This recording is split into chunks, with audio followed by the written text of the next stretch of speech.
auction. Think you should leave now, what an option. Taking the Wells, yeah, I gotta win. Watch me kick down the doors, they won't let me in. Who running the game now? Foot on the gas, can slow down, no. My team, we holding it down. We know we running it now. Watch the game change.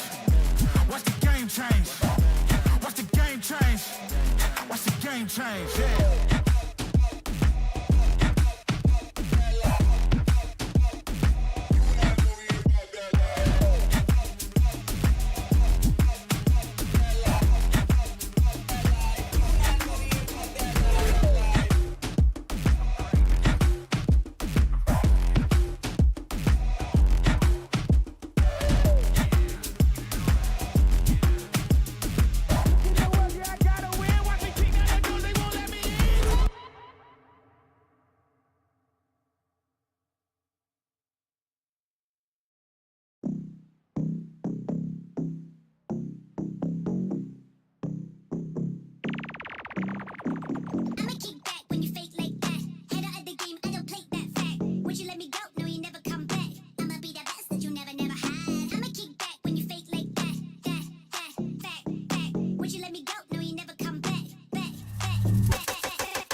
back, back. Yeah, bringing it back, back, back. Said I'm bringing it back, yeah, bringing it back. But you can tell my swinging back,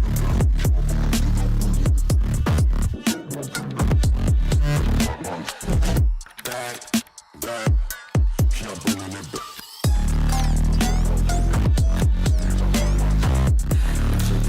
Swinging the back, believe it, I'm bringing it.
You think that I'm running in place? Y'all really testing my patience.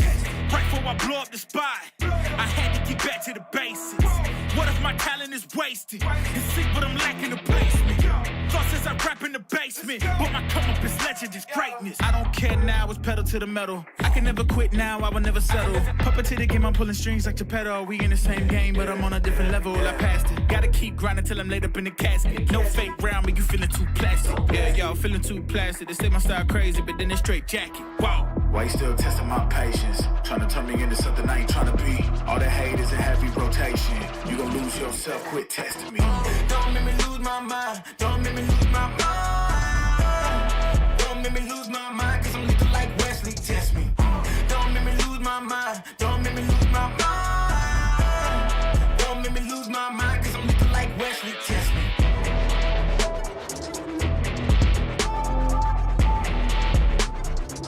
Cause I'm looking like Wesley, test me.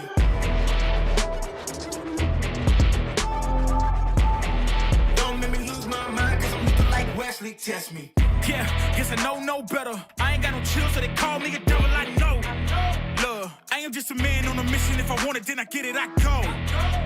And if you're trying to test me a beast, you gon' need Liam Neeson. The chance that you taking is flagrant. You're testing your luck. If you think you'll make it out, then you're sadly mistaken. Careful what you putting your stake in, cause I ain't got no patience and no limitations. You trying to figure me out, and I know I don't make sense. But no one's there when you call like you trapped in the Matrix. You need to take a break from it. I think you should take 6. Cause yes, I hold a throne and no one else can replace this. The pain will only go deeper the harder you chase it. I'm the greatest that you ever made. It's time that you face it. So tell me, why you still testing my patience? Trying to turn me into something I ain't trying to be. All the hate is in heavy rotation. You gon' lose yourself, quit testing me. Don't make me lose my mind. Don't make me lose my mind. Don't make me lose my mind, cause I'm looking like Wesley, test me. Don't make me lose my mind. Don't make me lose my mind. Don't make me lose my mind, cause I'm looking like Wesley, test me.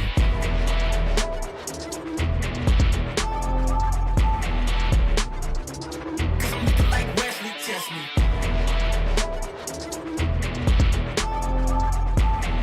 Don't make me lose my mind, cause I'm looking like Wesley, test me. Kiss like that. Kiss like that.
can come back, though the time is gone. I'm round, running to escape from your love. Don't lie, 'cause I know your heart. Don't try looking for someone to forget. 'Cause I gave you my whole life, and instead you gave me nothing. And you let me here lonely, hey, hey. I was lost on my own way.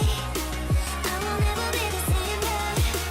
But someone told me never will stay. We can come back without this.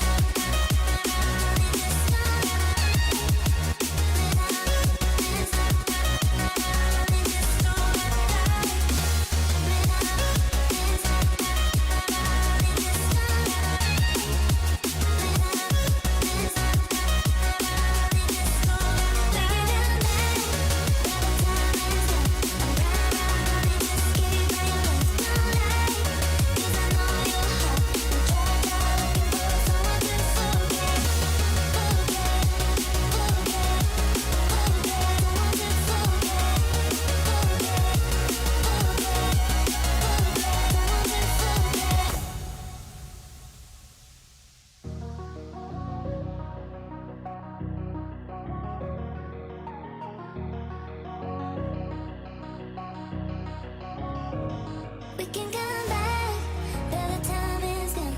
I'm round, running to escape from your love. Don't lie, 'cause I know your heart. Don't try looking for someone to forget. 'Cause I gave you my whole life, and instead you gave me nothing. And you let me here lonely, hey, hey. I was lost on my own way. I will never be the same girl. But someone told me never will stay. We can come back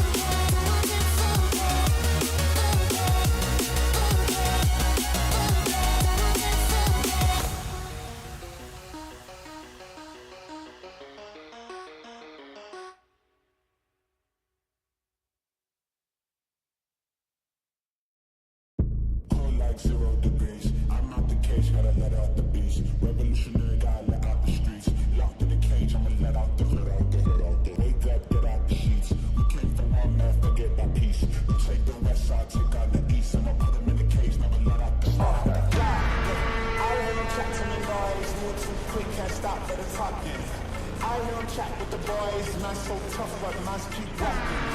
Just too sharp with the boys, white girls better tell me I'm awesome, yeah. Hot like fire on the pine, if you wanna touch me, I'm please just touch me, touch me, touch me, touch me, touch me, touch me, touch me, touch me, touch me, touch me, touch me, touch me, touch me, touch me, touch me, touch me,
him chat with the boys, man's so tough but man's keep rapping.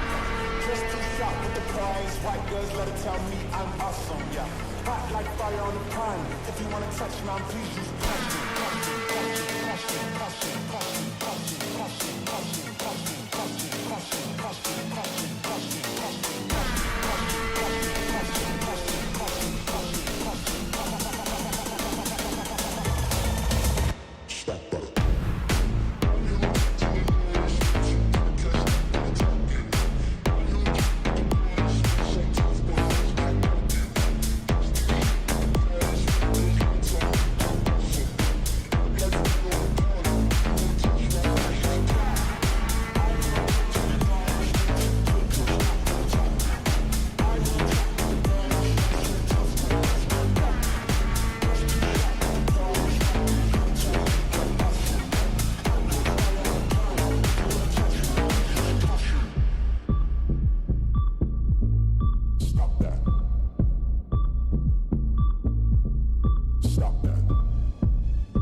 You look into your inventory and there's only... It's time to forget about this garbage. Here you will find everything to play with really cool skins. Open top cases. Upgrade dropped skins and turn your junk into a cool gun using the contract system. Every day, thousands of people upgrade their inventory with us. Hellcase.com. Look at yourself in a new way.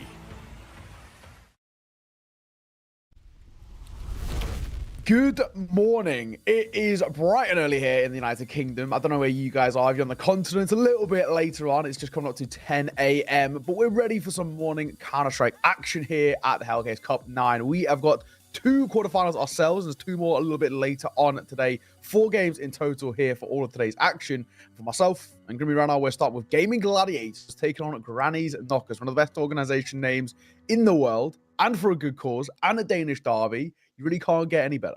There's actually so many storylines here. And before I start, Neo, I just want to say that we were fans of the Granny Knockers before it was cool to be fans of them. Like, you know, I have my old, I dug up my OG jersey. So mine's in the you corner, guys, I can see it.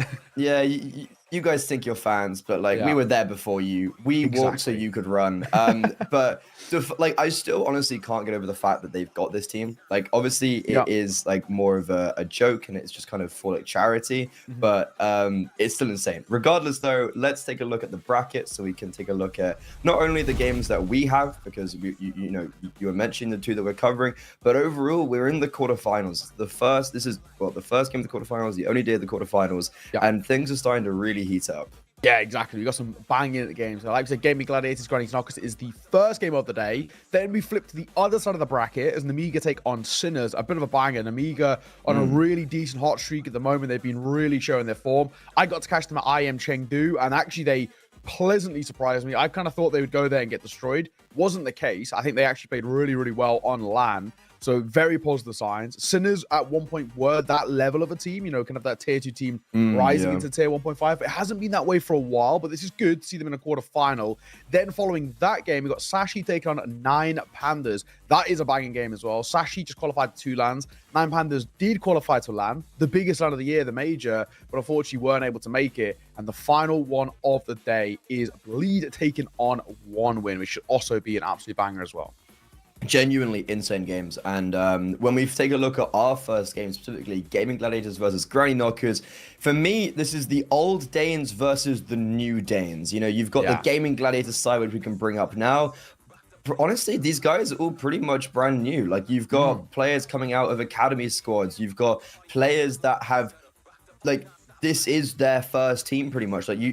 You look at Kraken and like, okay, he's been around for ages, but he's never moved teams. He's always stayed with the same, like, he's moved organization, because if you look, it's like Masonic, Ecstatic, Gaming Gladiators, but it's always with the exact same team. Like, he doesn't change anything. You've got Salazar, where this is his first professional team. Patty coming from like Astralis Talon. You've got this super young squad who are, in the words of Kraken, just like a group of friends pretty much like have been together, maybe apart from Patty, have been together for a very long time, have known each other for a very long time, and they have just grinded their way up. They were the Danish team that made it the furthest at the major. They've got invites coming in left, right, and center. They've got the new organization, and they're playing some pretty solid Counter-Strike. Yeah, no, exactly. I mean, I've got to give a lot of credit to these guys. They've really stepped up. I mean, it is difficult to escape, in a way, kind of the tier 2, right? And I think these are the prime example of it. These are guys who are grinding out every single tournament they're invited to. They get a lot of reps under their belt, and my God, is it working. Their opponents for today, though, Granny's Knockers. Now, like we mentioned, it's baffling in a weird way that they've got this organization, right? You know, we've known Granny's Knockers.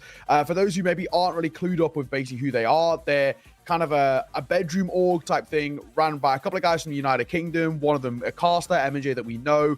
Rai works for Blast, and a few others that have all been in and around. It was basically kind of a bit of a joke. It was always done for charity. The community more than an org, I'd say. Exactly. Like a community type thing. They would make appearances at local domestic UK lands. It was never really kind of any sort of a big deal. And it was primarily always for charity. For those who don't know, Granny's Knockers, kind of part of the meme and where it comes from is it's breast cancer awareness. So those who maybe do want to check them out as well, if you buy a jersey or anything like that, I'm not told to say this. I just really respect what they're doing. All for charity. It's a really good cause. And hence why they've now managed to get a really cool side under their belts, right? These are guys who have all played at a very good level. These guys have got a lot of experience under their belt. And you expect quite big things out, right? You know, these are this sort of matchup really does have all the makings to actually be quite a hotly contested one. So very good to see as well. These guys joining this kind kind of quote unquote org for charity, for breast cancer awareness. Gotta respect it. Yeah, as much as I would like to talk about like that more, 'cause it is super cool. But to give you guys a quick rundown of this team, this is basically ex Preezy. So you've got TMB, who's actually the only player from the actual Preezy roster, right? If I'm not mistaken. You have Chris. Oh no, and Refresh. But I think Anna Lele's playing today. So it was basically TMB and Refresh. Christu was playing with them, but hadn't been signed yet. So you've kind of got that core from Preezy. The organizer dropped them, I think, if anyone was around, it was the lack of funding from their main sponsor, which is kind of sounding like a load of bollocks, but it is what it is. And then you've got these two really experienced players of Borup and Nico. Nico most recently had a unsuccessful stint in 0-0 Nation. They won a Pinnacle Cup, and then that was it. Borup, however, has been playing some really good Counter-Strike. He went over, he is in Stralis. He had the semifinals, he was at semifinals of Cologne, went back to Sashi, went back to Danish CS, won the Danish like lands and all that stuff, and is now joined up with TMB, his old teammate from the Copenhagen Flames times, where they went on an absolute tear in the tier 2 scene. And for Borup, I think he adds so much weight to this roster, giving great support to his teammates. Like that's his role. He's very good at supporting his players. But we can actually go bring up the veto before we get into the game now. Yeah, let's take a look at what we've got. Dust 2 is going to be started. So this is actually the first time I've casted Dust 2 since it's come back into the pool. Of course, previously to this tournament, been working Pro League. That's still on the previous patch. So it's not even been in the veto for me. So yesterday's action that we did a little bit of the round of 16 was the first time Dust 2 was in the pool for me. Same. And now, first time I get to cast it, that actually be pretty sick. Then we got Anubis, two very similar colors of maps in terms of the palettes, very yellow, very in the desert kind of vibes. And then Ancients to close it as well. Actually, a really cool veto, all in all. Yeah, I'm honestly so gassed to see Dust 2 be played. Like, I pugged it once, I won, you know. What can I say? Didn't get carried at all. But like we're still figuring out so for a team like Granny Knockers, like there's no resemblance of a core anymore, especially with Anna Lele maybe replacing Refresh.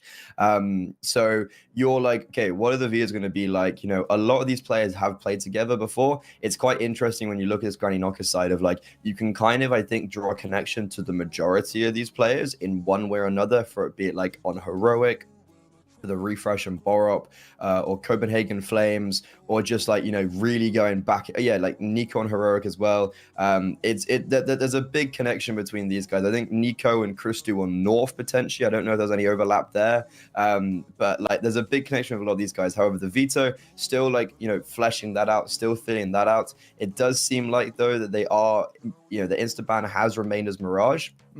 But they have changed up their first pick. So yesterday against Brazilushki Luz, they picked into Inferno. So they've banned Inferno because Gaming Gladiators banned Mirage. So it's interesting that when we look at an Inferno, they picked it yesterday. Now they're insta-banning it. So yeah, that's exciting. I think probably for me, this is Granny's Knockers. It's more about awareness, I think, more than anything. Yeah. Yes, they picked into it, but it's just Gaming Gladiators play this map so damn much. It's their most played map. It's probably one of their most confident maps as well. You know, 19 times last 3 months. I think without a shadow of a doubt, it's the one where for Granny's Knockers, they probably come into this and realize, okay, I don't think it's worth the risk of a flow here. By banning this out, we kind of force them to go into maybe a little bit more of an even map. And that is exactly what happens. They go in towards that Anubis, and that is considerably more even. The other option that they maybe could have gone for is the likes of a nuke, potentially. But again, right, for Gaming Gladiators, they know that Granny's Knockers also like to play this. This is our head-to-head coming in towards this game. It's Kragan taking on Nico. And do you know what? In all fairness, I kind of respect this. I think both of them are being very up there in terms of the firepower. Nico's been up and down in terms of his form for a long time, but it's good to see that he's individually seems to be rekindling a little bit of that fire in the server. Kragan on the other side is an absolute beast. We're on the way in towards Dust 2. It's been a hell of a long time since I've seen this, so you know, even though I'm a bit of a hater of the map, it's quite refreshing. TMB's got the Shaney view model. Yeah, down the middle. This is wild. Christ, this is awful from TMB, and it's working though. He's got 2 frags. Borup's even got one over towards B tunnels, getting aggressive there. And now you have Patty and Nodios. We've jumped straight into this pistol round.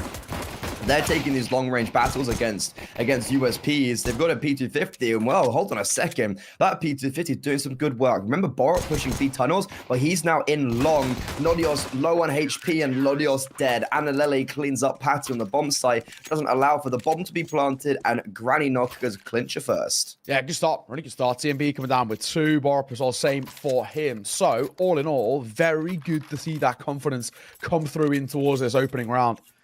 CT out of Dust 2 is so important. I am very interested to see, there hasn't been that many basically structural changes to Dust 2. So I'm wondering whether anything changes because of how different CS2 is compared to Go. The smokes make a big difference. Exactly, right? So that's what I'm looking at. I'm looking at smokes being deployed in slightly different ways. I'm looking also maybe at timings being changed a bit as players are kind of getting used to playing Dust 2 again. Obviously, I caught a hell of a lot of it back in Go, but oh god, yeah. Yeah, and CS2, first time here. So yeah, I'm interested to see how things change a little bit on towards Dust 2. At times got very, very stale. Yeah, We'll see. That's the for now. I'm gassed to see it, right? Like I haven't seen it in 2 years, whatever. It's something new. It's something exciting, but the staleness, like on the T side, because look, a lot of people won't remember how Dust 2 plays. On the T side, it is just a death ball. Like T-side Dust 2 is very much group up together and just go fight. Like, big fights early, long. You have, like, maybe the only intricacies are CT timings of, like, pushing B-tons, for instance. Like, maybe pushing middle and all that stuff. But, like, it's a big game of being, like, super aggressive. It's a big map where you're super aggressive. You're always moving. Yeah. And as a T-side, you're just walking like a death ball. However, the smokes, they really do change quite a lot. Like, you can use it. I'm pretty sure in the videos I've seen, there's a lot of smokes that were just not possible previously. So when we look at this matchup, are these teams ready to play a map like Dust 2? That's also a big question. Yeah, and I think, there's a few other things. I do wonder, obviously, a lot of these kind of tier 2 to tier 1.5 teams are the ones who develop a lot of the metas early because they just play a hell of a lot of online Counter-Strike. Yeah, exactly. So I'm actually wondering as well, the other thing being the lack of skybox, right? What sort of bits of util we're going to see change? I know the Xbox smoke is a little bit changed, and there's a couple of different the Xbox smokes everything. Like the Xbox smoke, it smokes everything now. There's a couple of hinge smokes as well over towards doors, which are pretty overpowered. I saw a couple being floated in around on Twitter, I think, by the likes of, Nart out here and all of the util goats coming through. So he did a video on it, I think. Yeah. So I do wonder how things will develop as we go through. But so far, so good. Running knockers. No complaints with them. Molotov does actually spread and tick onto his Kraken. Oh. Needle dropped in response. But yeah, interesting to see that Molly spread through. TMB met one of his own, and well, Christy has to also join him by getting out of there. What I'm surprised at is the amount of utility. Like, we're at a minute on the clock, and both teams have dumped utility. TMB, though, needs to be a little bit careful. I think they know he's here. Good flashbangs in response, though, to force him away, to force Patty away. It allows TMB space, but in the meantime, Nico dives towards middle. Now we get into this messy mid round where you've got Granny's Knockers actually completely evading and evicting that A bomb site, trying to take up the space that's been lost by Nico.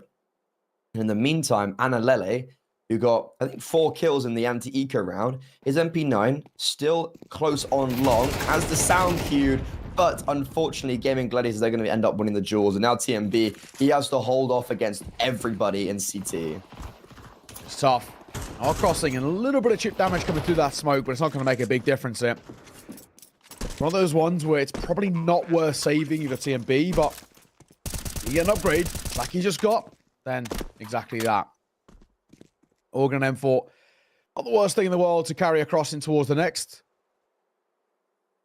Just looking to see if anybody exits out via CT. It's not going to be the case here, so Gaming Gladiators going to kickstart their campaign on the T side pretty effectively. Nice and easy. And of course, now we get to see what it's all about. Now we get to see maybe how the C side can start to roll for Gaming Gladiators. First gun round, the fact that it's flawless as well, really setting the tone at quite a high level. So, these knockers on the back foot a little bit off the back of that one, but of course, they will reinvest back in. So, I don't think it's going to be all too much of an issue. First round's huge, but still very early doors. They're just sort of trying to test each other out at the moment. Yeah, there was just so much utility dropped from the Granny's Knocker side really early on. and Gaming Gladiators didn't really try and contest it, but they didn't allow Granny's Knockers to acquire their space off the utility that was used. And then we saw it like 30 seconds, then they just kind of took the aim duels. Like, there was no real two ways about it. They literally just fought 3 different people on 3 different parts of the map, but like always together with someone. And it worked really, really nicely. So now, G Knockers. Christy's got the AWP out. Yeah, it's interesting. Yeah. I don't know how much AWPing experience he had prior to this team. From my understanding, not a lot, right? What do you mean, Christy? Yeah. Well, no, he's been AWPing his whole career. Ah, I thought for a long time he was playing actually a lot more supported rifle roles, but I guess it's also probably monetary as well. I mean, I don't know if there was a weird roster where he wasn't AWPing on, but like he's always been an AWPer, I'm pretty sure. Okay, fair enough. He joined X-Prezi as the AWPer, like 100%. Yeah. I know for a while Prezi did try to make the 5 rifle thing work. So and, it yeah, didn't. so Mango was on Masonic with Christu, but Mango was rifling because the org owner picked Mango up looking at his statistics and didn't put him on the AWP. That's where I've heard something a little weird. That makes sense, right? It was a really I knew there weird. was something. Yeah, it was very weird. Is that the Mango who's now playing? He plays on Viperia. Yes, yeah. That's why you would have heard that then from like Pap or someone. Exactly. Yeah, I know. I knew I overheard something where he was doing like support rifle roles, but it was very weird. Yeah. It was that makes a lot more sense. But anyways, enough of our pedantics. Yeah, Chris actually gets the opening frag in the round, and well, he's pretty much ironing it out for his squad. Great flashbang to allow him to re-peek towards lock. However, the hesitation maybe is actually his downfall. And now, even though it's a 2 versus 3, the A bomb site has been capitulated, and well, the bomb's gonna get planted. Oh my god, that was pretty close though. Salazar, he's tagged down hella low. A boost here as well could be huge. Catch him off guard. Yeah, Salazar just completely unaware. The thing is, do they know about Patty? Absolutely, absolutely do they. Gets caught, spam down. Actually, a really good round coming through, it has to be said. Very decently done on that retake. Only taking the 2 casualties in the round. Christy does really well with the ult for a double kill. Yeah, the bomb goes down, but bar that, it's actually a pretty solid round for Granny's Knockers. Yeah, overall as well, look, like, you've lost a round where you don't get a single kill. And it's like, ooh, okay, that was quite a bad round from us. And then you win it back where, like, you get the opener and you keep on kind of, like, trading out very effectively as well, and then ultimately as well at the end, like just really clean retake. I think that was something. Was it the Gaming Gladiators? Yeah, it was yesterday against 500 where Gaming Gladiators were like praising their retakes, or they were praising Granny Knockers. However, this is a change of pace. I don't think we've actually seen a fast long play yet by the Gaming Gladiators side. They've always come out a little bit later and allowed Analele so much space here. Dragon now holding upper tons. For a push, but yeah, at the moment, not a lot being given up. It's slow.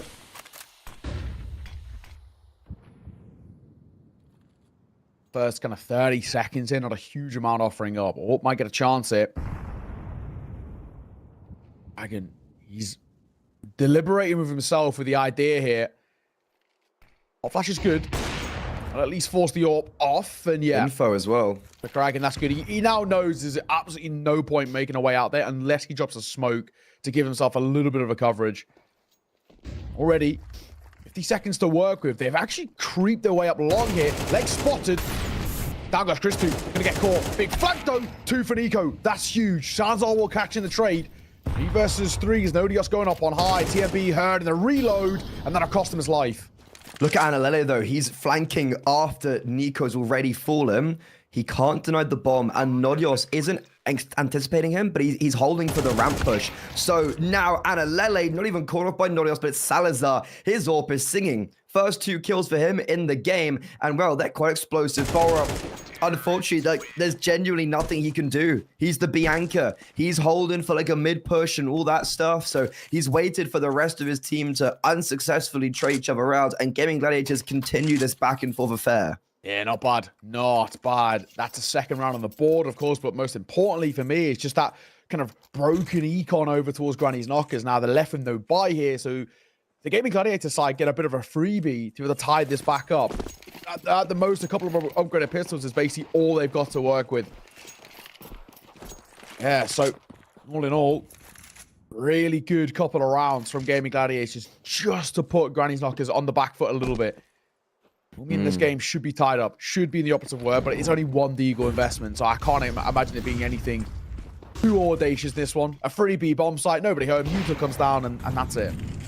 Yeah, it's the first time we've actually seen them kind of not default towards A. It's the first time that we have seen them actually head towards this B bomb site. Honestly, I'm just really excited watching Dust 2 again. Like, there's kind of things I'm seeing where, like, you know, the flashbang from Kragan last round, for instance, where I was like, oh, I forgot that was a thing. I forgot you could bounce a flash in under tons and blind the AWP shorts. And yeah, I think for now, also, wait, was this a T or CT map? I actually can't remember. I think, I mean, like, fundamentally all maps like CT in Go, but yeah. I think of the maps off the top of my head, I think it was actually one of the ones that if you had decent T sides, you could actually really run away with things. That's what I'm thinking as well. Like, you could just roll on the T side. I can tell you exactly. Give me 2 seconds. But so like, there's probably like 10 games on HLTV, right? Yeah, I'll go back to the Go filters. Yeah. Right, so Dust 2 back on Go was actually on every HLTV official ever played since the beginning of time, essentially, of HLTV. It was actually 51% T-sided. So, yeah, which is actually that makes sense, I guess. The third most? Well, yeah, basically joint second. It was Dust 2 and Cash, both 51%, and then Anubis was the most, 54% T-sided. So, of the time, it was very T-sided. Basically before Anubis. Okay, that's very interesting. Yeah. Okay, T-sided map. Let's go with that. And for now, it's actually Salazar's having a really good beginning of the game. Like, he has saved them in 2 rounds ago, and just there, like, you know, very aggressive opening kill onto Analele.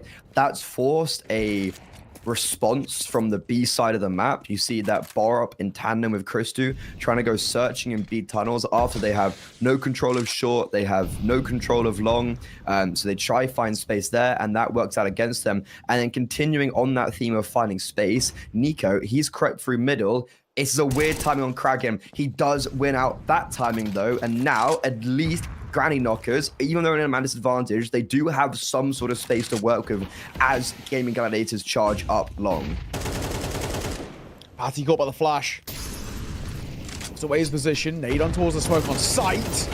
And it gives him a free. Wow, Patty, okay. That's very well played. Starts to make a move. That player is basically the only real burden to a bomb plant, but Nico sort of has to let it go down. I think now for Nico and Christu, they might even just call this. It already looks like they're posturing for it. Queen's going to get caught on the lurk. But yeah, Nico is posturing for that save. The 8K and the AWP will stay alive, and it will be Gaming Gladiators up to their 4th. This is a really good spell. Gaming Gladiators, they're making things look very easy in the server now, which is pretty concerning for Granny's Knockers. I feel like there's a lot of comparison between just watching that round, kind of like making me think more about the map. There's a lot of comparison on Dust 2 about like compared to Inferno and Anubis, where on the CT side you kind of have to like push and pull your space. Like there, you know, Borup pushing B is like completely fine. Like he has to actually do that, and it's very comparative to Inferno when it's like you have to like as a CT side you should have either top banana or top brackets, and then like Anubis, like, you know, like you're kind of pushing and pulling that aggression all over the map constantly. I feel there's a lot of similarities to be drawn between those 3 maps. Yeah, no, I feel you. It is now as well where I think Gaming Gladiators, they are kind of just dipping into what feels quite familiar for them, right? This sort of style of play so far has been working really well. Granny Knockers don't seem to have a response. Christu, at the proactivity here. Kragan is up on high. I don't know whether Christy would have heard that. Maybe a little bit of a scrunch of the trousers. He's needed to get kills here. Same with Nico. Ooh. No need real weapons in this round. What? As Nico does get one, but he's traded immediately by Salazar. Borup alone, backside. Probably in a lot of trouble here. Orp doesn't catch the cross, and Borup gets caught.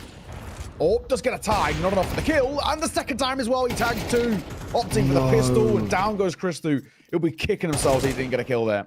Oh my god, that's so rough. You've got 2 players on 11 HP combined. Patty's on 26. This is one of those rounds where it's just like, what if? And to be honest, this is maybe winnable for Analele. He's still hitting the headshots regardless. He knows Kragan's on the bomb site. USP out. USP won't connect. It had to hit one bullet, and it simply does not. Gaming Gladiators, genuinely a deep sigh of relief there, because Nico could have got 2 in middle. Kristu could have got 2 on the B bomb site. That could have been like a 4 versus 1 type of situation for the Granny's Knockers. Yeah, I mean, absolutely is kind of the epitome of so close yet so far. But yeah, in the end, he's now a 2-round lead for the Gaming Gladiators side. They are starting to deliver on all fronts. Back into the full buy for the CT side, yes, but already this has been a pretty stellar T side. This is Gaming Gladiators now on a really good tear. So worrying times, I think, is the main thing. Not a hell of a lot has been on offer, may I say, for the CT side. So it's pretty worrying. Yeah, this is a big round that I'm looking at them to maybe stem the bleeding a little bit. And, a change of pace as well from Kragan in middle. He's been quite passive around this part of the map. They have been able to isolate Nico once before, but this time it's TMB over towards middle. And you can see they're just kind of dueling him. He needs to be very careful, because if he dies, that opens up such a big part of the map for the T side. Well, goes momentarily, a little quiet. Not a huge amount being dealt here early, bar bits of chip damage with util. Salazar Patty. Kragan getting tagged up, but not really too problematic. The only thing is, I guess, is that they do start to dip into being a little bit more dangerous to the M4s, that one-shot headshot ability. Nate comes over, does tag down Salazar a little bit more. Triple stack in through Xbox, and TMB going to tuck his head. Does he know how close he is to damage? Zodios doesn't clear his angles. Gonna get caught. Swing looking for another. And TMB gonna get it. Pistol pulled out as well. He's getting so damn close to a third. They pop their way through mid, but Queenie's caught by the flash. Has to dip away. Borup as well now playing around the smoke at B tunnels. Him and TMB. Snakes in the grass. Borup! Oh, whiffs his line. But you know what? It's fine. He even gets 2, not 3. Nico steals a third. It's a bit messy, but sure. Look, Granny's Knockers, they keep 4 alive. And overall, that was just a very, very simple round from them. Yeah, well done. I think Gaming Gladiators sort of, it feels like they overcomplicate the situation quite a lot. You know, they had a decent position, you know, pushing it through in towards Xbox and short. It's a great spot to find yourself in. And then they kind of pause a little bit too long. It allows the TMB to get information, and before you know it, Granny's Knockers have got a really decent setup to deal with what they were trying to go for. So, all in all, it doesn't work. He could try and go aggro here. Now, he did this on the low buy round, and he got himself 1 kill, nearly 2. Unfortunately, as he pushes mid, he's only 1 player up there. So, even still, all of this is coming down to what Borup can do here. Black site with the ore, caught by the flash, and he gets absolutely deleted. Nobody else, great swing, great find. Yeah, like this setup, I was just like, okay, if Borup's able to block that B tunnels, and if he's able to, you know, kind of resist them momentarily, look, you've got 2 players in middle that can be very fast rotations. Honestly, it's a save, I think. Like, look, you've got TMB with a second AWP on long. Dust 2 is one of those maps that, you can double AWP, and it's one of the very few maps. But, however, when you get into procurement situations like this, you can't retake. And for Borup, that's just really unfortunate. As a B anchor there, it's really hard to survive. So you kind of have to go for the aim of how many kills can I get? And you normally put a player that is like a turret anchor, right? Someone that you know can go 2 for 1 or whatever like that. But unfortunately there, Borup with the AUG just fully blinded, and even though it's quite a nice off angle, he kind of gets blown up. So, 2 rounds the difference now, but of course the most important thing is that on this T side, Gaming Gladiators have guaranteed at the bare minimum they will have that tied game. The way they're playing right now is arguably they could be pushing to a very decent leader. They can make it 8-4. This could be pretty troublesome. Knockers started so well off the back of the pistol, but it all did slip very quickly. Salazar very early find as well. As Kristu gets caught, that's already a man advantage for the T side. This is pretty easy now for the T side. I mean, they've really not had to work too hard at the tail end for these rounds.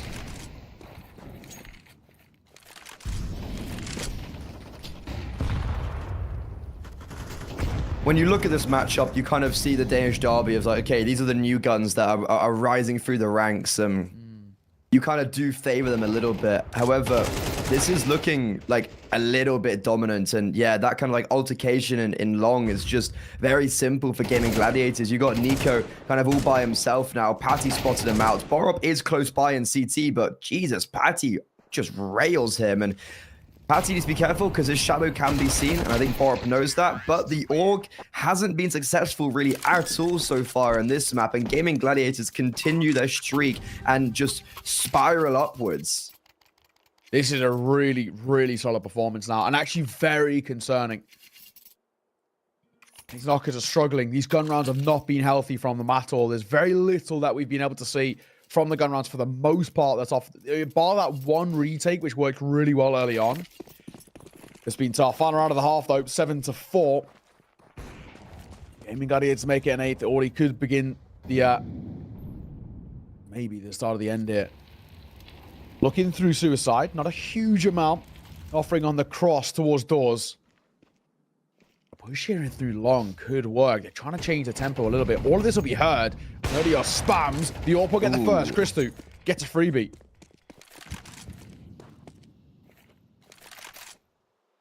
Okay, that's a bit more like it. This time not dying at first, but getting the opening kill. However, Salazar, I've been praising him for his aggro and maybe getting those entry kills, and that's a prime example of it right there. He just sets Queenix up perfectly. Borup has been really struggling over towards that side of the map and equally just dies in this round. Nodios, a free open bomb site, and Queenix looking to try take some weapons out of the hands of the G-Knockers. Oh, sorry, actually just secure the half, rather. But instead, Christu gets the no-scope, picks up the AK, and now this retake has some legs. But Salazar, good read onto Christu, and now Analele. They know he normally defaults towards long, so you can anticipate him coming a little bit late here, and he might just walk through the smokes. As doors gets replenished, Nodios maybe getting corner timing here, and yeah, Analele sneaking through, but time is so low, and Salazar, very well done. That's 3 kills from him in the round, and he ends the half 10-4. Very well done from the AWPer. Yeah, gotta be said, not bad at all. 8-4. And I'll absolutely give him his credit. Salazar's been hitting some nice shots. He's been given a lot of freebies, and he's just taking them. That's all you can actually ask. I mean, yesterday, we saw a couple of times that Salazar, when he was given these free shots, these opportunities with the AWP, he was missing them. He looked very uncomfortable. Anything but does too. All you really require of your, but it's all well and good hitting these, immense flick shots or, hitting these crazy, no scripts or whatnot. But all you actually really want is just to guarantee the simple kills. And yesterday, that seemed to evade him. Anything but here, though. Salazar's looked really good out the gates early. And I'll give him his credit, man. Super decent stuff early. Oh, missed the quick run boost, but it's all right. Patty will still get up there. 8-4, though. Really decent half for Counter-Strike. Gaming Gladiators are in complete control. Granny's Knockers are struggling. Patty could be caught off guard here. Just about dips away in time. Can they see his head, though? Like, can they see kind of, the top of their head when he is close to the side? I'm not too sure. Only when they're further back. When you're further back, you can see it. But when he is playing, when they start moving forward through lower times, I think you kind of, then the ledge gets in the way. Yeah. But in the meantime, Grind Knockers have got a lot of space. Kragan, is he going to get cleared? Don't think so. And the flashbang gives away their position. Kragan, well, just lines them up. And a flashbang comes in from Salazar. Lovely from Kragan there. We highlighted him in the head-to-head. And that's just a very simple round. No nerves whatsoever. It's ice in the veins. And Grind Knockers, last 2 players remaining in middle. Now just 1 player remaining is Christu. Okay, he is getting good damage, but he puts 2 players with a combination of 3 HP. It doesn't matter. Can't get a single frag. And Grind Knockers, a flawless pistol round. No bomb getting planted. That could be basically the beginning of the end.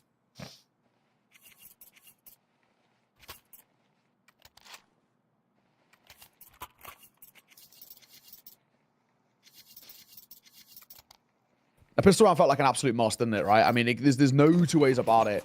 Not finding that has absolutely changed the narrative here. I really do worry now for the Granny's Knocker side. Not going to go for a force here, so Gaming Gladiators is going to get up to a 10th. And nah, man. I think whatever opportunities there were for Granny's Knockers is now quite rapidly starting to slip away. It's very evident that Gaming Gladiators side, I've obviously played these guys before. They obviously have very decent understandings of what to expect out of Granny's Knockers, and everything is falling into place for them. Maybe just a little bit of a slower start, I guess you could say. Now, really in control. Run boost, I think, is that set up Yeah, for? yeah. I think it's like a double run Double boost. run boost. Yeah, fair enough. Get it out through cats. They are, but Salazar and that scout working wonders. Oh, Pistol whoa! hold out. Salazar, take a bow, sunshine. That's beautiful. Lovely work. It's the eco. It's the pistols, Yeah, but you but take them all the same. still, like, yeah, sure, it gets the eco, but that was kind of crisp, you know? Yeah, it was. It was really nicely done. Decent stuff. And of course, a work now in which, well, for Gaming Gladiators, look at they are. That's a 6-round buffer they have over Granny's Knockers. Man, I don't know if the Granny's Knockers have anything left in the locker. Yeah. I mean, like, yesterday against 500, Salazar just had, like, a really mid game.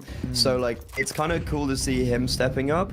And, oh, wow, that was a really cool smoke that he threw. Did you see? It's like he boosted up Patty and then instantly has a smoke lineup alongside the boost lineup and then supports Kragan. So, you know, he's an AWPer that you normally see in that position that tends to be maybe a little bit more supportive. And right there, kind of in conjunction with Nodios, they're able to blow up in the smoke middle, flash over, and then just basically set Patty up for success. It's 10-4. We've got a man advantage for Gaming Gladiators. This is looking really clean for them. 8. He set up to either break that smoke or go deep. It was actually to break the smoke. Eco took the tag with the scout. Now that Granny's Knockers are at their man disadvantage again, right? This sort of tag and bag strategy that Salazar can start to wield is actually very scary. You can tag them up. It gives the M4 a lot of free range, but kills on a Lele. Gets a very important one on Source Kragan. But he is left so damn low. So you've got TMB, Lele, and Nico all in basically 1 bullet away from death. This is tough. Patty starting to make a move. Gets a 1 for 3. Could get a second. Yes, he will. Patty, beautiful stuff. Gets the reload off and falls away. No trade. Yeah. Nice and easy. And now that damage you were mentioning, Patty, he ends up killing the only high HP player. Yeah, so sure, he does get caught off guard, but I think it's all, you know, he just gives away his life for the information, and that's more important. Salazar, you can tell he's confident. 9 HP, and he's dueling. His USP is doing so much damage, and honestly, I don't think I've ever seen Salazar this kind of like on form, this kind of crisp before. So that's really cool to see. Like he doesn't tend to light up the server like too often, but then in a game like this, like he's definitely been a very key element of why Gaming Gladiators are just dominating. And to be honest, it seems like it's a very big team effort. Yeah, no, it is. 15-4 though. Salazar individually, he is loving life in the server. Force bites come through for Granny's Knockers. Quick long play. Here's what they're opting for. Tapping away, but it's going to be Nico for the first act.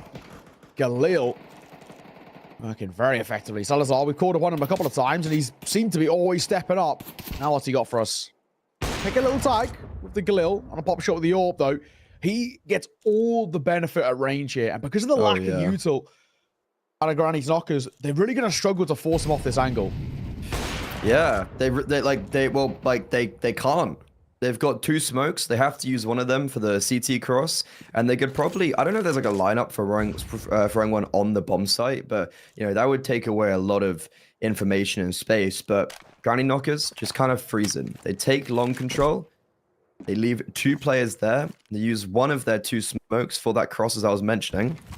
But the main directive is these 3 players up short, and Nodios, well, he just blocks them perfectly with Molotov. In the meantime, Patty and Salazar just take away all of that space in long, and it's a change of play from Granny Knockers, trying to head over towards middle. Borup's taking 50 damage from the Molotov, and they are just being played with.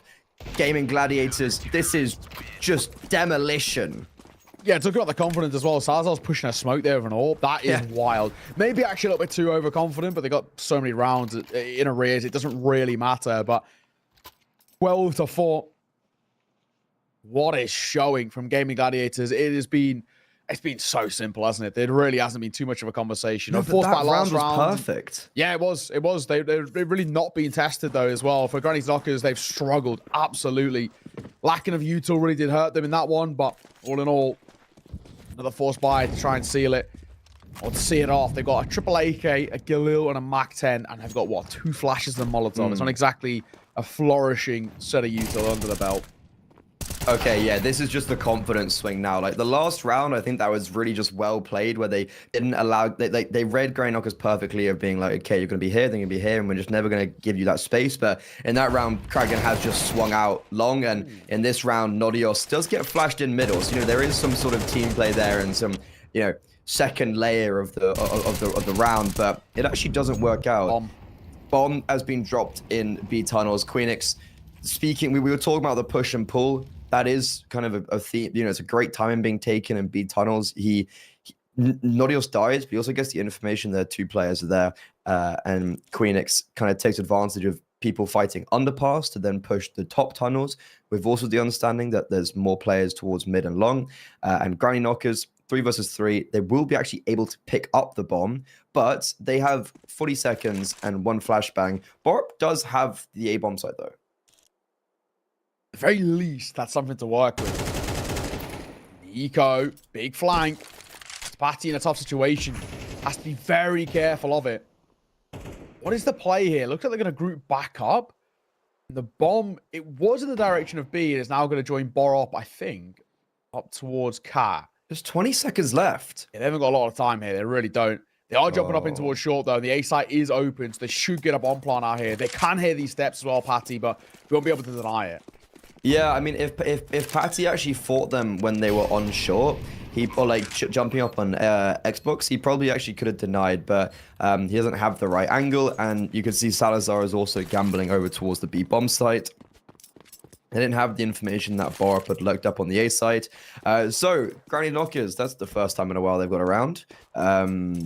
Feels like this has just been a completely one-sided affair, and you can see with how Gaming Gladiators are playing, they're just kind of playing with no respect. Yeah, it was 3-1 in favor of the Granny Knockers, and then they got 1 round in the interim, and then it was 7 in a row for the Gaming Gladiators side. So finally, they do get felled. However, look, I think it's a inevitable end. It's gonna be dawning on Gaming Gladiators very shortly.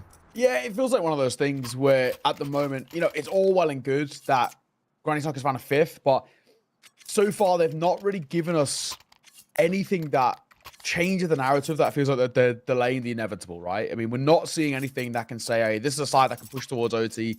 This is a side that potentially can make a conversation at the tail end. Right now, it feels very much like, okay, yes, they've got a round. It's going to be good for a little bit of confidence at the tail end, saving face a bit, but is it going to make a big difference? Probably not. How is nobody dead there?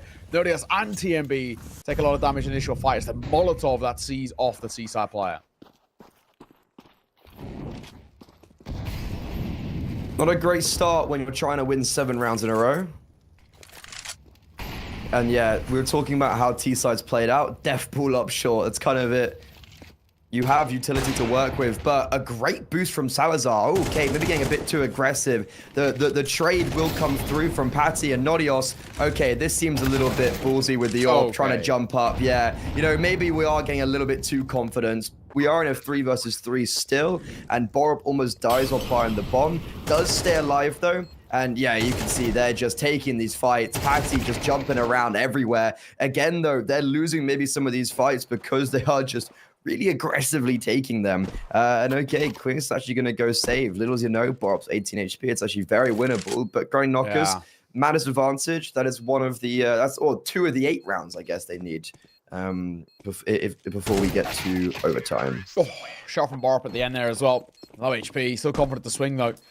A little bit of a quiet game he has, but all in all, you can pick up a little bit of form at the tail end. Maybe there's something to work with. But yeah, I think you're right. Gaming Gladiators, to me, this map should be closed already, but just getting a little overconfident, just getting too comfortable, trying things a little bit too audacious.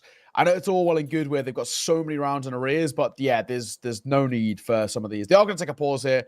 I don't hate this. And, you know, more often than not, it's probably just the big thing of the coach sitting here and basically, you know, Castle being like, guys, what the hell are we doing? Right? Like, let's just close this. We're losing discipline very rapidly here. Yeah, like this is not the game is normally a theme of Gaming Gladiators that you don't actually tend to see.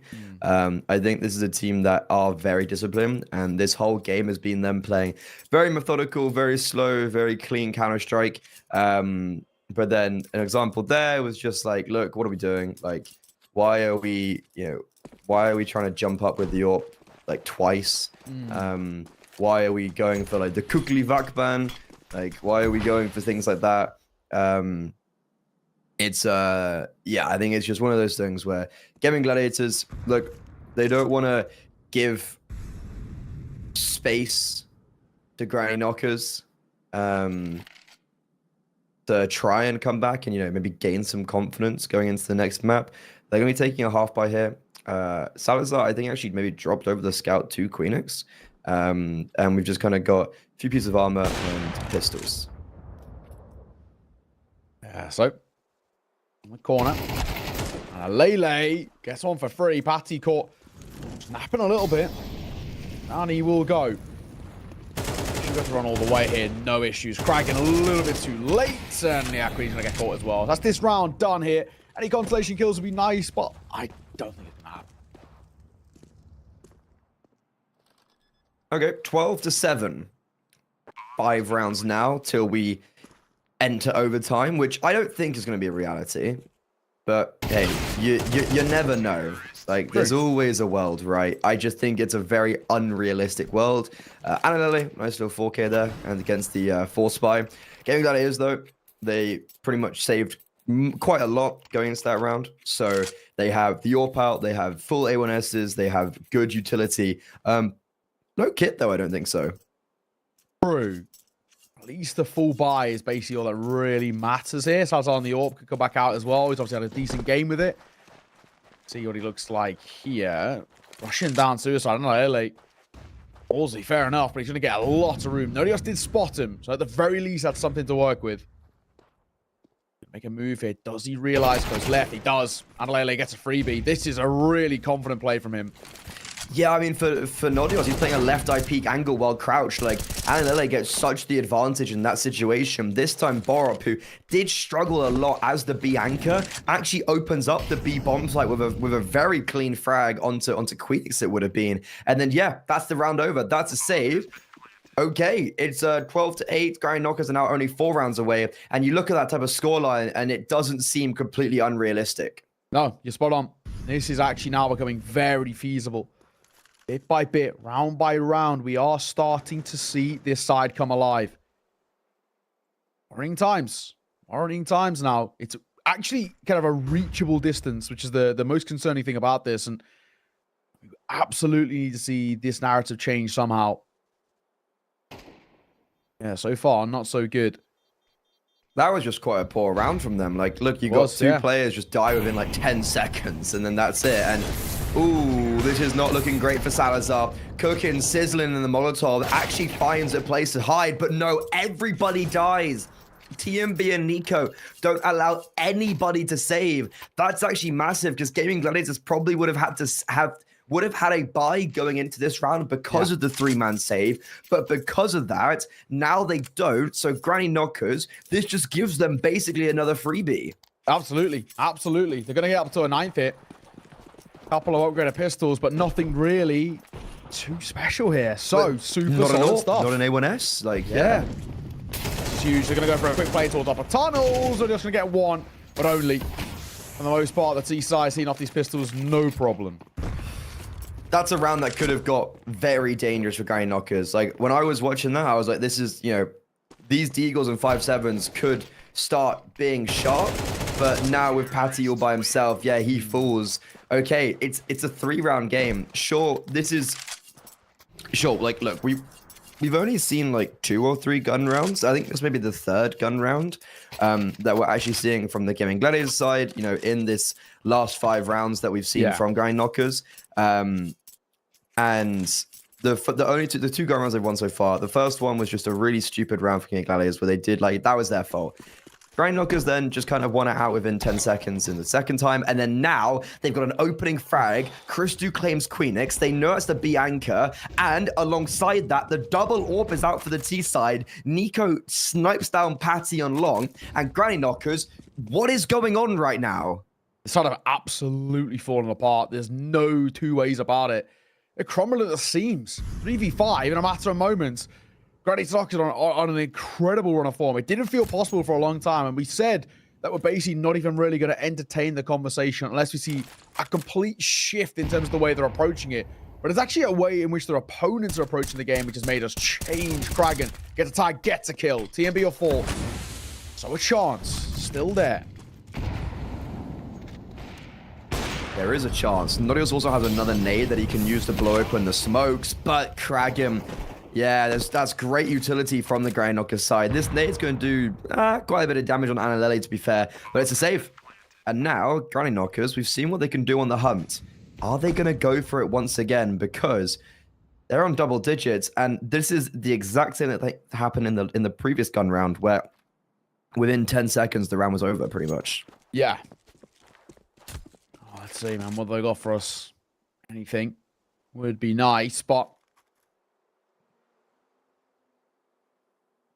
Tazar, a bit of a move. He's going to be testing the hunt. Borup probably going to be the first to do so. Just waiting. Couple of taps. Yeah. Getting close now. Nodios. He's also being wrapped in upon himself. Tazar had a chance there. Yeah. Doesn't shoot. Might go down. Oh, missed shot. And that'll be that. This is getting dire. Absolutely so. Oh, man, this is rough. This is seriously rough to see.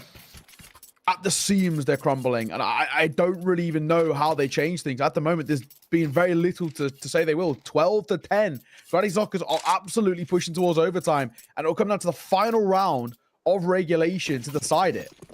But it's also just like, these rounds are so dominant. They haven't allowed any saves. Yeah. Granny Knockers, like, they're playing very in-your-face Counter-Strike all of a sudden on this T side, and it's looking really nice. They did get the confirmation there's quite a few players towards long. It does come at the cost of Analele's HP, but Granny Knockers, it feels like everybody's starting to, you know, get into it a little bit. Like, Borup starting to shoot back, TMB, like, Christu Zorp is getting openers, Nico's getting an opener with an ult, for Christ's sake. And it's like, you know, it's starting to look like Granny Knockers at the beginning of this game and kind of in the interim, like, this is not what they look like. They have stepped up. And for now, it looks like they are wanting to go towards the A-bomb side, and that's the perfect play. Borup, information, he'll be holding for in middle. There's 3 pistols on the other side of these doors. Scary for him, because, you know, this is where those 5.7s do reign supreme, and there it is. He does get traded out, but, you know, that's the information. The A-bomb side is in the hands, or Gaming Gladiators do end it off in the full 24 rounds. Yeah, it's been a ridiculous resurgence, but so much credit has to be given. That's Granny Knockers' side. Yeah. Stu, one on the way out of here. Jiggly doesn't hit it, but still, I don't really see too much happening at the tail end there. TMB gonna get one, and a Lele on the back of the flash. Can't get the kill. I don't think Phoenix is going to be given the luxury of a save regardless. Down he goes. Final round of regulation here. What a wild time we find ourselves in. Never felt like a possibility so long ago. And now we sit here thinking this is absolutely anybody's game. This has been a ridiculous showing. I mean, I think we're going overtime. Like, for me, right. this is a real... this is just shaping up to be overtime. And look, it was 12-4. Like, Granny Knockers had 4 rounds when they started all this off. They're looking to get 8 in a row if they win out this round. And they've been doing it near flawlessly. Like, the money's fantastic. They've been getting very decisive opening kills. Like, there's not been a single round, apart from maybe the first or second that started off this resurgence, that I didn't sit back and just be like, yeah, Granny Knockers owned that round. We do have one more full buy, though, for Gaming Gladiators. They at least have the economy for round 24. We can get an AWP on Salazar. We can get a full buy out. And there's a sign that they have that's been plaguing them a little bit, that they've never been able to save after they've lost those openers. Granny Knockers have been really good at actually taking away the AWP and the rifle. So now the Grannies, they're starting to feel young again. Yeah, this is ridiculous. It is. Tech pause going to come through. I think, you know, regardless of what the issue is, I'm sure Gaming Gladiators are happy to get a pause coming out. They do actually have, I think it's one more attack pause. They could have used it, but they opted against.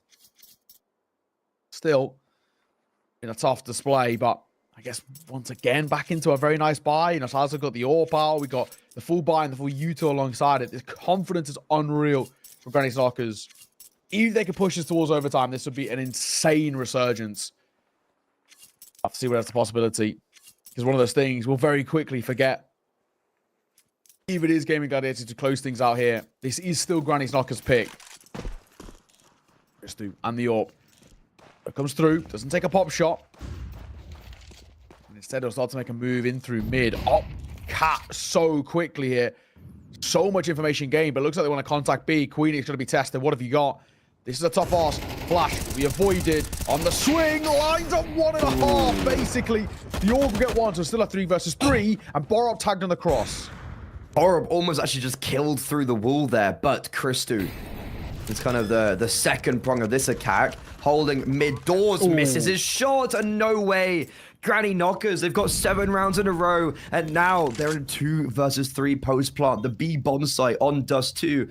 It's notable for being one of the hardest bomb sites to retake, but you've got the man advantage. Bomb though, halfway ticked. The only kit is on Kragan in B tons. TMB, not known for his AWPing prowess, playing around big box, misses the shot. Borup, 23 HP, cancelled out, and Gaming Gladiators, oh no, they give Granny Knockers that sweet taste of victory, and on the final round, they rip it away. Yeah, that's tough. That really has got to hurt for Granny's Knockers. That run of form was so good. So many rounds in a row where we got to see what this side can bring to the table, the level that they can play at as well, and actually how decent their T side and Dust 2 is.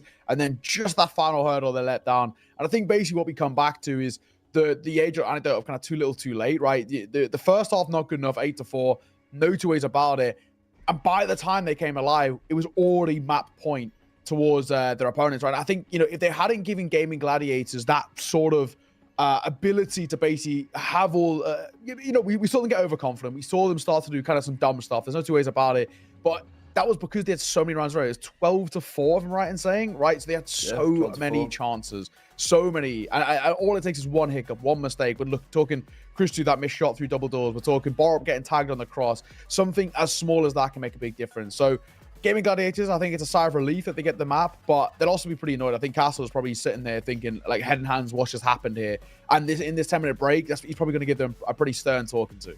Yeah, no, like, I completely agree. Like, that was quite abysmal by the Gaming Gladiators side towards the end. And, like, the way that it started for Granny Knockers was because of the mistakes by Gaming Gladiators.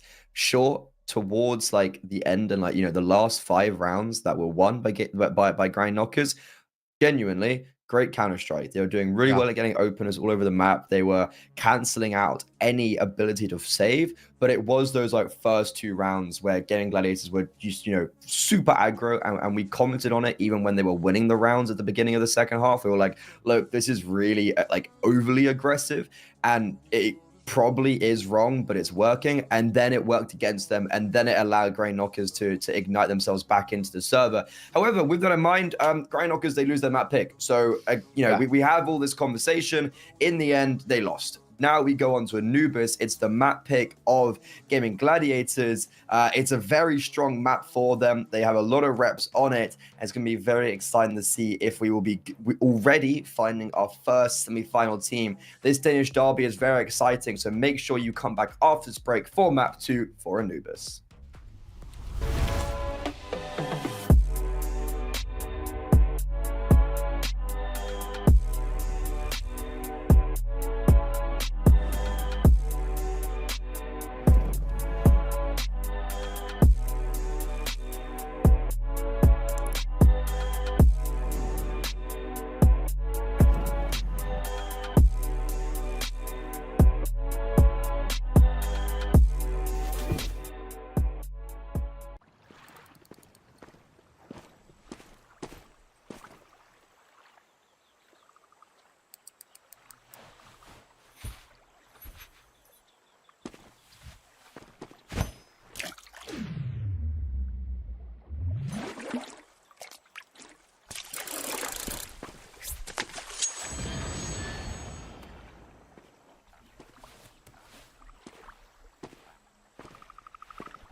Back, back, keep bringing it back, back, back. Said I'm bringing it back, keep bringing it back. It's all like swinging it back.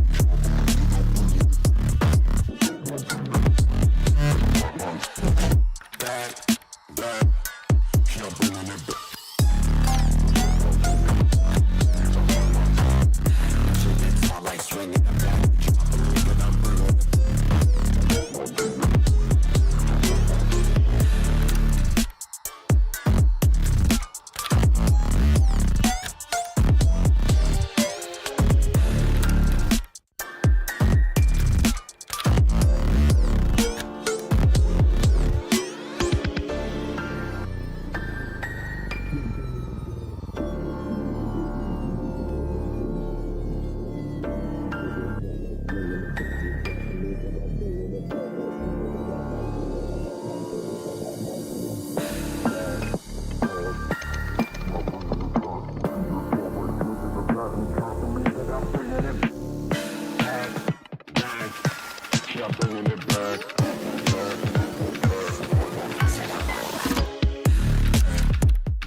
You think that I'm running in place? Y'all really testing my patience.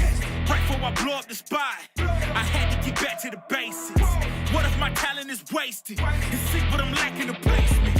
Thought since I rap in the basement, but my come up is legend, is greatness. I don't care now, it's pedal to the metal. I can never quit now, I will never settle. Puppet to the game, I'm pulling strings like Geppetto. We in the same game, but I'm on a different level. I passed it. Gotta keep grinding till I'm laid up in the casket. No fake round, but you feeling too plastic. Yeah, y'all feeling too plastic. They say my style crazy, but then it's straight jacket. Wow. Why you still testing my patience? Trying to turn me into something I ain't trying to be. All the hate is a heavy rotation. You gon' lose yourself, quit testing me. Don't make me lose my mind. Don't make me lose my mind. Don't make me lose my mind, cause I'm looking like Wesley, test me. Don't make me lose my mind. Don't make me lose my mind. Don't make me lose my mind, cause I'm looking like Wesley, test me.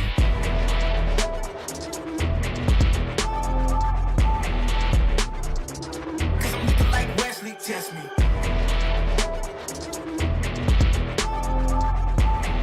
Don't make me lose my mind, cause I'm looking like Wesley, test me.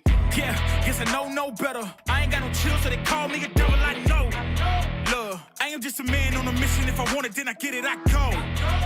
And if you're trying to test me a beast, you gon' need Liam Neeson. The chance that you taking is flagrant. You're testing your luck. If you think you make it out, then you're sadly mistaken. Careful what you putting your stake in, cause I ain't got no patience and no limitations. You trying to figure me out, and I know I don't make sense. But no one's there when you call like you're trapped in the Matrix. You need to take a break from it. I think you should take 6. Cause yes, I hold a throne and no one else can replace this. The pain will only go deeper the harder you chase it. I'm the greatest that you ever met. It's time that you face it. So tell me, Why you still testing my patience? Trying to turn me into something I ain't trying to be. All the hate is a heavy rotation. You gon' lose yourself, quit testing me. Don't make me lose my mind. Don't make me lose my mind. Don't make me lose my mind, cause I'm looking like Wesley, test me. Don't make me lose my mind. Don't make me lose my mind. Don't make me lose my mind, cause I'm looking like Wesley, test me.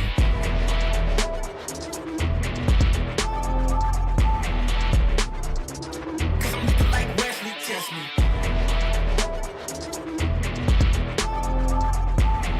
Don't make me lose my mind, cause I'm looking like Wesley, test me. Kiss like that. Kiss like that. Kiss like this.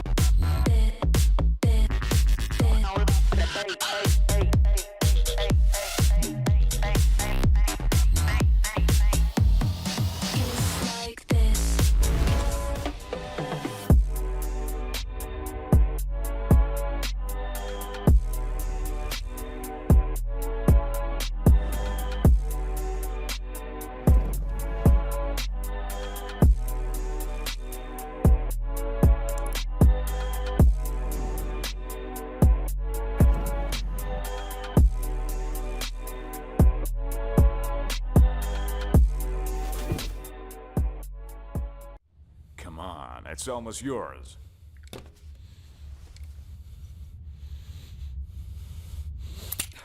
When are you gonna get another chance like this? Go ahead, go ahead. Why are you slowing down? You almost got him. Come on. Whoa. What's going on here? So, this is what you decided to do to me, to all of us, for pixels?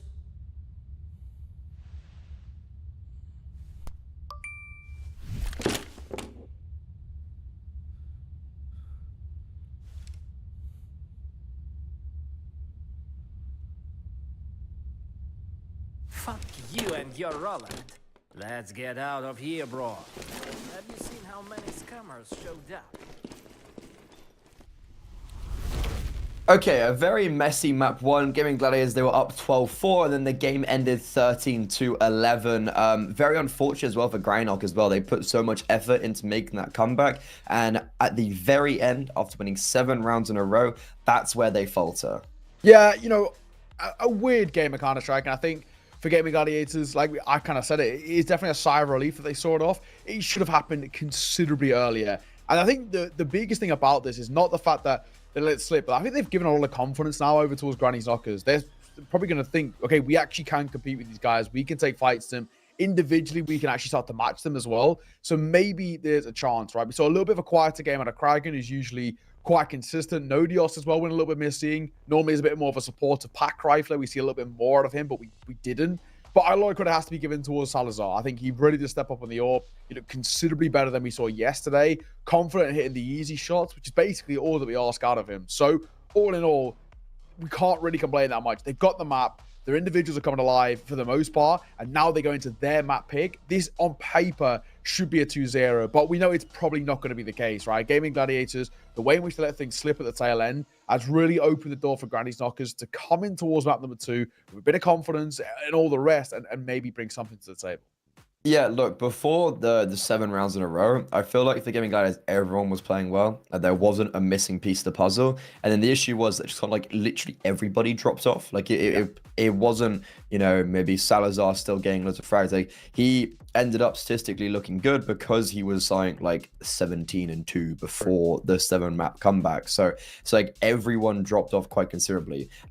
There's also the other storyline of you said that Grind Knockers have the confidence. There's also the conversation point of they used up a lot of that energy in that 7 rounds. Yeah. Now they might have, you know, you see a lot of teams where when they win a map like that, so Gaming Gladiators, that their response is that, okay, we felt like we were going to win the series because Grind Knockers had to put so much into that map that it's quite hard for them to sometimes be able to reset after winning or losing and be able to continue on. But as we go on to Anubis, we saw Gaming Gladiators play it yesterday against 500. They did play very, very well. It's a very up and down map for them. And for Grind Knockers and, you know, the ex-Preezy, it's actually a pretty decent map for them. They have some pretty consistent results against some pretty decent teams like Mazen XT and Amiga. Exactly. This is a map which potentially could open up.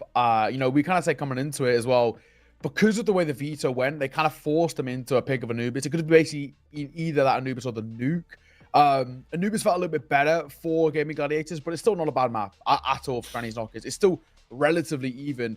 In a weird way, that third map of Ancient is actually a little bit more one-sided than this is. But 100%. for Gaming Gladiators, I think more than looking at your opponents, this is a confidence pick for themselves. It's their second most played map. It's a map in which they still have a very decent win rate on. They still look pretty decent on for the most part too. So I think it's one of those things where it's all well and good playing the mind games of a veto or all the rest. They're playing for themselves. They're picking for themselves here. And I think this is probably the best way to go about it. Sometimes you see teams overcomplicate the veto situation a little bit, right? Where they're trying desperately to get into the heads of their opponent. Sometimes it's actually better just to take a step back and say, what are we good at? What do we back ourselves on? Let's go there. And I think that's exactly what they've gone for. For me, this feels like it should be fine. Anubis 15 times to play in the last 3 months. And that's not including, of course, how many scrims and pracs they've had. It's a very well-versed map for this Danish side. So I think they should be fine. Yeah, there's also, I think when I look at this veto, I kind of have the thought process that Grind Knockers had to have done it in 2. I think I think kind of regardless when we get onto Ancient, I think that's pretty much like, I'd be very surprised if Grind Knockers win that. So I think even if Anubis does go in favor of the, you know, the more experienced Danes, I think from my perspective, that wasn't enough. They had to be winning Dust 2. And I am envisioning a semi-finals for Gaming Gladiators, but from what we saw in Dust 2, anything's possible. Exactly. We're not really going to guard out anything. I think we should be heading underway in just a second in towards our map number 2. Anubis is up on the docket for us. We're looking forward to this one. Granny's Knockers going to start on that CT side, Gaming Gladiators on the T side. And arguably as well, it's not a bad place to start for Gaming Gladiators. Right now, Anubis is probably the only map in the pool. Maybe, I guess, Bar Dust 2, but it's too early to see. But is probably the only map with a lot of officials under the belt that is considered T-sided. So I don't think Gaming Gladiators is too annoyed at this T-side start. It's going to be a big fight through A main here.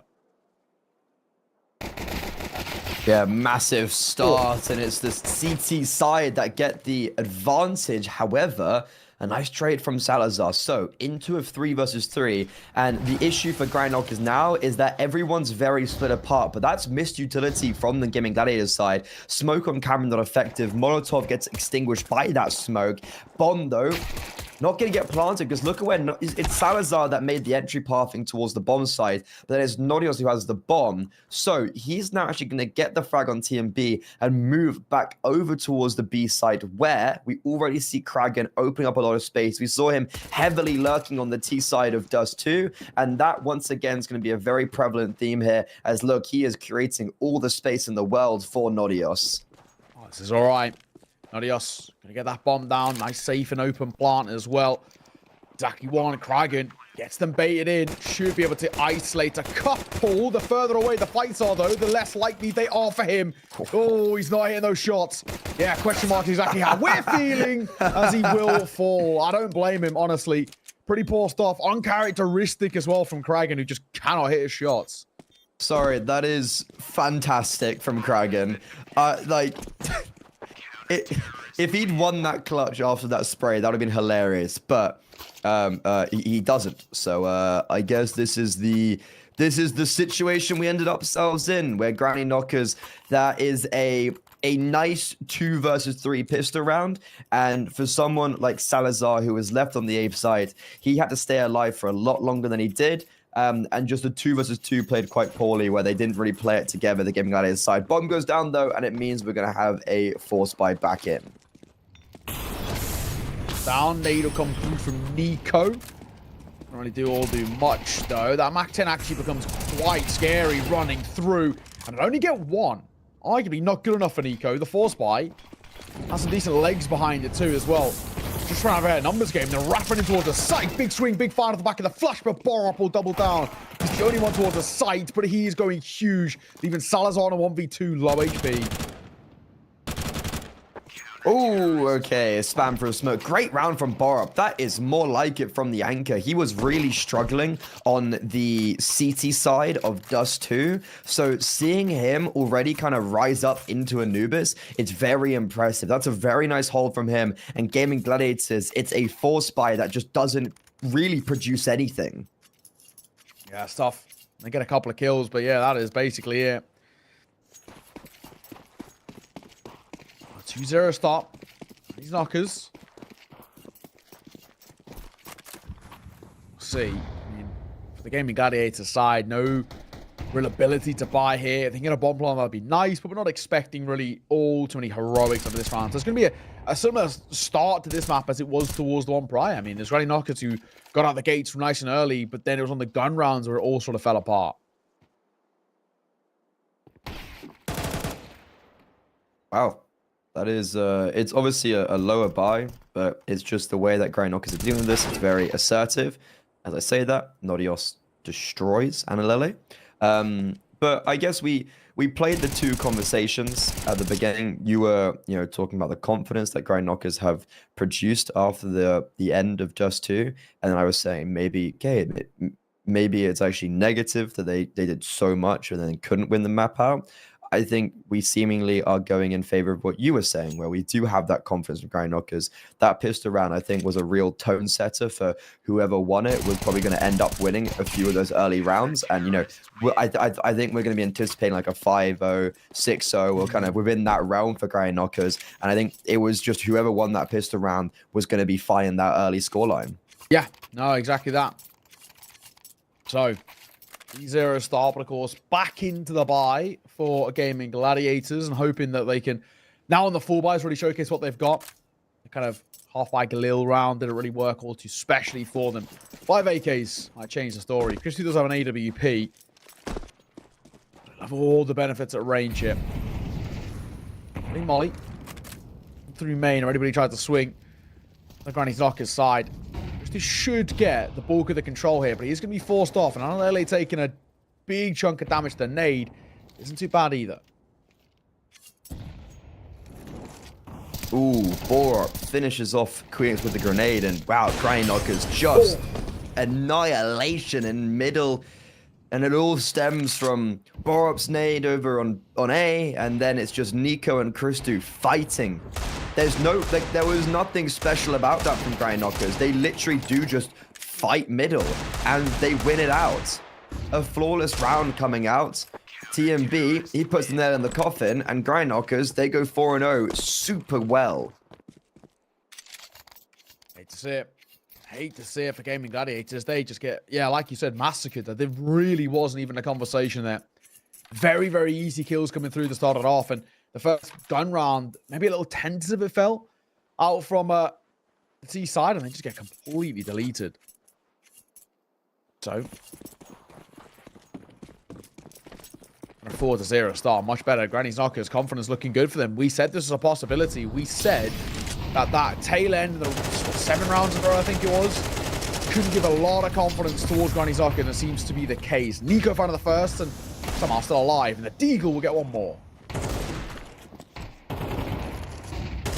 Yeah, looking like they want to shape up for another flawless round. And that's then only losing 1 player, it would be, in the last 3.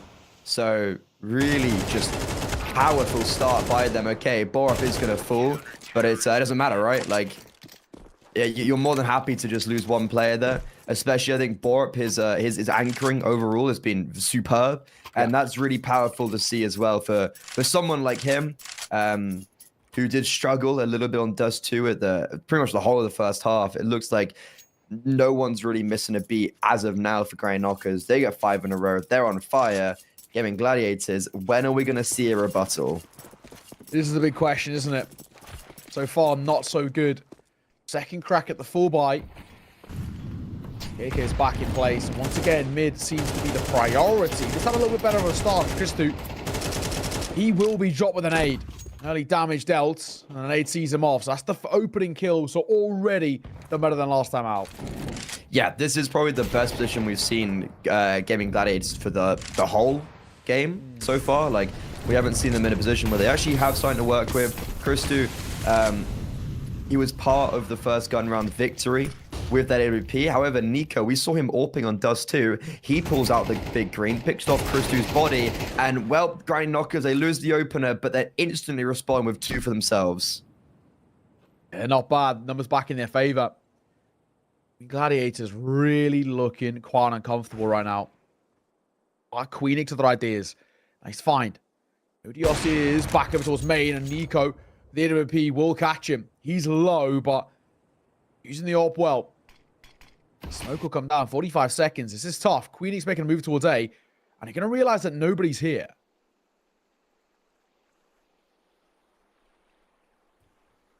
Yeah, so we're in a 2 versus 3. Bomb, though, I think might still commit towards B. Granny Knockers have taken really good space, and yeah, well, Borup might actually just find Salazar, and that, yeah, oh, what a timing. Sees the gun barrel of Salazar, drops the bomb, and yeah, that's round over. Queenix has the whole of the A bomb site. Salazar maybe was still trying to look to finish towards the B bomb site as 30 seconds. He didn't really want to like start running because it would have been heard. And yeah, that is another great round from Guy Knockers. They lose the opener and overrule, just then able to steamroll the Gaming Gladiator side. 6-0 on the CT side of Anubis. Yeah, this is really tough. You know, there's very little to look at for Gaming Gladiators that even remotely looks positive. This is a side who are on a real big tear, and Gaming Gladiators cannot seem to find a way to break it. Oh, it's tough. Really is. Look where we are now. Paul's going to come through. Castle going to get on the mic. And again, some probably pretty stern words. Granny Talkers are all over them. There is no 2 ways about it. This is a one-sided affair. 6 in a row. And basically a low buy here towards the next round again. I mean, we can see Granny Knockers get 7 basically for free off the rip. And they're not even really being tested in these rounds either. I mean, that last round, there was a little bit more oomph, as one would say. But, it, you know, there wasn't a whole amount to really, you know, like it was the opening kill and then like it was just, okay, man advantage back in favor of Granny Knockers. Good map control in the late round as well by the city side. And overall, they are just dominating. Gaming Gladiators, I really, they need to get something going. On the T side of their map pick, they are being played with. Or Molotov in hand.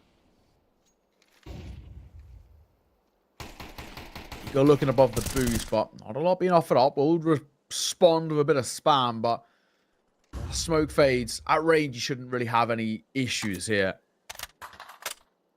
When it's 20 on the clock, and Gaming Gladiators is trying to find a gap here. Not a huge amount offering up, but they come towards A. There's a lot of presence here by Granny's Knockers. Yeah, and well, it's not even Borup who's been doing so well at anchoring down this part of the map. It's actually Nico and Christu who just in conjunction silenced 2 instantaneously. And now with the last-ditched effort reposition from Gaming Gladiators, they're kind of forcing themselves to go over towards the B bomb side. TMB has actually been left alone. There's a big lack of mid-control from the Grannies, so they have allowed space for Gaming Gladiators to succeed, but TMB, even though he does pull the trigger a little bit prematurely, and it does get a little bit scary with, you know, the fight on Nodios and the bomb being denied, it all ends up working perfectly, and once again, Granny Knockers keep 4 players alive. Yeah, it's so simple, isn't it? It's so easy. TMB, really good work. Backside, nice and simple. I say it's the fights. Gets given the opportunities and takes them. You really can't complain. Again, so many question marks that we have here. Another full buy coming through and another one where we ask basically what have they got to work with. So far, nothing has given us any sort of a positive sign. Who's to say things will change here? But a 7-0 start, arguably, in my opinion, is already good enough on the CT side. Oh, yeah, like it's already good enough, and I think sky's the limit right now. Like, where are they going to be taking this? Nico in middle, naded, but still succeeds. Needs to be careful. Does drop a Molotov, gives himself some space to work with, but no, Patty runs straight through that. Does take a lot of damage, but eventually does get the trade. That's the main thing. Oh my god, Kraken finding one, but a big trade from Anna Lele. He's huge. Versus 3 and smoked out. Spam gets close too. They can do a big chunk as well. And it will. Patty seen off by that nade. Brilliant stuff. Yeah, you know, the early damage, I'm pretty sure as well, Queenix was very low from some utility. So even though Granny Knockers were in that manner's advantage, you've got Alan Lele then pushing, evening it up, and having players already low from those previous interactions. And now one by one, they are just fading away into the abyss. You said 7 was a perfect CT side as it is. I said sky's the limit, and they are going higher and higher and higher. 8-0 right now. And it's just, again, these kind of flawless rounds where even if Gaming Gladiators are able to get like an opening kill or a 4 versus 4, it seemingly does not matter. It's just so simple, isn't it, at the moment? Really great work. Salazar. 20 seconds to have a look in. Flash comes over. Will actually force Crystal off the angle, but doesn't affect Analele at all. Super simple stuff. 8-0. Great work. Just some of the easiest level kind of Counter-Strike that we've seen come out from the Granny's Knocker side. Even more so than their Dust 2 kind of run back. That was 7 rounds in a row. This is now 8 in a row. Beautiful. Simple. Gaming Gladiators back onto a low buy. I mean, man, things are going from bad to worse. This side again, absolutely decimated. A completely different showing than what we saw, you know, from vast majorities of Dust 2. Maybe they just had to wake up a little bit on Dust 2. And okay, back on the pistols, bore up. Oh, this time silence instantly. This A bomb site has been a rock. And now we actually have, this is probably the best position for Gaming Gladiators we've seen all map, where they have the man advantage, they have the pistol short, they have the bomb site. And now Analele, okay, does even it back up a little bit. What was this for? Bomb just planted. Nodios on carpet, looking to silence, misses his shots, but does finally connect. Now it's able to tug and just be a thorn in the side of the Grey Knocker's side, but they're actually just going to completely evade him. They're going to go, Grand, you can stay there. We're going to just push straight up through a main. Utility being placed. Christu just in such an awkward position with the orb, but it's going to be Analele who keeps on pushing forward. And now Nodios, he's just not able to really get anything going. Bombs being defused, and Christu gives good coverage alongside Nico. And yeah, overall, Granny Knockers, doesn't matter if we're in a disadvantage. Doesn't matter if you've got the bomb side. Doesn't matter if you should be winning the round. We're staying flawless. 9-0. This is looking like a very quick map of Counter-Strike. I really don't know whether there's any way back into this for Gaming Gladiators. It looks like mentally they're already checked out here. If bomb plant is good, it's a small silver lining, but it's not good enough. There's no two ways about it. Beautiful work. Brilliant stuff. Has been a really nice run. It comes through. A little bit of chip damage. It'll respond one of their own. It does a lot more. Nico going to get tagged up. Nodios. Christu tries to play in and around that smoke. Difference, I guess we can see with such a massive lead here compared to what was the big lead by kind of Gaming Gladiators, is that it just doesn't seem like Granny's Knockers are losing any discipline at the moment. Well, I will say, Gaming Gladiators, they had that as well, and then they went into the second half, and that's when I think it all fell apart. So there's always time. Don't worry. There's always a world where, you know, we saw it in the last, but this is looking like it was dominant from Gaming Gladiators in map 1, but this is like a different level of domination. I don't know. It feels like they're losing max 2 players, if that, and they're winning all the disadvantages quite cleanly when they do enter them. If they enter them as well, is kind of the operative word. And now, Gaming Gladiators, they've used a lot of utility with not much to say for it. They have got mid control, and this is something that Grind Knockers have been given over to them. So now we start looking over towards Borup and Nico, and we're like, these two guys with equally no utility have a tool task on their hands. So, what now, right? Damage down, big swing, Patty, wow. Big double. Oh, that was so needed. They'll get the site here, and that should be the round. The first one for Gaming Gladiators. It's about time as well. I mean, the thing is, even getting 3 rounds, though, on this first half, is it going to be enough? I don't really know. I mean, sure, like it's 1 round, like. So, like, in itself, like, we're still 1-9 down, but that's more like it. They get a very good read that, look, yeah, Grind Knockers have not been maintaining mid control. It's been, I think, back and forth with either holding mid very aggressively or not holding middle, like, at all. And Gaming Gladiators just keep on contacting their way forward, never taking any contact. And then rightfully, you know, it's like a great flashbang from a water to pop the players through camera. Grind Knockers, they finally are showing that they're not immortal. And I think this is the first time that 4 players have died in the whole half for Grind Knockers. Yeah, no, exactly. Not bad. Finally, Gaming Gladiators got something to look back at in a positive note, but this isn't going to be an easy resurgence. They need to get 3 here at the tail end of the first half and then going towards the second with a pistol and all the rest. It's tough. It's tough. There's no 2 ways about it, but it's better than nothing. It's better than nothing. Let's see. Spam in the corner. My God, that's so close to Patty. He does avoid them for the most part. Bits of damage, but nothing too problematic. Yeah, the IGL doubled his kills in the last round. He won it out with his double entry. He's looking for more. However, does take a little bit of damage in the Molotov. Big dance of utility over towards Connector, and seems like they're going to come out of the situation even, but it's actually Nico with a spam through the smoke on Kragan in middle. That's the opening kill going in favor of Grind Knockers, but that is a lovely, nice little set play from Nodios, and oh, even drops Nico as well. Almost drops Nico. Yeah, Patty.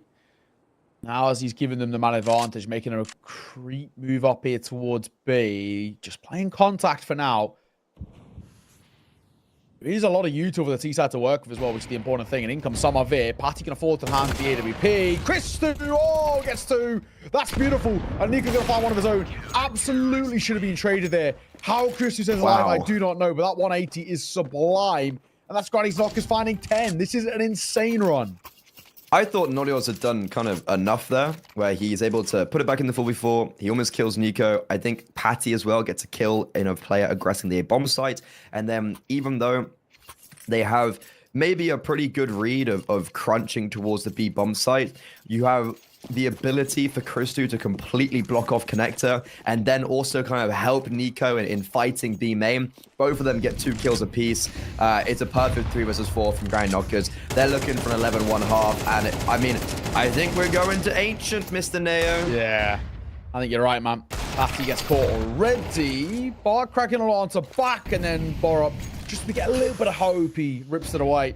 Yeah. This might be 11. Oh, dude, this is 11-1 half. I think you're right, man. I don't What's even care. happening? Yeah, this is a really bad crumble from Gaming Gladiators. I mean, you hit the nail on the head, right, with saying that the confidence is kind of firmly gone in favor of the G knockers, and wait, like it has, right? Kragan as well. He's already low from a spam in middle, so needs to be careful a little bit with some of these grenade placements. And look, I'm a bloody mind reader, and Analele dunks him. Missed flashbangs from Gaming Gladiators. Nodios blinded by Salazar. Salazar, where's he been on this server? A real absence, considering how well he was playing on Dust 2. And it's like, okay, getting a nice flick there. Would have loved to have seen that earlier on. And look, this 1 versus 4 would be insane if he wins it out. But TMB doesn't even let him get more than one. Granny Knockers, they lose 1 round in the whole of the first half on the CT side of Anubis, nonetheless, which is not something you hear every day. Yeah, this has been a ridiculous showing. I mean, in all the most positive ways. Out from Granny Knockers, 11-1 in this first half. Surely there is absolutely no chance in hell Surely, of right? a response. Yeah, Surely. You know, but we'll have to wait and see. I think at the moment, at 11-1, just making sure that Granny Knockers see this off. If they get a pistol, it basically is done, surely. Pistol, I mean, it is already done. It's just like surely, right? I mean, just look at the kills for Gaming Gladiators. Like, you've got the most kills on Salazar, who's on 6. Like, as we were kind of saying, like, Cry Knockers just weren't dying. There was 1 round where they lost 4 players. Every single other round was either 3 or just mostly 1 or 2. Like, yeah, I don't know. I think they got like 1 bomb down, and that was on a Tech 9 round. Really just kind of devastation. You said it was maybe looking maybe in even map, and statistically when you come into this, I think that was a correct thought process to have, but it's not the case. The experienced Danes are taking control of this one, and now on the T side, looking like they want to wrap around towards the A bomb site. Queenix and Patty, they might have a lot of work to do. Go. Comes through. Christy gonna find Queenix. A bit of a messy fight on towards Patty, but bomb will go down. Patty gonna get 1 more, so a chance opening up. Oh my Patty God! Jumping, gonna find Christy single-handedly trying to make the difference here, and he might just do it. Oh my God, what a round! What a round out of Patty. Needed a hero, and he leads by example. Sure, whatever. That's a unreal round from Patty. Even gets 1 utilizing his wings. And Gaming Gladiators, sure, what a way to just start off their progression upwards. They can still end it off in regulation. They just need to win 11 rounds in a row, or be 12 in total, 11 from this point. Yeah, Patty, okay. Very nicely done. The IGL does just kind of destroy the Granny Knockers. But I don't think Granny Knockers care whatsoever. Look, they got the bomb down. They're still winning by 9 rounds. They're still in a more than comfortable position. And they're actually going to force back up. 5 Galils, 2 pieces of utility. They're just going for the straight jewels. Oh, so at the moment, maybe a chance. Maybe. Hills across the board over Granny's Knockers, and TMB going to find the first. So, not about start. They might have been just playing quicker as well. It looked like TMB was tempted to rush in towards the fight. They met with a nade and a molly. That'll slow him down.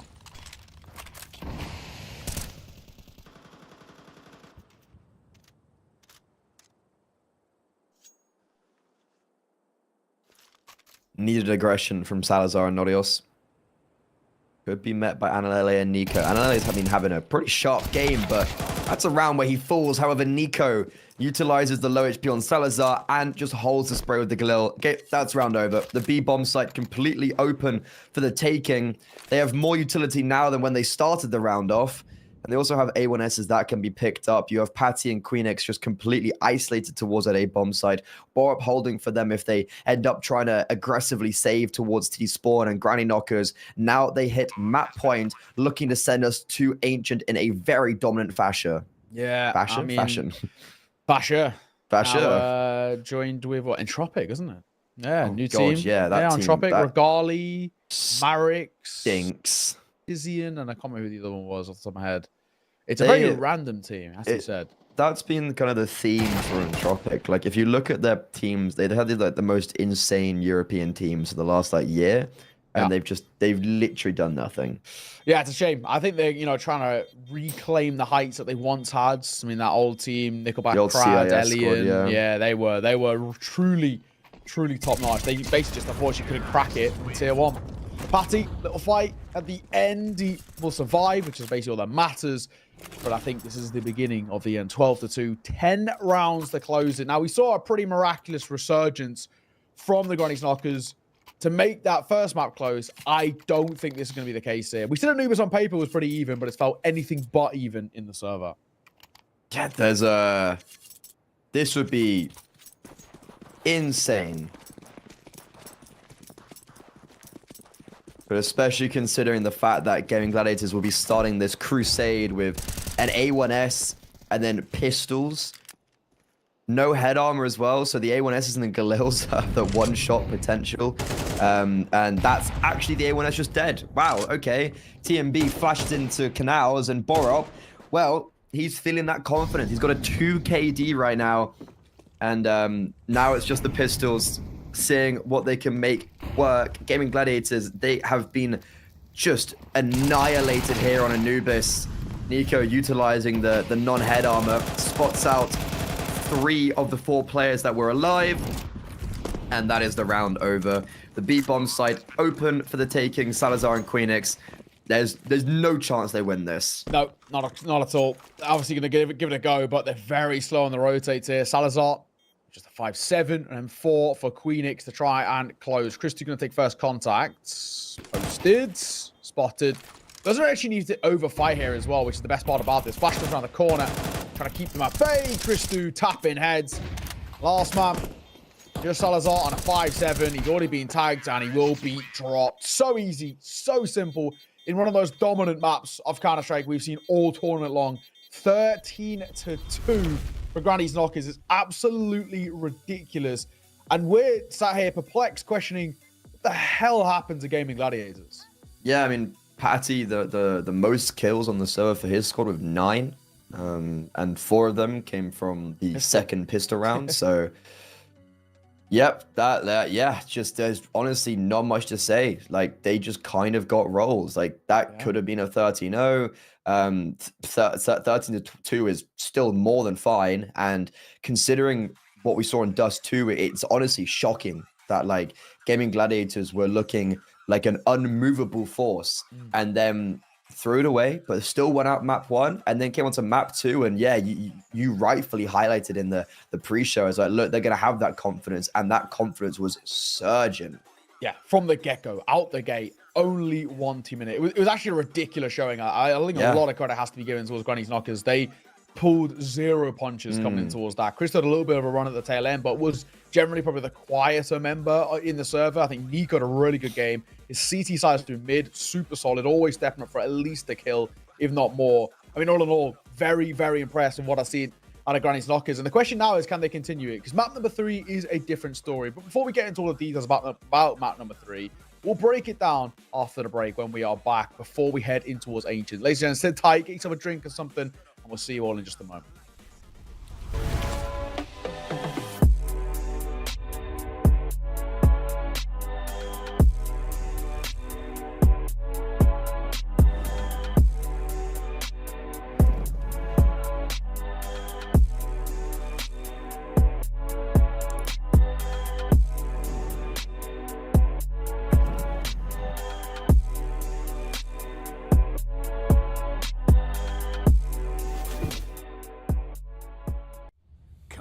It's almost yours.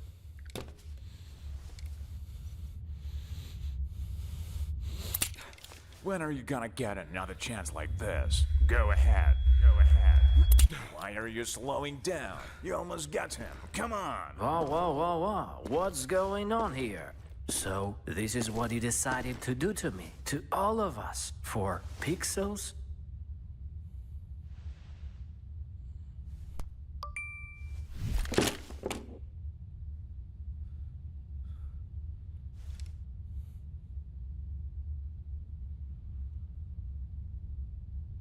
Fuck you and your Roland. Let's get out of here, bro. Have you seen how many scammers showed up?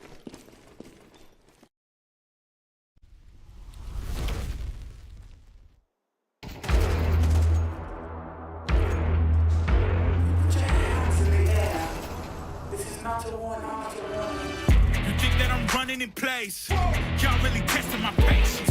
Right before I blow up the spot, I had to get back to the basics. What if my talent is wasted? And see what I'm lacking the basement.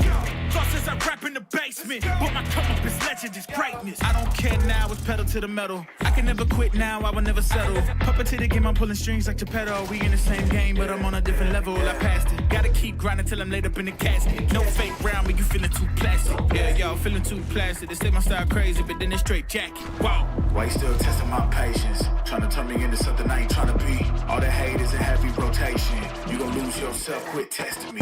Don't make me lose my mind. Don't make me lose my mind. Don't make me lose my mind, cause I'm looking like Wesley, test me. Don't make me lose my mind. Don't make me lose my mind. Don't make me lose my mind, cause I'm looking like Wesley, test me.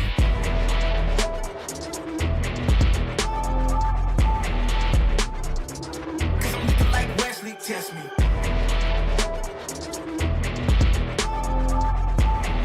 Don't make me lose my mind, cause I'm looking like Wesley, test me. Yeah, guess I know no better. I ain't got no chill, so they call me a devil, I know. Look, I am just a man on a mission. If I want it, then I get it, I go. And if you're trying to test me a beast, you gon' need Liam Neeson. The chance that you taking is flagrant. You're testing your luck. If you think you make it out, then you're sadly mistaken. Careful what you putting your stake in, cause I ain't got no patience and no limitations. You trying to figure me out, and I know I don't make sense. But no one's there when you call like you're trapped in the Matrix. You need to take a break from it. I think you should take 6. Cause yes, I hold a throne and no one else can replace this. The pain will only go deeper the harder you chase it. I'm the greatest that you ever made. It's time that you face it. So tell me, Why you still testing my patience? Trying to turn me into something I ain't trying to be. All the hate is in heavy rotation. You gon' lose yourself, quit testing me. Don't make me lose my mind. Don't make me lose my mind. Don't make me lose my mind, cause I'm looking like Wesley, test me. Don't make me lose my mind. Don't make me lose my mind. Don't make me lose my mind, cause I'm looking like Wesley, test me.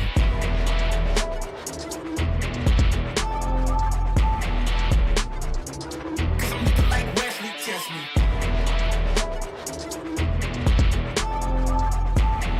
Don't make me lose my mind, cause I'm looking like Wesley, test me.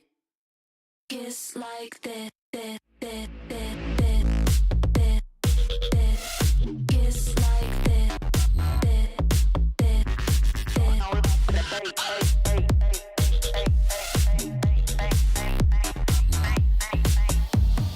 Kiss like this. Kiss like this. Kiss like this. Kiss like this. Kiss like this. Kiss like this. Kiss like this. Kiss like this.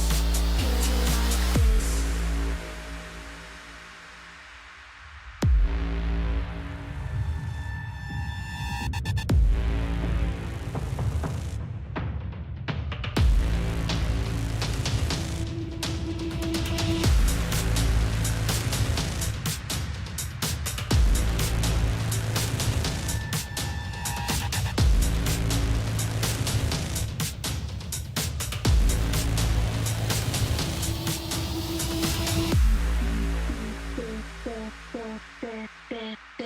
Kiss like that. Kiss like that. Kiss like this. Kiss like this. Kiss like this. Kiss like this.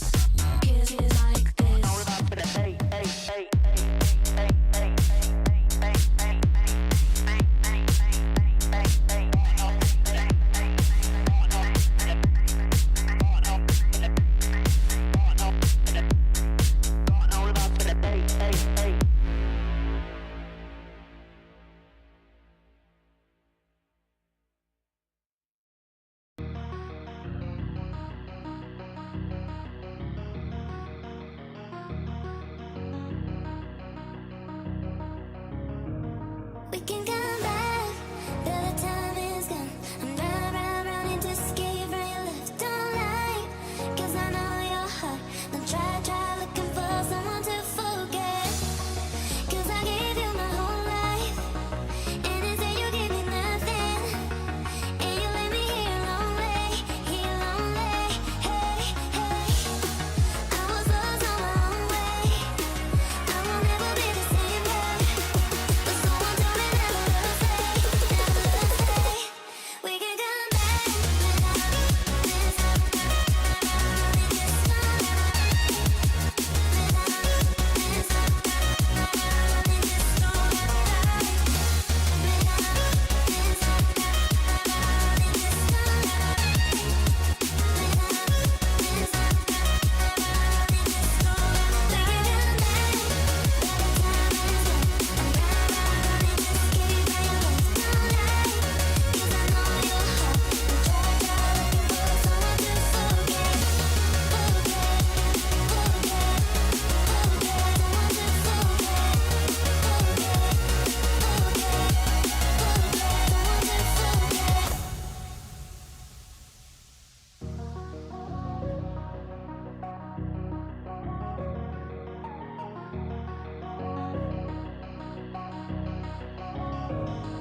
like 0 degrees. I'm out the cage, gotta let out the beast. Revolutionary, gotta let out the streets. Locked in the cage, I'ma let out the hood out the hood out the wake up, get out the sheets. We came from one man, forget that piece. You take the west side, take out the east. I'ma put him in the cage, never let out the start. I hear him chat to me boys, move too quick, can't stop for the talking. I hear him chat with the boys, man so tough, but man's keep walking. Just too sharp with the boys, white girls better tell me I'm awesome, yeah. Hot like fire on the pine, if you wanna touch me, I'm please use caution, caution, caution, caution, caution, caution, caution, caution, caution, caution, caution, caution, caution, caution, caution, caution.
I hear him chat with the boys, man so tough, but man.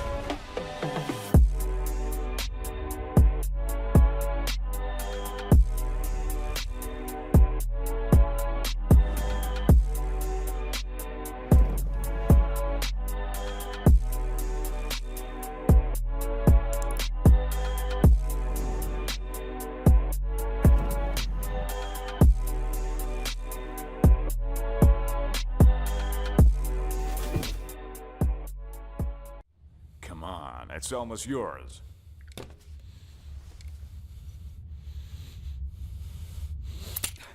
When are you gonna get another chance like this? Go ahead. Go ahead. Why are you slowing down? You almost got him. Come on. Whoa, whoa, whoa, whoa. What's going on here? So, this is what he decided to do to me, to all of us, for pixels?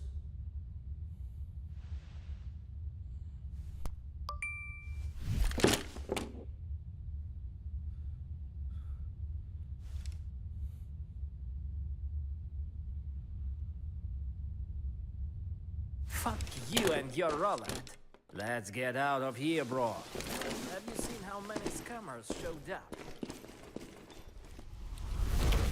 This has been a very weird series. We've had two very dominant maps, but the scoreline for Dust 2 doesn't really show exactly what happened. It was a 12-4 lead for Gaming Gladiators. It then went to full 24 rounds. We then went to Anubis and Granny Knockers just annihilated 13-2. We now head on to Ancient, the third map decider in our first quarterfinals. And Granny Knockers, I mean, this isn't a map that they're very good at. People tend to pick into them and they tend to win. And yesterday we saw Gaming Gladiators demolish 500, so I have no idea where this series is going to go. Yeah, this has been such a wild game of Counter-Strike, kind of for all the wrong reasons, in all fairness. But we'll have to wait and see how things pan out. Gaming Gladiators need a completely different showing. There is no two ways about it. That was a dire for second map of Counter-Strike on their own map pick. 13-2, they get decimated.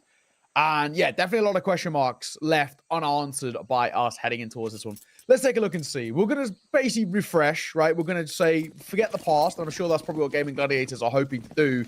Granny Knockers, though, still will have decent amounts of confidence. And at least mechanically, should still be probably at least the favorites in the early part of this game. Gaming Gladiators really have to change the tempo. I mean, they do have the advantage of being on a map like Ancient. Like, that really does give them an ability to reset themselves, knowing that they are the stronger team objectively on this map. Yeah. And if they can play like they did against 500 yesterday, then we could be in for a treat. Granny Knockers, it's all a ruse, this early action towards the B bomb side. Christu and Analele attempted to head over towards A, but get met with 2 players in Donut. Now Borup actually is single-handedly trying to win this round out. He's opened up the B bomb site, but everyone around him's dying. And Christu, I have no idea what's he doing with the bomb. Borup is just killing everybody on that B bomb site. And Christu, he's not going to get cleared in middle. Queenix now in a 1 versus 2. Christu just got, no one can land a shot. Everybody's missing. Everybody's running out of bullets, but it's Borup. What an insane round. Yeah, that was for kind of all the wrong reasons as well. We're saying that phrase a lot. Very scrappy at the end there, but at the end, Granny Knockers are the ones to take it. And again, another rough little showing out of Gaming Gladiators, and they're going to force in towards the second round. Now, I don't know about you, but I normally really don't like CT side force buys. When you lose the round, I think it really puts you in such a rough spot. You know, the only positive I guess you could say for Gaming Gladiators is no bomb plant. They haven't got that extra cash injection, but it's very risky. A TMB crossing full blind, he will fall. Great supporting util from Salazar. Okay, well, that's a great start. Analele is not going to clear Donut. Does survive though. And this retake, speaking of Donut, a lot of players here. Nade though, does do a big chunk of damage. Christu falls to the Mac 10, and now we're in a 3 versus 5. Smoke in Cave's going to be clearing soon. Borup trying to mimic his excellence on the pistol round. Once again, very low HP, and it's actually now just Analele with that Mac 10. Everyone against him, and that force buy from the CT side, it's incredibly crazy and messy, but they end up winning it out, keeping 3 players alive. And I guess that's all that matters, right? Really well done. Yeah, I'm normally not a huge fan of the seat side force buys, but the one thing that really did help Gaming Gladiator there is just that lack of bomb plan on Granny's knockers, a little bit less cash, and you saw a little bit of a lesser fleshed out buy coming out from the T side, and then they get caught off guard immediately. They go for a little bit of mid-aggression. One brilliant flash from Salazar really gives them all of the help they need. So it worked to respond in kind. And of course, Granny's Knockers, they are sort of forced into a force. They don't really get a choice about it. They have to because of double eco. Tied square.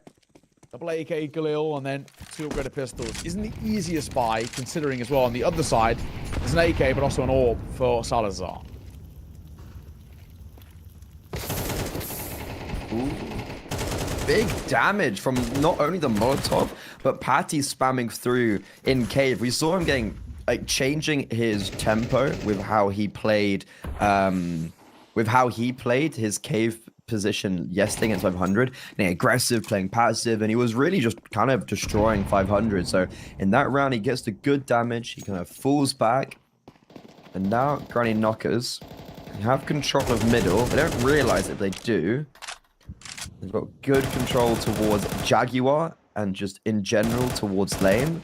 Where they take it now? The bomb on the back of Nico is still around this lane position, but as TMB is searching around Donut, he's realizing that he's got all of this for free. It's just going to force them to move away from the B-bomb site, and well, they might not have that opportunity because a triple swing from ramp from Gaming Gladiators drops the bomb, but it is a 1-for-1 trade. Already. Kragan making a little move here, might be able to catch them off guard. Yes, it's a 4v4, but the HP so low for Granny's Knockers. It's not the easiest TMB. Drop low and drop down by Kragan. Move back on towards B. They'll hear these steps. I don't know how much space Seaside are going to be given because they line up for the FAMAS. Beautiful work. Queenix, Kragan combine, and the last man, they nose towards Rab. Borup so low. A dead man walking. Down he goes. Only the one casualty. That is much better from Gaming Gladiators. This is a side who look like a completely different team already compared to map number 2. Yeah, that was just a great start of the round with the amount of damage that was instilled on Granny Knockers with the Molotov spam. And then the whole round just kind of kept on trailing off in favor for Gaming Gladiators as they were actually able to be killing the higher HP players. And it was just the low HP players towards the end that were left by themselves. So now for maybe the first time in so many rounds, Granny Knockers are actually going to be an eco. And I can't remember the last time I saw them on an eco. Oh, upshot misses. Salazar, second time of asking. None of this, unfortunately. They're actually taking the site because of it. But Queenix got the right ideas. Him and Kraken combining. Bomb going down, honestly, is actually all they care about. Big win. Yeah, just with the AWP alone on the A bomb site, look, he was probably never going to deny the bomb going down. There was just 5 players with nice entry routing and nice movement. Bomb going down, the extra $800 alongside the 2,400 loss bonus. Very, very ideal. I don't think it's going to mean... we could actually, no, Christu can buy an AWP. I think he can buy AWP armor exactly with 5.4k. Yep, that's going to happen. So Granny Knockers, they're going to have a full buy with the AWP out, but no utility on Christu. That's kind of the one... the one setback they have right now. So, 3-1 scoreline. But like you said, no up in play. The only thing is the lack of util in his back pocket, but it's not the end of the world. Especially if he can get a couple of kills going. He wants to try and limit what Salazar can do at range. Kragan jumping towards mid here. Off the back of the flash, might get some space, and it's beautiful. He does. Great work, him and Patty combining as TMB will fall. Orb shot misses too, and the 8K transfer from Patty is beautiful.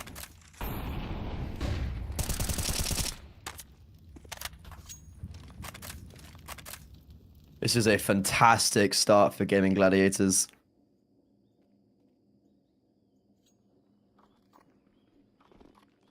I don't even know what Grindhockers can do in this round. Like, it's kind of like that type of really, really early round victory for the two players dying in you know, elbow and lane. Like, they're so separated. You're relying on Borup maybe being able to kill Queenix and Donut, which he does. So getting his first kills after the pistol round.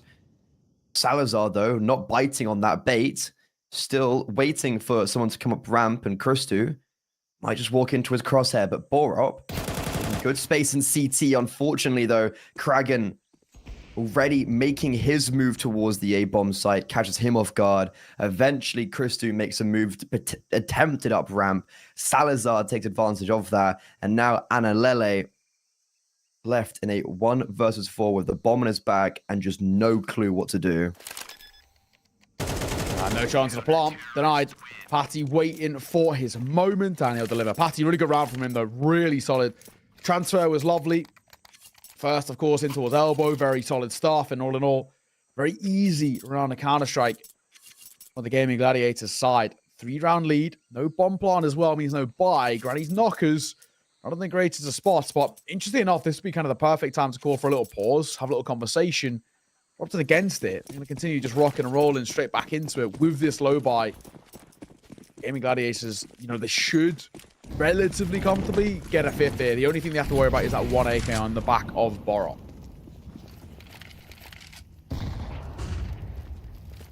Borup has been clean.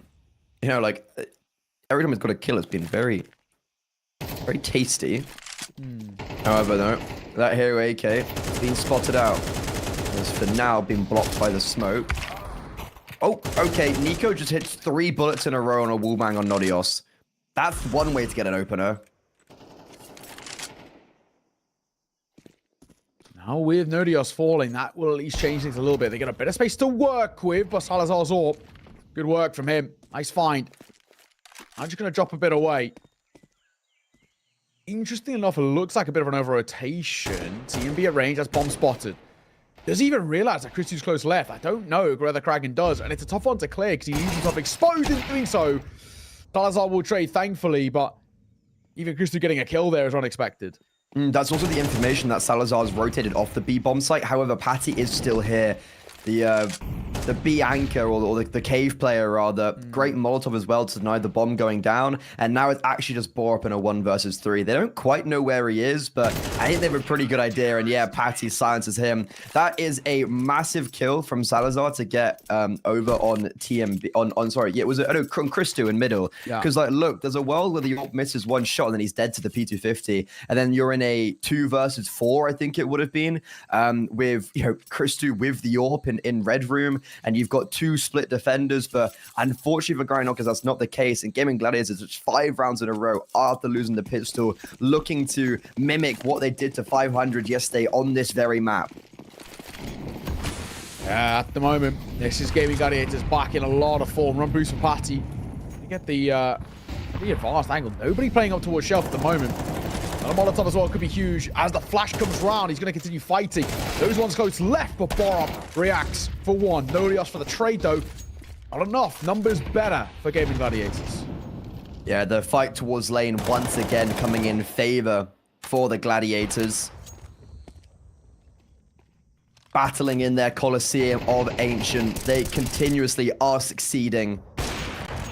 And that's it. That's just round over. So crisp, so clean. Salazar looking to reinvent himself. He failed on the second map, but on that first map, he was fantastic. And now he's not missing a beat. This is a different story. I mean, what a weird game of CS, this whole series, right? You've gone from 12-4 up, then to 13-11. That itself felt like the storyline of the series, but it's anything but. Then a 13-2 the other way in towards map number 2. And now we're into map number 3, and it's feeling exactly like map number 2, but in reverse. The most one-sided game thus far. This is, yeah, none of it's making sense, but I kind of love it. And that's just great early util as well. Like, Christu naded down. Nico, though, that's actually another opener with the Deagle. That's the second time in recent history he's got opening kills with the hand cannon. But I don't know. It doesn't fill me with too much confidence. Oh, Jesus Christ, Analele. Salazar gets drive-byed. And in the meantime as well, Borup adds a kill to his tally with the Deagle. Queenix and Nodios in a 2 versus 4, now making a 1 versus 4. Where has this come from? Yeah, this is carnage. Absolute carnage. I'm going to go down. Oh, I did not know you could plant there. Surely Granny Soccer is going to find themselves this one. Question is, though, can Nodios save the AK, or can I get anything in response at the end? There's the first, but TMB will see him off. So we're only the 2 casualties. Finally, a good round out of the Granny Knockers side. They take it with confidence. They can now build upon it as well. And because it's not that expensive, reinvestments in are no issues. That is what we need to see, but now on a little bit more of a consistent basis. Because even still, if Gaming Gladiators get up to 7 rounds, I think for CT side, they can be relatively happy. Yeah, it's one of those really weird ones, right, where you're 6-1 up, and then if you end on 7-5, it's like, okay, you have to be happy with the scoreline just in itself, but you're also upset that you've allowed Grind Knockers to get the momentum coming back in, and you do see a lot of teams talk about how getting like an 8-4 half and winning 3 in a row to allow themselves to get that 4 actually does serve a big purpose in giving them that momentum starter.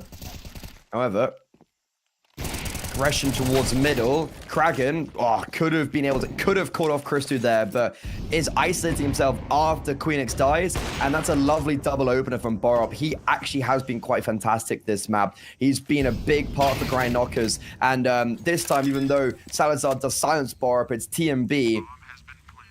It's basically mimicking what Analele did in that previous round, just drive-bying Salazar, and Gaming Gladiators, okay, falling once more. Yeah, Nodio's sticking around here for exits, but that is basically it. He is looking for the big flank, which is pretty common in these post plants, but isn't going to be given it. It's a triple donut stack for the likes of Granny Knockers. That's going to be them up to their 3rd.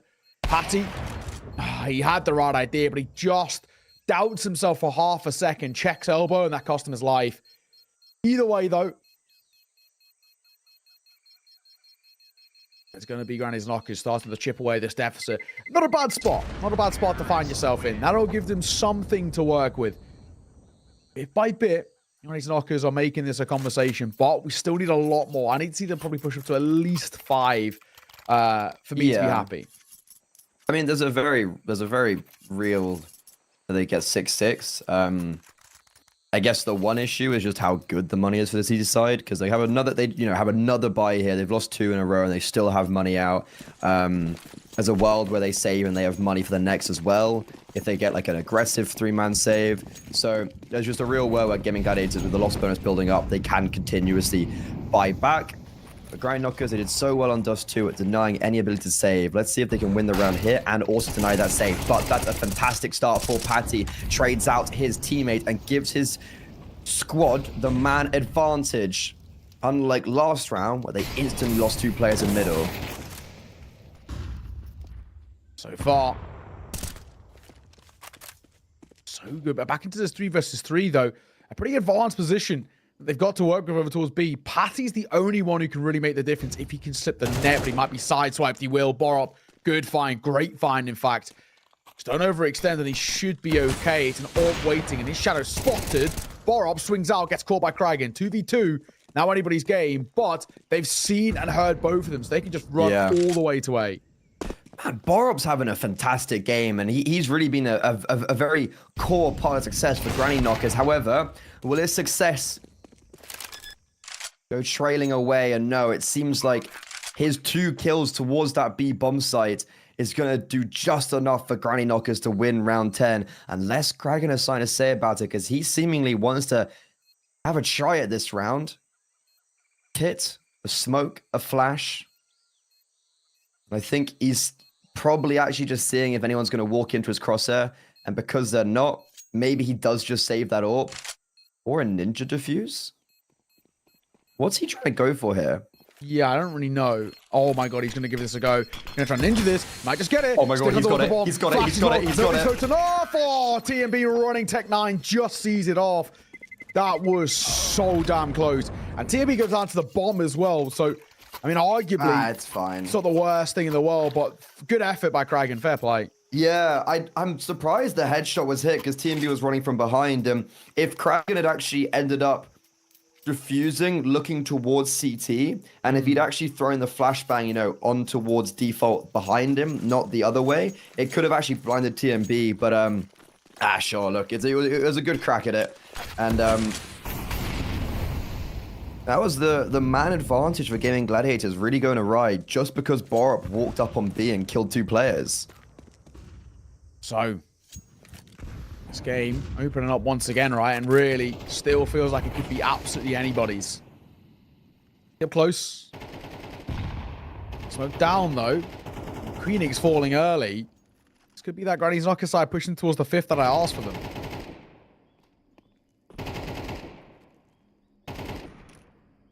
I think 5th could just be a start. And as I said, like, look, it's a 6-6 half, which or if it is, or 7-5 half, it could be considered okay for Gaming Gladiators, just scoreline on the City side. But you've got a lot of momentum now for the Granny Knocker side. Christu, how has he been allowed to get away with that frag onto Nodios? Patty does trade once again, getting 2 kills in Cave. However, we're seeming like it's the same rounds over and over again. Borup entering on that B bomb site, Patty getting 2. That's not enough. And now Granny Knockers, they let anybody save. Now it's only Kragan. Patty finally does fall. Nico gets some revenge on his teammates. And that is just, once again, Christu, great 2 opening kills. And then Borup with the icing on top. All goes quiet as well for Kragan. He's just forced to tuck his tail between his legs. Save here. And these Knockers make it a 1-round game. Good response from them. They really did start poorly, bar the pistol. And then everything since has been a really, really good run off form. Will Kragan save? Yeah, he'll be fine. They are running his way, but he'll tuck his head. So nice and simple. Final round of the half. Only 1 round in it. This map, despite not being on paper that great for Granny's Knockers, the last few rounds has really showcased what they've got.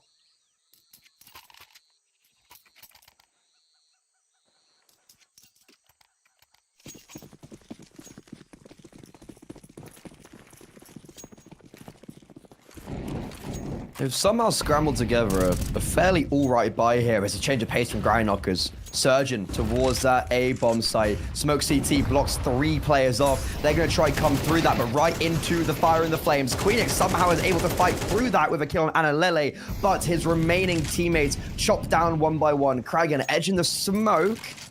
But nope, it spreads and it kills him. Alongside that, a frag in middle. Patty last alive, and Granny Knockers even up the scoreline 6-6 with 5 rounds in a row, replicating Gaming Gladiators 5 in a row or 6 in a row. And now we go into the second half dead even. Yeah. Honestly, fair play. Granny Knockers really good run, right? 5 rounds at the tail end of that T side is great. And you mentioned his name. Borup's having an absolutely brilliant game. 14 kills, 8 deaths. There's a lot to love. Gaming Gladiators starting to dwindle once again. And when we head in towards this second half, the big thing that comes down to is going to be this pistol round. If Granny Knockers can find it and, just reignite the momentum once again that they've just finished the first half with, it's absolutely anybody's game. But the primary thing is about Granny Soccer's getting that momentum back. This is the thing for me where we saw this happening towards Anubis. Once they get the snowball effect on the way, I mean, we saw it tail end of us too, right? Once they get that snowball effect on the way, they're so difficult to stop. They can, like I said, just kickstart it again off the back of this pistol. Really could be a big thing for them. At the moment, for me, it does feel like Gaming Gladiators are a bit on the back foot. Yeah, who would have thought the grannies are able to overpower the gladiators? Yeah. The weird thought. Deck issue, it seems, though. I'm not too sure I'm what gonna it hit could you be. with a really weird curveball now. Go on. You know those like little 4 circles on Ancient just in front of us? Yes. Don't they look like the co-op sign? They do, which I honestly, unironically, I think less than 10% of people would understand. If I'm right in saying co-op's UK only, I think. I think it's UK. It's not even an island. Oh, there we go. Yeah. So yeah, UK only. But for those who know, if you know, you know. But if you don't know, but you're spot on. That is basically the logo. Bar the top like, left the one needs to C be in and half. Yeah. Yeah, and the P. But like someone said it to me once, and I've been unable to see it like ever. Yeah. Like every time I see it now, it's like they're pretty spot on. They're pretty spot on. I think so far, be back in a second. From what we've been told is a little mouse issue over towards Christu. So hopefully back in just a moment. Needs to charge it or something of the sort. We'll hope it's only a brief one. Then get back on the way. But yeah, good half of Counter-Strike so far. Very good position that I think Granny Knockers have put themselves in, especially considering how things once were. It was looking like not even that long ago that they were getting absolutely decimated. So this is a really positive sign. yeah, this is a real. I'm glad that we're seeing a game which at least at the half is close, because like we had that hasn't been the theme whatsoever for the other maps. And I mean, it is close, but we have just seen like 6 in a row, then 5 in a row. So like it's been a tale of 2 stories of just one team dominating the other team dominating. I'd actually love just to see some back and forth, because that hasn't been the case whatsoever in Borup. Like, this guy's having a game. I don't know what's happening on Ancient. He was doing fantastic on Anubis, and that's an insane opener. Now, in the 5 versus 4, there's a kit on TMB and a smoke as well, so they can allow that bomb to go down. But it's actually even up to a 4 versus 4 as Christu gets caught off in Jaguar. Bomb down. It's already not a bad spot. Smoke will come down, though, to make Kragan's life a little tougher. I just jump out. He will, but he's going to be tagged down low. I think he gets caught on the corner there. That'll cost him his life. Tap on towards the bomb. It's actually a hold as well, but TMB removed. Borup going to find Salazar. Someone's got to get on this bomb, though. There's the Molotov is stopping them. So they've got to wait. I don't know if they have the time. They do have a kit to work with. TMB now has to stick it. And thankfully, because of that kit, they have the round. Granny Zockers, once again, like I said, reigniting that confidence. Yeah, that is I mean, that's firstly both pistol rounds in this game. And let's see if they're going to actually be able to work anything off this pistol round, because they instantly lost to the 4 spy in the first half. So now, with hit on TMB, saves Granny Knockers, Gaming Gladiators, as anticipated, they're going to force back after the bomb going down. They've won 1 4 spy after a pistol so far already. Can they do it now on the T side? That's the big question. We'll have to wait and see. Stu. Already making a little move. Look at this TMB. Great for the first. Hangs around though. Had to get the second.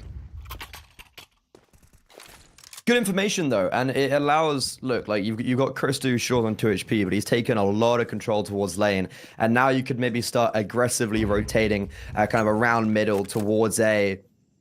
And Gaming Gladiators, I guess they're faking some presence A, and then coming back middle. They get a kill on Christu, but for the Knockers, this is kind of the one player you'd almost be okay with dying, because he's on 2 HP, and you get the information out from it as well.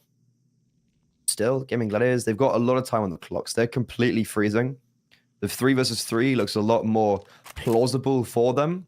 Yeah. And they're going to end towards a bomb site where Nico and Analele, they seem to have the read. But these guys, combination of 9 kills, they haven't had the fiercest of games. Analele. Backside. Being held it. Smoke will come down. Molotov will eventually force him away. He's just playing the edge of it. Flash catches him, but he'll catch Queenix. Patty will fall as well. Sazov it all to do. Analele just playing around the smoke, making noise as well, so he can't even confidently get that bomb down. And Analele has read him like a book. Granny's knockers are flying now, 8-6. This is an immense run of form. Yeah, 7 rounds in a row. That's a great back and forth from Nico and Analele. I think with Nico spamming, you can tell they're not really anticipating Analele to be around default as well. I can understand why you wouldn't think 2 players are in CT there.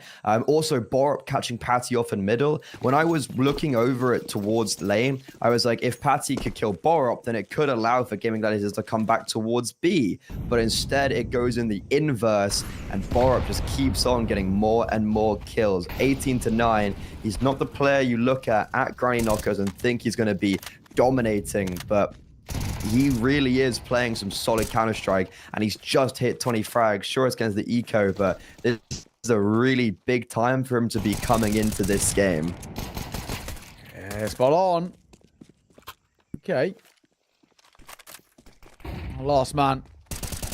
Now it's an M4, so Queenix and opportunities make it a little bit more expensive, potentially, but still not a huge expectation at the tail end. We'll see. Queenix holding. Christy not overextending just yet either, so yeah, for now it seems fine. Will be Granny's Knockers finding their 9th. Of course, this was a low buy, so we don't have the huge expectations out of this. Queenix, show his head. Christy still starting to the idea of the fight, but he's playing very, very passively.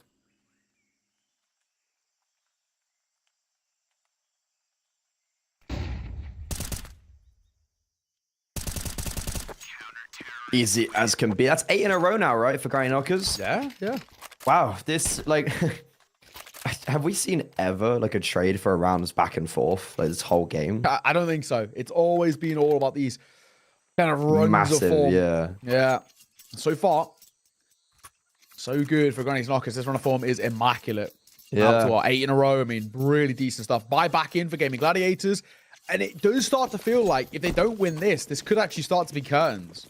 Yeah, and I think for this matchup, like, this is a Danish derby, and I'd placed Gaming Gladiators to win this, and I think they should be winning it. But right now, this could not be the case. Christu, lucky to be alive. Good flashbang support from Analele. He runs out of bullets, and it's just being hailed with utility. TMB, though, is going to be supporting with utility of his own.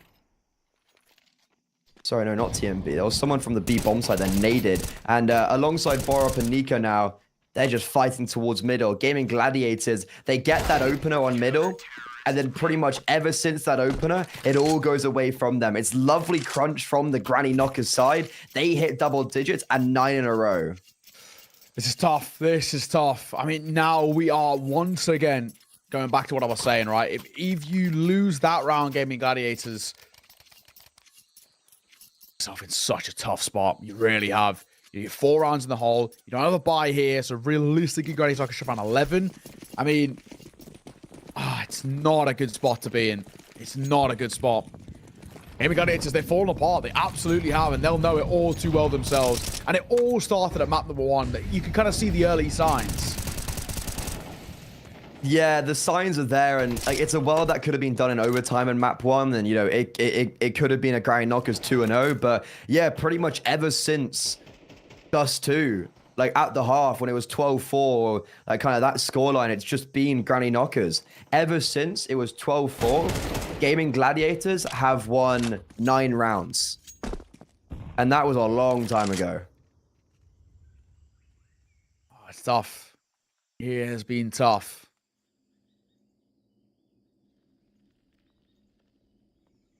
Three left alive here.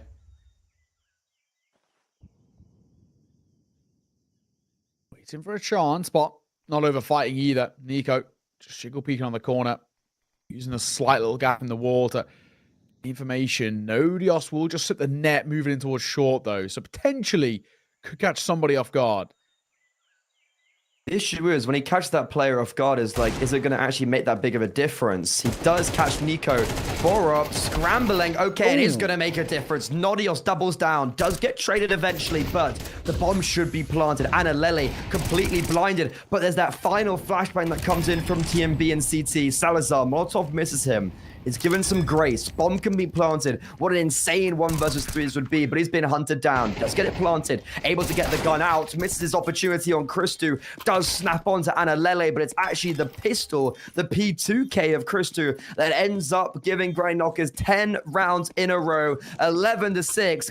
And they could be eliminating the Gaming Gladiator side in the quarterfinals of the Hellcup 9 in the most insane manner. Yeah, this is Granny's Knockers, who are in a completely different run of form than what we've seen maybe prior. There's been question marks about this team, kind of post-Preezy and what they could bring, but my God, now 2 rounds away. Gaming Gladiators, this could be potentially their final true full buy. Yes, a couple of them have kind of 1.5K, but it doesn't exactly facilitate these full buys of the Utah and all the rest unless they're able to get bomb plants. But at this point, who cares about bomb plants? They've got to get rounds, and it's already starting to get to the point of being too little too late.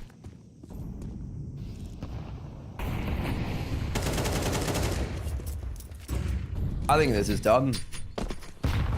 I think Granny Knockers have cooked something in this game, and I honestly just have no idea what's going on. But I guess when Borup's 22 and 10, that obviously does play a factor. But wow, Gaming Gladiators, that is a really just overall poor showing from them. They had this game in the palm of their hands, and they really let it slip. Opening kill in round 18. TMB claiming to trade out his teammate, and even maybe we'll get something on Nodios, but it's just the Orc giving perfect coverage and Gaming Gladiators throwing their bodies into the grave. This is over. This game's over. Granny Knockers, they're going to be your first team in the semi-finals. There's 1 round left to go after Patty falls, and there's no way that Gaming Gladiators come back into this. They just have the money. They just can't facilitate a true buy. And because Salazar nothing in his back pocket. Queenix can barely scrape out the AK armor with any sort of decent util. So, you know, you've got these decisions to make, right? Yes, a few of them will get AKs and armor, but Queenix can't get the full belt. Salazar definitely can't, as he has to dip in towards a Galil. I mean, it is just feeling tough. Got a double Galil setup coming in towards this, and just so many question marks about what has gone wrong. It's been a tough showing. Really has been rough to see. 12-6. Granny's Knockers been a different beast, though. What a performance out of them. An absolute deserved map number 3 at the moment. And from a map that was not looking good for a while, it's been a different story here. Nico, gonna play up close. Lead control taken by Gaming Gladiators, but unable to come through. Does bounce the other way, though. That would have been big damage on the Norris. I think that would have landed on his feet. And okay, mid-control is a little bit different. Christu misses a shot, TMB dies. And okay, it's a 4 versus 4, and you've got Kragan in red room as well. It's forcing Borup to shift his attention away from the B bomb side. And Kragan, okay, he's just shooting everybody. Finally, Gaming Gladiators could be getting a round onto the board. It's been 11 rounds in a row for Granny Knockers, and finally, the Gladiators will be slaying the Grannies here in round 19, but it all is just Kragan. What a round from Kragan. He just runs up and kills everybody. And Lele, V4, this round not to be. So, Gaming Gladiators survive for now. It does very much feel like quite a tentative statement in the sense that there's not been a lot to give us a huge amount of confidence to work with. We'll see. Maybe this could be kind of a reverse of what we saw in towards Dust 2, where a bit of form comes through from Gaming Gladiators, but my expectations are still pretty tempered. And Lele will be dropped. Plenty of cash to work with, though, for Granny Knockers to buy back in. So they're not under too much of that financial pressure. They can reinvest in, they can get the AWP out, and all the rest if they want. Looks like, unless TMB is going to pick it up, I was going to say, looks like no AWP, but I'm assuming, yeah, no, okay, weirdly enough. They could have gone for the AWP. They're opting against it. It's going to go fire rifles. A couple of them had 6 grand, but I'm going to stick with what they've got. Maybe the 5 rifles and see what they can do. But yeah, for Gaming Gladiators, they survive for now. I don't know whether it's going to open the door to maybe a return, but we'll see.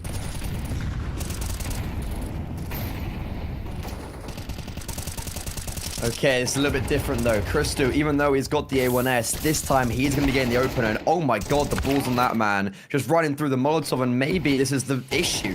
Shouldn't be getting that aggressive. Salazar gets 2 freebies. But speaking of a freebie, Anna picks off his over towards the A-bomb site. And oh no. It was a 4 versus 3 for Gaming Gladiators, and in a swift, sharp decline, it's now a 3 versus 2. The Grannies, they've entered the Coliseum. They have bouted up against the Gladiators, and they look to prevail unless Salazar's something to say about it. The Orpa, he's on the rifle, and he's killing everybody, mimicking Kragan. It's Analele now in a 1 versus 1. This 1v1 as well. The big difference maker for me is actually that double flash smoke that Analele has to work with.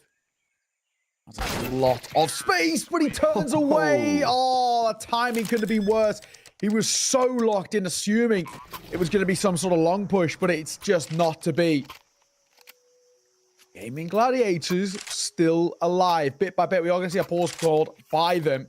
As Castle going to get back on the mic here, but still has got a long road to recovery. At the very least, there won't be a bye here, so they should be able to make it a 3-round game without too much of an issue.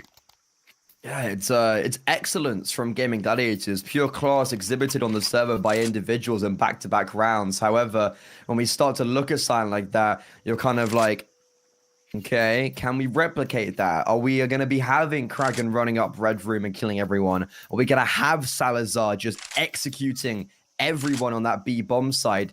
Is that something that can be replicated? A fantastic round from the young Orpa with the AK-47.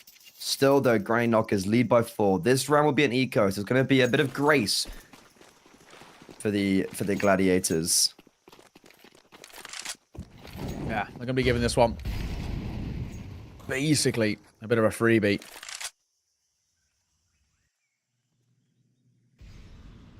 However, 5-7, potentially could get a rifle. That'll be something. Not going to say no to it at the very least. I'm making a move here. Is TMB going to take first contact? Probably the 5-7 to trade, or you'd hope if they group up well enough in the spacing, but and Lele actually just a little bit too far behind to get an effective trade.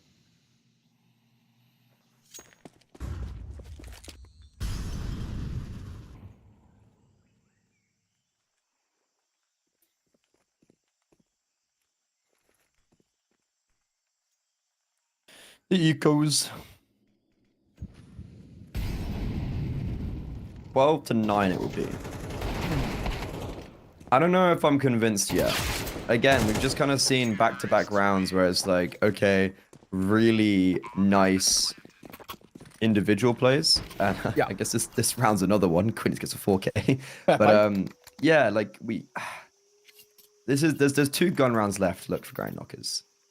They've been winning out these duels and like they've been getting kind of the openers or whatever, and then they just would die to one player. So for Gaming Gladiators, can they maybe try and win it as a cohesive unit, or are we just going to see individuals rise up and dominate? Oh, let's see. Gaming Gladiators are at least opening the door at overtime. Just about avoided it in map number 1, but potentially this could be the time to do it. Famas in play for Nico, not the best weapons. Yuto a little limited, at least they can't do too much of it. Lee, though, Christo gets the first, gets away. Rifle swing, and TMB's actually in a bit of trouble here. Can't really effectively escape. Probably has to fight his way out, and yeah, even then, not giving a hell of a lot. So, what they would have wanted. Molotov will come down, and Nico going to be kept at bay. Christo going to play around Red Room. It looks like he's committing towards a B play here, and looks like the bomb wants to go A. Yeah, TMB first didn't have to get out, and secondly could have gone out if he'd went on like one of the 3 flashbangs, but the third one he went on was actually the one where everyone had already tucked because they were blind, and Ananele boosted up. This is a very good position. They might not clear him, but they might think he's an A main. However, bombs being planted for him, he denies, but can't get the frag onto Patty. Bomb now shall be planted. 3 versus 3. 2 players, tantalizingly low for Gaming Gladiators. The CT side now. First contact will be Queenix and Borup potentially in Donuts. Borup, though, playing very slow. Now, as Nico gets his kill on the bomb side. Queenix, maybe attention removed from middle, but no, snaps back in. Nico, no kits. There's actually no kits at all for the C-sides. They got to really start moving forward. Kristu's AWP is starting to snap, but Nodios, he hasn't even showed his face yet. He's yet to rear up from A main, and that's going to win out the round for them. Oh, man, this game continues to open up. This game continues to give opportunities for Gaming Gladiators. AWP saved is a small silver lining. But it is going to be Gaming Gladiators who basically are one gun round away from making this a conversation. Either way, though, I mean, realistically, we're looking at where we are now, and we're looking at what is Gaming Gladiators in a really decent run of form. They've absolutely changed the narrative here. They looked like they were getting massacred. And for a long time, it was the truth. It was, yeah. And now, things are changing a little bit. 12 to 10. This round, not expecting a huge amount here. Maybe if something can happen with the AWP, it can facilitate a round, but it's not very likely. There's a world where he maybe wants to save as well, because I don't think he has money for the next round. Is it max loss bonus now, or is it? I think it might now, yeah. Yeah, okay, I guess he'll be fine then. He'll be sitting comfortably on like 6.2 or something like that. Yeah, no, this has been a game. Just still though, keeping with the theme of one team wins a lot of rounds in a row, and the next team wins a lot of rounds in a row. It's looking like 5 in a row for Gaming Gladiators right now if they win this. It would then be 6 in a row if they force it to overtime. Unless Kristu, with the AWP, has something to say about it. 4-up as well. He's been quite silent in these last few rounds. As soon as the T-side started winning, he dropped off a little bit. Kristu spotting out Kraken in middle. Oh my god, the pistols have done it all. The AWP gets 2. The 5-7s get 2. And there's been no response from the T side. In a flash, Gaming Gladiators, they're 4 rounds in a row. They've gone trailing. A perfect sequence of play, orchestrated, starting with the AWP. It's a perfect symphony, crushing Gaming Gladiators. And now they've been given that sweet taste of victory, like they gave to Granny Knockers over in map 1. But here, most certainly now they'll be eliminated. Patty, the IGL, 1 versus 4. Nair, there's no chance for this. Such a tough way. And it slipped, and the AWP will see it off. Man, on a eco to low buy, whatever you want to call it, that is a brutal way for things to basically fade away at the tail end. But I think also probably quite akin to showing what was this game, right? Gaming Gladiators did not show up when it mattered most. Too many opportunities slipped away from them. Too many chances where they should have made something work. It didn't. And now we've got to give a lot of credit to Granny's Knockers. What a game. What a series, right? Especially considering how things were looking at one point and how at times they got decimated in this series. For them to close out that map number 3, in which was statistically the worst map of all 3 as well. That, for me, is a really important thing. Maybe the changing of the tires of Granny's Knockers is a great game and a great series. In a derby against arguably the best Danish team out of the previous major, that's very important. Yeah, Gaming Gladiators is not an easy team to be beating. And wow, yeah, Granny Knockers, Brazilushki Luz, Gaming Gladiators, now they're in through to the semi-finals. They'll be facing off against either the winners of Sashi or 9 Pandas. However, that's not actually going to be our next game. We're going to be going down to the bottom of the bracket. We've got Namiga versus Sinners. And now we are a little bit delayed. So I think, unfortunately, we're going to have to throw it to a short break. We're not going to have much of a post-game here. So, ladies and gentlemen, me and Neo, we're still going to be here for our second game. It's the CIS squad versus the Czech Republic team. That is our second quarterfinals, and do not go too far because I think we'll literally be back in a few minutes. So go grab a snack, go grab some water, and we'll see you next game.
affliction, yeah.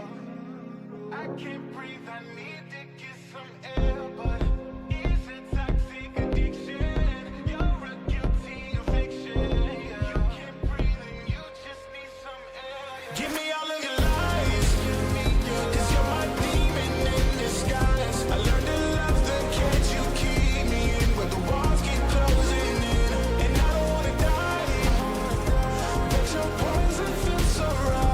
Why do I want you when you're bad for me? My perfect storm, my beautiful catastrophe.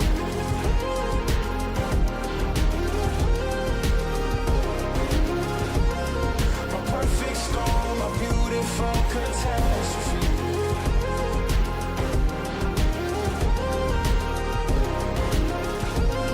My perfect storm, my beautiful catastrophe.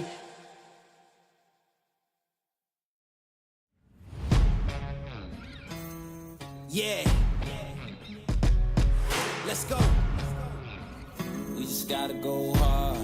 I go the hardest. I bring the pain.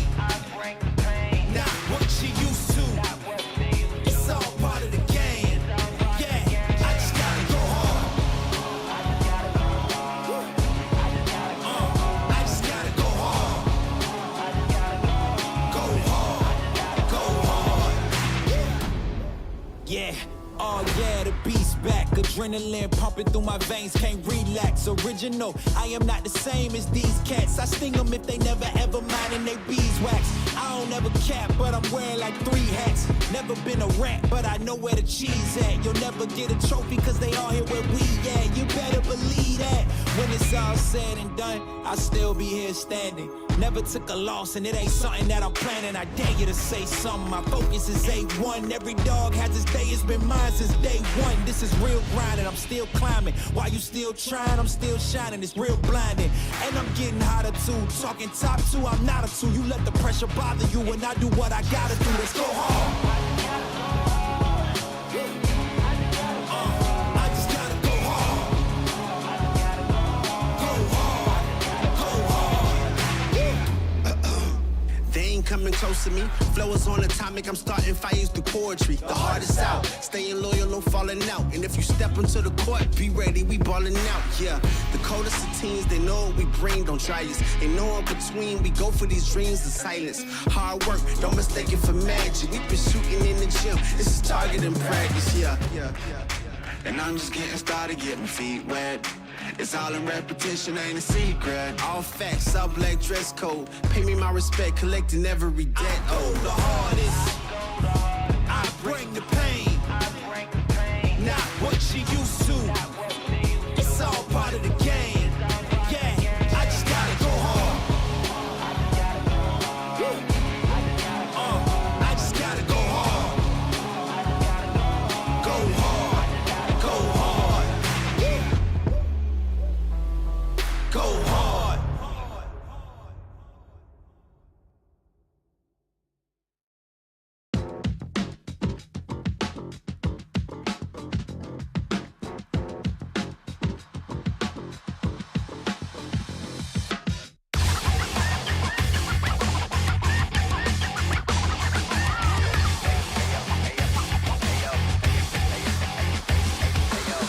From the club with a baddie or two. She was looking in my eyes cause she wanna be my boo, be my boo, be my boo. I'm me tripping in the stew. If they tryna get a bag, then they might have got the loot.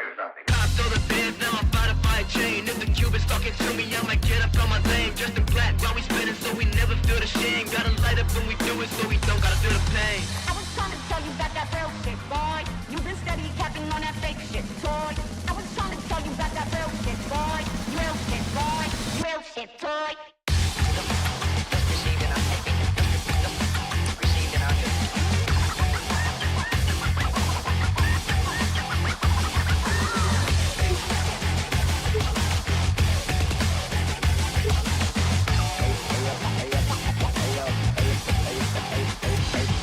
Spin around, burn out, blow it to the penthouse. Shotty's going crazy, then they quiet like a church mouse. Land up with the customs, then we never get to get it out. Nitro in the engine, so we see what it's about. Always wanna talk, but you never want to smoke. And you flashing all the guns on your live, you a joke. Closing up with bodies when you never ever broke. the shooter who be lacking in the soul. I was trying to tell you about that real shit, boy. You been steady capping on that fake shit, toy. I was trying to tell you about that real shit, boy. Real shit, boy. Real shit, toy.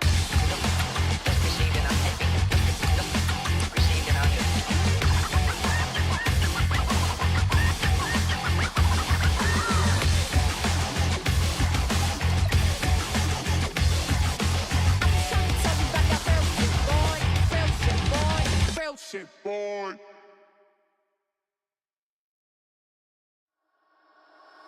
Fumble a bag, now I when I fumble a bag. Fumble a bag, now I when I fumble a bag. Act like you know how this goes.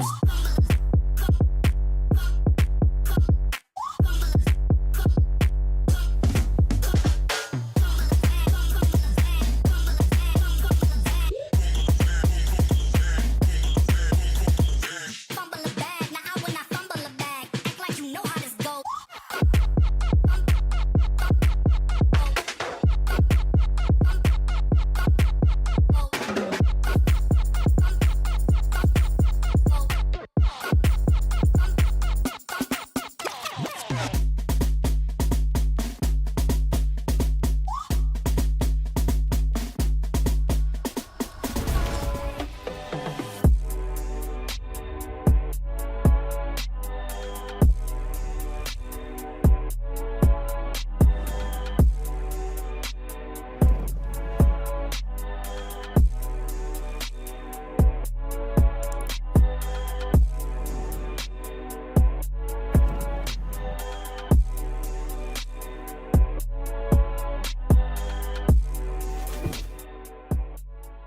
Hellcase is going back with 3 more editions of Hellcups with a $30,000 base prize pool each, plus crowdfunding. You can increase the prize pool by opening crowdfunding boxes on our website. We have also prepared a special giveaway for you worth $2,000, a Huntsman Knife Doppler Sapphire, and Hand Wraps Caution. You can also use the special code HELLCUP9 to give yourself a $0.7 welcome bonus and a plus 10% to refill. There are also special Twitter giveaways where you can receive a Gut Knife Law, a Huntsman Knife Law, and a Bowie Knife Tiger Tooth. Additionally, by watching the streams, you can get points that you can use in our special store. But for now, sit back, relax, and enjoy Hellcup 9.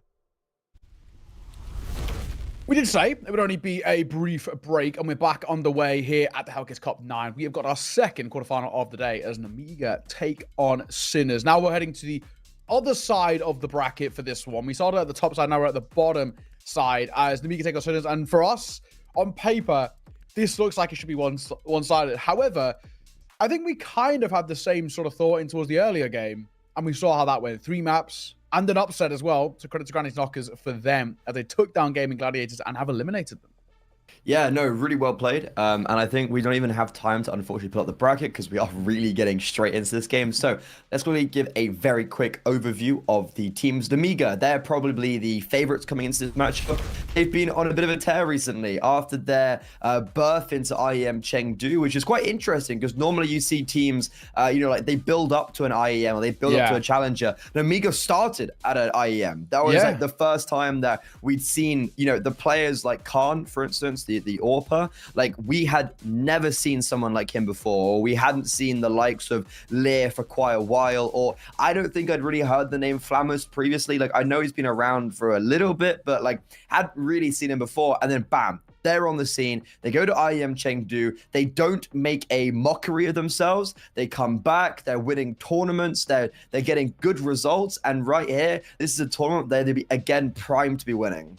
Yeah, absolutely. I mean, the Amiga at the moment have been on a really good hot streak. I mean, this is a side who, like you said, with the IEM, it was massive for them just in terms of, I think the main thing is building up confidence at a top level. But then when you look at recent results, very, very good. They went back-to-back in Res, so the regional, the kind of the EU. They won Season 2, Season 3 of that, which credit to them, absolutely exactly what you want to see. They've also got another event alongside this in CCT, and they're still actually seems to be pushing in a fairly okay position. So all in all, the Amiga are an impressive side who continue to look very, very good. And we continue to expect big things out of them now, post-IEM, with the back-to-back Res circuits under their belt. This is a side who are cooking, right? They're on a 5-map win streak, with a couple of decent teams there as well. New Look Bait with Head Trick, Malice and XT twice, who aren't any sort of a joke. Passion UA and VP Prodigy is not too shabby. Last time they lost was actually, funnily enough, to Granny's Knockers. Over the other side, for Sinners, they're off the back of a win against M. 2 to 1. But then prior to that, the results are actually a sea of red. I mean, it is been rough. They've got like 2 wins out of the last 10, and I think it's something like 3 wins out of the last 15. So results are a little bit all over the place. Yeah, no, Sinners have definitely been struggling like a lot. It's very much fair to say. I think they made playoffs of the CCT, and that was because they got like forfeit. They got like 2 forfeit wins or something like that. They've really been struggling. You know, they got invited to this tournament, which is something that might be surprising. They beat Endpoint, and now coming into it, I'm looking for an Oscar masterclass. I'm looking for a Neofrag masterclass. That's kind of where we're placing them, and let's see what maps we're going to be facing them on as well, because this is an interesting one. Inferno, the first pick for Amiga, super strong map for them. That's going to be a difficult start for Sinners. Yeah, this is a map that has been so solid. They have really put up very good performances. Also a bit of a punish pick, but it's not even just that. It's a map which they played a lot at Chengdu, right? You know, in the qualifier, they beat Espionage and Gun 5 on this map. Then at Chengdu itself, 13-8 loss to FaZe isn't terrible, and then an overtime loss to FlyQuest, who are now a top 20 team off the back of their Pro League run. That's no joke, man. This team are very, very good on this map, and that's, you know, with opposition at a tier 1 level. So all in all, very good, but it is generally a little bit of a weaker map to Sinners. It's just not brought a lot of success. They don't play terribly. They just don't look the most confident on it. Then we get to map number 2, Anubis. And it's a good map for both teams. I mean, actually, in all honesty, Anubis and Nuke are pretty even across both of them. They both play it quite a lot. They both have fairly even win rates on it. So I think realistically, the big one is that it kind of feels like a bit of a win factor, Anubis. If Sinners want to make this a 3-map affair, I feel like they have to take that map number 2, because my assumption coming in towards this is that Inferno is sort of already under lock and key. Yeah, looking at kind of like the most recent result on a map like Anubis, Namika got ruined by VP Prodigy. Like, that was a real surprise, because Namiga, you know, they've been winning quite a lot recently, and they've also been doing so like really dominantly. Yeah, they've kind of been just like discarding teams like Bleed in finals and stuff like that. And I think as well, this veto going towards Nuke, it's interesting that Namiga put us on a Nuke, because when I look at an Ancient or Mirage, I'm like, those are 2 fantastic maps for Amiga, and obviously Ancient was banned by Sinners. 100%, I understand that, but I'm surprised we see the Mirage ban. I think it's interesting that Amiga, like, they know they're banning Mirage, they know it's going to nuke. So I'm intrigued to see that they didn't want to play Mirage, which is a map sure they don't have too many reps in, but when they do, they're very, very successful and very good. You know, on LAN, online, all that stuff against pretty decent teams. But I guess they just have a little bit more experience on Nuke. They've got 3 games in a row where they've won it against Sangao, Parisi, and Mazan XT, like, very dominantly. I think it's going to be a really tough series for Sinners. I think Inferno and Anubis are 2 very solid maps for Amiga, and Nuke, they're starting to get some momentum on. They've won 5 maps in a row. They've won 5 games in a row. I think they're looking to make it 6, and this should be a tournament where they're, you know, they're surging for grand finals. You got 1 win or bleed in the next game. They've beaten both of them recently, and maybe they'll be looking to get revenge on the Grand Knockers, who are ex-Sashi, ex-Prezi in the grand finals, because they're one of the only teams that have beaten them recently. Yeah, I think you're right. I mean, honestly, this for me feels like Namiga through and through. But honestly, this is kind of my assumption coming into a lot of games. I got to catch them. I actually watched that. I think I casted that FlyQuest game at Chengdu. Namiga are actually impressive, man. This is a side who, for me, I genuinely think can now start to kind of climb away from the tier 2 scene. I think as long as they keep up their consistency in open quals, I really do expect big things coming out from them going forward. And a tournament like this is actually a really good indication of where they stand. Because, you know, primarily with the way the circuit's changing and the way things are looking, online quals basically feel like the future. And I think, you know, the fact that Amiga did quite well for the IM1, obviously here, these are a lot of the same teams that they would meet in online quals, right? A lot of the same kind of caliber, sides that are just outside of, you know, basically direct invites. This is where I think they can really showcase what they're all about. They're the 3rd highest seeded team coming in towards this event, just behind that of Bleed and Gaming Gladiators, and waiting to see what they can do in the server. We are just waiting for everybody to get in the server as well before we head in towards our first map, that of Inferno. And when I've watched Amiga on it, honestly, they've looked very good. So, yeah, I'm a little bit concerned for Sinners. Well, you were also just mentioning the third highest seed. Well, the first highest seed's already been knocked out, and Bleed, True. the second highest seed, they'll be playing the final game of the day. So there's a world where by the end of today, Namiga could be the highest seeded team left in it. But we have a very interesting matchup. Flammer Star Rifler. I think there's been some rumors, some leaks on Twitter of him maybe being scouted by some bigger teams, which makes sense because look at those type of ratings, look at those type of statistics. He's maybe the young gun. You got Oscar, the very experienced AWPer. He's kind of like one of the staple of the Czech scene and one of the staples for Sinners over the last couple of years. Yeah, rumors. I like to speculate. I love a little bit of the rumor mill. Love a bit of speculation. Yeah, a couple of tweets last few days basically saying that Gamer Legion are looking at Flammus potentially for Isaac. Seems like Isaac, as per the rumors, obviously you got to take all of these with a grain of salt. Who knows how real they are, but they got to come from somewhere. The rumor seems to be Isaac's heading to NIP and then Flammus is heading to Gamer Legion. So I actually really like it. I think in terms of firepower wise, I do think actually he adds a lot more than Isaac in terms of the firepower. I just actually think he really could, if he does go towards his team, bring a lot. The worrying thing is, I'm talking about Namiga and talking about this as a side who can really start to distinguish themselves, the upper echelon of kind of this to tier 2. I think if they lose Flammus, it would change that. I think this side is decent. I think they have a lot to offer, but a lot of it comes down to how good of a rifler Flammus is. And for me, he has been very, very consistently kind of at the upper echelon for this team. Not so much carrying them because that feels like it disregards the rest, but they rely on him to find success. They rely on him to multi-frag. And I think if they do lose him, it could put them in a little bit of a tough spot trying to fill those boots. He seems to be one of the more impressive tier 2 riflers coming through. But it looks like we'll be heading on the way in towards our game in just a second. Inferno is, of course, where we're going to be kickstarting things here, picked by an Amiga. Let's see what they've got on offer for us Sinners. This one, not being a great map for them. So, yeah, we're feeling that this one could be a little tough. Yeah, but after we saw in their first game, kind of anything's possible. True. Can never know what's going on. But yeah, Namiga, this is a map where like I'm convinced they should be winning this. It's a really solid map for them. I've only kind of seen good things from them whenever I've watched them on Inferno. And now on the first pistol round, they're on the T side.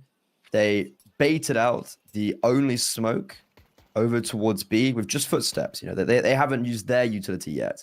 They've got 2 smokes, a Molotov, and a flash. And sure, there are 3 players here for Sinners, but a smoke's going to block off one of them. Near frag won't be able to do anything in this round. Molotov's going to go towards new box. It's not going to clear anybody out, but it will just give them space to work with. In the meantime, though, Oscar's been caught off on the flank. 3 players still here. B-stick, not cleared properly. Ite, not cleared properly. But when all things are said and done, it's actually going to be a 3 versus 2 with the bomb down for an Amiga. Flammus holding. Neopho's got no gun. Yeah, why? He's gone back for a pistol. I don't know whether Did he run out of bullets? Yeah, all the other thing I'm thinking of was, did he get told about some sort of an upgrade? I mean, either way, it's lost a lot of time. And then Shock's gonna get called. What is this round? What's happening? Neofrag now alone and tagged as well. He's not going to make a difference. He's not going to be able to get on the wall towards the bomb. And I don't think he'll survive either, because Flammus will see him off. What a start. I said keep an eye on this guy. 4 kills to his name. Talk about showcasing yourself at the upper level. Not a bad way to do it. Yeah, what's interesting, though, is the fact that, look, like, you do have B-Stick and I think it was Ite? Yeah, so I was dark.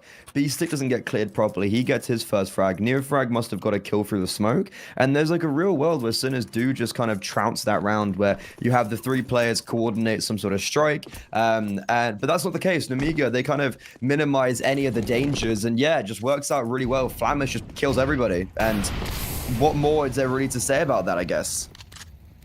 How is he not being burned?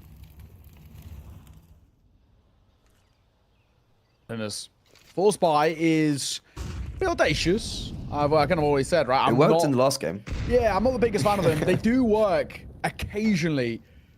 I'm a numbers man. I'm a stats man, and you know the stats don't sing too highly for CT side force buys, especially now considering what they've got in terms of firepower. They've already lost the B side. I mean, Neofrag is alone here with a 5-7, but 1 smoke and they completely pull away. Showing a lot of respect to Sinners, maybe expecting a stack. Yeah, I mean, they've heard, like, you can tell it's a force buy with the util and the, the 5-7 being shot off. So for Namiga, they're like, okay, lads, we've got 50 seconds left. There's only so many smokes they can buy. And that is ultimately the final one. Neofrag still by himself in the B bomb site, now smoked off. Missed CT smoke, it tried to get on the boost, but like, look, it doesn't matter. Neofrags might get one on like a weird time as he swings through the CT smoke, and no, he spams, and it just reveals his position. So Sinners, sure, they've got the whole of mid control, they've got a nice timing coming down, but it doesn't matter. And if I'm Sinners right now, I'm just fully saving. And trying to keep as many players alive so you can go into that next round with the same level of fear as you have in this round. They've already just lost Shock there, and now they don't want to be losing anybody else. So, pretty simple round, all things considered. Yeah, if you, like you said, though, if you're Sinners, if you keep all of these three, you can kind of make it work. Maybe do something in towards the next round. Not a purchase, but just still the danger. Yeah, exactly. You know, a double MP9 and a 5-7, it's not the worst thing in the world. I mean, it's better than nothing, right? Which is basically what they are going to have as an alternative. Leah should get a freebie, though. Should. And does. Because he's off one of the MP9s at the very least.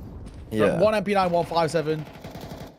You can maybe play a bit of a gamble stack and hope they can get a couple of kills, but realistically, there should be a 3-0 for an Amigo without too many issues. Yeah, like, it's quite interesting. I'm just taking, like, a proper glance at the Sinners statistics and, like, past maps for Inferno. It's like, okay, look, they've won 3 and they've lost 5. That in itself is not great. Then you look at the losses and you're like, okay, an overtime versus Bleed, who are great on this map, a double overtime versus Gaming Gladiators, who are also great on this map. Those are, like, genuinely all right statistics. You know, they got revenge on Endpoint, and they've also got then another loss to Gaming Gladiators.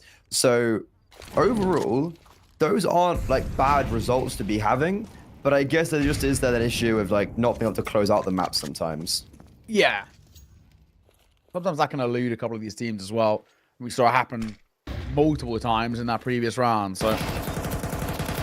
Already, SPS was seeing a little bit of an issue. Bit of a tag. Couple of dinks, but...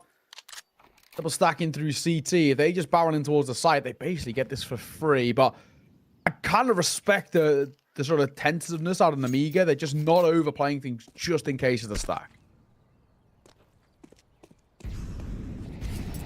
Namiga have, like, the time of Evil Inferno, they're a lot more deathbally.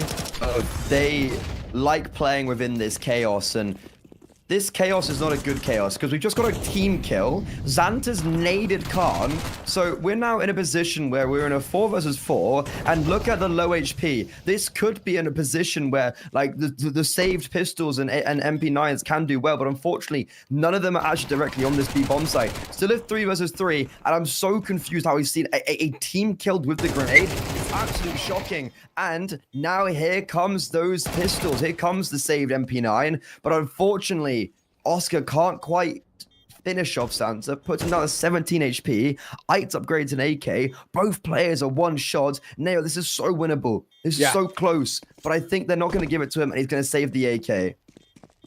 I don't hate it just because of the lack of time on the defuse, right? But you're spot on. That absolutely was winnable. Credit to Sinners. They've made that expensive out of nothing. And we were saying, right, this is one of those things where that saved MP9, the 5-7, they can make a conversation out of this, and they did. Fair play. 3 out of 5 kills on basically a limited investment is not terrible at all. But it still is Namiga finding that third. All buy back in. They do have to dip quite deep into the pockets, Namiga, but Sinners, they'll buy back in themselves. And this one, if you want a conversation in the early part of this game, it feels like they've got to start it here. Do not allow Namiga to continue snowballing. Yes, the pistol and the force buy is fine, but once they start, or if they start finding on gun rounds, it will absolutely change the narrative. At the moment, it feels a little bit close because of that one, but when rounds start chaining together, it will change the story once further. Shock playing out through mid. That's the support of Oscar as well, but not going to overextend.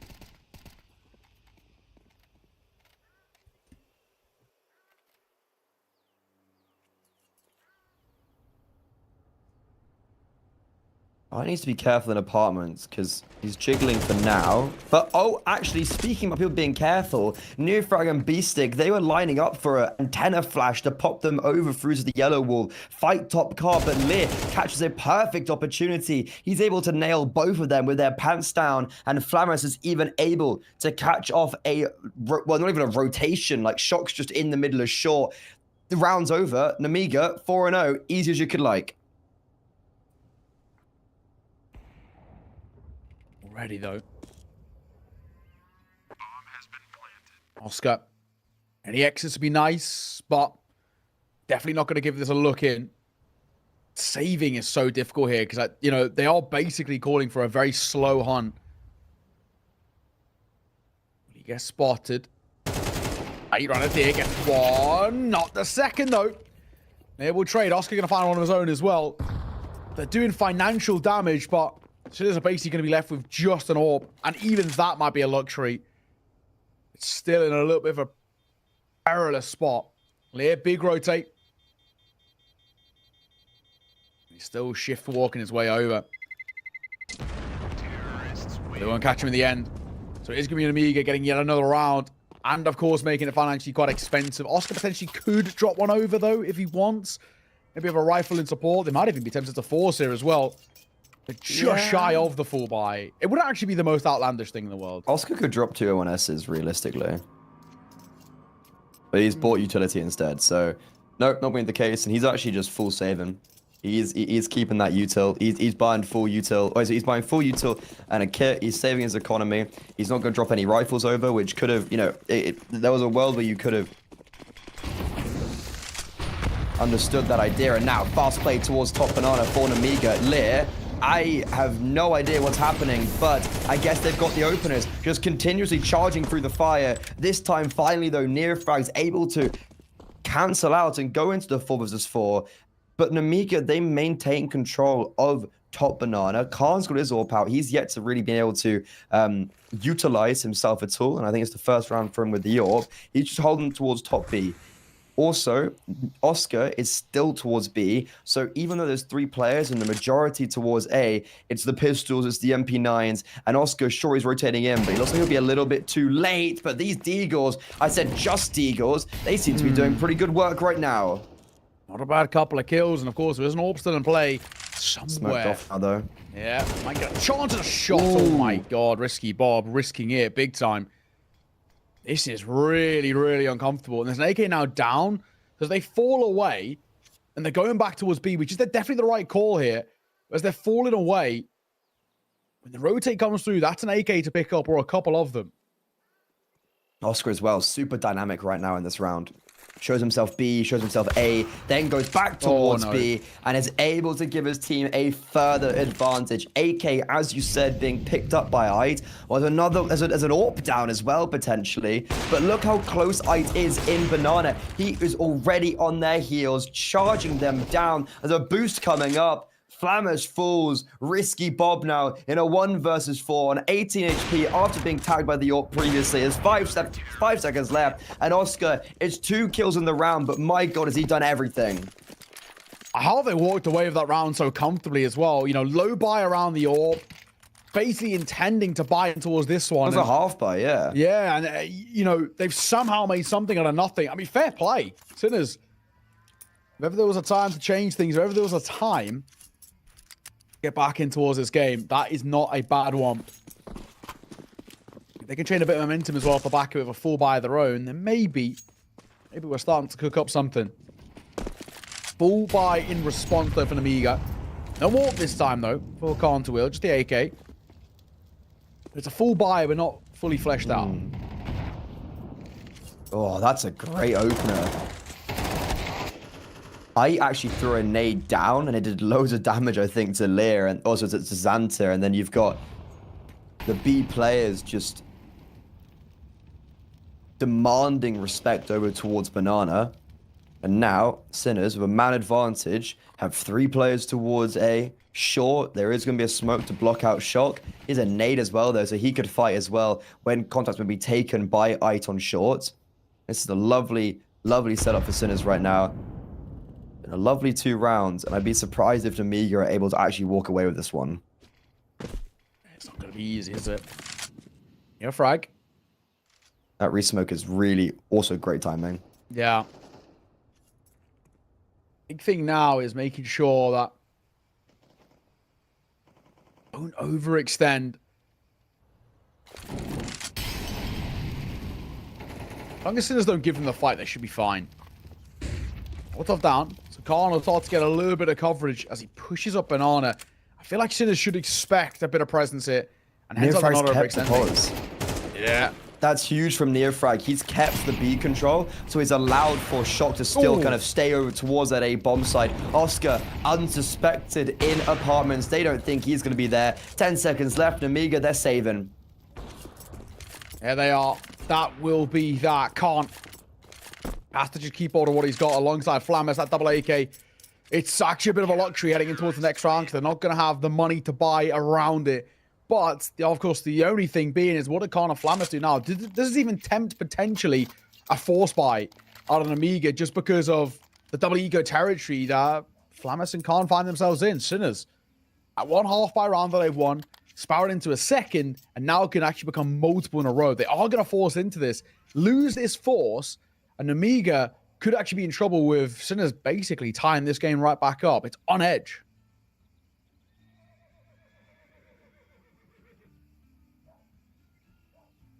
Two very messy rounds from Amiga. As I said, every time I kind of watch them, they do like this fast and furious gameplay and, you know, like wrapping around the A bomb site with loads of flashes, and it looks chaotic, but it's also very coordinated at the same time. These last 2 rounds have been nothing like that. It's been too slow and methodical to the stage where they're not getting anything done, and they allow Sinners to utilize their rotations, and Sinners just have played with the rotations perfectly. And now we go into round 7. CT side, starting 3 players towards that B bomb site. Once again, demanding respect. Just charging in towards Banana. Neofrag, blind, still able to get 1. B-Stick holds his spam. He gets 2. And they still have utility to work with, because guess what? There was a smoke at the start of the round from CT spawn. So you've still got 2 smokes left here for the Sinner side.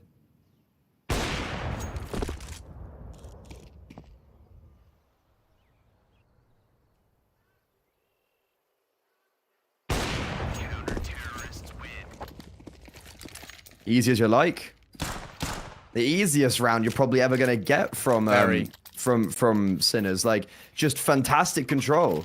Has to be said as well, right? I mean, that round really showcasing what they've got in the back pocket. I mean, we're looking at Sinners now where they can rely quite heavily off the back of Oscar to get quite proactive as an AWPer, which is very good. Oscar's always been somebody who's actually been quite troublesome at the top level. Yeah, this is good. This is really, really solid. We are seeing what basically Sinners can showcase themselves. You know, we definitely came in towards this series with big expectations out of Amiga. Sinners are no slouch either. At one point, one of the scariest teams in the kind of the upper echelons of tier 2. They've still got a decent team around them. I mean, Neofrag, obviously, he's at his moments at the top level. Oscar, same for him. He's thinking Shark are being at the kind of the, at least considered one of the better players. Oh, That's quick, though. That's a very quick swing from Flammers. We'll find Oscar. And these pistols causing problems. Okay. Yeah, this is when you start just, you know, not even throwing caution to the wind, but just kind of trusting yourself a little bit. Not running through smokes, but actually just taking those jewels. And that's exactly what happens. Tech9's Deagles, Lear gets a double. That's the second time Lear's got 2 kills over on that B bomb site as well, may I add. And now, with an AWP, A1S, and AK being saved over, Flammers, ooh, he's calling. I doubt he anticipates I here. Yeah, I think Flammers is actually going to die with the AWP. Well, timing really couldn't be any worse for him, but at least that will be the AWP retrieve from Sinners. And also, a little bit scary now with how these rifles are going to exit. But I guess the conversation is still, look, they didn't even invest into this round, so sure, if everyone does die, I don't think it's that big of a deal. And yeah, Xanta, he is dead. Should be dead. But he does get shocked, so I guess that's a worthy trade. Sure, no one survives. As I said, no one bought into this round, so everyone still has great money for the Amiga. Yeah, exactly. You know, minimal investment. They've walked away with it. I think where we've put ourselves in now, not a bad spot. 5-3. Namiga. They needed a bit of a low to no buy themselves to maybe give themselves a chance at denying the Sinners resurgence, and that's what they've done. Of course, Sinners buying in, no issues. They got so much money built up as well on that CT side. Even with the AWP out, Oscar, you know, 7K in his back pocket. It's 5.6. They're farming. It's a really good angle here. Does Flamis clear it? Is the question. That doesn't matter. Risky Bob. You all too well about it. That specific play is something I see Amiga do a lot on their CT side. So I guess it's like, you can't fool me at my own game, right? But in the meantime, Lear, who has been very destructive over on that B-bomb side, is actually going to be dying as well. So we're in this 4 versus 4. B-Stick, though, blinded. Santa can't capitalize upon that. Khan finally gets himself on the board of his first frag, but B-Stick is able to maintain that advantage for his squad. And Amiga, sure, they've got these 2 players walking around in long, but there's no bomb. What are they cooking now? Yeah, what is the play here? Because they... Generally, if they shift walk all the way, it's going to take them so long to even get near the bomb. Is they going B? This is such a weird round. Time's an issue here. And yeah, it is. Also, look, like, B6 played this perfectly with pushing aggressively, but no, actually, Risky Bov baits him out with Util on long, and now Flamis should be able to strike on Oscar. Maybe. Yep. Oh, no! What? How has Oscar anticipated that? Yeah, that's ridiculous. Risky Bob has just found the kill in through bottom banana. How is he expecting a player all the way back? And Oscar's going to hit the shot. Man, this guy is a different beast. When he gets going, he is so difficult to play against. Even that last shot is just so quick. Yeah, that's ridiculous. That's a ridiculous way to end the round there by Oscar. What a way to do it. God, man. Wow. Sure. Okay. Oscar really showing his worth on the server there. Not many AWPers or anybody, not, you know, any player would be anticipating that. But there's some crazy read. And it works out perfectly. Amiga, that was their opportunity to break the economy of Sin. Well, maybe not break the economy, but just like, you know, give them that like 6-3 buffer, continuously push their lead forward. Sure, they had an opener, but it instantly gets traded and just doesn't work out for them, even though it's a 2 versus 2, and you'd think they have the advantage with their advanced positioning. It's not to be. And now, Amiga, just on these Deagles, let's see if they can recreate the magic they did in round 8. But Oscar, he's having none of it. I feel like Sinner's done a lot of prep for this map specifically. It seems like they understand the tendencies out from Namiga. At least for now. It's been good. Yeah, Shock and Ike gonna combine. Nice and easy. Can't. Tucked in that corner. He's all that's left. He's dead man walking. Oh, the confidence on the youngster. Jesus, man. Great work. Wouldn't see many people pulling out a P2K, not reloading the A1S and just bomb. Yeah. But yeah, they're like, I would have thought it'd be 6-3 to Namiga. But no, it's 5-5. 2 more rounds left in this half. Namiga's map pick, their T-side, which I normally see as honestly very strong, hasn't been looking with the same weight. Even though they won the pistol round, they could be losing this half 5-7. And Amiga, maybe a faster play towards this A-bomb site. In the corner. It's not going to see anything. Yeah. It's too close for it to be an issue. Noise will be made. But yeah, Oscar will post up. Shotgun to just dip a little bit further back. Play more towards site itself.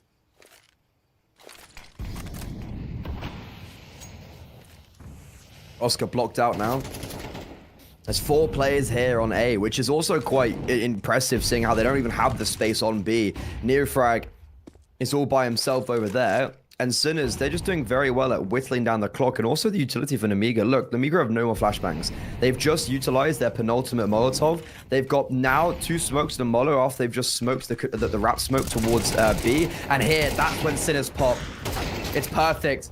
Oh, wait, hold on a second. Flamus is able to get 2, but Oscar still alive and kicking. He's the difference maker for Sinners in this round.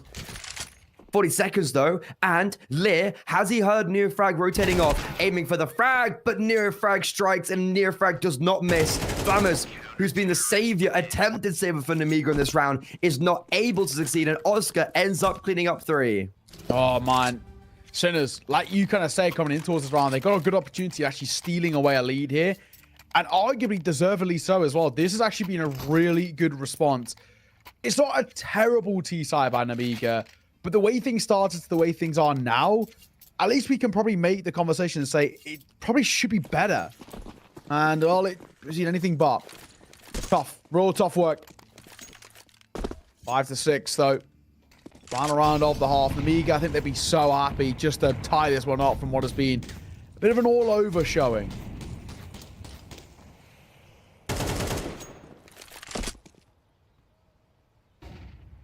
I'm honestly very impressed with Sinners. I think this is a very hard map for teams to play against Nemiga, and they're doing this very well. Jesus, Oscar. Yeah, he takes a nade, but he also gives it right back. Final round the half. This is a poor buy, and the reads are just perfect. Shocks and T-spawn. It's 1:15 on the clock. There's 3 players towards the B bomb side, and sure, the flashbangs are good for denying the AWP, but that's when the rifles strike him. They're not anticipating Neofrag to be here. It's a perfect bait and switch, and Neofrag, he's hitting his shots. Yeah, doing some damage to his teammates, but now it's Lyral by himself. Grandy gets 1 kill with the MAC-10, but he is on 2 singular hit points. Sinners, a 7-5 half is very, very impressive, considering that it looked like the Nemiga should have been 6-3, for instance, but no.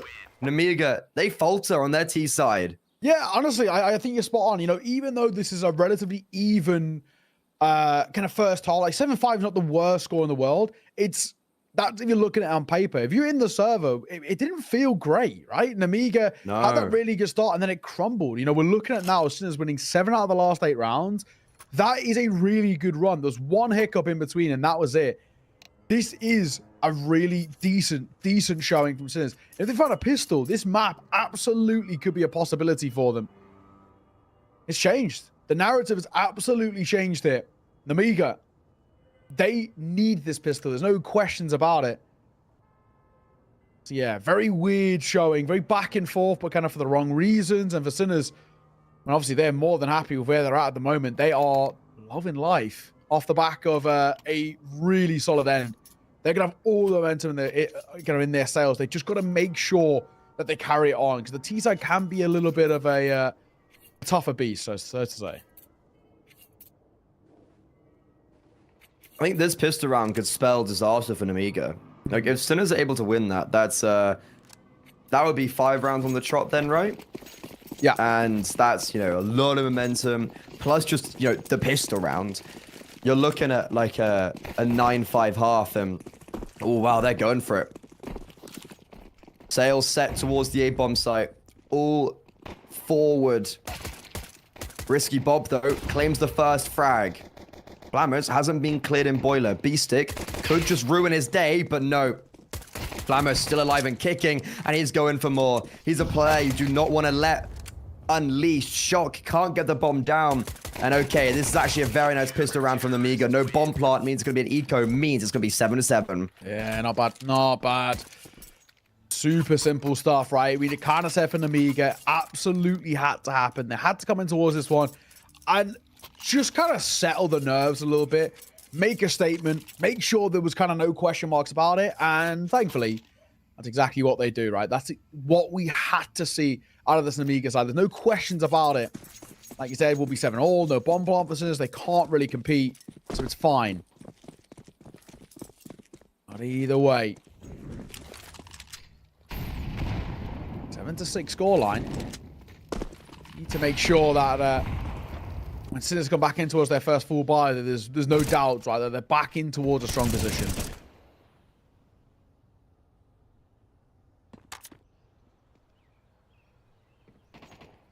I'm glad we've got more of a back and forth game, because that first series was the most insane, just like, okay, so one team's going to win 7 in a row, and the other team's going to win 10 in a row, and then the other team's going to win 5 in a row.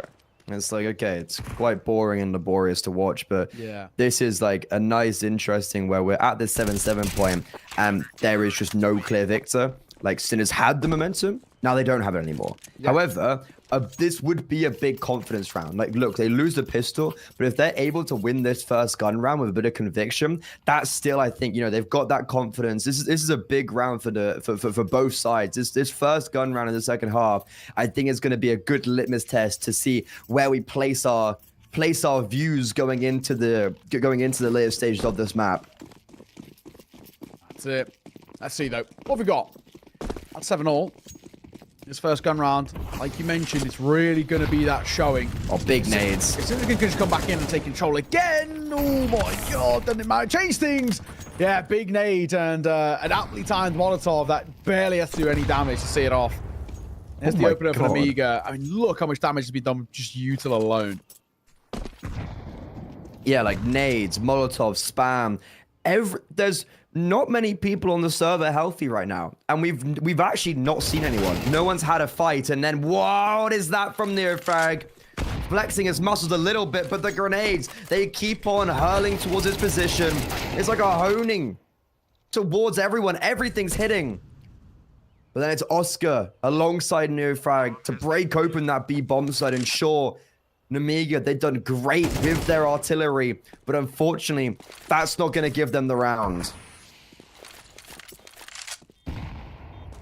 Yeah, Nate come down just to hope to find something at the tail end of Banana, but it won't be the case. AK scooped up by Khan and a save call made.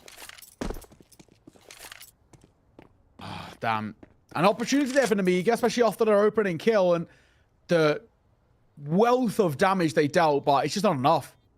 And I think saving these two will at the very least give them a chance to reinvest back in, but it could have been the other way very easily.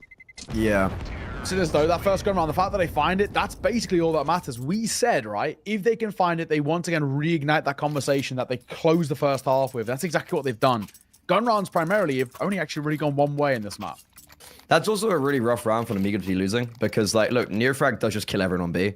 Like, you have this set play with, I'm pretty sure they were going for the antenna flash, and as the flash popped, Neofrag kills them all. And it's like, that's not a great round to be losing, especially when you kind of know you've got all this util damage.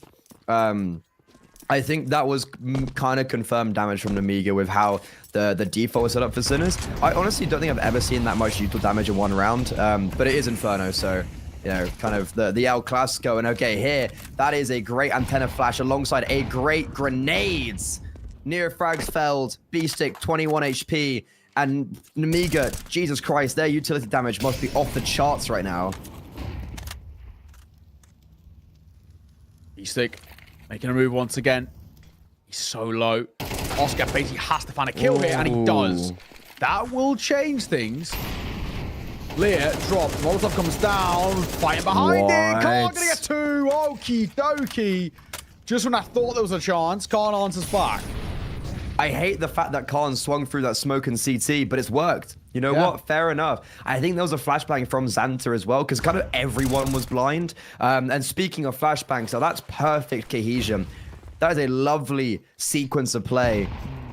Ait is all by himself. Bombs drops. They know where that is. And, well, they know where Ait is now. He's got a full belt of utility.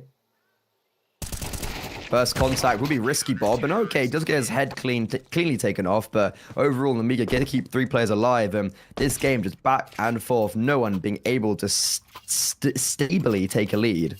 Yeah, exactly. Beats all. And absolutely feels like anybody's game as well. I mean, this is what we are seeing at the very least, this kind of back and forth. You know, we kind of hoped for a little bit of a closer game, just because the previous one, most of the maps weren't that close, and even within that 13-11, for example, it didn't feel close because 12-4 then responded. It was such a weird map for Counter-Strike. So yeah, it's actually nice to see a competitive game kind of from the get-go. 7-5 half, as even basically as we've had throughout today, and then you have to showcase what they're all about. Lamus biting out, would have heard a bit of that tick damage to the nade as well, so not too shabby.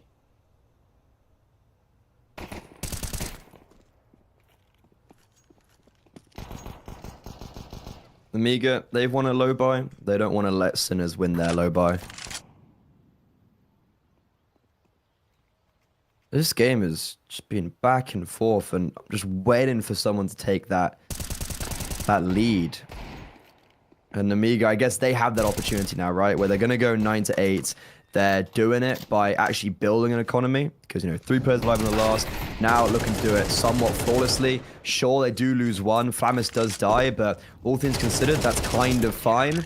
And so Khan is actually getting some kills now. That's 4 out of his 7 in the last 2 rounds. Amiga, 9-8, 1 round lead. This gun round, it's not going to only give them a 2-round lead, but it'll also reset Sinners. So Sinners, are they going to stay into this map, or are Amiga going to start taking away Inferno? Yeah, I mean, at the moment for Amiga, I think they'd be happy taking this map, but probably a little bit surprised at how competitive it's been. This is normally such a good one for them, and actually at times a little rough for Sinners. I mean, we even came in looking at the numbers and saying, on paper, this feels pretty simple. But yeah, it's been anything but. They've been made to work. They've been actually kind of trailing in terms of momentum at the very least for the bulk of this. They've been really having to fight hard. 9-8 though. This gun round, if Amiga are able to find it, this should put them in a really strong response. And it should be able to shut them down for a little bit. Flamus, I think there's a shoulder, drops a smoke, not gonna overextend, which is good. At least he knows information through apartments. Yeah, Sinners honestly do not have much map control right now. Like, they don't have brackets. They don't have anything on Banana. All they have is apps right now. There's a minute on the clock, and they've got 2 flashbangs, which is honestly not ideal. 4 players towards A right now. Oh, Oscar, that would have been an insane opportunity. But unfortunately, not to be. And if they do, like, B is closed. Like, you've got 30 seconds. Lear's got a mollo and he's got a mollo and a smoke, right? Yeah. So that's the smoke dropped. That's 20 seconds. So the B bomb site done. Has to go towards A now. However, Sinners faking it a little bit with Neofrags present. That's going to draw Risky Bob over. Therefore, meaning there's only 3 players on this A bomb site. 15 seconds though. Time's of the essence. Yeah, it's gonna be tough. Wrapping? Yeah, I don't know, man. They're going in through long. Motor smoke comes down. Flamus gonna hold. Oh my god, he gets deleted. Can't. He's got to try and keep them at bay, but he gets swung on through the Molotov, and that might be all she wrote in this one. So late in the round, but Sinners swing, and they find somehow. I thought they were leaving things too late, but they just about make it work. I mean, it's worked because everyone just nails their shots, right? Yeah. Like, as you said, people just get blown up. And Sinners, okay, they're keeping themselves in this one. But because Lear and Risky Bob have saved, that means that Amiga can just about scrape together a buy in the next round. Neofrag, he's definitely played a big part in that round with that one singular smoke towards CT. You can see that Amiga are a little bit uneasy. Risky Bob rotates over, even though Lear's just dropped the smoke, even though Lear is a Molotov, and there's like, what, 25 seconds left? They choose and elect to send 2 players towards B. That was the wrong call, and maybe it would have been a little bit different if Namiga had those 4 players, and if they actually had Risky Bob over towards long, because Namiga had all their players in mini pit and sight. Yeah, no, exactly. Again, right, like we were talking about it just last round, saying it is refreshing to have an actual even map of Counter-Strike. Back and forth, there's a competition to be had here. And at that 9-all scoreline, Sinners do at least give themselves some comfort going forward. The one thing that was really looking quite unfortunate for them was a bit of their econ state, but now it's really comfy, and it's anything but for an Amiga. So a pause going to come through. And, I mean, where they're at the moment, we're looking at this and saying, Amiga lose this round. Not only does Sinners be the first side to lock in double digits, but because of the broken economy, they should get 11-2.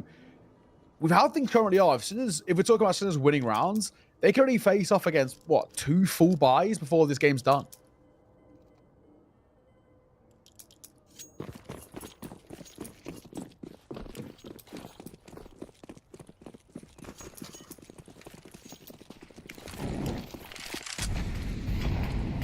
There's been a banger. Ooh, what is that smoke? Okay, That's not meant to be. However, grenades still unrelenting damage going everywhere, passing each other like ships in the night. Wait, what's happening? Nearfrag's close top banana. It's going to catch them off guard. How has he got 2? What's Lear doing? He sold his team. He sold them a dream. However, he might be able to get 2 because of this. They're never going to anticipate him. Shock's going to run past him.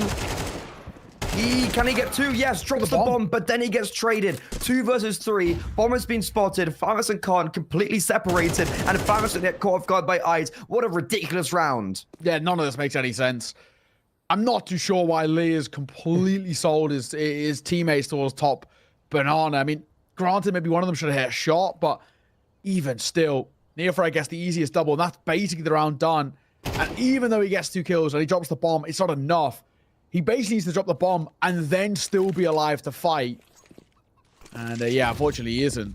It's a very weird round in Counter-Strike. They're going to go towards A. Nobody's there. Khan had kind of gambled B and... Oh, it's not going to make a difference, is it? Bomb will go down. That'll be the round. And now, like I said, right, Namiga losing this is going to put them in a very troublesome spot.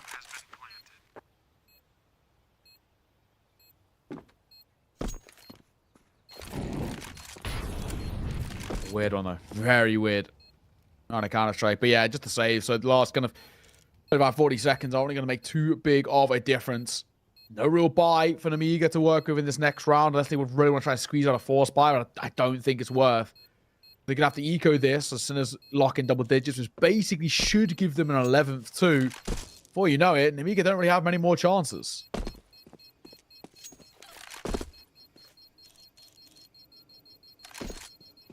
Yeah, that round there is just like, I'm screaming at Lear. Like, he's just sold his team. Like, I'm also shocked how even Nearfrag and Lear haven't heard each other, because they were both running. So I'm like, where was the sound cue? But for Sinners, that works out completely fine. The kind of like 2 for 2 for Nearfrag and Lear. Obviously, Oscar ends up giving them that advantage. And then with Flammers being caught off guard, happy days. 10-9. Sinners haven't reset Namiga, or have they? I'm trying to figure out what the game plan would be here. I think it's going to be an eco alongside that A1S, so Sinners going to 11-9. This is the first time that I think we've actually seen a team in like a legit good position where they're going to have an eco against them, where it's not going to be them, you know, taking a 1-round lead or evening up because of the eco. It's going to be them really extending themselves and on their opponent's map pick. Here in the quarterfinals, Sinners, they're looking sharp. Yeah, they absolutely are. 9-10.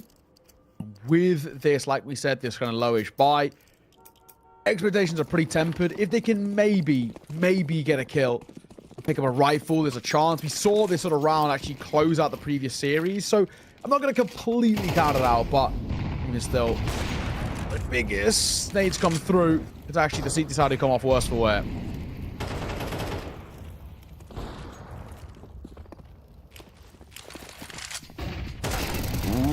Okay, Khan. Oh, no way. No shot.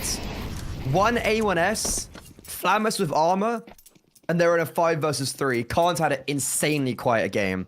He's really not had much impact apart from like 1 or 2 rounds. And Namiga now, they have gamble stacked incorrectly though. They've completely rerouted away from the B bomb site, and they're realizing their mistake now. They have cleared top brackets. Sinners, if they wait too long, they could be in trouble. Now, this is the issue. They are just really waiting for that's like 10 seconds. That is actually very impactful because it's allowed for them players to advance down middle. And it's allowed for Xanta to kill Oscar. That's the AWP down. Now, confirmation that's 100% the B bomb site. Lear does fall. That's the USP. Doesn't really matter. Ooh, that's a big nade. Okay, so numbers being thinned slightly. However, rifles starting to be picked up now. Xanta swinging alongside Khan. And this A1S, the saved rifle, doing absolutely everything. Shock, equally slow performance. 5 frags, a 1 versus 2. And he cannot make it work. Namiga, they keep on chugging along 10-10, and that may as well have been a full eco. Yeah, like I said, right, I'm not going to completely count it out, but the round never should be converted, right? There's no 2 ways about it. Credit though to Khan, absolute credit. Very important kills. Look where we're at now, right? At a 10-0 scoreline, it's Sinners who are on the back foot a little bit. They look like they want to squeeze out a force buy, and it looks like they're going to be able to manage it. Just. Jock going to get the AK out as well. So they're fine, right? They've got a force buy themselves, and they've actually, you know, they've got all what they need, but the Mika winning that can absolutely change the momentum in their favor. It really could change things up. Flash can't. Going to overstay. Having an AWP scooped up as well from Amiga is huge, and Leah finding the first really does help as well. That's a confidence breaker. If I'm Sinners, I'm not feeling too happy about that one. Just Khan killing everybody over towards that B bomb site. Ridiculous.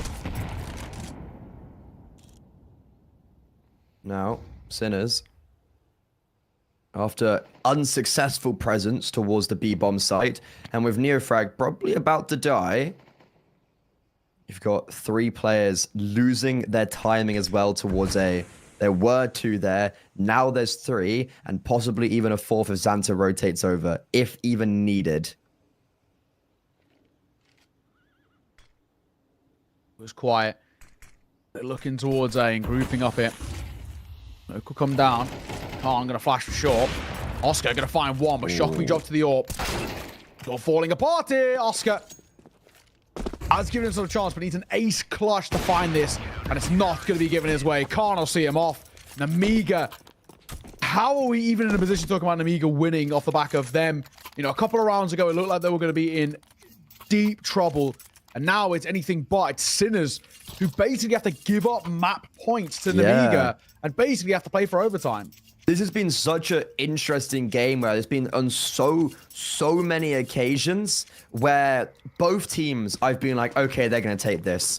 Okay, this one round, they're going to win it. And it's like, oh, no, that's actually not been the case. This is a very hotly contested series. We're seeing perfect Counter-Strike be exhibited as actual, just genuine, pure class. But Namiga, they've won 2 low-buy rounds. That's the difference maker. Sinners, they've allowed for those mistakes. And now, maybe is it Sinners' time to give their enemies a taste of their own medicine? And possibly not. Oscar, that's a great little kill. He's 20 and 10. He's been playing fantastic, but the rest of his squad have actually struggled around him with like Neofrag maybe dying a little bit too early in a few rounds. He has been playing well, but feels like Oscar's been doing the large brunt of the work and it's not been successful. Swing. Neofrag will fall. The last man is B-Stick Glock, and he's not long for the world. Map point Namiga, hard fought, and most definitely not the easiest. Of course, where we're at the moment, right? This is now Sinners. They've got not a lot left in the tank, right? It feels like they used it all up in terms of that resurgence that they had. They've got to try and push this towards overtime. Buy back in, which is good. Open play for Oscar. Another, but I really don't know whether Sinners have anything left in the locker. These last few rounds have not been that great.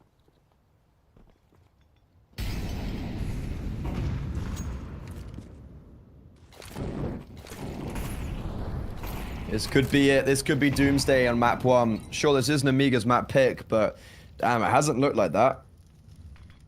Yeah. But regardless, like, look, a win is a win. It doesn't really matter in the grand scheme of things, or in the short term, rather. In the grand scheme of things, it maybe does matter, but this is another loss potentially adding to Sinner's belt where you're like, you look at statistics of the other times they've lost, it's like double overtime versus big names, and you're like, are they actually just a good Inferno team that make these tiny little mistakes and that cost them? And I think that is kind of the case. However, potentially the final round, 2 in a row it would take for Sinners to push to overtime. Does feel unlikely. Can't. Attempts to go around that corner. Ups against it. Flammers. How and why is he even pushed? But it's worked. Khan gonna get caught off guard though. Now a lot onto Xanta. Drops a smoke. Absolutely timed. Playing around. Killer. But only gonna get 1. Flammers though keeping this alive. Keeping this opportunity in play before Risky Bob falls. 1v2. May as well give it a go. You got the money. May as well. This is difficult. Bomb will go down and a tough retake for Flammers. He's only got 1 flash. No chance. Seen off. So, again, overtime is looming. It's a potential When you get there, though, final round of regulation, Sinners have kept the door open somehow when it felt like it was done.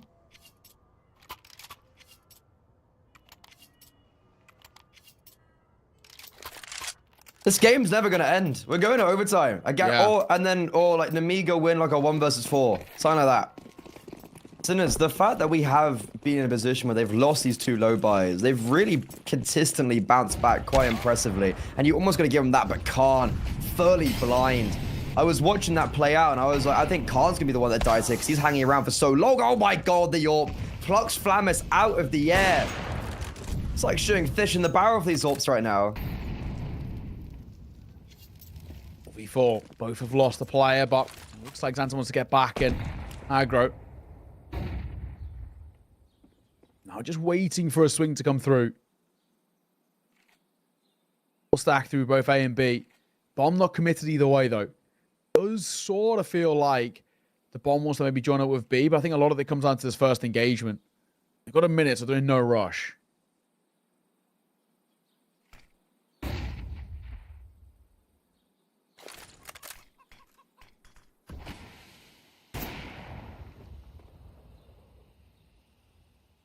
Leia has another smoke as well, so this B bomb site probably isn't going to work for Sinners. Yeah, Leia's about to drop that smoke. And there's also space being taken by Khan over in brackets. Therefore, allowing for Risky Bob to rotate over. That's adding further utility, a nade and a flash. Here comes the flashes. Everybody for Sinners are blind. Everybody is dying. Lear just baiting perfectly in for Xanta. Xanta hasn't even shown himself yet, and Lear has got 3 frags. Xanta now rearing his head from dark, from behind, unsheaths his dagger, and Amiga, they close out their map. Yeah, I mean, they had to work for it. I don't think there's any discussion about that, right? It's much harder fought than they probably would have hoped. But fundamentally, all that they care about and all that we care about is that a win's a win, right? You know, you've taken your map pick, you've gone into it with confidence, and you've locked it in place. That is basically all that matters. But a lot of credit has to be given to us Sinners. They've obviously heavily prepped that map and expected what the Vita's going to be. And they've obviously done a lot of work into terms of how to try and take on the Amiga, who are a difficult team to play on Inferno. But it unfortunately just wasn't good enough, right down to the tail end as well. And I think basically the thing that they lose out on, the thing that probably cost them, is just that kind of, you know, the eco loss, right? The loss on the low buys is where things really do hurt. All in all, I don't think it's the end of the world though for Sinners. That showing from me, especially individually, Oscar looked great, Neofrag looked great as well. This is where, on an individual basis, heading into map number 2, they actually should be able to compete in just raw mechanics. Yeah, like, look, I was honestly quite impressed with what I saw on map 1. I think it's just those kind of lower buy rounds that maybe were the difficulty where, look, they probably should have been winning those. And there's I think Sinner should have won Inferno. Now we go on to Anubis. We go on to their map pick, and they have some. It's another map where, like, look, Amiga are also pretty good on it. They utilized it at IM Chengdu. You know, there was the overtime losses for SpyQuest, as you've already mentioned, a top 20 team. They've utilized it in winning both the Res Regional Series 2 and 3. Yes, they lost against VP Prodigy yesterday. That's the kind of one, you know, or not yesterday, 2 years ago in the round of 16. That's like the one result where I'm like, okay, if that wasn't there, I'd be saying, I think this is going to be a 2-0. And I see a result like that, and I'm like, okay, they really struggled on their CT side kind of always, and then they only got 3 rounds on their T side, and VP Prodigy got 9. So I'm like, look, there's a world for Sinners. They need to step up. They've got some very strong results on Anubis, and it'll be interesting to see if after this break, they're able to send us to a 3rd, or will Amiga go through to semifinals and continue that awesome run of form they've had recently.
look or dark, they counted me out. Moment of truth, counting it down. Underdog story was down for the count. Back on my feet, back with a mic, back on the beat, back with a family that bang in the streets. The game on lock, I stand with a key. Standing my ground, I am planning to flee. Standing my ground, I am planting my feet. Taking a stand, embracing my destiny, shaking his hand. Flipping the script, changing the plans. Off to the top and I'm taking the fans. Making them jump, making them dance. Making them jump, making them dance. We about to change the game. We out here taking names. Let our voices rise. Let them reach the sky. We about to change the game. We out here taking names. Let our voices rise. Let them reach the sky. Hickory dock, giving them all that we got. Kick on the door, try to knock, but nobody answered. I'm going harder, taking my chances. I keep it moving, I keep advancing, keeping it gangster. Getting the perks and I'm happy to earn them. Mr. Ambitious, kill it, I'm vicious. Mr. Determined, riding the storm, but focus on rainbow connections like Kermit. The water on my shoulders, it was a burden. Now I don't notice it, everything turning, everything shifting, doing it different. I'm floating, I'm drifting. Shout out the slums, round the world we uplifted, doing it big. We about to change the game. We out here taking names. Let our voices rise. Let them reach the sky. We about to change the game. We out here taking names. Let our voices rise. Let them reach the sky. We about to change the game.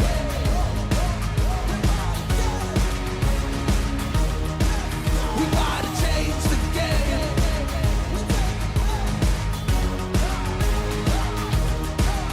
Let's go.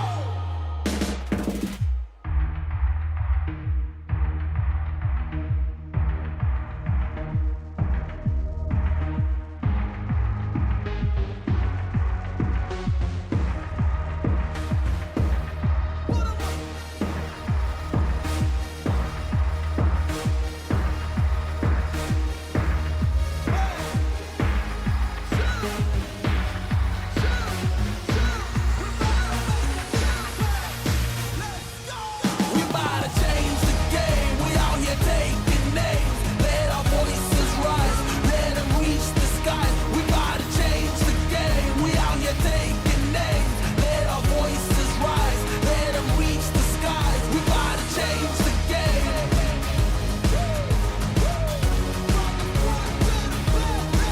We about to change the game.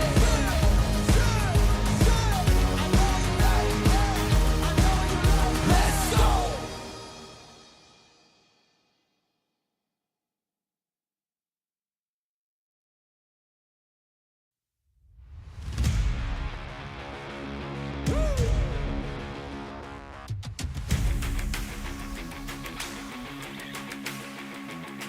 Chill. Hey, chill. Let's go. I was born to kill it. I was meant to win. I am down and willing, so I will find a way. It took a minute, now it didn't happen right away. When it get hot in the kitchen, you decide to stay. That's how it winners made. Stick a fork in the hater on my dinner plate. I walk into the fire like it's just a bit of flame. I switch my style up, watch the money pile up. I'ma get rich or die trying, want me switch lanes. I'm always getting better, I'ma be on 5th place. On this one, then 4th on the next.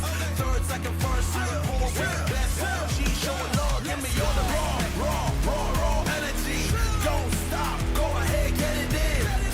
Jump, knock, let me in. Huff and puff and blow the house down. Raw energy. Don't stop, go ahead, get it in. Jump, knock, let me in. Huff and puff and blow the house down. I do it for the love, they perform for the checks, and I still get more. They be bored by the rest. Had to put the work in, wasn't born in success. See the storm, it affects the performance. But I dance in the rain and the thunder, the drums. So I keep going hard, I won't stop till I'm done. From the bottom to the top, I'm the one. I can drop in a month, I'll be back at the top.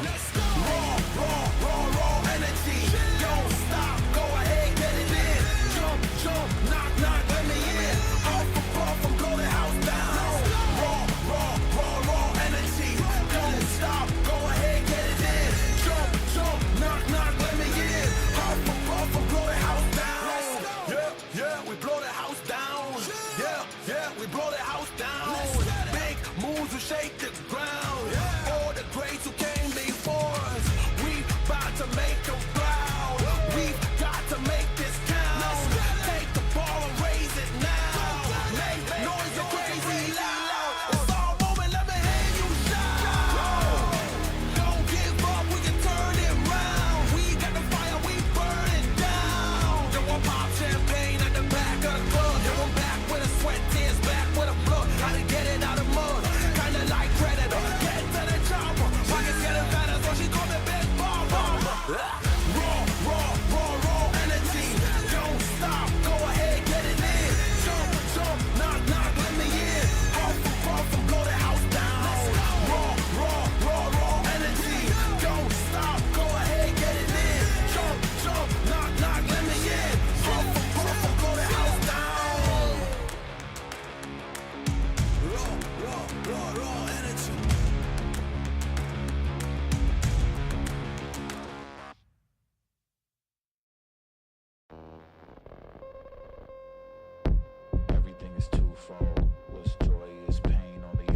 catastrophe. Like I'm drowning with all of this darkness surrounding.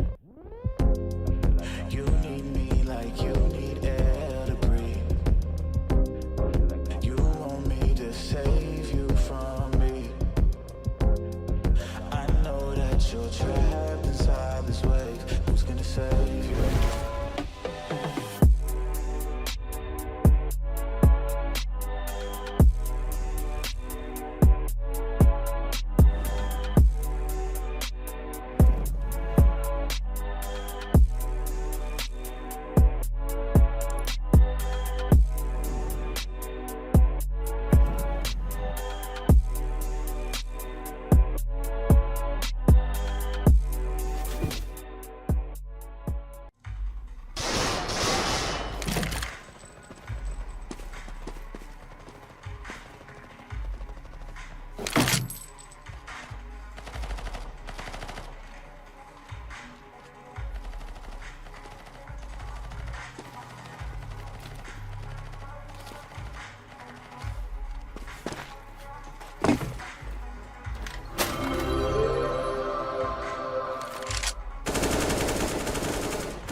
Welcome back. Map number 2 about to head underway, and a pretty close map number 1 as well. Both sides really showcasing what they've got in the locker, but it was just Namiga right at the tail end, just pipping Sinners to the post there as well. 13-11 though. At one point, it was basically anybody's game. We're heading in towards Anubis in just a moment, and now this is Sinners' pick. So for close map 1, I don't know, Fred. I think they might have a chance here. Yeah, like, well, you were mentioning at one stage it could have been anyone's. Man, like at like 7 stages it could have been anybody's. It was such a close affair, and well, Namiga, sure, Sinners are very good on this map, but they know how to play Anubis. It's just that one result versus the Prodigy that makes me a little bit concerned. However, this pissed around. That was quite a free open bomb site. One smoke, one flashbang, and they were playing retake B. Now, look how long it's taken them to even get towards this part of the map as well. There's no kit on the Sinners side. Bomb already, like a quarter ticked. They've legit got to get a move on. Ait's got a smoke and a flashbang. Where's he going to put the smoke? On the bomb. Flashbang, not really put into the right position. And, well, a very, like, last-ditch effort, try and attempt to defuse. Shock is in connector, and Namiga, the easiest pistol round of their life.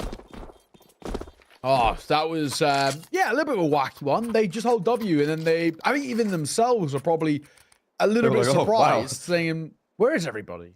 Bomb goes down. They go for aggro post plants because they're looking for fights. They're looking towards water.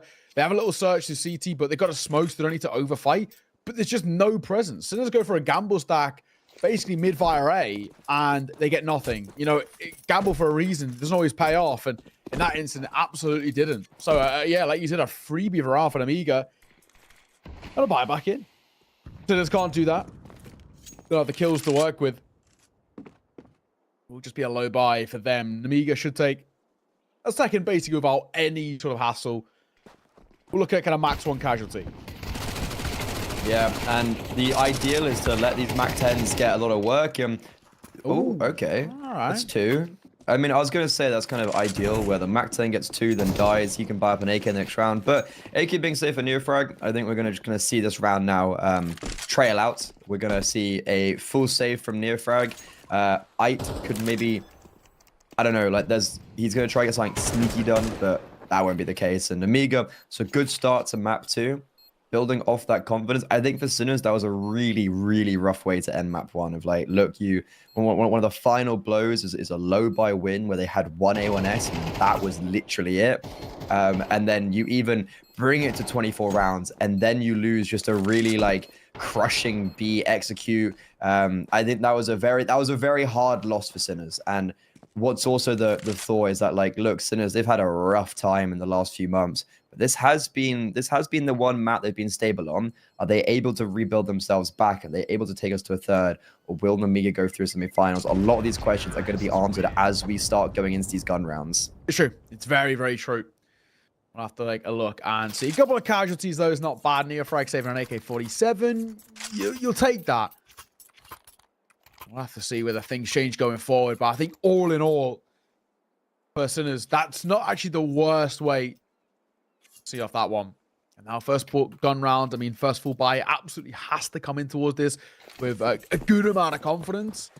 What have they got for us? Sinners. They had so many moments in towards that previous map which showcased what they're all about, but they maybe just lacked it at the tail end. The final hurdle is where they felt. Hoping they can kickstart their guns here. Frag has a little looking through water, spots a couple. Doesn't die. I think Shock's got the right idea. Yuto in hand, waiting for some contact. His shoulder spotted. Molotov comes down. One playing back pillar, two. Decent setups here by Sinners. Yeah, keeping the Amiga at bay very early on. However, that's kind of the operative word, very early on. We've only seen about 20, 30 seconds. And Sinners, no map control. That is also potentially one of the issues where they're dropping a fair bit of utility and they're not really getting anything from that. Only 2 players on this B bomb site. They are blocking efficiently right now. I'm starting to see maybe Shock take over middle from B-Stick and then B-Stick rotate over to B, which for now, that's the right play because I think this is when the execute's coming in. I think you're right. They calm Neofrag. Be probably the first test alongside. He's going to get the one. Neofrag one of his own as well. Not bad. But good trades. That was what we were looking for. Double swinging through CT, and the clearance is a beaut. Bomb will go down in the 2 versus 3. Shock. Yeah, it's true, but this postpon's everything, and Leah just aware, so aware. Man. Oscar, I don't know whether it's possible, and Leah's got other ideas. What a round out of Leah, has to be said as well. Beautiful 3 kills to his name. Amiga, fine 3. Sinners had the perfect call there. They literally don't even just rotate, because it was Beta that came over as the mid player, Shock took it over, and then Shock comes over as well. Like, they were all there for when the SQ came in. And that's huge that Lear plants the bomb in that cubby and not out in the open, because if he did plant in the open, Shock would have killed him, and then it would have been like this 2 versus 2 that would have been really winnable. But yeah, hold on a second, Sinners, that is a round where you're looking at that and you're like, how have they, lost so badly? And that's really, I think, a good litmus test to see where we're going to end up. Khan on the AWP. Hit a slow start to... Jesus. I was going to say, there's a very slow start to Inferno, but apparently here on Anubis, he is ready. Back sight. The only rifle left to wield it.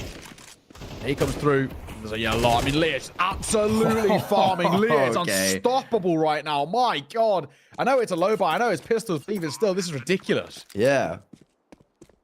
I think it's the state of the execution, right? Like, it's pistols, but it's not USPs. It's 5.7 armor, deagle armor. Like, it's those type of weapons that can cause a lot of issues, and they just don't whatsoever. It starts off with a lovely flick from Khan, and then that confidence from Lear, like, we saw it in the gun round, and we're seeing it just embedded onto Anubis. 4-0. This is a fantastic start for Namiga. Sinners, they need to find a rebuttal here. This has to be a round where they at least make it challenging. I think you're spot on. This is a really, really solid start. This is a really good position you find yourself in.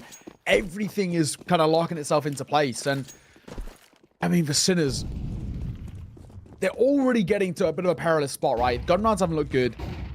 Low buys aren't even really scratching the surface. And the individuals are starting to really warm up over towards Namiga. I'm concerned. So, dropped. Trying to get some early main control here, and they actually will be giving it. Danza can start to play around with this.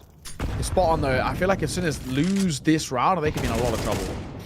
Yeah, it's also the manner of how they lose that. I think that's sign that I'm looking at of, like, these 4 rounds have been fairly rough. Like, they're 4-player gamble stack, and it gets 2 kills. You're like, okay. And it also got the first 2 kills, which is also even kind of more rough. But, okay, Namiga... Once again, this is very reminiscent of the first gun round where they just kind of play the early game with making Sinners uncomfortable, don't allow them to get that map control. Now they start taking some of their own. It's the first time we see them go towards middle, and because of that, we actually don't see really anyone from Sinners over there. Like, B-Stick has rotated away. Shock, who actually took up the mantle last time, he's in water, and I was going to say he's at the net, but he makes noise. However, what? No. Shock gets 2 and drops the bomb. Then what? There must have been miscommunication. How has Zanza allowed for that to happen? And now what's the play as well, right, for Namiga? How are they going to make this one stick? 30 seconds. It's not a good thing. Yeah, the position that they're in. And like you said, time is ticking. Zanza holding. for a push out of main. This has to come down to a kill coming through and Khan missing. I think will probably lock things in place. Flammer's giving it a good go. Only gets one. Last man should be a known quantity. Xanta, bomb on his back. 10 seconds. He just slipped the net. And then find a nice kill. Tap on towards the bomb. Trying to bait out the fight to Neofrag, but he pulls the bomb back out by accident, I'm pretty sure. And that's unfortunate. Had a chance there, but I think what it comes down to is Shock's double. Yeah, I mean, as well, if Flammus was able to get the kill on Neofrag, if there was just a world where the star player for Namiga, who really stepped up on Inferno, if he just nails both those B-side players, that's probably round over as well. But that's not quite the world we live in. And Sinners, yeah, okay, they get the round the board. That's now stopping the bleeding a little bit. However, unfortunately, they're going to have to do it again. They're right back into the hot seat. From the frying pan into the fire. Khan, he's on the York. Full buy for Namiga. Are we just going to see these kind of slow rounds of default over and over again for Namiga? Or are they maybe going to change up the earlier rounds and try take some sort of explosivity towards a certain part of the map? Oscar. Holding in the gap in the smoke there. On a Risky Bob slowing things down. A bit of a boost. That doesn't really come to fruition. Yeah, not a lot offering up. Oscar's had a bit of a slow start to this map, but when he gets going, he can be so difficult to stop. Leah, not a great one, in all fairness. Swinging a fine man. Leah is unstoppable at the moment. He is so crisp.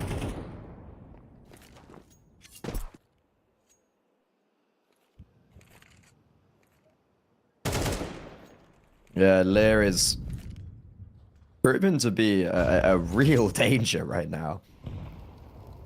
And okay, now, Sinners, AWP, and Rifling Connector. Both the AWPs ring out, however, Oscar deals his killing blow. Risky Bob as well, tagged in the Molotov. Oscar's heard that. Is he really going for a repeat on 17 HP? Oh, that nade's going to finish him off. No, it doesn't, but it's Risky Bob. And look at Lear. He's got a kill on the A bomb site, wrapping through middle. He's slit the net there. Ike on 7 HP. B-Stick is also over on B. 20 seconds left. Wait, they have to commit to the B side. The Miga, they can't go away. There's no time. And Lear dies in CT. There's a combination of 26 HP between Ike and B-Stick. Xanta now, 10 seconds left. Can't even get the bomb down. There's a Molotov. 6 seconds, 5 seconds, 4 seconds. Bomb being planted. B-Stick, no spam. 19 HP. The IGL, what a crazy round. And Amiga, it's all in the palms of Xanta. A 1 versus 1. Xanta put himself in the cubby on the back of Plat. B-Stick hasn't spotted him just yet. Smoke fading, B-Stick revealed, Xanta clutches. That is a massive round to be taken. And I really didn't think it was going to happen just on the time alone. You were counting it down. It was, you know, there was no way they could have even faked it, tapped it, anything. Had to stick in the smoke, had to hope that they can get it down. The lack of the spam was probably the only thing. B-Stick trying to not reveal his position, tried to kind of sow the seeds of doubt, so to say, but it didn't work. Oh, man. Close again, but it's the Miga who are still doing all that's necessary to pull further and further away.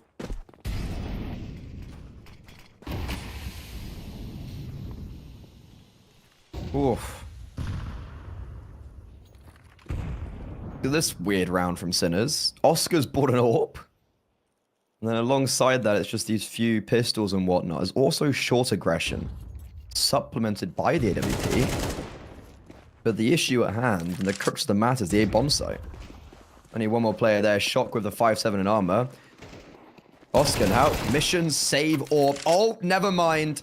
The themes have changed. Shock, that 5-7 armor, not only just that now, upgrade to an AK. Alongside that, near frag and A main pushing through the smoke. Khan gonna get caught off guard. We were in a 4 versus 2. How have Sinners pulled this one off? Risky Bob, okay. Doesn't bring it back even, but makes it a lot easier. And now, here comes Oscar and Ait. Risky Bob, they know vaguely where he is. He knows there's 2 players in middle. That's the first. Holds the spray, can't connect, and near frag finds 3 in the round. What an insane purchase from Sinners, and what an insane rebuttal. This game is not making sense, but I absolutely love it. It is so wild, but kind of for all the best reasons. This has been a really wacky round of Counter-Strike. And now that Sinners have taken it, they are the sort of rounds as well that can actually change things back in your favor. That's where you can start to gain a little bit of momentum. That's when you can start to back yourself a little bit more in the individual fight. And We might just get it, right? A second for them. Now got decent economy still left in reserves, but a real nice full buy coming through. All in all, this is what you want to see. Namiga do not have the guns to facilitate anything, so have to just call for an eco, and this will allow Sinners for back-to-back rounds for the first time on this map.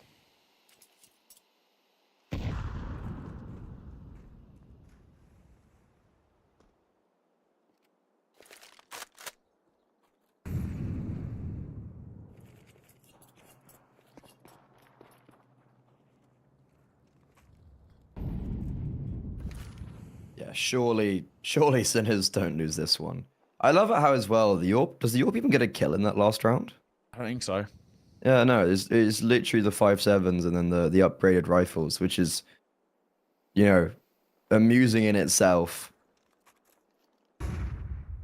Probably saw Oscar's AWP and were like, wait, how have you got that? Where's that come from? But yeah, here comes the pistols. Charging and dying towards the A-bomb site. Okay, Sinners, back-to-back rounds, 3-5. Not quite there on the lead. Namiga, they were able to build up that nice little barrier of rounds at the beginning. They're going to have to fall back on that and hopefully, well, for them, I guess, maintain it is the hope as well now. Yeah, the big thing, right? That round, you know, sort of locked in place, right? I think the main thing what we're looking at, right, is now can they find this level of consistency? Can they find that, right, on a true full buy coming through, right? This is Sinners. This is going to be that kind of litmus test round that we like to talk about. Namiga, they're back into a buy. Khan's got his AWP out. This is where we can start to see Namiga try and claim things back in their favor. If Sinners find this, then I start to believe a little bit. Either way, Beast going to play up close. Flamis going to play contact. I don't even know if he's going to get flashed in here on the corner. If he isn't, could be a little dicey.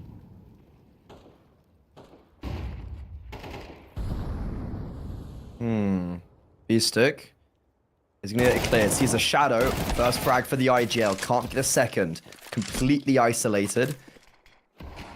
Now Shock in a bit of an uncomfortable position because Xanta has taken perfect space through that smoke and A main. Completely understands that the A site player is probably going to have to focus a little bit on camera and middle. Shock throwing that flashbang from heaven gives away his position. Xanta primed and ready. Oh, that spray. I didn't think it was going to get the kill, but it does. Now that's round over. Has to be. Has to be. I think if you're Sinners A, you just got to go for the save. You basically just can't afford to do it. Yes, they have a bit of money left in the reserves, or a fairly decent amount of money, but is it even worth the risk of losing an AWP? I mean, Oscar is still on a bit of a creep maneuver here. So, I mean, maybe there is a world they're going to try and make something of this. I don't know whether it's worth. They're sticking around, and it might even be more of a little, of kind of an exit play, but we'll see. Oh, yeah, bit of Utah coming through. Near frag with a nade. Still doesn't feel like they're committing to a retake here, but late, they're going to give it a go. Down goes Near frag, sticking around for fight as well. Risky Bob gets one more, and that should be enough. Oscar, just get out of there. There's no point sticking around. Nobody's going to hunt on the tail end for him, so he's fine. He'll keep all of his AWP, but it's Namiga back to winning ways. Sinners, sure, they were able to get 2 rounds in a row, but, you know, one was an eco. So, like, well, they haven't actually won a gun round in those 2 rounds. Like, they won a 5-7 round, they won an eco, and then there they just kind of throw away some of their weapons. Like, sure, look, they've got a purchase. That is fantastic, but you wouldn't have. I don't know why you went for something like that. You should have just been able to save the 3 players and been able to have this purchase while also having money spare in your back pocket. Now, Namiga, they are still continuously pushing forward on this T side, looking a lot better than what we saw against VP Prodigy. And he got 3 rounds on that T side, and Oscar, he's dead. Yeah. Completely blinded. That's a brilliant opening pick. AWP is down. B-Stick. Lucky for him, the flashbang is really ineffective. But Khan, he's actually the one to go for the trade. And they know Shock's the A-site player. So as soon as Xanta's smoke fades in front of him, Shock's going to have a lot of trouble to deal with. Yep. Spotted out Shock in towards main. So he's in a tough spot. He's getting flanked on both sides. He's got to find this kill on Xanta, and he can't. The crouch peek around the corner. Nice and simple. Nice and easy. That's the round once again. I think with these 2 rifles again for Sinners, just call for a save. It's such a brutal place they're in, though, because it's actually the same round being played over and over again. It's, yeah. You know, full buy-in, don't find success and having to save of kind of 1 or 2 people and then kind of because of lost bonus and squeezing out another, it's tough. They're not breaking the cycle, basically. Yeah, what's really interesting as well is that they actually read into that somewhat with the fact that they brought Oscar over towards middle. So that's a bit of a different play where B-Stick sometimes has been quite isolated. Oscar just instantly dies. It's a great util, but it's also exactly what Namiga kind of... Actually, no, that's also a different util setup from Namiga because in the previous round, when Oscar died on middle, he didn't have any molos or flashes like thrown at him. It was just that kind of dry peek. So he probably commed over to his AWP that like, look, they're not throwing utility in the left side, so you can go for a peek there and then bam, smoke. Oh, not smoke, like molo flash bullets. Nearfrag actually does get a kill at the end there, but you know, it's whatever. Namiga 7-3, 2 more rounds left in the half. And imagine we look back at when Sinners were trying to save. Imagine if they had those 2 more rifles saved, because this round it's going to be a little bit weird with the economy. They lose this next round, they've got pretty much nothing.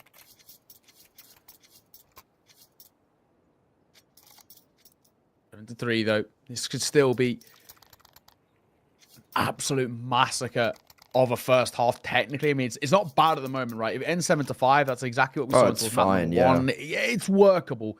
9-3 is a completely different story. Right, Namiga have already a map under their belt. It's a really strong start here. The only difference that I guess you can make is that this is probably the only map that you consider T-sided at the moment. Just 2 now, I guess. Yeah, maybe. I'm waiting to see a little bit more data on it just because it's so early in the pool. The day it was. Yeah, and it's one of those things as well, right, where for me, we haven't seen it play at the tier 1 level just yet, so I'm waiting to see that. I mean, it was T-sided in Go, so the expectation is that it will be in CS2, but we'll have to wait and see. Who knows, right? I think that when the tier 1 teams start hard bracking it post Pro League, it might bring something a little random out. We'll have to wait and see. You can make logical conclusions of where it's going to end up. But Xanta finally slayed. He's been Shock's nemesis. And it's been a very one-sided affair, but this time it's Oscar. So very dynamic from the AWP, but this time not dying in middle, but getting a kill towards A. That's the opener. Lear, though, he's got a cheeky position in middle. He's got a lot of space, and he could cut off the rotations. But actually, it's gonna, I think, be him more used as a pillar to maneuver the bomb. Perfect smoke on Oscar. Complete denies into information. Sinners have no info anywhere on the map right now. Lamas.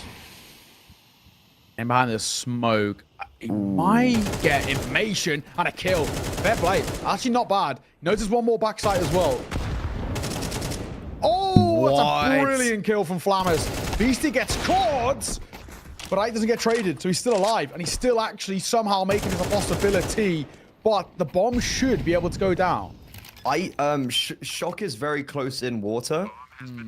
I think he could have made more an aggressive stance to push himself up. Now, because he's taken so long, Khan's in a position to peek into this, but Khan, oh no, scoping out. He's revealed his position firstly, and now in a 1 versus 3, he does not anticipate Shock because he didn't clear the close corner, and Namiga, it was a nice attempt from Flammers, but Lear dying over on the A bomb site, trying to get cheeky around that camera smoke. Oscar reads that, and overall, just a great round from Oscar. 3 kills, and the experienced AWPer showing why he has that experience and why he used to be a top player.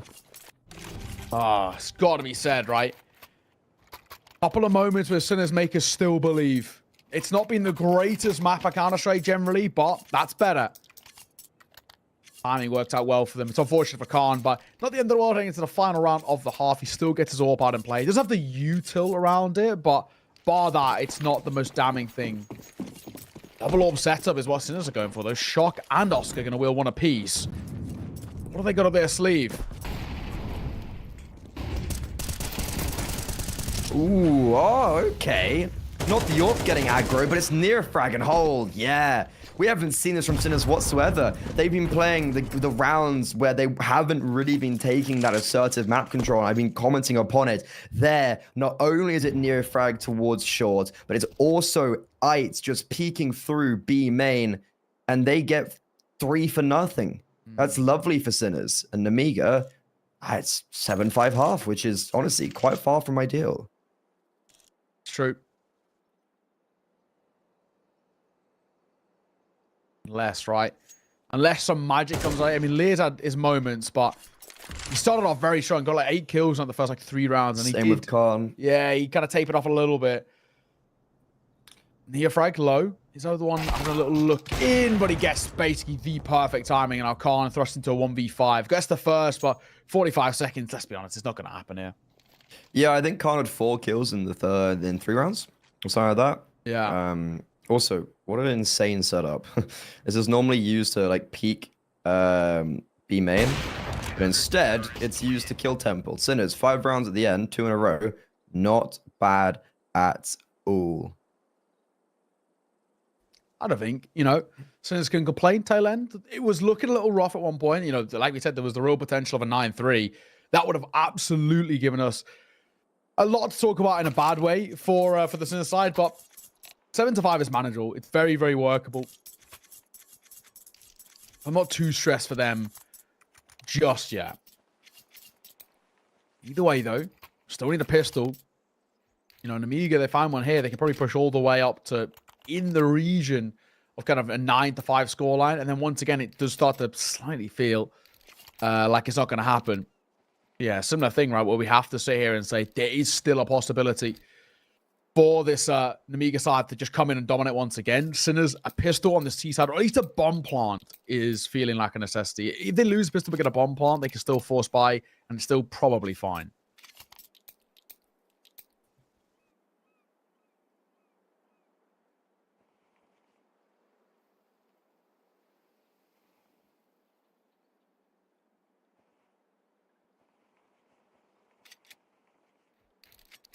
He's like, tech ball's done though. Yeah, We're getting into business. Second half on the way here. Namiga already got a map under their belt, of course. So all they need is one more half of Counter-Strike to go in their favor. Not that it's by any means guaranteed, but makes it sound very easy. Yeah.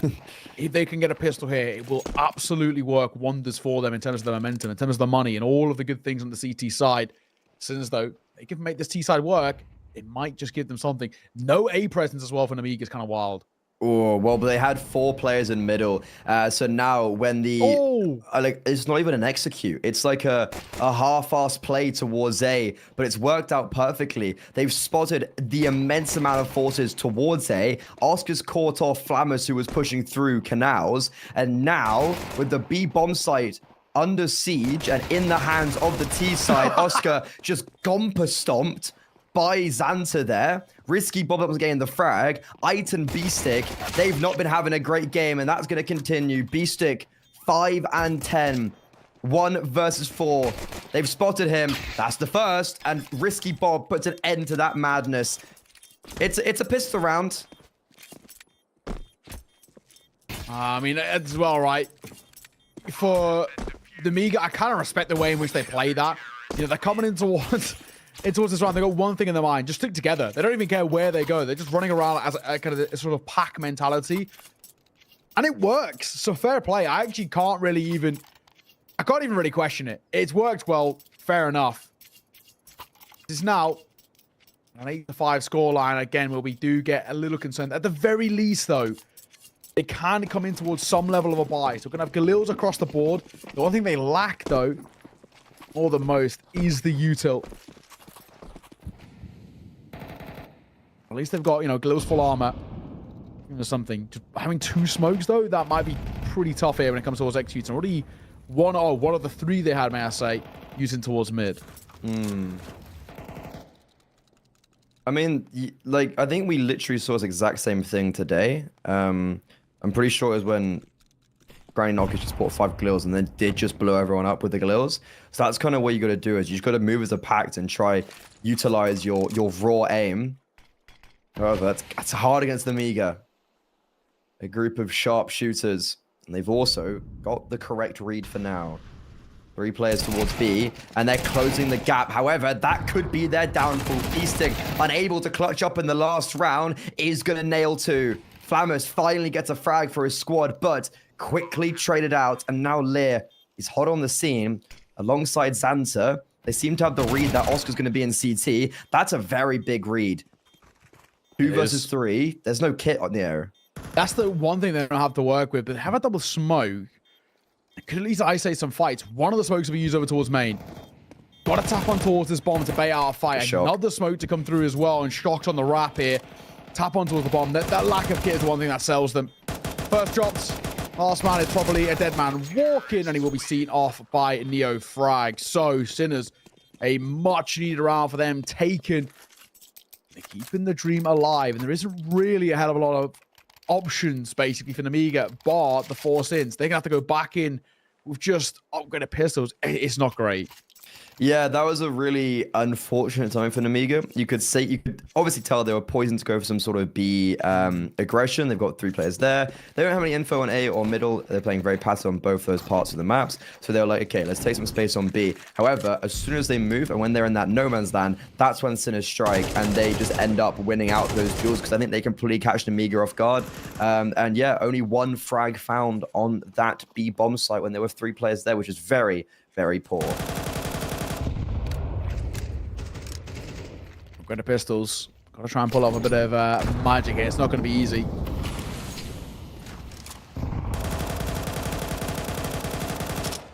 Amiga. 3 technically through mid. 2 playing up close. 1 playing back camera. 1A, 1B. Similar towards the way in which they play the pistol with a pack mentality. Nice find from Leah. A chance. Yeah, it is a chance. And he's also been allowed to, I was going to say pick up the gun, but it's a MAC-10, and that is a big nade. Neofrag put even lower. Santa, smoke naded. Damage. And how is he still alive? He hasn't even taken any damage. He's still doing so much. Ooh. Only able to get 1, though. Now, it's the MAC-10. That's actually just got 3 frags. I said it's only a MAC-10, and he gets 3. Oh my god, this is ridiculous. How have Namiga walked away with that round? But not only walking away with it, they've only lost 1. Just 1 casualty. That is a ridiculous showing. And that might be the one that breaks Sinners. That might be the thing just saying, this is it. Mentally, we are just not here. Namiga, that's a ridiculous round to take. That's the, 4th low buy of the game. 2 on each map right now. Sinners, is this an issue that they're just really poor against low buys? That you can tell at the end, the indecisiveness.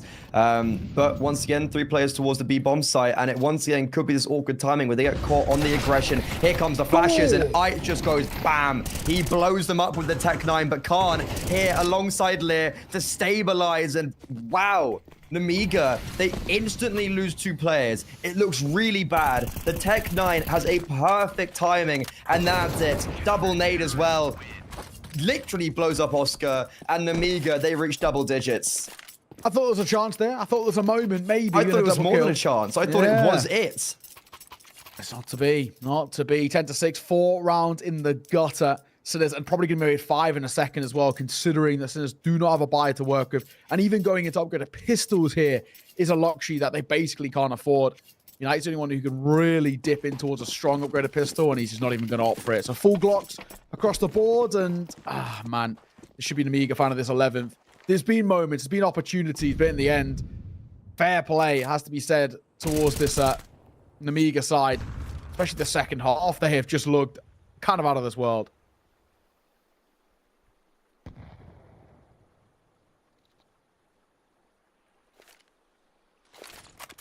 Yeah, it should be 11. Zanza, oh wow, instantly dinked up. I was going to say there could be a chance for a bomb down, but I guess the fact that the bomb's dropped and actually in a Molotov right now, probably not. But 2 kills with the Glocks is definitely more than I thought. But it's the premise of this round is revolved around the bomb plant. So just unfortunately, it doesn't matter if you get 2 kills. I think the bomb plant is more. A bomb plant is worth 3 kills, 4 kills. Mm-hmm. Yeah, exactly. I think you're right. Let's see. 11-6, probably basically the final hurrah, right, for Sinners. If they cannot change things here, I think it's probably done and dusted. Buy going to come through. An absolute necessity of a round for Sinners to deny this being a 2-0 for an Amiga. And I just don't know whether they got it in the locker. They really haven't shown up to play here on their own map pick. Well, they had and then they haven't. It was just this later stage where they've really fallen off, and okay, Lear with 2 HP still chooses to fight, and I guess it works out because he puts Oscar low. ends up showing Flamus. You can see that was going for some sort of like aggressive play down towards Canals, but he just gets caught off by B-Stick very early on. Namiga, they had this set play in mind. It doesn't work. How do they now recalibrate around that? Oscar. Oh, I guess with that. Balling. Yeah, that's not going to help, is it? Bomb not committed, I guess, is the only positive. But double stack through A, double stack through B with basically decent mid control from both the site anchors. I mean, can't see this being too problematic at the moment. So there's Utah, listeners. Not the end of the world. And of course, low HP on Lear is a positive, and he hasn't got the support to be able to go and pick up the AWP just yet. Looks like they want to head towards this B site. One here, but another rotating over as Khan just finding his position in time just before the X2 comes through.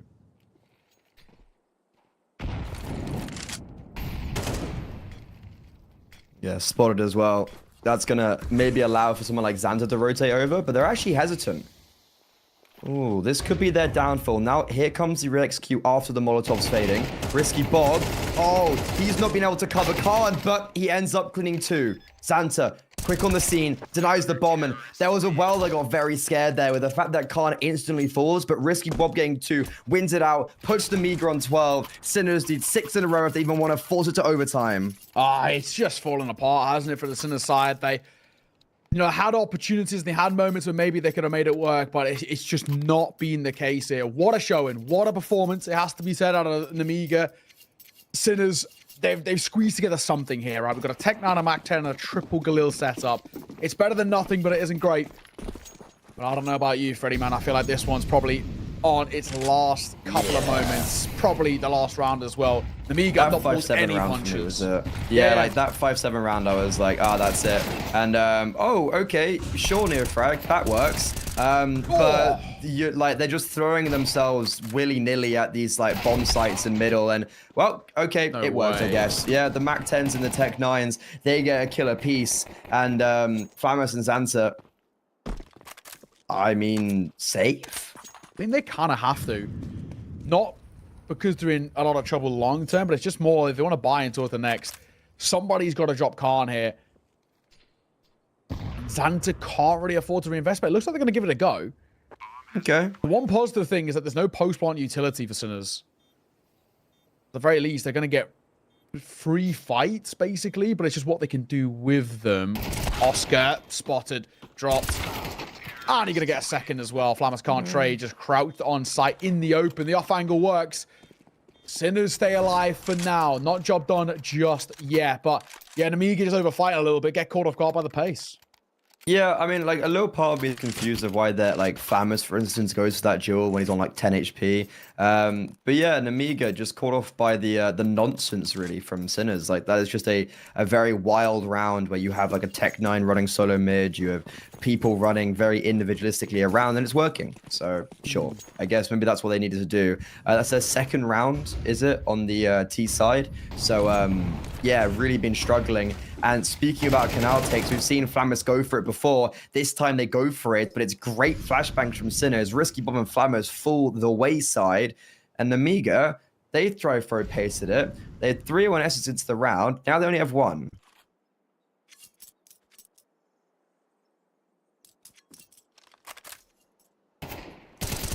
Leah, swinging a find. Okay, job not done just yet.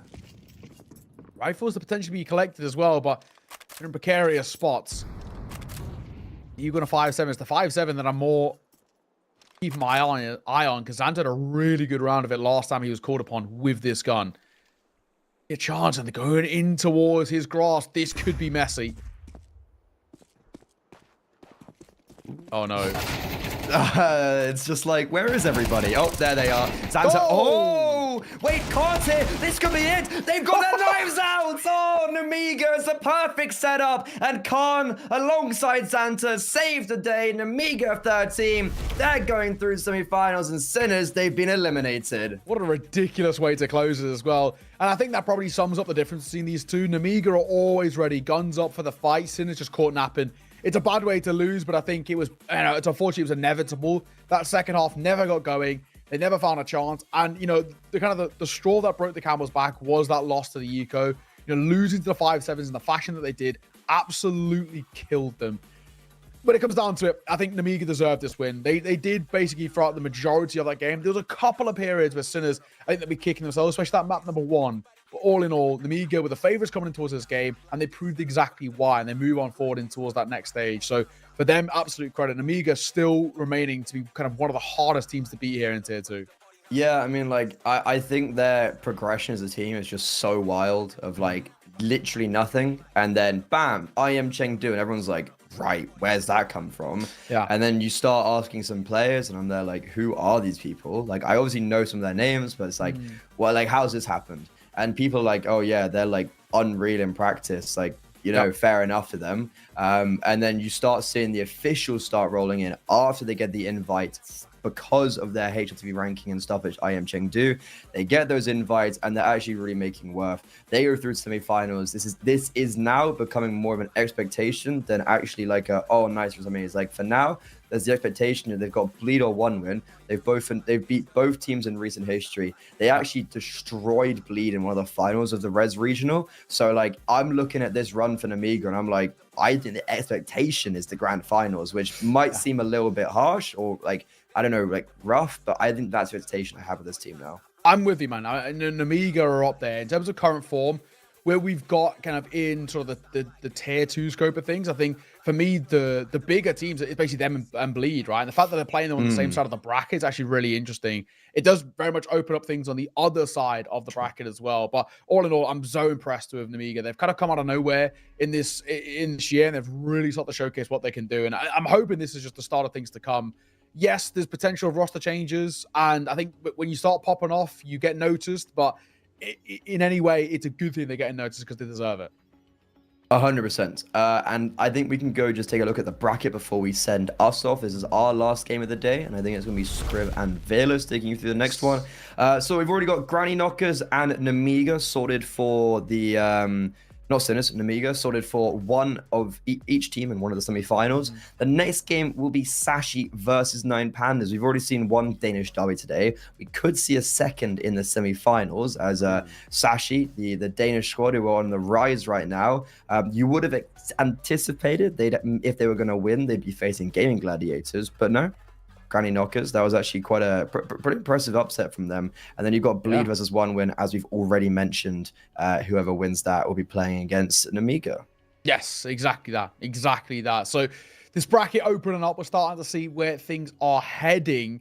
Yeah, man, it's a very interesting time here. Sashi, of course, they're a side in a hell of good form as well. Right, the recent qualifications to the Yala finals and to the Esports World Cup is kind of wild, beating teams like Cloud9 and Turtle Fire along the way is kind of crazy too. So, yeah, Sashi definitely a side to keep an eye out for as well. I think for me, I'd probably say they're the favorites into that 9 Pandas game, and I would say Bleed are probably the favorites against 1 win. But we'll have to see because we got an upset earlier with Granny's Knockers, so we're not going to count them out just yet. But I think for now, that will basically conclude things for the first 2 games of the day. Like you said, Scriv and Veerless is going to be taking over from us for the final 2 quarterfinals, and of course, in the semis and the finals, the days to follow. So for now, we're going to first one to a break. For myself and Grimmy Rana, we're going to bid you all farewell. I'll see you all very soon. Take care.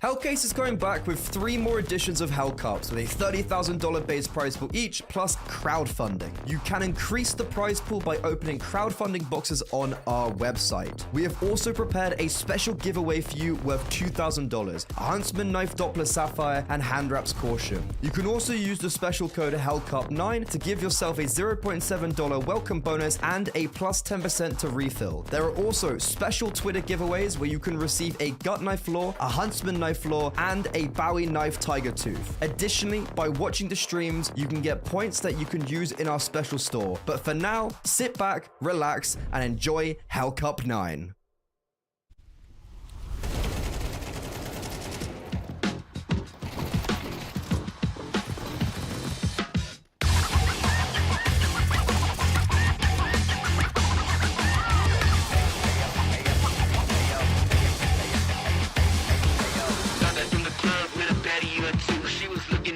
eyes, cause she wanna be my boo, be my boo, be my boo. Call me tripping in the stew. If they tryna get it back, then they might have got the loot.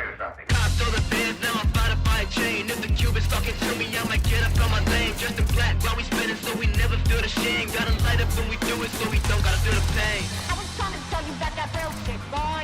You been steady capping on that fake shit, toy. I was trying to tell you about that real shit, boy. Real shit, boy. Real shit, toy.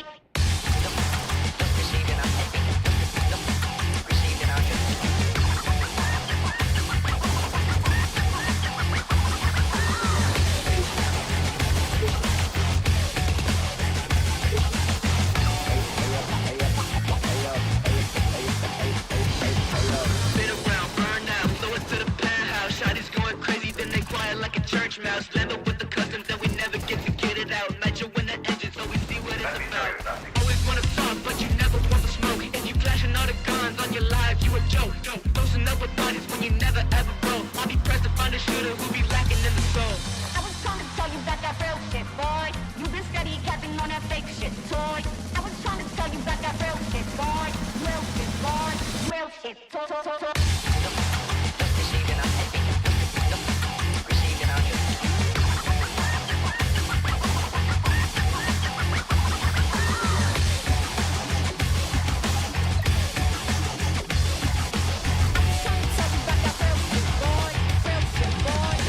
Shit, boy.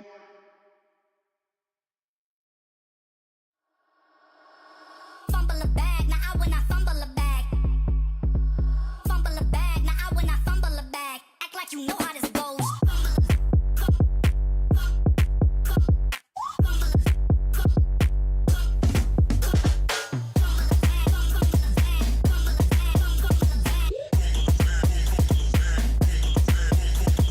Fumble a bag, now I when I fumble a bag. Act like you know how this goes.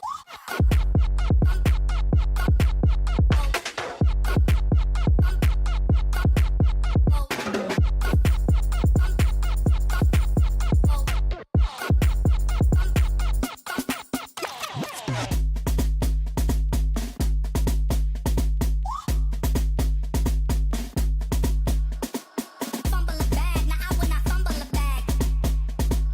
Fumble a bag, now I when I fumble a bag. Act like you know how this goes.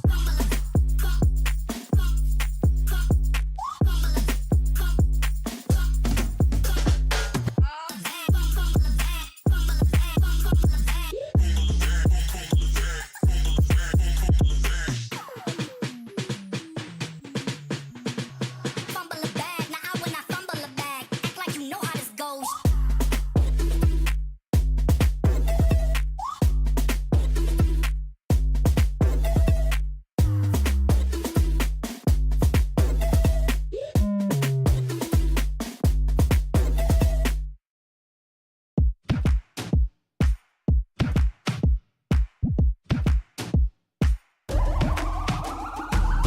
This is the moment we waited for. Everything you want is right here. We gon' give them what they came for. We gon' take it up from last year. Shoot 'em my shot, boy, I'm long range. Me and the team on the same thing. Stayed down, never switched up.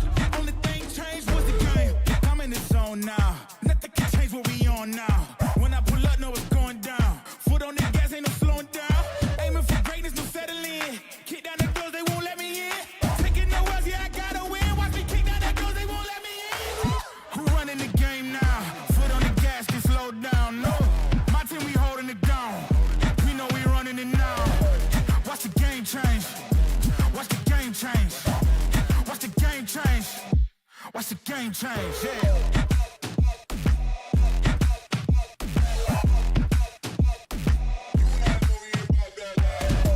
Watch the game change. Watch the game change. Watch the game change. Watch the game change. I do not gamble, but bet on me. Tell them that's like, yeah, it's still love it. I'm taking a shot for my enemies. I can't waste no more time on my energy. I know they know I got it on lock. Go against me, that's a long shot. Cause I'm counting wins all around the clock. Never doubt me, boy, I don't stop. Who do you feel when they make you the monster? I am not scared of none of you imposters. Taking the lead now while they watching. Think you should leave now while the option. Taking no L's, yeah, I gotta win. Watch me kick down the doors, they won't let me in. Who running the game now? Foot on the gas, can slow down. No, my team, we holding it down. We know we running it now.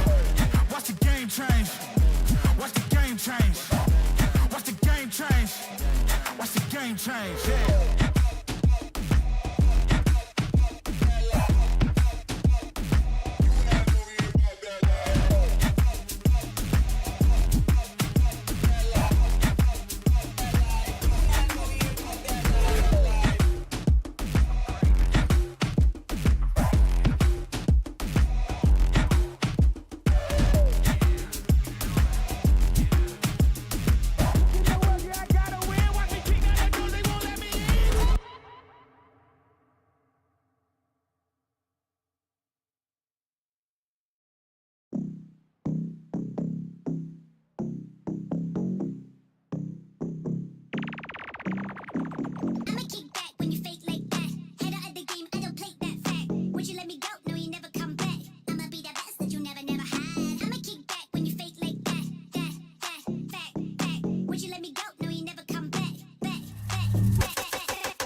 You look into your inventory and there's only... It's time to forget about this garbage. Here you will find everything to play with really cool skins. Open top cases. Upgrade dropped skins and turn your junk into a cool gun using the contract system. Every day, thousands of people upgrade their inventory with us. Hellcase.com. Look at yourself in a new way.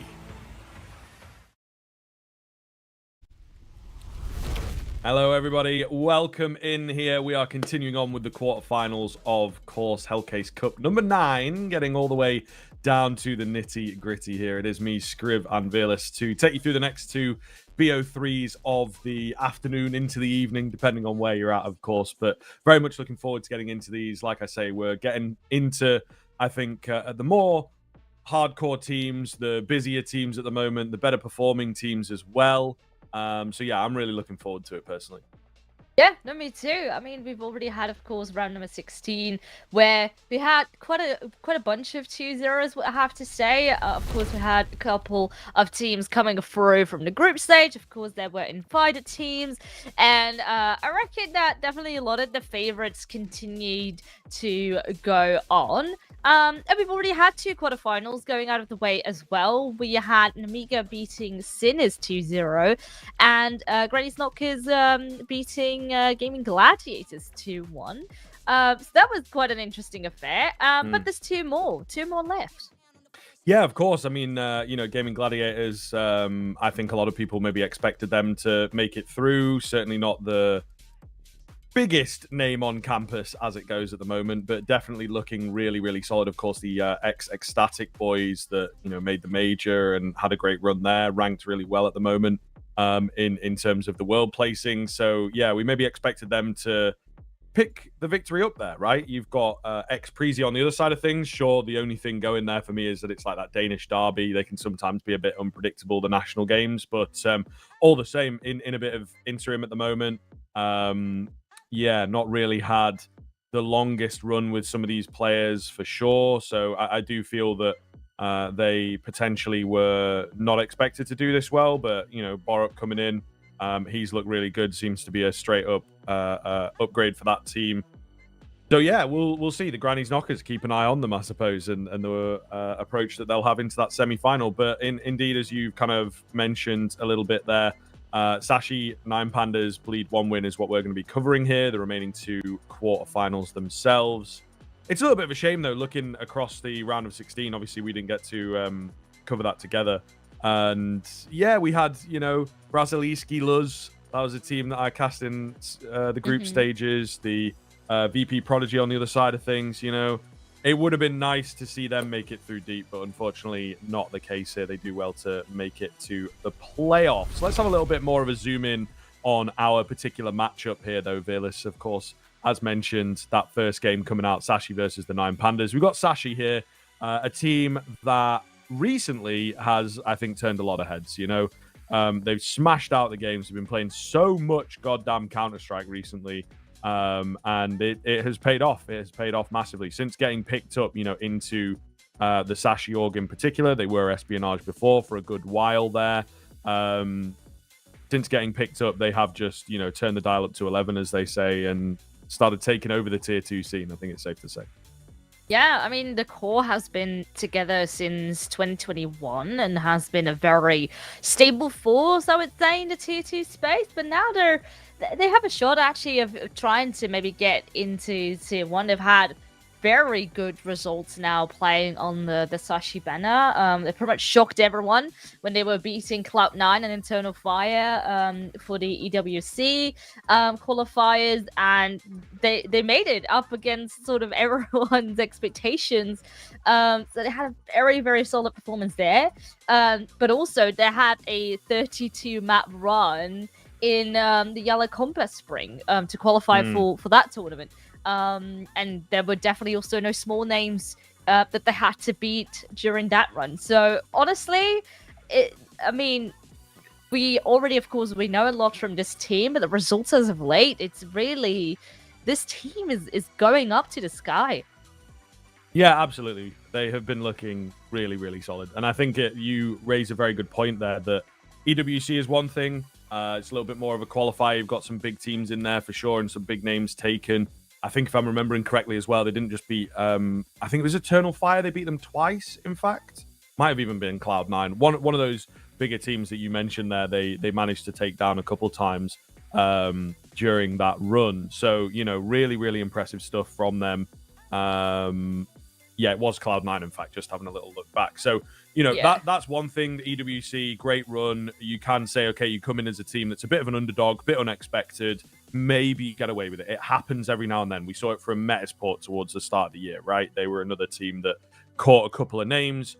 Maybe you've not done as much direct preparation. You're a bigger team. They're going to spend loads of time anti-stratting you, getting ready for those games, and it paid off in EWC. But then you've got the Yala Compass, and that's somewhere where I think they've really proven themselves. The incredible streak, some big names, and another LAN tournament locked in, right? So they're on a great streak at the moment.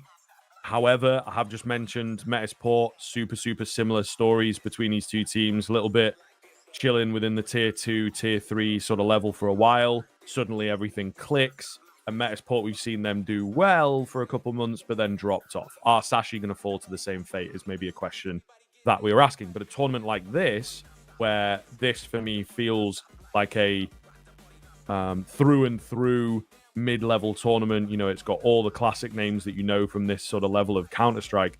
If they can win this, then I think people start to go, okay, they're breaking through the ceiling. Let's see how they perform on LAN against some of the bigger boys. And you have to say, you've got a bit of experience in here. Mr. and Lucky have had taste of the top. Cabby and Quez and Iceberg have all been around this kind of level for a long, long time. And Cabby was someone that I really enjoyed on the Ecstatic lineups of the past. And unfortunately didn't find as much success there, but he seems to be doing really well here. They really do like him. So I enjoy this team a lot.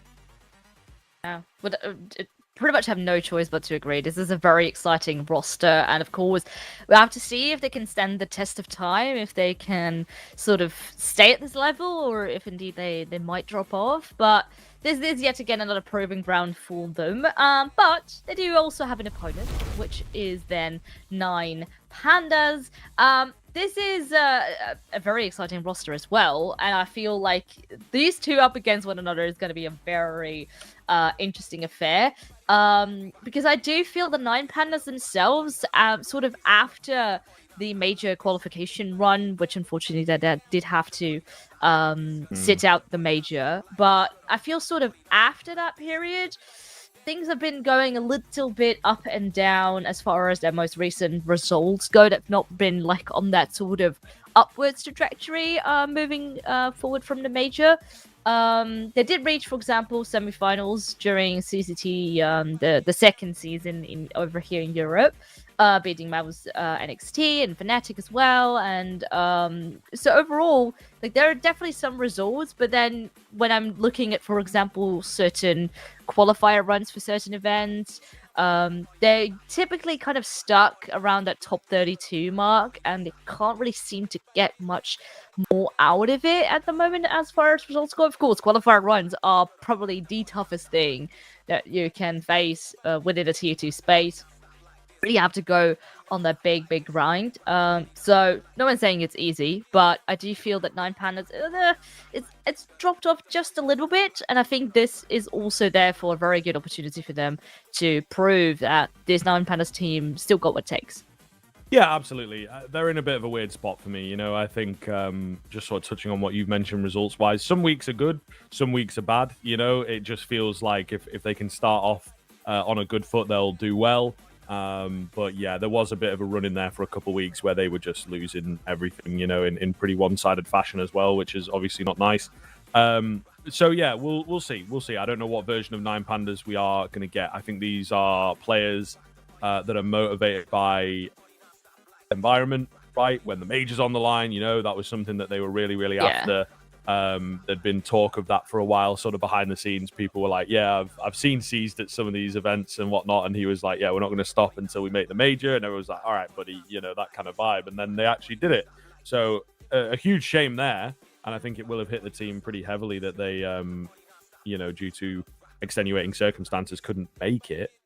There is also the other side of things here as well, very recently. And it's all Twitter leakers and stuff like that, so you take it with a huge, huge grain of salt. But there is talks of some of these players moving to Cloud9 in particular, but maybe just moving on in general. So we'll see how that affects the way that they look on the server over the next couple of weeks, maybe. And again, even if it isn't true, even if it is just rumor mill, talked about this a little bit yesterday with a couple of the homies. Like, does that still affect the team? That there's a rumor, you know, do people start to go a little bit like, oh, well, why have they said that? You know, are they talking to someone else? They're telling me that they're not, but the Twitter guy says something different. You know, does it have a subconscious effect? I think that depends on player. I think that depends on circumstances within the team. And maybe for a team like Nine Pandas that are on this, you know, thin ice performance, as it were, maybe it is something that unfortunately breaks through into the water below. So we'll see. We'll see. It's a very interesting time for a team like this, but I'm always a fan. I think they play pretty fun Counter-Strike. We have a, you know, thing in football, if you're not a fan of football out there, where you kind of just say a manager's name and then ball afterwards as their approach to the game, as it were.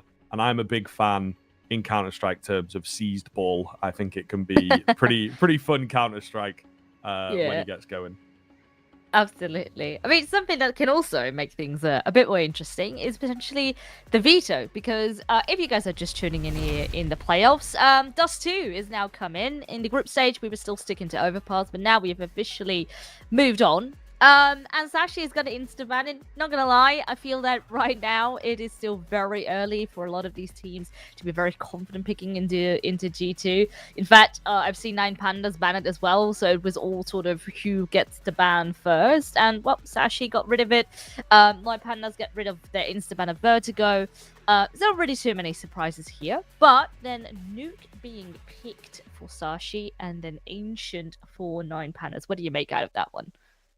So I feel maps-wise, I think this is a pretty solid look for both teams, really. There's not too much in here. Sashi at the moment especially are quite hard to punish. I suppose Ancient is the one that makes the most sense, but it's not like it's an awful map for them. You know, the area to maybe abuse them on at the moment is Inferno. They try not to play that map as much as possible, but then Nine Pandas don't really enjoy Inferno themselves. The Nuke feels a bit more of a direct punish. It is the best map at the moment of this Sashi team, and then Mirage is the second best. So I think that Sashi are a bit happier, but it's not like we have a clear-cut map in here where it's like, okay, Sashi definitely going to win map 1. Nine Pandas definitely going to win map 2. I think there are a few question marks in there. One of the more interesting things in terms of the overpass removal into the playoffs here, Nine Pandas might be a bit annoyed at that. It's been a decent map for them in the past, so that might have been something that they could have leaned on here. Maybe more as a decider. I think they probably still would have picked Ancient. So it does indeed make a lot of sense, but we are ready for the game, flowing quite nicely. Good little chat there beforehand. I did enjoy that, absolutely, talking about these teams. And yeah, it's for me, Sashi, I've not had an opportunity to cast them while they've been on this upward trajectory, so very much looking forward to what they're able to deliver here, Villas.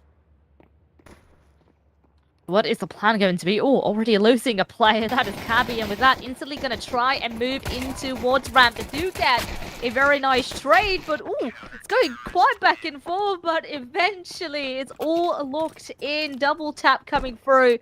And Nine Pandas keep the ramp push at bay. Secure that pistol round. And immediately, yeah, this is not quite what Sashi was probably hoping for. You lose that opening pick. Try to bring it full force.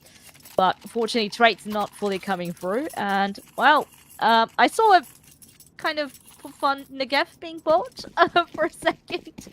But it seems that only Mr. who got 2 kills is going to be upgrading to a Deagle. But that's it. I don't even know why you'd have the Negev selected in your buy options, to be honest, like at this level of the game. You know, maybe if you're playing a bit of MM with the homies, you might have it on for some fun, but you know, thank goodness for refunds, I suppose. That would have been a very annoying miss by sort of 6 months ago. But either way, not expecting too much out from this round. Just the Deagle brought up, maybe try and get a feel for how Nine Pandas are going to approach the default here. But like I say, this map is not totally out of the realms of possibility for Nine Pandas. I think that they will be very ready for this matchup. They will have put their work in, and a predictable kind of veto as well. And yeah, it does take a little bit of the bite out of the Sashi map pool, especially with the Dust 2 coming in and then wanting to permaban it. Sashi were a team that were playing all 7 maps prior to Overpass being removed, so I think that that's going to have a pretty big effect. So therefore, Nine Pandas may well have been able to predict this veto ahead of time, as it were. Yeah, and I don't think they've done anything controversial on the Sashi side. So I'm quietly expectant of a closer game than maybe people will have looked for out of this nuke. Straight into the buys, though. Seized, getting aggressive. Crack angle for him here on the Molotov. Patient play, dangerous little spot. You know, a well-timed flash could really ruin his day, but not even going to get the molly out. Just spots the info, lets that player drop back. It's Clax to find the first. Definitely a bit of noise spotted outside. At the same time, need to be careful. That smoke faded. Going to be re-smoked. Oh, that is a lovely lineup. Clax finds a follow-up kill. And, well, it becomes a very dire looking now for Sashi. Lose that follow-up outside player. And, well, both of them are very split up. Maybe Mr. can become a bit of a surprise factor. And he goes down in secret, but he needs to really make a miracle happen. Maybe trying to catch a timing, but Cabby, at the moment, still stuck outside of Squeaky. And the Bomber's, I think, still in lobby. Oh, wait, never mind. Mr. goes back up. Goes for a bit of an exploration mission, but also that goes around. Oh, that's just perfect. He lines it up. The read that Nine Pandas have on Sashi is nuts, and well, okay, not quite a clean round. Cabby does grab one, but that is all that they will get. First buy in the bin, and Nine Pandas continue with a nice free streak. Yeah, not the nicest round coming out from Sashi, you have to say. I mean, they do get unlucky. 2 kills through the smoke from Clax. Obviously ridiculous. But all the same, their recovery protocols, let's call them, weren't really all that great. So very, very quickly, Nine Pandas, I think, will start to build momentum and look pretty confident. You can see Cash is in a good spot after that round. And, of course, clean eco prior to it. Half buy coming around here from Sashi. Get a player bursted in. It looks like they want to hit the B site here, drop down the vent, but are they going to follow up on it? I think so. They've got that aggression in at Ram. Sees down below here at Dark is immediately dealt with. Big kill, scary kill. It opens up the B bomb site, gives them an AK, and just causes a lot of panic now in the Nine Pandas camp. Nearly a bomb plant as well. Oh, but I know the AK will fall. That pretty much had to be the opportunity, but the use of that incendiary and immediately going to try and force more of these players out. But where are everyone sitting? One player spots towards radio. I think, yeah, the player is going to be pushing at the perfect time. Now the lineup needs to be good. That's the first, but a trade is near to immediate. At least there's a kit. So there is no trouble, but it definitely got a bit more scary there for the Nine Pandas for a sec. But I do like the way they dealt with it. Yeah, for sure. You know, you still expect them to come out on top of a round like that. Kind of difficult, though, isn't it, for Sashi? I think there was a moment in there where it felt like it was winnable. But it's all that. You have to take the context, and this is what we would talk about. Obviously, Sashi are unbothered by these things. They just want to move forward. They'll be like, yo, nice round, nice damage, got the bomb plan, you know? So that's the very practical way of looking at that round, and I think, indeed, they'll be happy with that. And it bolsters the buy massively. They're fully bought up here, and they've got spare cash to work with. So I think they'll be in quite a nice spot. Obviously, you don't want to be thinking about losing, but if they do lose, they should be able to get together another buy quite easily. The tick pause here as we seem to have lost seized up in the server. It's, yeah, very unfortunate. It's still a bit of a common issue which we tend to see. But hopefully with a quick restart, should be back in the server within no time. And get going. But this, yeah, it is a very nice opening East kicking things off from 9 Pandas, but let's see what Sashi got going.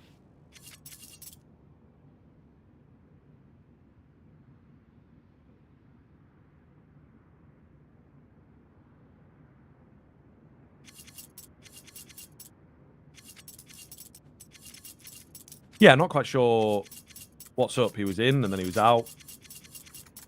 And then he was in and now he's out again. So I don't know. It's hopefully nothing that can't be solved quickly. That's ultimately what we're after here. But yeah, I think Sashi in particular want to get the ball rolling, want to get that first round on the board. Seized is back in. Not sure that we require a reset. He was dead anyway, so not too sure what the protocol is going to be here. Looks like not. So, yep, he's going to buy up and we're straight back into the action. So not too bad there, folks. Keep doing whatever you do for good luck in your neck of the woods.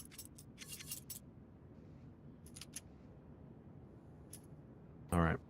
So, Sashi, a different approach, hopefully, from them into this round. The last rifle round from them wasn't really all that pleasurable to watch. They started off losing a couple kills through smoke. I guess couldn't do too much from there. Idis Balance with the naded door, looking to get aggressive. He's actually going to fall. Where's forced forwards by a Molotov. Will be traded out, but a nice opener for the T's.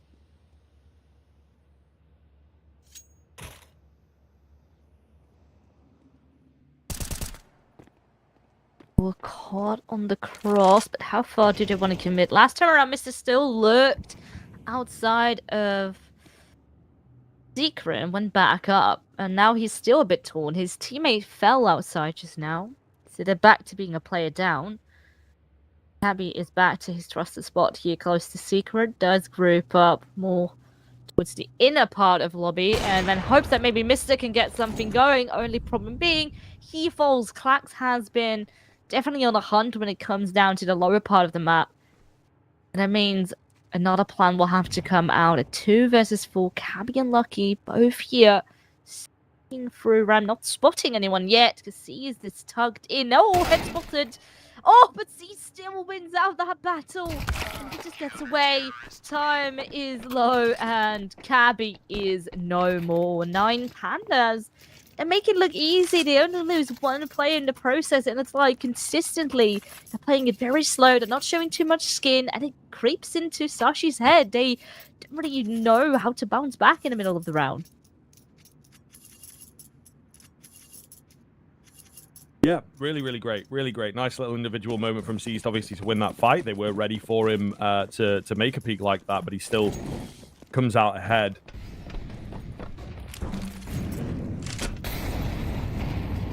So we'll see here. We'll see. Sashi struggling, to be honest with you. Yes, it's the T side, but it's their favorite map at the moment. They should be able to get something going by now. As I mentioned, though, thanks to the cashola, they have got plenty to buy back in.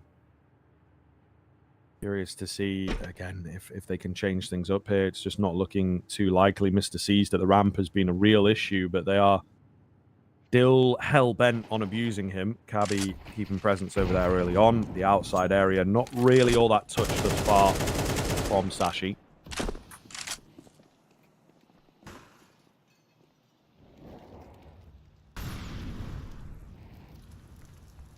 The Glowing certainly is aware of the top of the hut maybe about to be exploited, but not quite find the timing there up on Mr. At the same time, we do have Iceberg, who's managed to cross down in towards Secret. Not going to be fully committing, waiting, I think, here on this contact to come through on Ram. Flash is not doing much. And they are not even looking that way. The trade is coming way too late. They're giving him individual fights, and he stands his ground on all of them. Mr. now only finds one, but it keeps... It feels like I'm having a deja vu. It keeps being Idis Balance who keeps going down, but the rest of the team survive, and this is a clean beginning. 6-0, and there seem to be absolutely no cracks in this defense whatsoever. Very, very true. Very, very true. But yeah, Great games all round, to be honest with you. Seasdom's a bit more alive in that round, but yeah, you can just see the kill count really starting to grow. Dilladez has yet to go down. Ooh, Dire on the other side of things, we've got 2 players on 0 kills. Really rough, really rough. Another half fight to come round from Sashi. If this doesn't work, I want to see a timeout, you know, for a team that are playing this well in the grand context of Tier 2. They have to know when they are down and out. Tech9's nearly getting it done. Mister finds a kill almost a second. Just robbed round that corner. Similar situation to a few rounds ago, though. The B-bomb site looks vulnerable. The AK retrieved. They are, however, this time a man down. But as mentioned, that advantage is slim. Plant going to come round. They're in decent spots. This is very doable now for the Sashi side. Wild that once again, when they are up on the low buy, that's when they strike. That's when they get the bomb plant going. Still a player down, but not impossible, like you said. Idiots are coming through. Eyes up on the ramp. Need to be careful not to get in with the fire being pulled out of your position. That is very good stuff coming through from Night Panda, swarming together, and everyone is trying to guard this defuse now. Tech9's not quite done with the mission just yet. Quest finds a double, but they're already up on their defuse, and sure, there's kills coming through. There's a lovely 4K in fact from Quez, but still no round. Ouch. That one's going to sting. That one is going to sting. They try and make a play. It's just the timing gets away from them a little. A hard barrel towards the bomb from 9 Pandas. Unbothered. You know, they just went straight in for it. A second or two hesitation from 9 Pandas getting on that bomb. Even just like throwing down a smoke or something. Really could have made a difference, but not the world in which we live. Sashi, yeah, have to just bounce off, move into this next round. I just balance downstairs this time, looking to catch some players off guard. Nobody dropping down super fast for Sashi, but it's panic stations already, right? 7 in a row from 9 Pandas is not necessarily a winning scoreline, but it's pretty damn close. So if this goes up to 9, then we really do worry for Sashi. Iceberg, though, first time in a long time, it feels like, got a nice, clean early opener. Dilladez up on Tetris. Nearly getting the return, but not quite. The hit towards A. Being slowed down, maybe being called off. A deep smoke in there at Hut. Yeah, they're really not feeling good about this right now on the attacking side. Invested a lot of Yuto into this. Wow. Six is sitting very deep. Maybe holding out for a ramp push. But no, never mind. Not from Hell, quite from outside. Iceberg gets taken out. They once again secure an opening here. Max is not really keen on sitting still. Maybe he is getting caught back. No, never mind. He's getting caught. And Sashi now 2 players up, and the Orpa can't quite do it as well. Dilladez is all by himself. This would be an insane 4K to continue that 9 Panda streak. At the same time, though, here and there's some money or a bit more on the lower end for 9 Panda, so if he can, maybe try and save. But no, head gets taken off, and Sashi this time around. This is more like it. This is what I like to see. And with that, first round up on the board. Yep, just about. They managed to get it over. Not the most insane tactical round you've ever seen, but getting some openers working off the back of that. Iceberg gets himself on the board for perhaps the most important kill of the game, at least on that Sashi side. Now going to be a question, isn't it? 9 Pandas, this is the thing. Once you get a little figured out, once you lose a round, what is your response?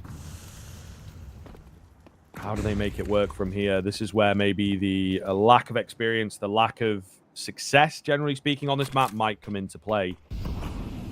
And they might just see their lead get a little glimmer. All depends on this return round, of course.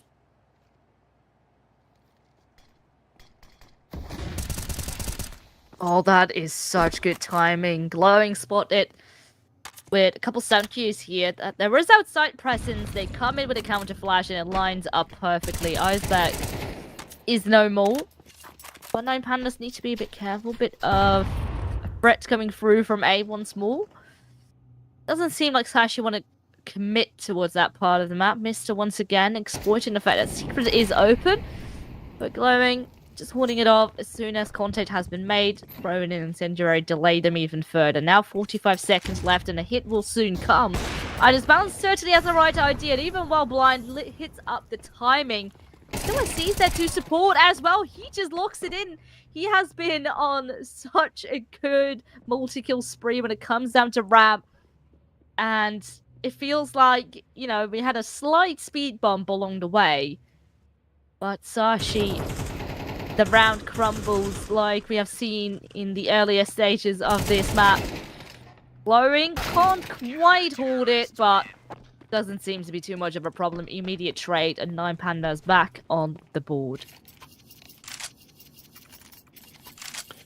Well, Sashi in with attack pause. Now, this is potentially closing the stable door after the horse has bolted. I'm not so sure. It feels a little late for me. I'm not going to lie to you, right? They managed to get the 1 round back in, but we got a little James Bond going on. And unfortunately, I think 8 rounds for 9 Pandas in a position like this should see them through. But if they can keep it at 8, you know, that 8-4, it's like the 10-5 of old. It's not the best. You can't lose the pistol in the second half, you'd probably say. Especially in MR12, but maybe recoverable if you get that CT side kicked off well. If it goes any deeper than this, though, I start to say, all right, 9 Pandas should be taking this map, and it would be a huge steal if they can do so.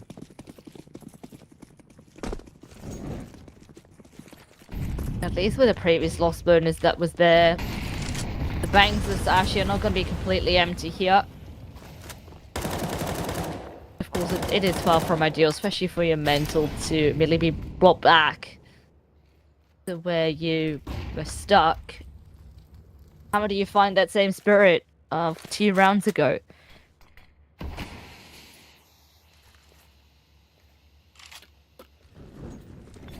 Yeah. I think that's what they're trying to discover in the timeout. Maybe the execute is the answer. A quick burst out onto the A-bomb site. So far, 4 versus 3, kept at bay. Sashi just can't figure it out, can they? This is one of the worst starts we've seen them had for a long time.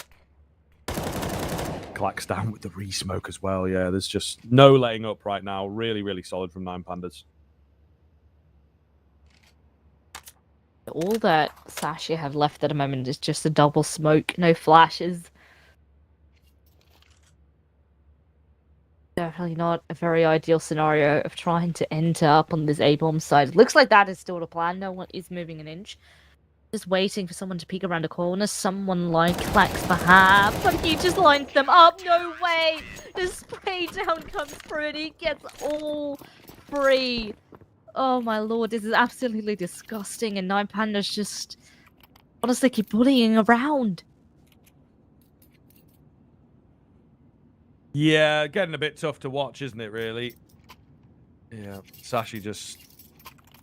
I don't know what is happening, but a really weak look here from them, and it is problematic, to say the least. I think that is potentially putting it lightly. But yes, time will tell. Can they bounce back here? They absolutely now cannot afford to lose any more rounds. Already looking pretty dire. Quez will find us a double entry. Okay, I believe that's over at the ramp area. Is there any chance back in for this CT side now? Clax tries to go down, but he's mollied off. 4v3. Not impossible, but certainly not looking good with a compromised B site.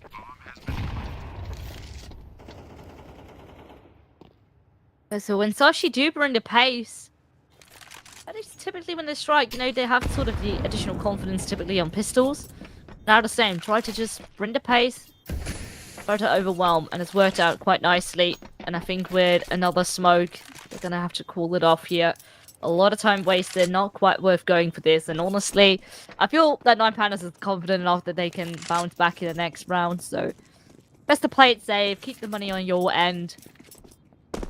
You already have 9 rounds, which is honestly a very good scoreline, even on CT.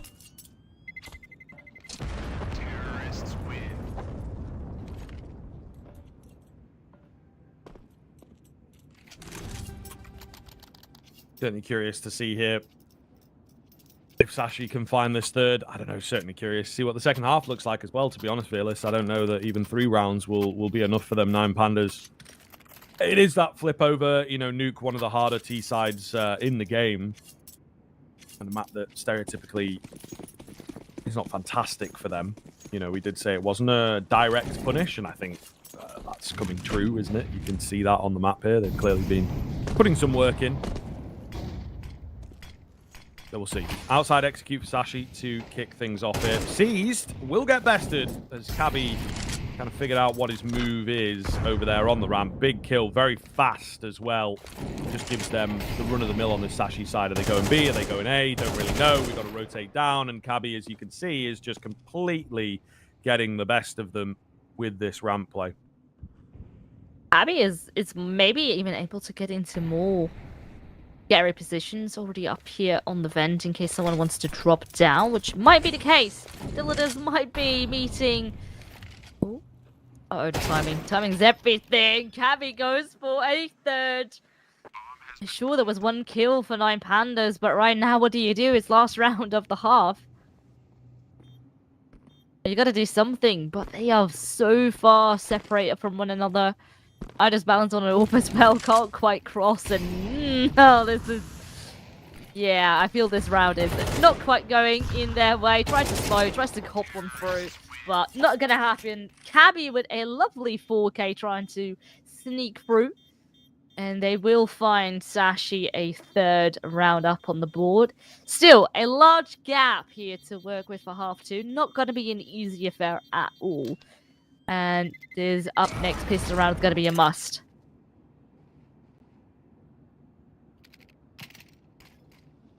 Yeah, for sure. They've got to bring this to like 9-7, I think, before we even start the conversation about, okay, maybe they can do this. So yeah, a lot of weight here on the pistol, and I mean, T sides, man, they have the onus of where the fights go down. Those Glocks are pretty strong at close range. Problematic for me. It is a bit problematic. Certainly curious. All right, let's see what we can get done here. Vent break and a downstairs look for Sashi. Not the worst idea in the world. It does seem like 9 Pandas have got that pressure outside, so they could be headed towards Secret soon.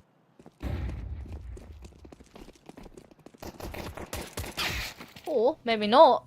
Okay, well, they do take down a kill upon Iceberg, but there is more force to reckon with here from Secret. To keep 9 Pandas busy for the time being. Still a bit hesitant to move through, but a couple of players actually who have moved up towards Heaven, so... I think if Ida's Balance can manage to get a kill up on main, maybe. Klax will find Quez though. That locks in another player advantage. Mr.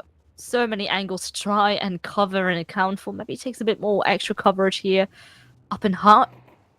But it's such a gamble. Mr. will take one before his own head gets taken off. And 9 Pandas, this pretty much just locks in the pistol, I think, here. A 2 versus 4 with no kit. That is at least a very nice start. That's immediately 2 kills coming back.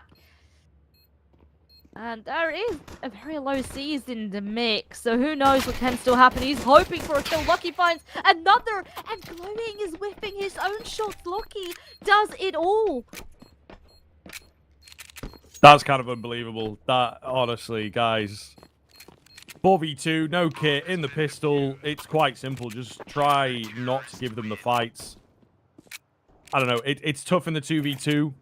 They kind of have to do something from there. You know what I mean? But this is one of those things as well, like the level of discipline and respect that you do have to have at this super high level. When it's 4v2, you're the first guy that goes in for a peek against, you know, that CT that's on the retake, and you're like, ah, whatever, man. You know, should be fine. I'll get traded, or we'll still have an advantage, or whatever. And you're just kind of taking risks. You know, you see what happens there. It is unlikely, don't get me wrong, that Lucky finds those 2 kills to open up and make it a doable round, but why give him the chance, you know?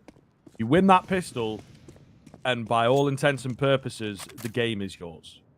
Right? So you therefore have to recognize that and do everything in your power to secure it once you're in the seemingly unlosable situation. But that's it. Sometimes those unlosable situations are not quite as strong as they seem.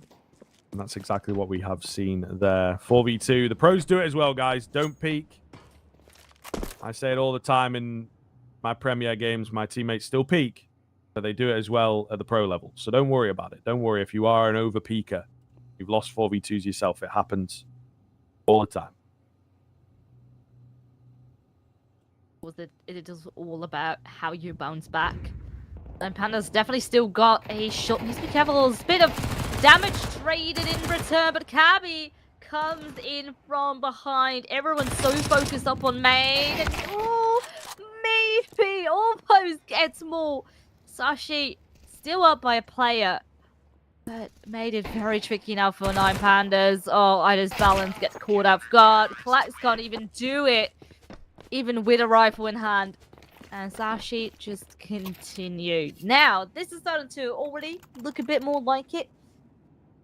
Even both up on the rifles mixed with SMGs look solid. It was quite a costly round for Sashi nonetheless. But these 2 rounds were it's a very nice beginning of this second half. But of course, still a lot to make up for.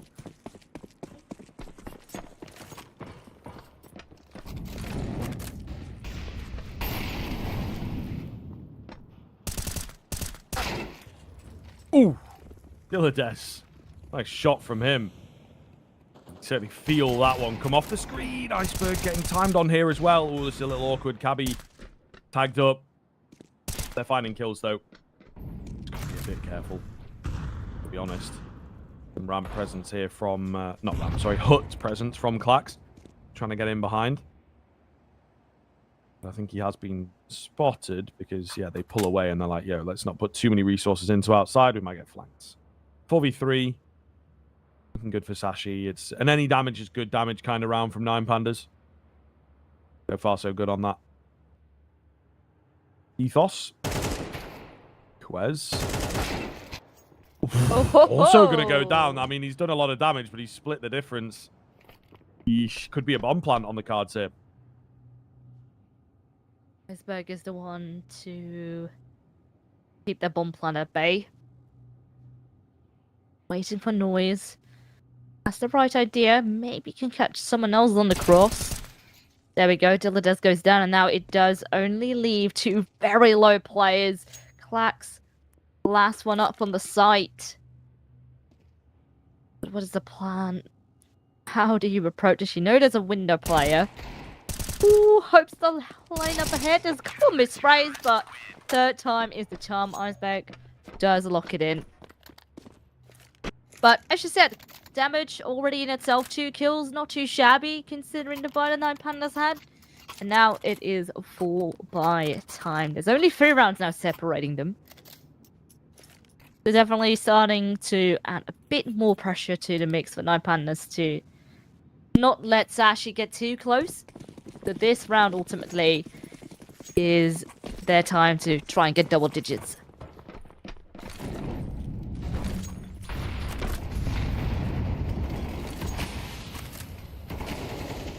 Explosive start here with the nades. No kills as yet, though. Really slowing things down. Iceberg. Oh, he's spamming away. So close, Klax. Pretty much a dead man walking here, so a fantastic start for Sashi. They just don't know it. It's not realized as yet. What can 9 Pandas do? Thankfully not fully a man down, but it affects that game ever so slightly. Seized. Takes a leg through the wall there, maybe? Something like that. He's left healthier than you would usually be from an AWP bullet of that type. Still not great, right? These are good starts for Sashi. No kills, but they're softening them up, making it easier into the final minute of the round.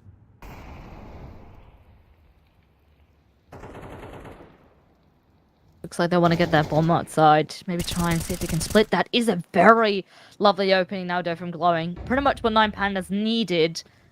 But which part of the map will they try to exploit? There's another kill coming through. Eventually, sure, trade. Another player being tagged up.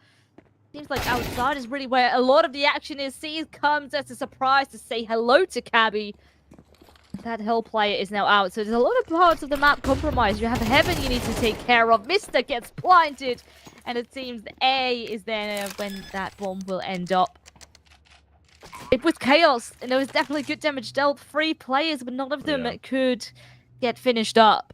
So, looks like 9 Pandas will secure double digits here. Lucky at least can save the AWP. And I reckon there's still enough for another buy in the next round, which is a crucial one, because now we're double digits for 9 Pandas. That means this is their shot of trying to creep towards that finish line and even stealing Sashi's map pick away.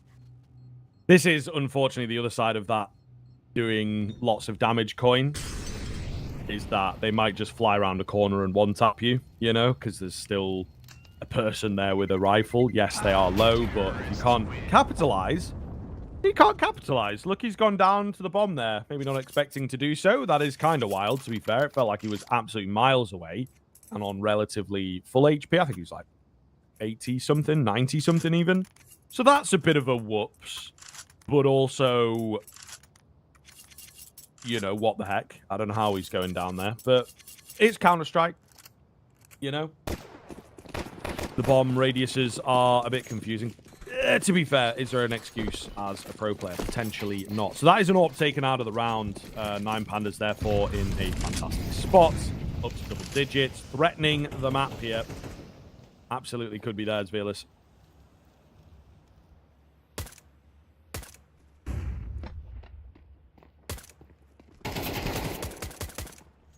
Oh, trying to see if you can hit something. You get a bullet already up in your leg. Oh, can't spot it. It's going. This is kind of just teasing around a little bit.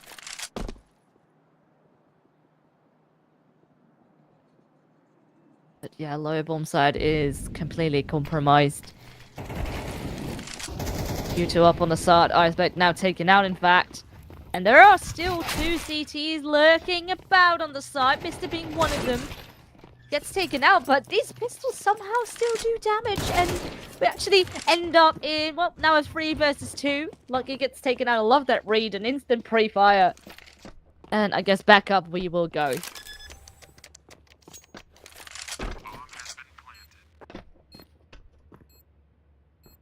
Well, looking good here, isn't it? I think 9 Pandas will take the 11 as expected. No real sweat off the brow. Sashi have got their hands onto a couple AKs. They're also both like split from each other, so I think it will be a save angle, one tap potential, fair cash as well. Particularly, you know, you've got Mister here only on 1700. That's even after a kill. So he would appreciate a drop here. Cabby should be able to facilitate that. So it's nice for Sashi. Absolutely got to win this next one, though. Otherwise, it is curtains for Nuke. And we begin to ask questions about Ancient. This has been a really good showing from 9 Pandas. It's not like, oh, man, super close game. They're clutching up well, and they've taken it in 20-odd rounds. You know, this is a pretty one-sided affair for Sashi's favorite map, by the way. 74% win rate, 38 maps over the past 3 months. Don't usually read into just raw statistics like that, but that one sort of speaks for itself, I think.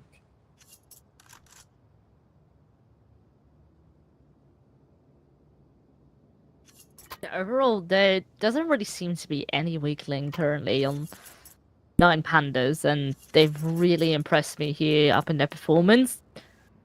Because at the beginning of the day, you know, we were very much looking at Sashi. Their run as of late has been super impressive, and 9 Pandas a bit shaky, I would say. Not really sure as to where sort of the roster trajectory is, but this is looking good. And now with a lot of rounds to work with, only 2 more for them to try and find to lock in the map. The pressure's on.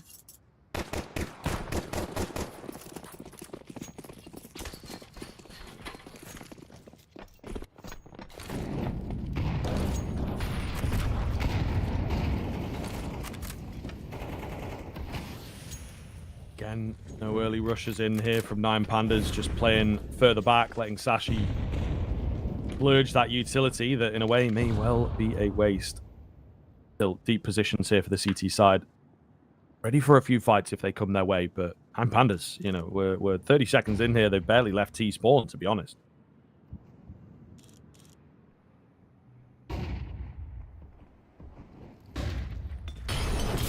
Counter flash is coming through, but 9 Pandas actually stay right tucked in behind Red Box to not get spotted out. Glowing finds a trade up on Iceberg. Lucky does find one more. So his position is compromised. And it looks like Glowing might want to see if he can punish him. Being patient. Let's see if there's more support coming about. 9 Pandas slow things down, but there's not that much time, honestly, still left to work with. And Sashi are getting impatient. They're clearing out lobby as we speak. Maybe Klax can find a kill or two. Lucky is still sitting here. Oh, well, never mind that. Glowing knew his position, but the orb still stands tall.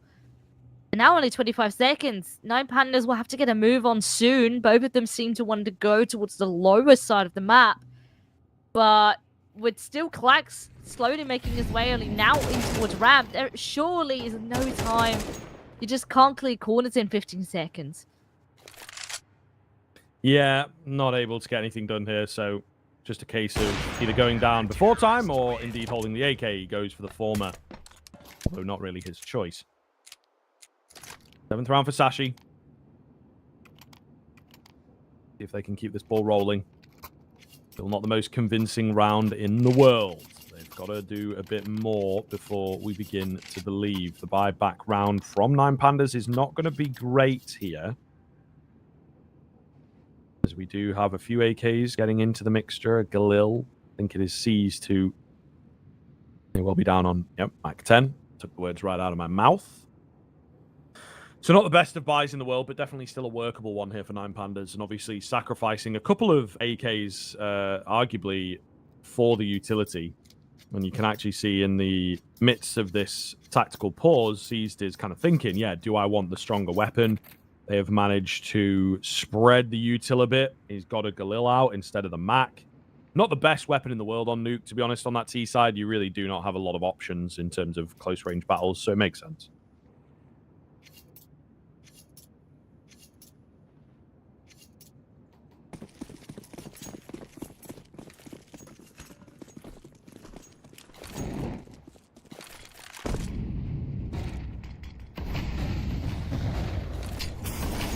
So this time around, all the util outside is more or less a bit of a blur, a bit of a fake.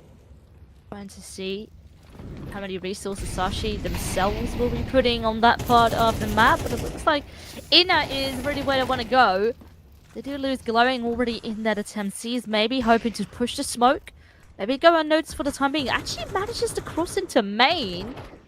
So this can get really tricky, for example, for the Heaven player. Doesn't get spotted out. But Seas gets nothing. Maybe you're waiting for Secret to push. At the same time, though, maybe an opportunity on top of Hut gets spotted now by Iceberg. Oh, and Het is decapitated. Iceberg tries to lock in more. And there's a couple trades, but not going to be enough. Tabby, the final one to lock it in. And this is a very big team effort. Everyone trading one another out, keeping the damage at a minimum, and slowly creeping closer towards that scoreline of 9 Pandas.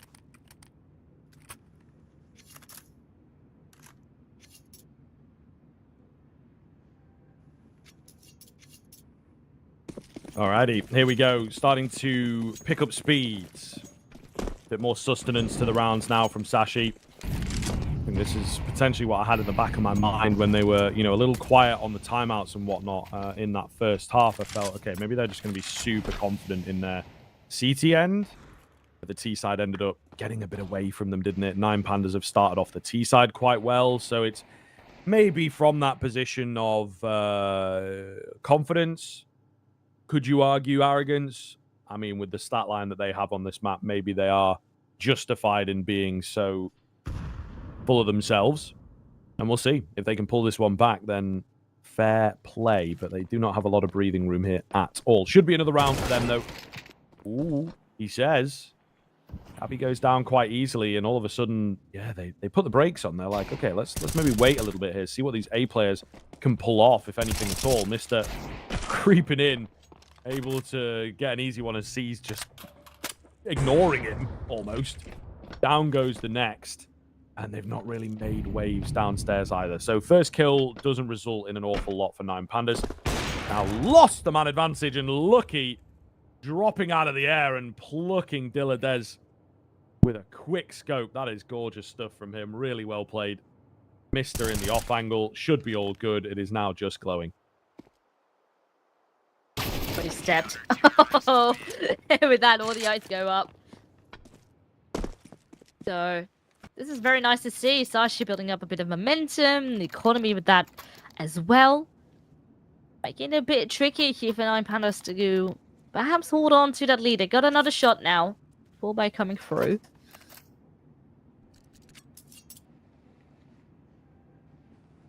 Yeah, I think both squads here have been especially struggling a little bit with opening things up towards A. As soon as there's just one piece of counter utility, it becomes incredibly hard to commit as a unit and to still be confident that you can trade one another out. And often results in a lot of these individual fights being won by the CT side, that is. A lot of slowing down as well. One of the more recent attempts for Nine Pandas, they only had 25 seconds left to try and get a bomb plan out of it. And it just was not going to happen. Not that round, but another round maybe now, perhaps. Outside smokes will come through once again. Last time around it was all more or less a bit of a fake attempt. Now one player just lurking around.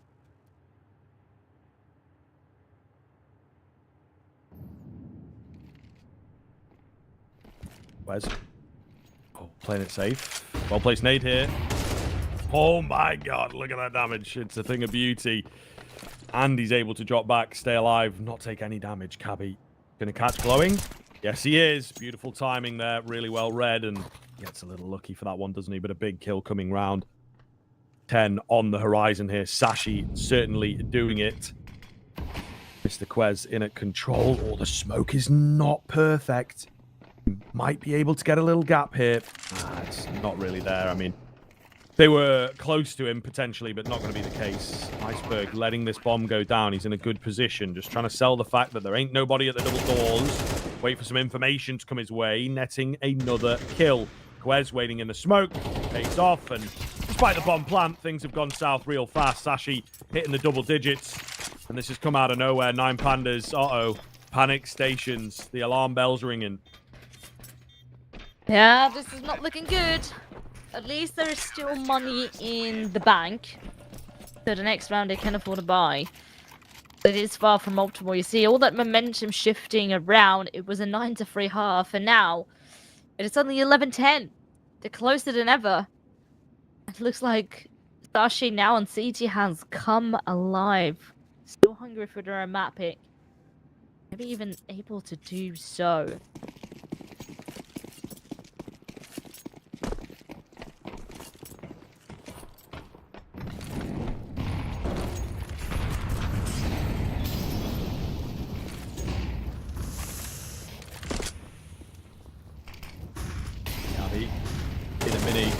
Yep, has to play this well.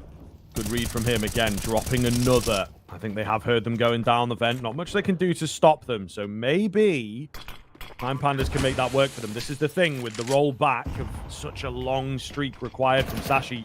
You can't make any mistakes. You can't just have the one round off, the one round where it goes wrong.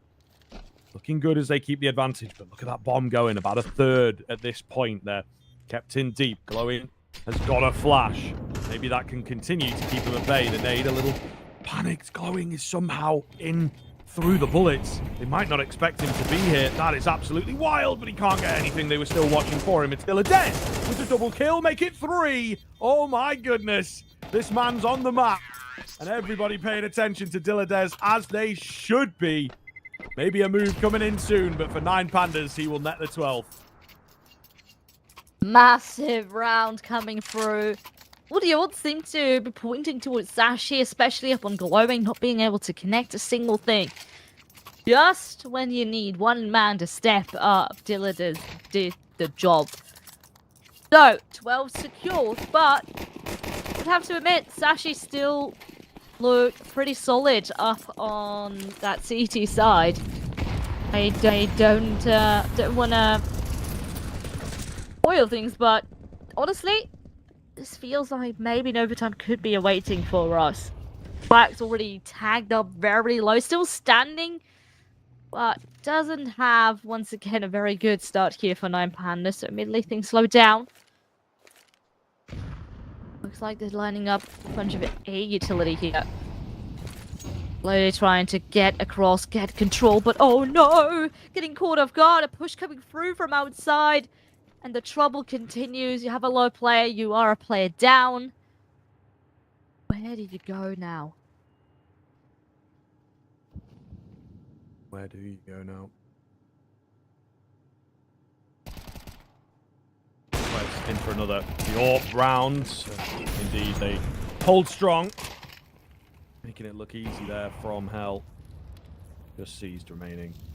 Of course, he's going to go digging here and try and take down Lucky. Certainly could happen if he gets the pre-fire in. Ooh, looking for the shot, though. And Seeds just spamming away. Get his ass. And he will indeed take him down. All the same. Oh, get the AWP out of the map as well. All right, nice. We like nice. that. I mean, honestly, Sashi is on quite low money. But nice with move, 25 seconds, Seeds would have to pull still an insane clutch off if he wants to get a bomb planted. Player on the back of the site. The player out here holding for a cross. Oh, the timing! Oh, just when he considers going down. It gets taken off. So, Sashi does grab an 11. Still quite a costly round. But I think with 3 players surviving still is okay. But now for 9 Pandas, this is trouble. You only have 2 AKs, 2 AKs, a Galil, rest up on pistols. That's at least a good chunk of utility. But what is the plan going to be? We've seen him default around a little bit, getting caught off guard. Sashi pushing, for example, outside. Continue to get a lead. And if you are 9 Pandas, try and want to see if you can avoid a situation like that. So far, seems the majority of the squad is all awaiting outside. Maybe this time, try and make use of the smoke. See what kind of space it can create.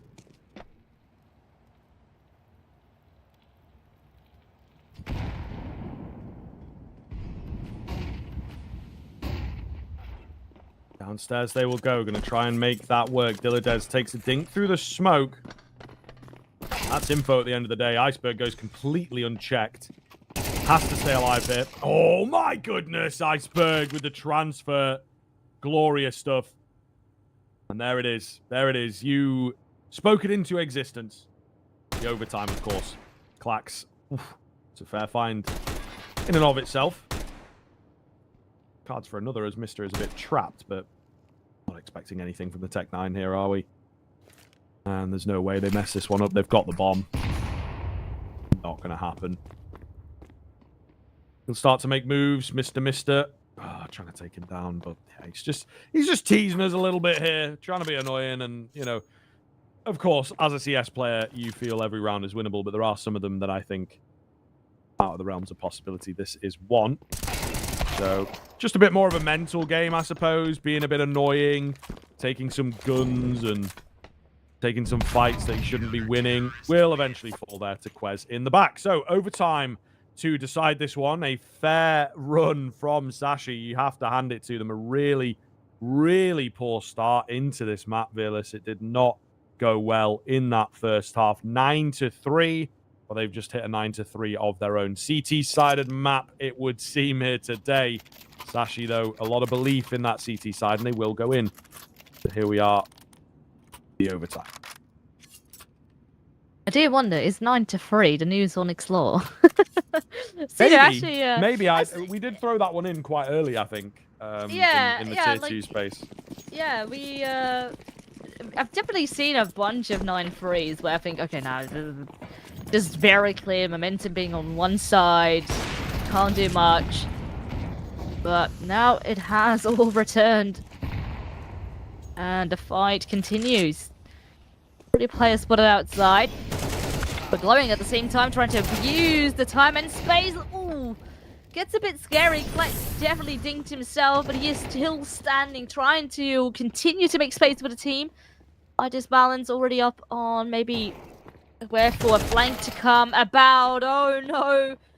Just when I thought they actually had a TS in the round, pretty much wait for these CTs to come around the corner, give them individual fights, and lose them at the same time. Now a 1 versus 3, not impossible, but definitely not an easy one. Oh no, he should have seen the gun barrel below him, but actually goes for the squeaky player instead. But this is very well timed. Sashi played that one together, peeked all together at the same time from different angles, and pretty much locked it in there. So well done. They continue. All right.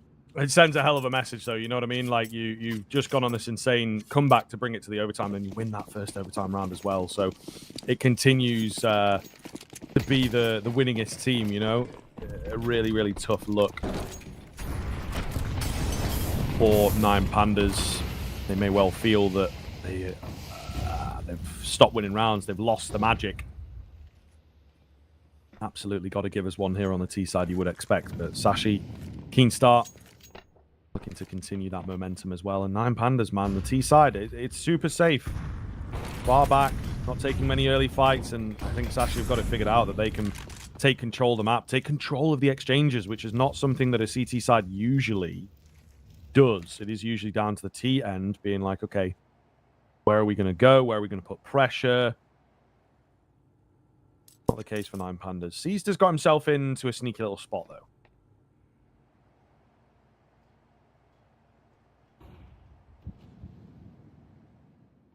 Maybe can catch timing up on Lucky. Oh, and he is actually a follow-up play going down the ladder, so maybe he's not aware that Lucky is going to be this close. In fact, he's not even looking for that help position. Will catch Cabby, but of course the trade is then coming in return. And that actually cost a lot of time for Nine Pandas. Hoping for Cease to open things up, not happening. And now everyone going down the meat grinder through the same choke point.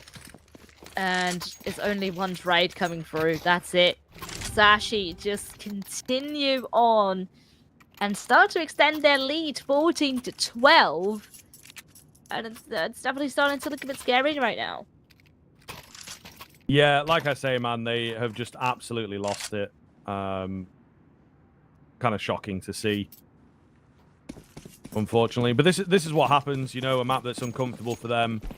Started off very, very well. They maybe get ahead of themselves, as you say, the old Zonic's law, but a lot of that is going to be mental, right? It is going to be, okay, hard work's done. We can maybe take our foot off the gas a little bit, but Sashi figured out their T side quite quickly and have just not stopped. Something a bit different here from the Sashi side as Cabby goes absolutely mental. Will keep them firmly pushed back, though, because obviously Util comes around the corner, and then it's a question of, like, are there more players? Nine Pandas just really, really scared. And again, 30, 40 seconds in now, and yeah, they've hardly got any ground. I don't know. It's wild. It's just wild how safe they are playing.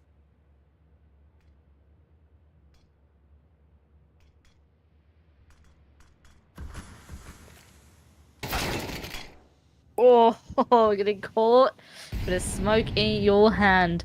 And this time, A side looks a lot more promising, but you still have to account for May. Iceberg still here before getting smoked out. But a lovely trade coming through from Balance with Heaven now mollied off. No further opportunity for trades. Mister tries to go for it by himself, but gets punished. Leaves just squares in the occasion. Trying to find a way back into the round, but no, not this time around. Nine Pandas will sneak one steal here in that first round of overtime.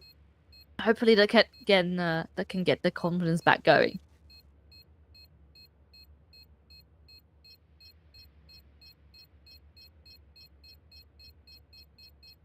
Yeah, it's a tough run, though, for Nine Pandas. I don't know, man. Still not super happy with how things have been going on this T side in general.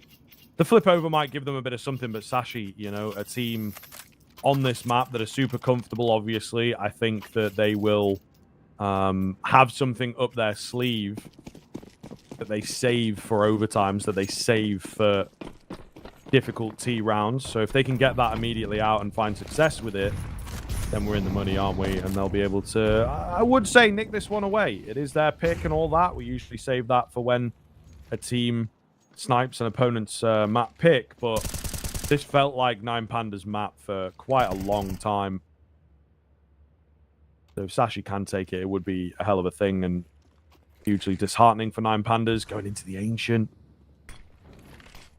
All right, let's see here, though. Minute 20 on the clock.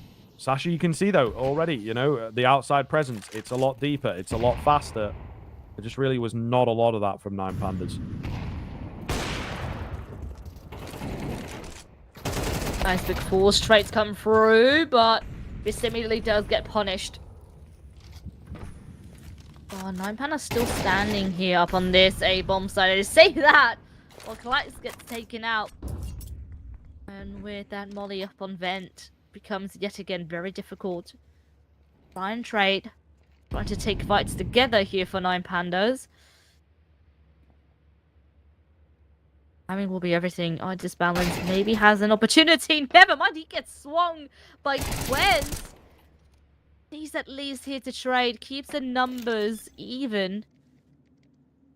Technically, health-wise, maybe a slight advantage for Nine Pandas. Oh, well, I say that. They get swept away.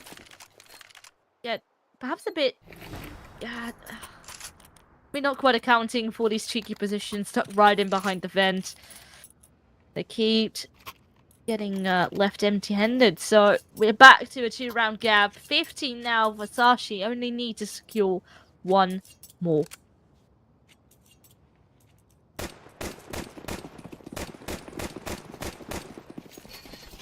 Here we go.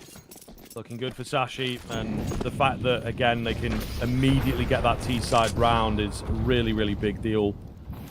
Struggled massively to get themselves off the ground in the regulation, but something has shifted. Something has changed for them. Nine Pandas, what have you got for us? Similar approach to the previous round. Taps doing a little bit of damage. The nade goes in a bit too deep, but Disbalance still finds the kill sort of above it there. Down below on the org, good timing, lets one cross, takes down the second. That, I believe, is the bomb spotted as well by him. So maybe a call for assistance here. Just trying to stay alive for the time being. Weird little smoke. T-side actually get a lot of room behind that. Do they want to go up? Do they want to stay down? Some big questions because of Klax's smoke here.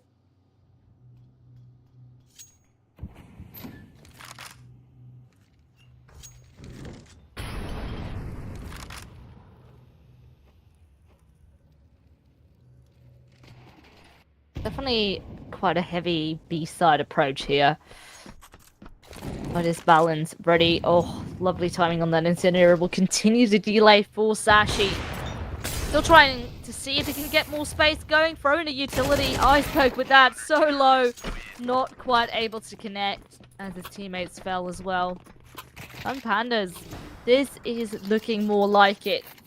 Pretty much sandwiching them all into these tight corners, leaving them with no breathing room. But, I mean, there's still a little bit of breathing room, which is that one round. Sashi, if they want to get a win, this needs to be the round, or otherwise we're going to go to overtime number 2.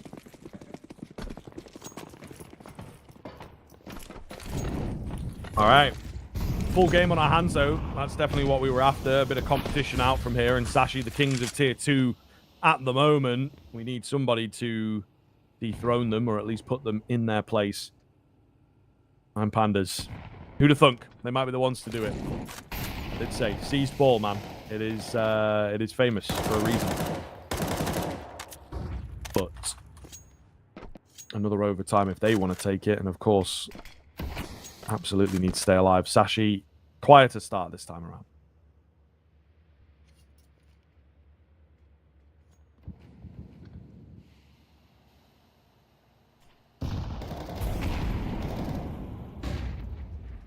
One spotted behind the smoke.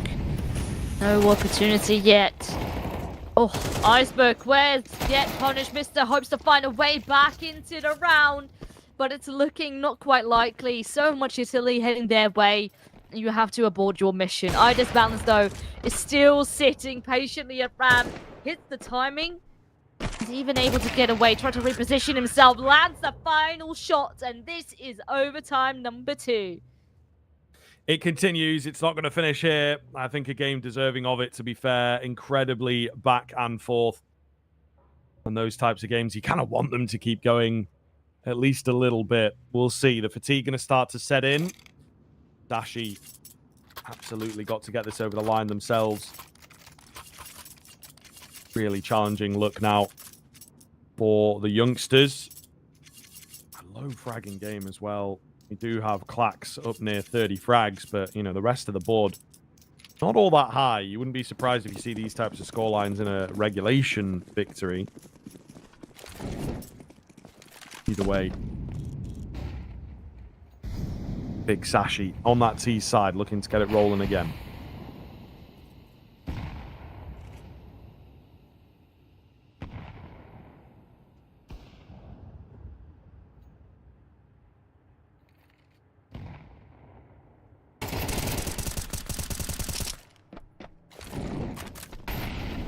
Another kill found. Starting to look good for 9 Pandas. Going to delay them around ramp. I Disbalance takes a bit more of a further back approach, but he all needs to be careful with his back as well. Understand his decision making, but seems like even that threat can't really hurt him whatsoever. He's already up on this lower bomb set as well.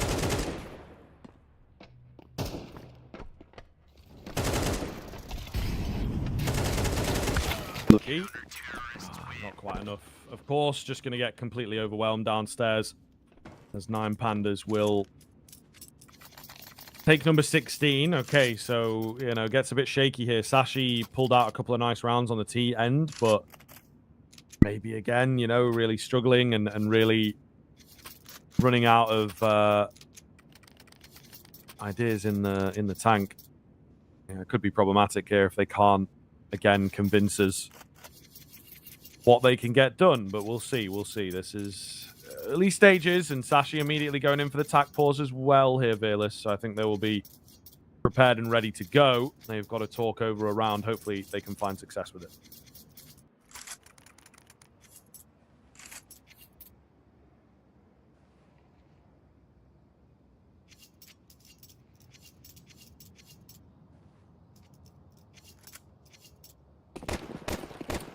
There we go. Gonna get things back going. Setting up once more. Utility towards outside.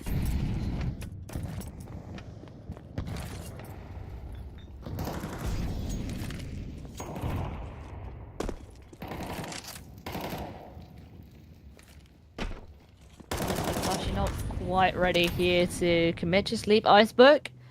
Bit of a lurker to maybe work his magic with Secret. It seems like further utility is denied that opportunity thus far, so Sashi have pretty much no choice to take it slow. Now with Iceberg actually fallen, becomes even more tricky. Have to kind of stick together. And, well, looks like running towards B is what their answer is going to be. I Disbalance misses his first shot. Oh, but this is so good. It does connect, has the support of Philadelphia. And 9 Pandas just shut them down. Seemed to be no crack. And now they're stepping up. So, just when we thought the momentum was shifting into Sashi's favor, 9 Pandas bring back the heat. This is what I'm talking about, man. You know, the fatigue, the tiredness, the length of the game, the emotional disbalance that comes into play. You know, it can be really, really difficult to deal with. But we'll see. Looking to keep things rolling here on the Sashi side. Just give us one. You know, we respect, I think, on both sides of the equation that these two teams have obviously had stronger CT sides. But yeah, hopefully we just get 1 round rolling for that Sashi side. If not, 9 Pandas, I mean, surely with 3 map points to play with, they'd be able to get it.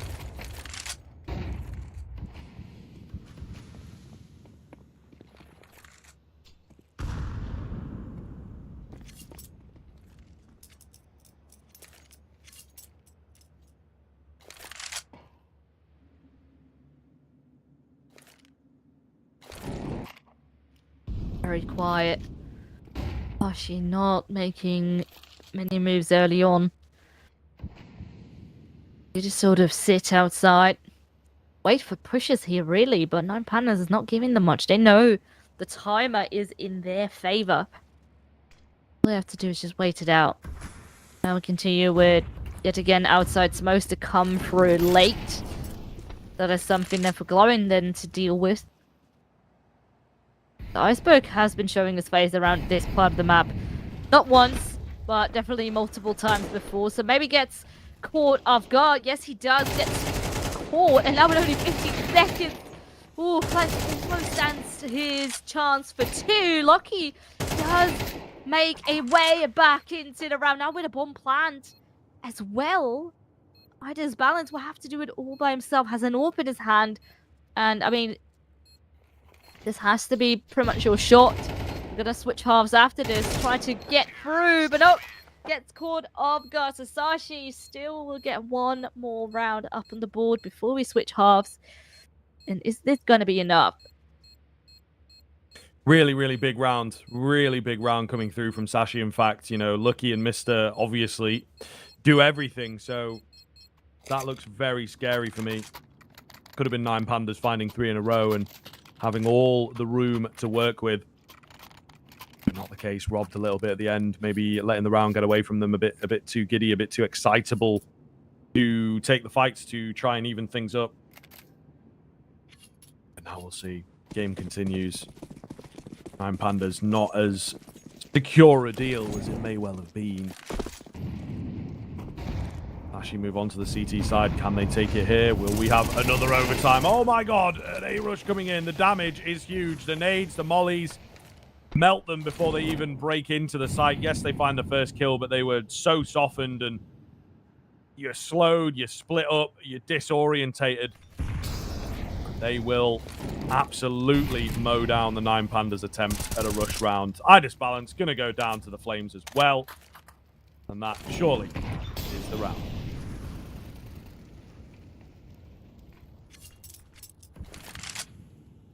The only thing that favors Delicious here is that he has the bomb on his back. And maybe if he, for example, catches squares up in RAM, that opens up the lower bomb site. But it's still such a big ask. Creep through, just slowly checking. Is there anyone towards Hell? Is there anyone close around the corner? White. Will he account for this angle, though? I mean, he did look towards it, but Quest ends tall. Sashi survived with 4 players and bring it to 17-17. Now, either one of the 2 teams needs to win 2 in a row, or else history will repeat itself once more.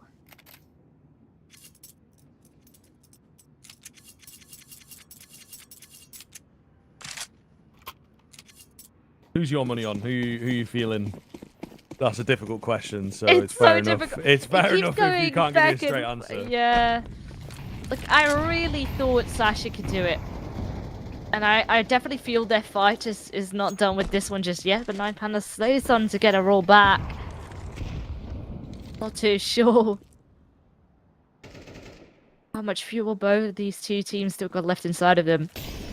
Definitely not going to be an easy fight, and whoever wins this, I definitely hope my hardest to what's going to even happen on map number 2. Because I feel that one as well can very easily be another close affair. Alright, opportunity here for Lucky. Dilla does with that will fall, but at the same time, they will molly Lucky away. But not really find a moment to capitalize on that. Maybe even give him another fight to continue to lurk around. And their support from Quez too. Oh, and they're not even accounting for it. That's 2 openers. Sashi definitely having a good start here of the round. Yeah, and it's got to be a sigh of relief as well if you are the team to hit map point, in this case 18 first. Should be able to convert from here. Ooh, a nice attempt from Klax. Just covered quite quickly, quite easily. Cabby's patience pays off. Just down to high disbalance.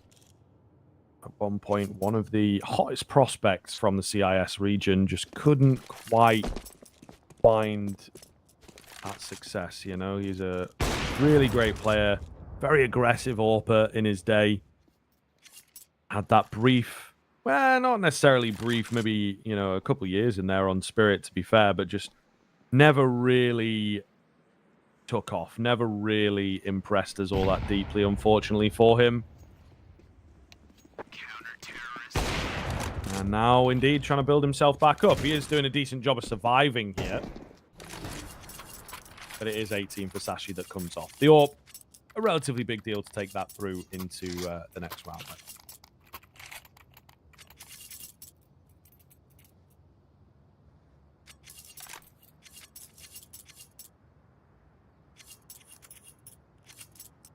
So, we have map point once more. They're able to lock it in, or can Nine Pandas continue to bounce back, make it even? Already first opportunity, not quite going their way. Ooh, another player spotted. Please make a bit of noise. Maybe scare Nine Pandas off of fully committing outside here. But what is the plan going to be? Sees actually falls. Couple goes a bit back and forth here. Glowing in fact catches Cabby. It looks like A side is where they want to hit Lucky. A lot of angles to account for. Not sure which one to hit first, but Iceberg at least has his back. Trades out. And now 2-on-2. Oh, and Heaven might be where all the action's gonna come from. Quez with a crucial kill, and Iceberg will lock it in. Teamwork makes the dream work in that 2v2 as Sashi finally secure their own map pick. Oof, oh my goodness, so much work required for that, but I don't know, heartbreak for Nine Pandas, you have to say. An incredible start coming in from them, really. 9-3 in that first half. Felt like it should have been absolutely done after that, and then, you know, they moved themselves up to... let me see here. They moved themselves up to 11 pretty quickly. It would have been 11-6. So that feels like an absolute game winner, you know, when you're in that kind of a position. They just could not get those final couple rounds over the board. But doing really well even to take it into the overtime, though. They managed to just squeeze out the one round before it hit the fan, so to speak, you know. I think there's credit for that. It's not a map that they're super big fans of, but when you're in a position of winning any map, regardless of stats and all that, you know, players are not going to look at that. They're just going to look at the fact that they should have won the map. They didn't. They could have won it a couple times, in fact, in the overtimes there. They still didn't. So I think they will be massively kicking themselves. And I do worry now for the Ancient coming up next. Like, can they bounce back quickly enough to deal with it? Yes, it's not the best map for Sashi, but they're pretty experienced on it. So there is a world in which they will just roll through that next map and catch a deflated Nine Pandas with some really confident kind of Counter-Strike coming in. Yeah, absolutely. I think your mental game is maybe even more important right now of what you can deliver aim-wise. Really trying to get that in check before that second map is going to be crucial. Try to, get the mood back going and still have faith that Ancient can then be yours. But it's not going to come easy. I think maybe they can be at least happy that this was a close affair. It was not going to be a walkover. And now maybe being fully confident that Ancient, their home ground, can maybe be the one to take us to a third. But of course, there's only one way to find out, and that is in the serve. But that's coming up after a short break, so don't go anywhere.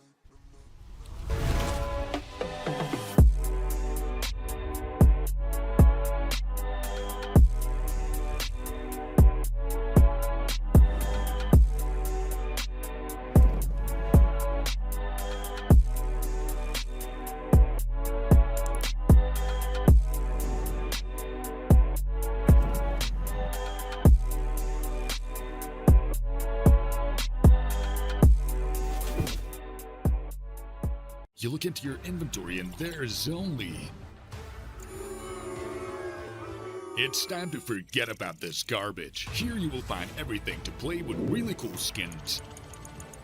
Open top cases, Upgrade dropped skins and turn your junk into a cool gun using the contract system. Every day, thousands of people upgrade their inventory with us. Hellcase.com. Look at yourself in a new way.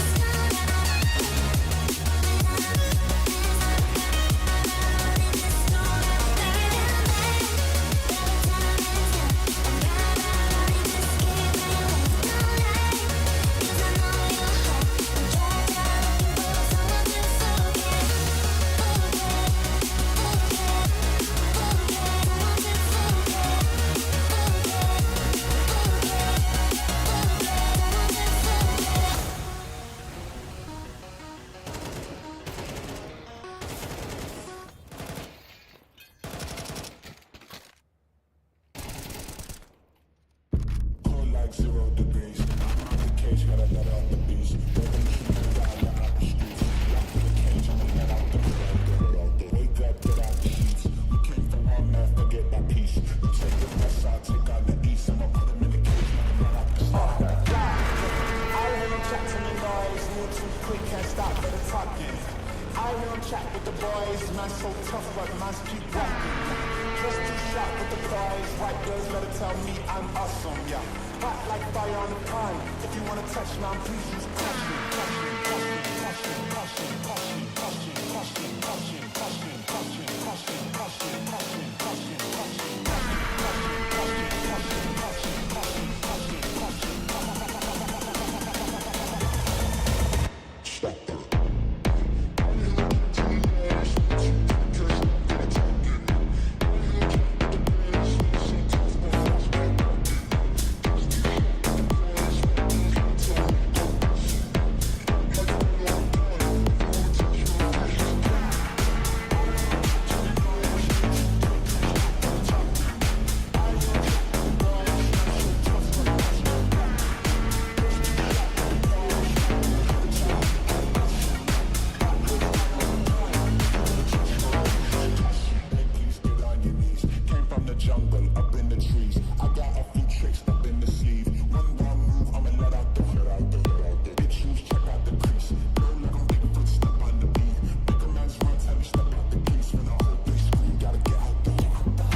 Embracing my destiny, shaking it.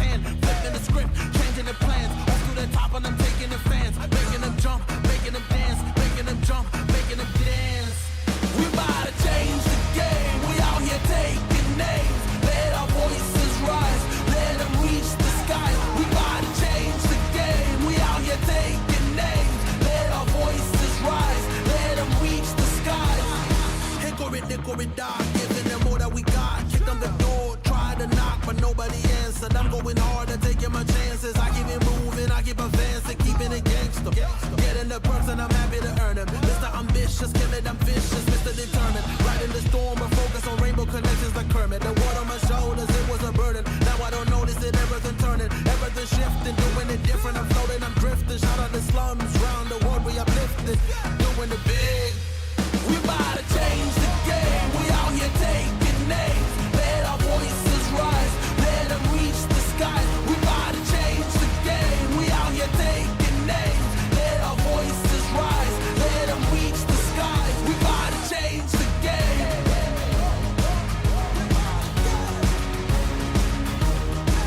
We about to change the game. Let's go.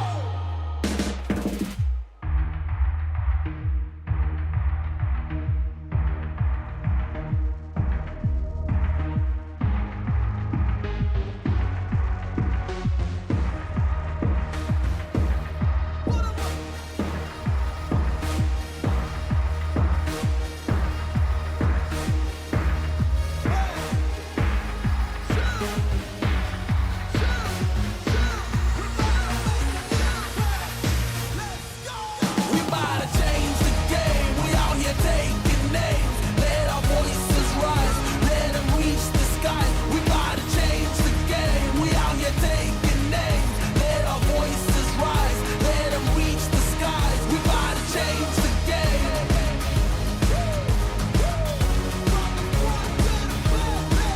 We about to change the game.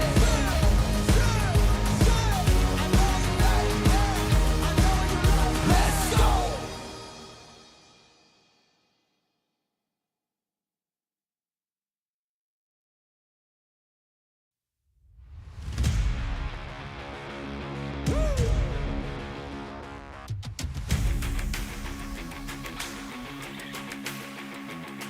Chill, chill, hey, hey, chill.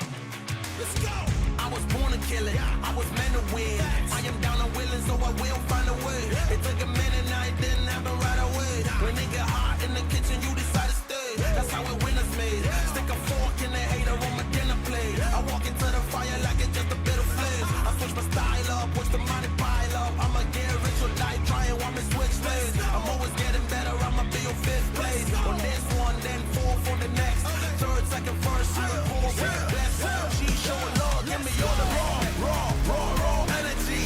Don't stop, go ahead, get it in. Jump, jump, knock, knock, let me in. Huff and puff and blow the house down.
Hello, everybody. Welcome back into Nine Pandas versus Sashi here for the quarterfinals of the Hellcup number 9. A real slog there on that first map. Yeah, absolutely incredible stuff. 9-3 first half coming round from the Nine Pandas. 11-6 at one point. They couldn't close it. It goes to 2 overtimes, and it is Sashi to secure their own pick. And as I mentioned during the game, I think it is safe to say that is somewhat of a steal. Just really unexpected stuff with the way that Nine Pandas were looking, but they ran out. They just could not figure out those final few rounds a couple times, you know, not just once there, but happened a few times for them, unfortunately. And now we move on to their pick of Ancient, hoping for a bounce back. But this is the real test of those sort of good versus great players. Yeah, exactly. And Ancient is still, I feel, a bit of a question mark. I mean, it's 100% a comfort pick here for Nine Pandas. Maybe not the best win rate, but overall, they've had a bit of a tough, I would say, like 2 to 3 months. And for Sashi, we don't really know too much yet where they stand with Asian. I think they played it only 4 times since they've been playing under the Sashi banner right now. Honestly, pretty decent results. Technically, even with Ancient being one of their lower win rates as far as all their map goes, it is still in fact higher than on the side of Nine Pandas. But I guess not as many reps as Nine Pandas have been getting in on this particular map. So who knows? I think time will tell. But if history is going to be repeating itself, we are in for a treat on Ancient. Yes, this is very true. This is very true. And just to kind of pick up on the point that you're making there about sort of the maps, and I think we talked about it a bit in the break. More recently, I will say that Ancient has been looking better for Sashi. It's maybe a map that they're not like actively working on, not actively trying to bring in the pool, but the more they play it, the better they get. They managed to take it against Cloud9, also lost it against Cloud9 prior to that in the EWC qualifiers. They beat Bleed on it recently. They beat 500 on it recently. You know, these are results from the past couple of weeks. So I think if you're just looking at the stats, and this is the thing, they maybe help tell the story, but don't paint the full picture. A lot of the negativity in that, right, from the espionage days come from very, very early on in the year, come from February. So I think you have to be very careful here if you are Nine Pandas in particular, right? Like the rest of us, it's all good because we're not playing, but Nine Pandas have got to be careful because if they look at just the raw numbers and they go, it's fine, it's our pick, we're confident, they're not that good on it. That's not as clear as it may seem. I think that in the past month or so, it seems like Sashi have had a turnaround here on this map. So yeah, there's a lot of factors to consider now for how Nine Pandas are going to look onto Ancient.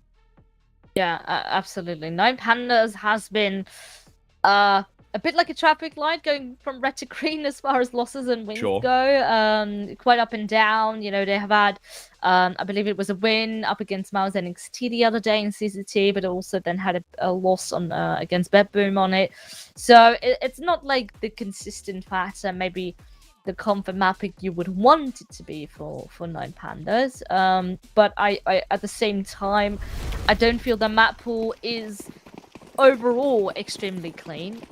Just been having quite a bit of a rough time.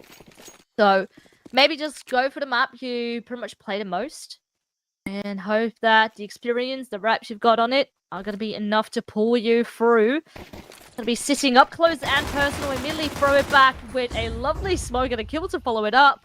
No one there to trade, and the delay has already begun. Iceberg holding out in the cave.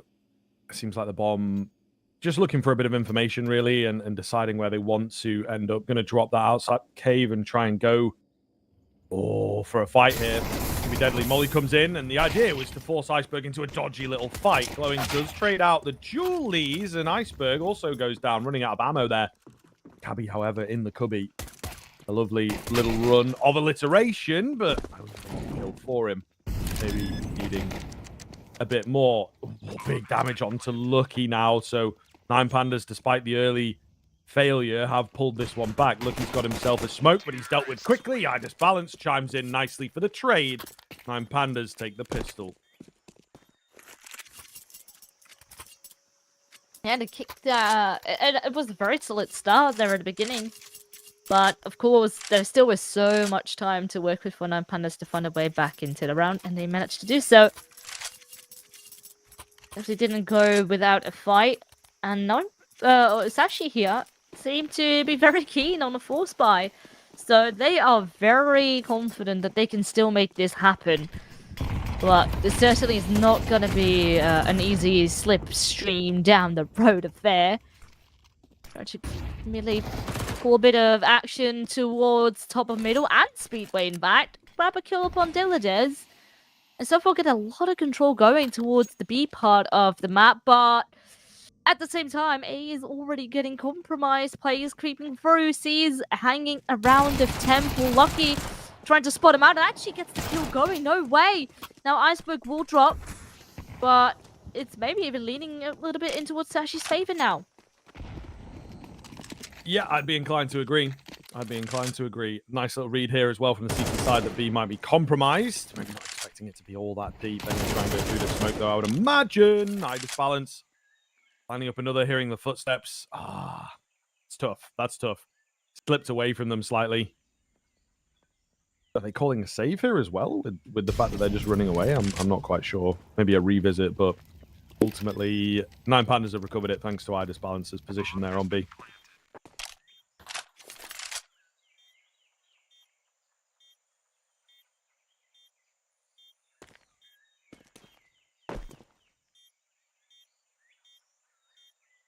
Bit of a shame. That original hold up on that A-bomb site was good. But before you know it, 9 Pandas, they have legs themselves as well and immediately made their way back towards B. I like the 9 Pandas were not overcommitting and just trying to see if they were getting picked, maybe getting punished. And pulled back at the perfect time, so they can find a conversion here. And Sashi will be left empty-handed, and that's gonna sting, especially considering that was a force. At least they will save 2 SMGs here going into the next. So maybe we yet again a couple pistols here and there being brought up for Sashi. Let's see how much damage they can continue to do.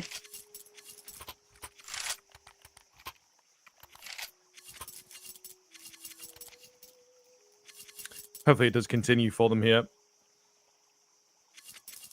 But a keen start for 9 Pandas once again. Dashi, I mean, still threatening in this round. You know, I think the save is nice. So, potentially able to do something with this. An advanced position being taken by Cabby. What a move. What a move. If he had a better weapon. Oh! Whoa. What's going on? He's a little caught off, maybe hearing footsteps. Oh my god. That is ridiculous. He's in such a great spot, and he just stopped shy of the corner to spot 4 players. And maybe take a couple of them as well. However, they will have the info in. Mr. up top, good for the first. The pistol coming round as a distraction. Not quite successful enough. Lucky smoked off. Crack angle for him. Damage, but no kills. And certainly with pistols like this, they need the frags. Still, one plant on A is not going to be the easiest thing in the world. Lucky does go down. He was the one that they knew about. Where the heck are the remaining 2? Able to brute force their way in, though, against pistols and no armor, right? It's easy enough. Smoke's a bit too deep, I think. Still not going to be too much of an issue. Pond plant coming for Ice Smoke sits tight. Maybe just holds out for an opportunity a bit later on the round. Oh, never mind. Yeah, that Smoke. Going to review his position. And with that, 4 players stay alive for 9 Pandas. Oh, but that's such a shame. That could have been a perfect opening, but I think Abby was maybe almost overthinking that situation a little bit, being so very much hyperfixated on this flank, feeling that there's no way everyone's going to be around A main, but little did he know. So, 9 Pandas secure an early lead here, 3 rounds in a row, but Sashi can now buy up, even have an AWP in their midst on Lucky. And immediately going to go heavy in with that mid control once more, trying to put attention up on Speedway. And so far, so good. Dillidus keeps being the first one caught. Cabby found a second, but Nate will become the better of him. Still, 2 for 1. Oh, glowing big frag from him. Quaid's going to be put under a lot of pressure on B for the time being. Rotation is around quite quickly, though. Don't have the smokes to work with, really. We'll get one down towards slant, but yeah, they're not in perfect positions to get these smokes rolling. Idis balance, however, knows his angles. Ridiculous shot. Missed to the next to fall, trying to get cheeky. Dashi running into snags super early into Ancient here. 9 Pandas again, similar to Nuke. Do bear in mind, Nuke didn't go their way, in fact. But an incredibly explosive start here.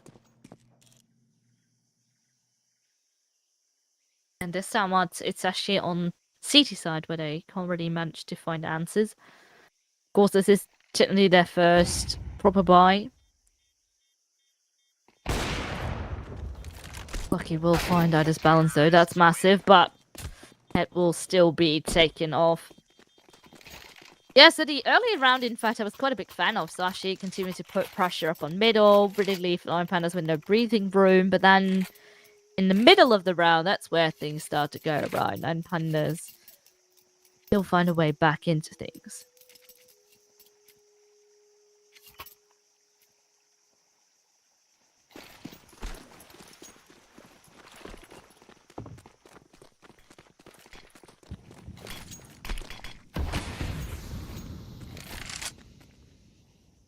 Aids over in. No middle presence from Sashi. They're looking for something a bit different here on the low buy situation. Flash comes round. Quez able to find the frag, but it is short-lived. It sees that maybe slipped the net slightly. He was further ahead than they had expected. Iceberg footsteps going to be heard. Yeah, just not respecting. Sense of timing is all over the place right now from Sashi.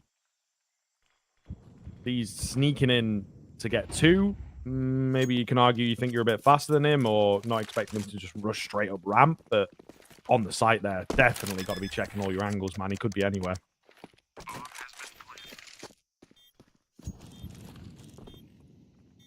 And now it's a bit of a repeat of last round. No choice but to save.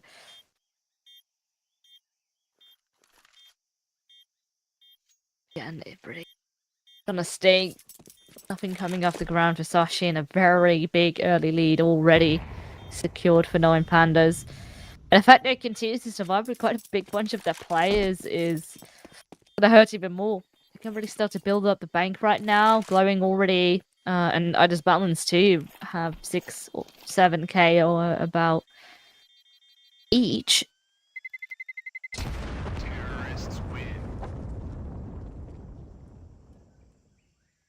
Surely this is a nice confidence booster for Nine Pandas. Of course, having a top loss on that first map has got to hurt, but already having a good start here is a good sign.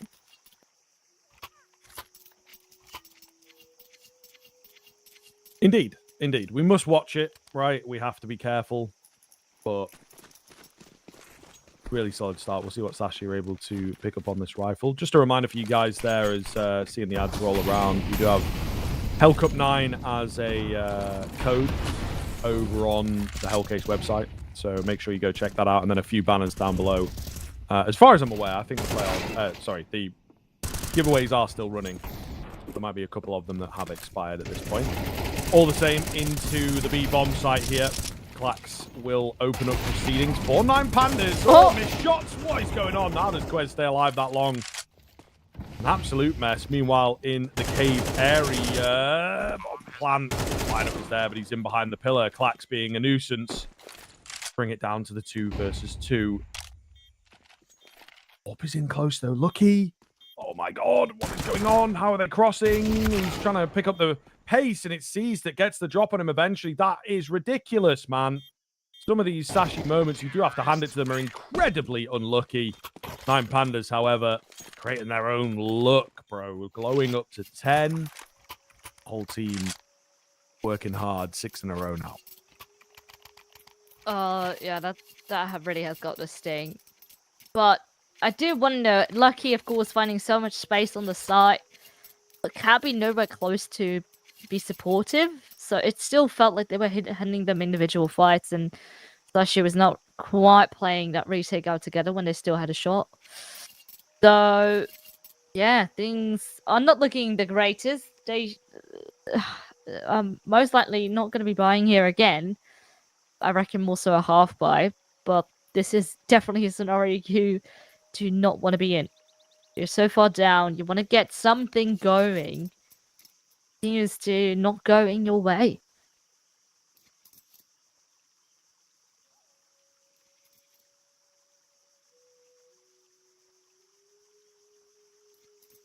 Okay.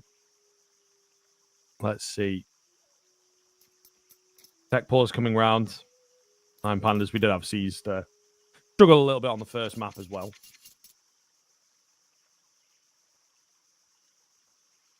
Hopefully not going to be too long to get back in. It was sorted pretty quickly last time.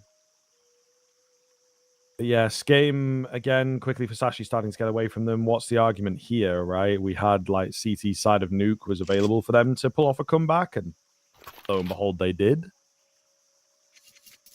really the same argument, not really the same case on Ancient. It's maybe a bit puggier these days, a lot more fights going down that T sides can control, that's for sure, but still you'd expect to see T sides be able to get off the ground by now and actually continue to disappoint.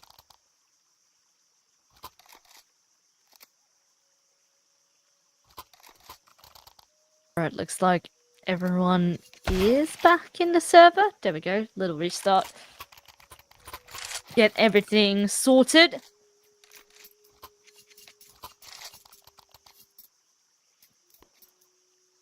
Right, I see everyone having hold up. Timer continues to tick, so we are gonna jump back into things.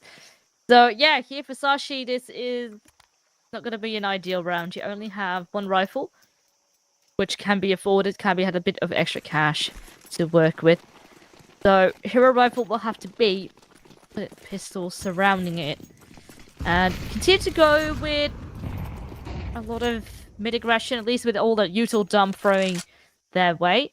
And maybe in that rifle, certainly yet again looking towards B doors, but at this moment no one's home. 9 pandas want to exploit the other side of the map. They know how Sashi like to play at that CT side. That's at least a good flash. Deal with Mr. Oh, he actually does insanely amount of damage. Cabby with the rifle can at least come in for more, but the trades are so solid. Come back, bounce back. Now, with the smoke still up for Donut, how much can DCT still do?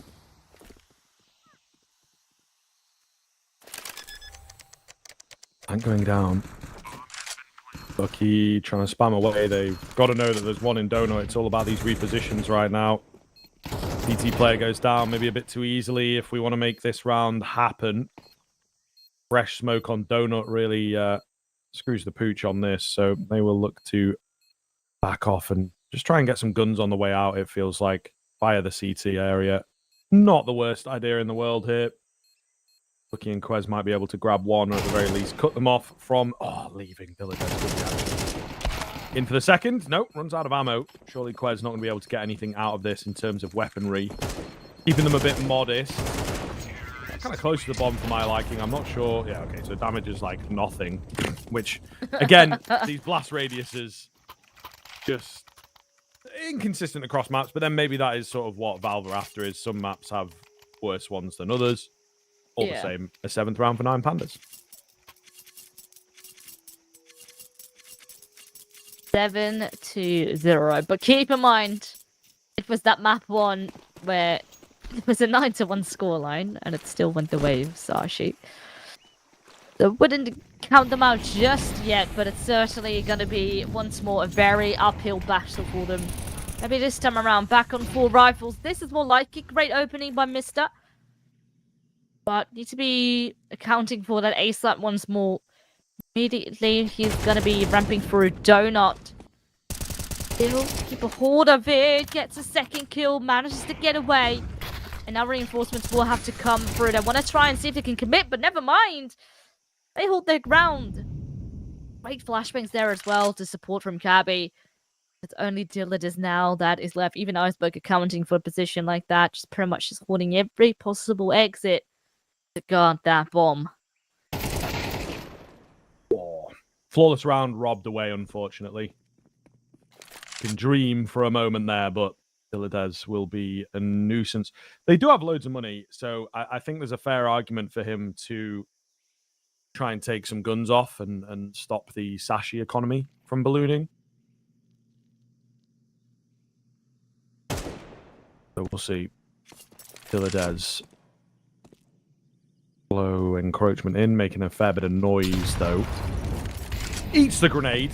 Surely not a chance, even at another kill. Yeah, denied away. So, pretty clean one there from Sashi. Great round to start off the campaign. Hopefully they can keep it bouncing around. Oh, timeout? Is this going to be an immediate attack? Nah, Seized is gone again. Oh my god. Oi, oi, oi, oi, oi. Counter-Strike. It's a classic at this point. But it is a bit of shame it happening almost 2 times now in a row. I think on the last one with Cease as well, so Cisco really has it out for him. Or Counter-Strike, I mean, not Cisco. That's That's normal. But Sashi do break the streak. Now I don't. Let me just quickly double check because I believe maybe that actually was 7 rounds in a row for 9 pandas as well on that first map, and then it was broken if I remember correctly. But I'm just gonna double check if that's the case. That would be some crazy deja vu if that is the case. If that is the case, okay. Let me see. That is 1, 2, 3, 4, 5, 6, 7. Nope, it is exactly a repeat of Nuke. But if it were to be a repeat of Nuke, that means 9 pandas will be bouncing back right now. It would be insane if we have another 9 to 3 half. I'm gonna really lose just everything if that happens. We shall see. But yeah, that would be kind of mental. At this point, you've just lost a round and then you have a tech pause come in. You know, it's really a weird situation to sit in. Not a nice feeling here. But we'll see. We'll see. There is time yet for this to bounce back.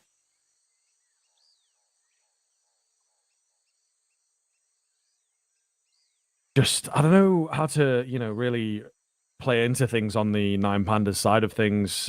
I think they've just been lucky in a lot of rounds. I'm not going to lie. A lot of brute forcing and Sashi getting caught off by that. Just the sheer level of fearlessness, let's say, from the side of 9 pandas. And it has resulted in some absolutely wild individual moments. And just getting in behind them, inside smokes, things like this. So I think if Sashi are a bit more prepared for those types of pushes, those types of plays, then they can potentially fight back, potentially be more ready at the end of the day. I'm curious to see if 9 pandas change things up a bit after an extended pause here, after finally being figured out, and figured out pretty handily is the thing. I spoke about Sashi getting a couple of rounds here or there. Wasn't quite believing in them on the comeback on Nuke, and that's because the rounds didn't look massive. They didn't look super scary. They weren't convincing is the word. So we'll see if they can use this as a springboard now. No one out on the A-bomb site early on, so they have to be aware of this. Oh no, Dilladez gets a flash in. 2 quick headies, B-bomb site open, and the bomb's actually going to the other side of the map, so it gets even more confusing for Sashi at this point. It's worked out beautifully for 9 pandas. What an entry. And that'll be the round, absolutely. Sashi will have to save once that bomb goes down on A.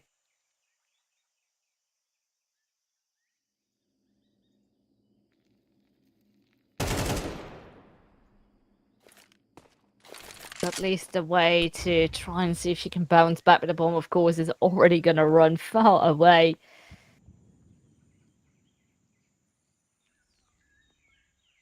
I reckon that would have bomb plan going. It's yet again a save coming through from Sashi. Oh, feel that there's almost an opportunity. This is still alive. And gonna be trying to run away even further. Don't necessarily think 9 pandas is gonna be going for a very big hunt. Maybe towards B a little bit, but that's not quite where Sashi's sitting. So at least the orb, the AK will be saved over for Sashi. But the gap continues to be extremely big, uncomfortably big. Of course, you're 1 map up now for Sashi. You pretty much had all the excitement in your favor, and now back to square one. You have to fight your way up from the bottom to the top. And yes, we have seen it before, but yeah, it's still not going to be an easy job whatsoever. I think here trying to see if you can make 4 is the task at hand for Sashi. And they continue to do this push down in towards middle. Leave A pretty much open in the early round and have this quite heavy B side focus. But now, 2 players already drop early This is troubles, maybe up in paradise. Klax finds his way through. And, I mean, I think both sides can even potentially here be an option. Sashi, the players very far eliminated from one another. Trying to find something, but Lucky is much stuck. Trying to watch two angles at the same time. He even gambled wrong.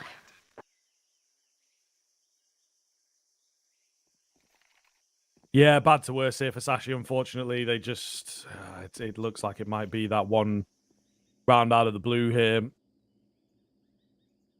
but we'll see. Quez saving away.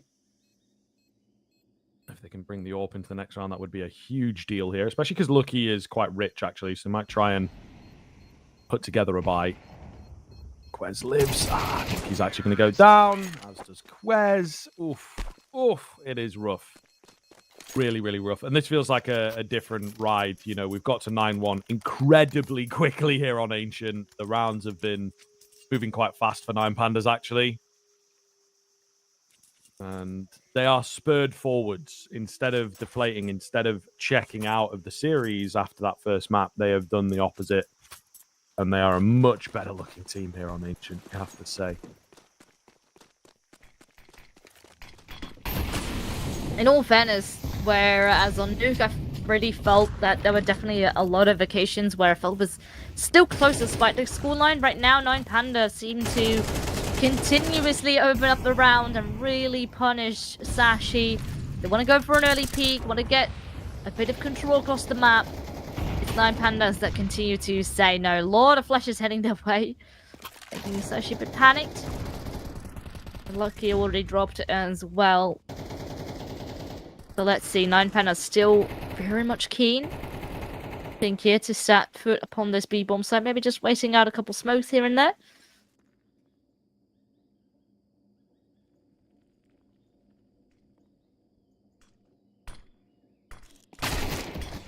Ooh! Flag! I was waiting for that one to cook for a second, and he definitely delivered. Quez going to go down. Force buy goes south. The final round of the first half should be a doable one then for Nine Pandas with not that much resistance. Especially if they can find these rifles. Cabby's off angle, find success. But goodness gracious me, Nine Pandas coming back with a wild, wild responsive map here. Nigh on perfect Counter-Strike from them, to be honest with you. Really solid, and I think we're definitely going to a third. I've seen enough, you know. I don't think Sashi come back into this one. I might eat those words, but I'm pretty confident that I won't have to.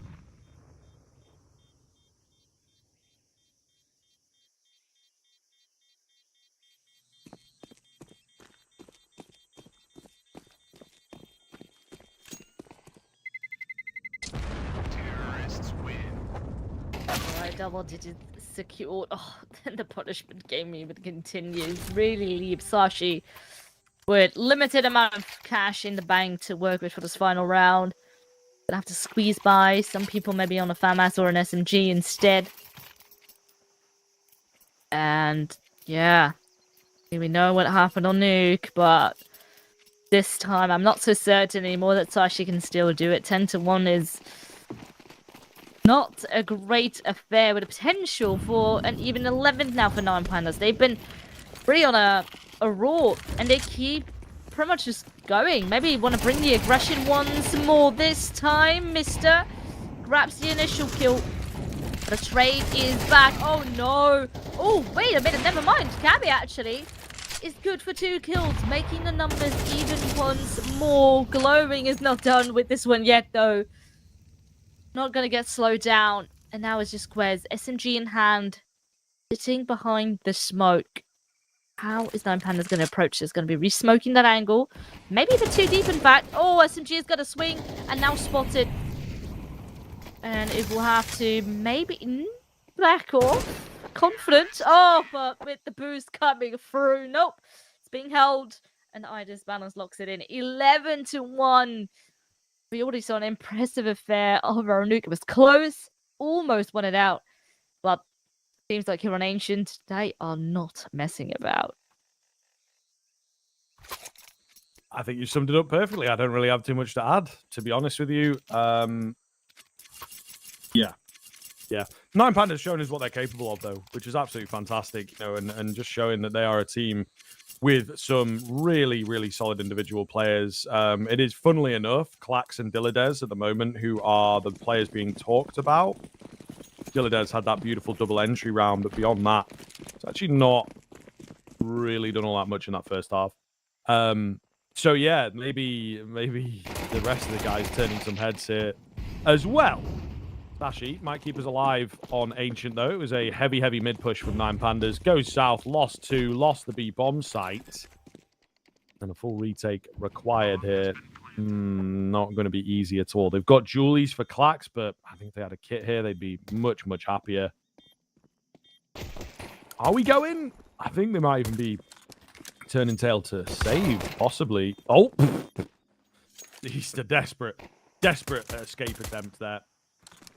Flowing taking a kill on the way out. Might go in for another. Oh, and he gets it. We got some lovely frags, but... Oh, okay.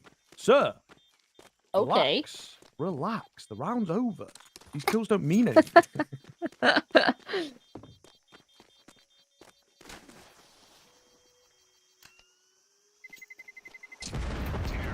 All right. Well, second round is a fact then here. Can this be the start of more for Sashi? And we'll have to tell. At least they can get a better run going. Let's see if Nine Pandas want to go for a cheeky force buy. I don't reckon. That, in my opinion, would be... Oh no. Oh, I see an MP9. I see 2 MP9s. Oh no.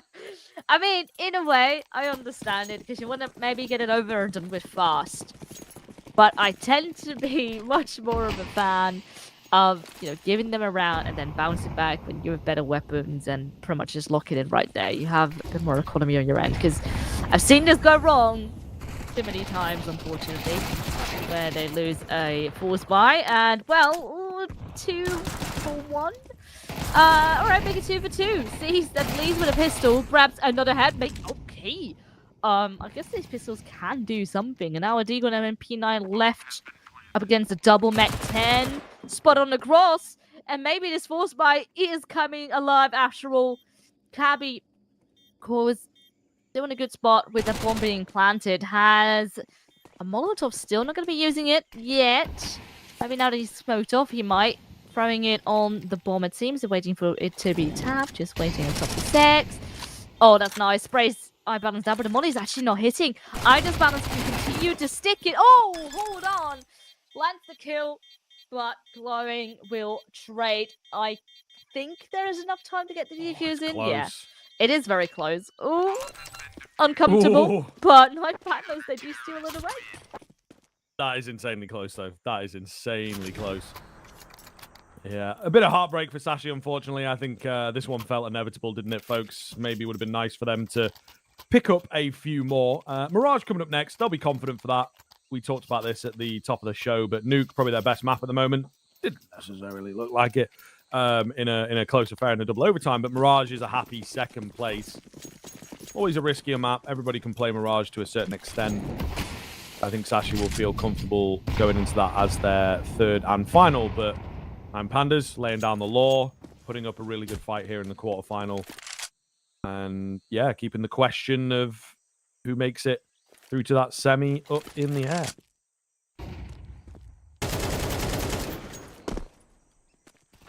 Spray down. But Klax help. Just need to be a bit careful. Mister comes in from behind now, has a rifle on him. So with 2 AKs and now an additional M4 found. Maybe the round is not quite over just yet. Trades come through. And continue to see if they can lock this A-bomb side down. Maybe waiting for a timing on Cabby though. He's wrapping around. Coming now through Red Room.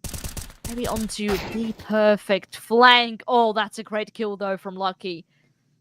He's out and about. And now Dilladez is not accounting. There we go. Cabby can strike. Only I disbalanced though. And this time it's not quite going to be enough. Get it over the line just yet. And Sashi will get a third.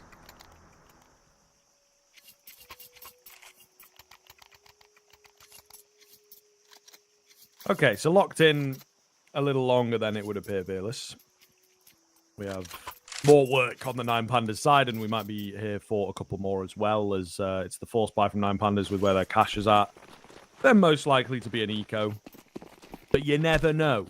Maybe they can get it done here with the 5-7s. That would be a real kick in the teeth for Sashi, I think, if they lost in this fashion.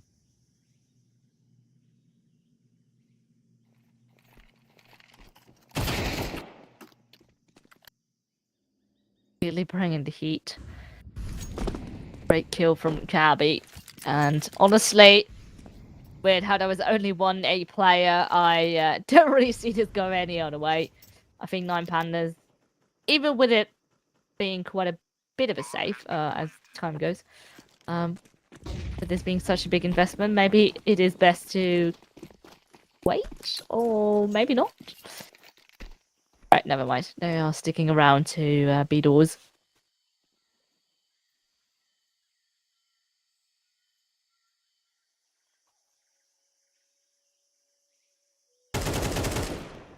Iceberg spotting out a leg there. Nade. Okay, does 0 damage. I'm expecting at least a couple points. They'll keep what they have into the next. I'm not against this really. Yeah, just the wrong guess. The wrong side of the 50-50. So we'll expect them to do a bit of something into the next round. Sashi just wasting bullets, really, but it makes for a bit of a funny finish. Either way, looking at a 5th here, Nine Pandas might come back through with something different in this round. We might see them go for a rush. We might see them try and get in the face and end things here. Even when you're on this sort of comeback train, if they can take some guns away or save an AK, you know, just be annoying, it will really help their campaign of closing out this game quickly.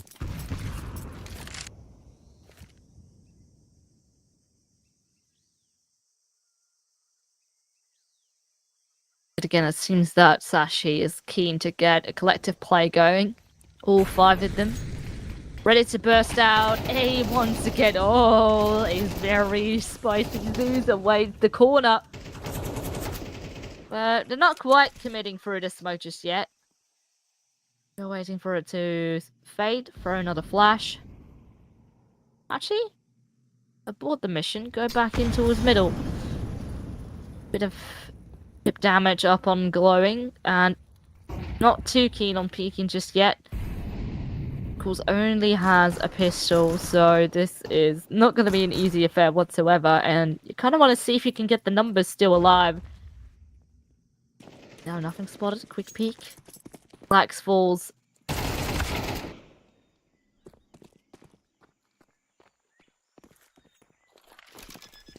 Nothing coming off for the CT side at this stage. Iceberg advanced position, looking for a few more fights. Not by going to be ready for glowing, I would say. But round will happen here for Sashi. Okay, and Iceberg doing his due diligence here to check all his angles. Little double take, but gonna find him. There you go. Can he get the AK? No, he can't. So Sashi building up some rounds. A couple of the players in here getting some kills, you know, but nothing too substantial.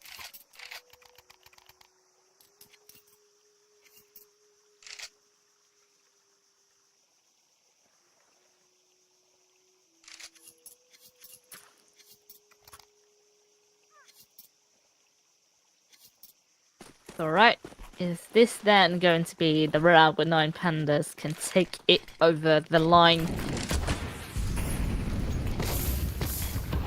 Sashi, oh, a lot of damage. Return though is in a pretty solid spot. At the same time though, Camby grabs a kill, he gets straighted back. But they continue to do a bit of damage over on the other side as well. Great nade upon Dillados, forces him to go for the back. Maybe a chance to get more space going. Oh, Glowin still in that prime position. Just awaiting the right timing and actually hits that kill. Gets away. He is still there. Sashi still, I think, want to give this B side a look in. With how Mr. has creeped through. That's now pretty much one of the last pieces of utility thrown. Blowing at least with a contenders grab. There's no way he gets 2, maybe even 3? No way he finishes it off in that fashion, being only 18 HP. Well, 13 it is. 30-5 in fact here. Nine Pandas, they secured their map pick, which takes us to a third of Mirage. Yeah, a brilliant map. I think I don't need to add too much to that. You know, you guys out there already know that it shows itself, but just the way that it was going down. There was a few luckier rounds in the beginning, I will say, but once they really started getting going, they were having some very, very clean rounds. And Dashi, it just goes to show, not the most comfortable on that map and really out of sorts at times. A lot of rounds where timings were off, they were getting in behind. Post plants just really didn't look all that great, you know, so a really tough look for Sashi. But it does happen in series like this, right? You've had that super long first map to try and figure it out, and then the second, your opposition just bounces back immediately. It's their pick, and they are relentless. Yeah, fantastic showing from Nine Pandas to reiterate that. And I think now for Mirage, I don't rightly know what to expect. I still have to hand it over to Sashi. I think that this is a great map for them and a fundamentally sound map, right? Nuke is a bit deeper. The tactics, sometimes you just don't get off on the right foot. That's exactly what we saw on that first map. But Mirage, it's a little less thinking, a little more aiming, let's say. So I do still have confidence in them there. But all the same, Nine Pandas giving us a good contest here.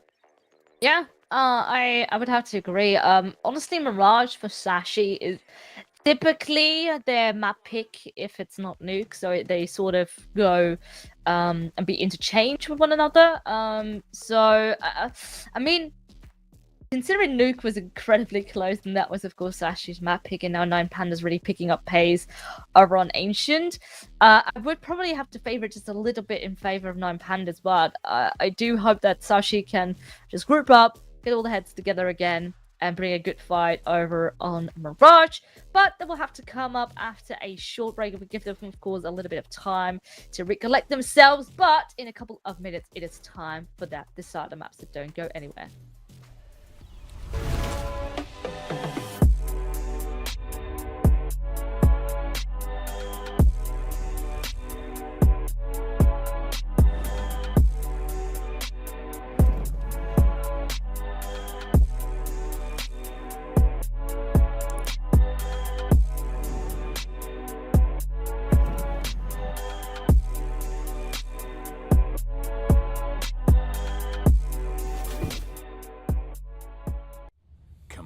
It's almost yours.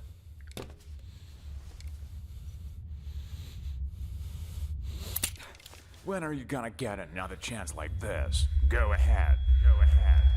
Why are you slowing down? You almost got him. Come on. Whoa, whoa, whoa, whoa. What's going on here? So, this is what you decided to do to me, to all of us, for pixels?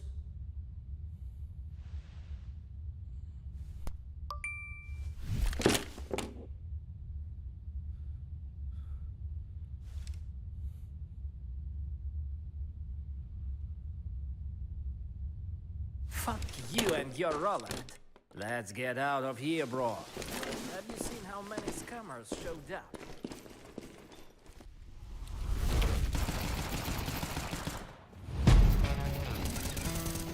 Yeah. Let's go. We just gotta go hard. I go the hardest. I bring the pain. Not what you used to. It's all part of the game. Yeah, I just gotta go hard. Gotta go hard. Go hard. Yeah. Oh yeah, the beast back. Adrenaline pumping through my veins, can't relax. Original, I am not the same as these cats. I sting them if they never ever mindin' they beeswax. I don't ever cap, but I'm wearing like 3 hats. Never been a rat, but I know where the cheese at. You'll never get a trophy cause they all here where we at. You better believe that. When it's all said and done, I'll still be here standing. Never took a loss, and it ain't something that I'm planning. I dare you to say something. My focus is A1. Every dog has its day. It's been mine since day one. This is real grind, and I'm still climbing. While you still trying, I'm still shining. It's real blinding, and I'm getting hotter too. Talking top two, I'm not a two. You let the pressure bother you, and I do what I gotta do. Let's go hard. I just gotta go hard. Go hard. Go hard. They ain't coming close to me. Flow is on atomic, I'm starting fires through poetry. The hardest out, staying loyal, no falling out. And if you step into the court, be ready, we ballin' out. Yeah, the coldest of teens, they know what we bring, don't try us. They know in between, we go for these dreams in silence. Hard work, don't mistake it for magic. We been shooting in the gym, this is target in practice, yeah. And I'm just getting started, getting feet wet.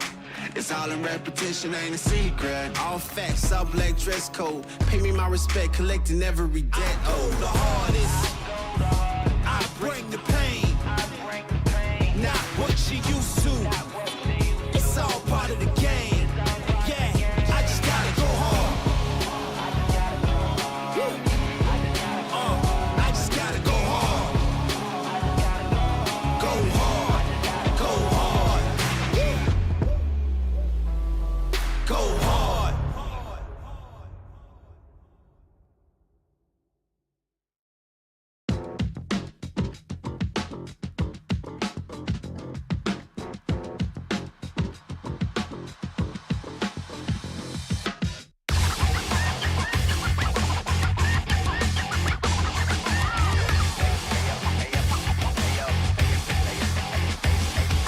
Got that from the club with a baddie or two. She was looking in my eyes cause she wanna be my boo, be my boo, be my boo. Call me tripping in the stew. If they tryna get her back, then they might've got the loot. Cops all the bands, now I'm about to buy a chain. If the Cubans talking to me, I might get up on my lane. Dressed in black while we spinning so we never feel the shame. Gotta light up when we do it so we don't gotta feel the pain. I was trying to tell you about that real shit, boy. You been steady capping on that fake shit, toy. I was trying to tell you about that real shit, boy. Real shit, boy. Real shit, toy.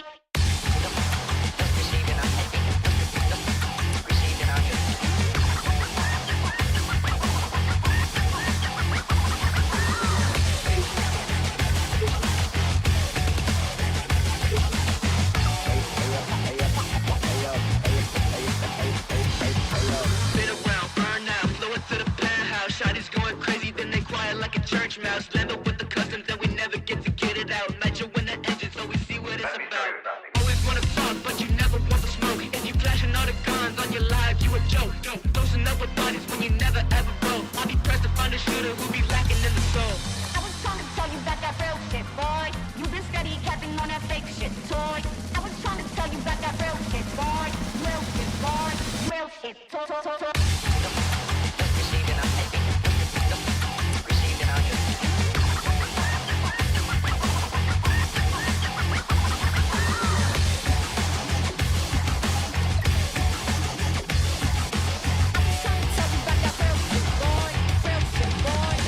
Shit, boy.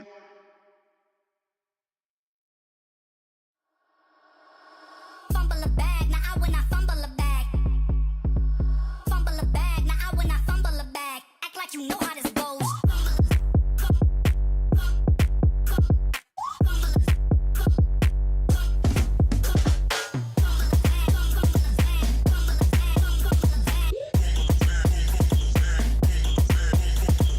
Fumble a bag, now I when I fumble a bag. Act like you know how this goes.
This is the moment we waited for. Everything you want is right here. We gon' give them what they came for. We gon' take it up from last year. Shoot 'em my shot, boy, I'm long range. Me and the team on the same thing. Stayed down, never switched up.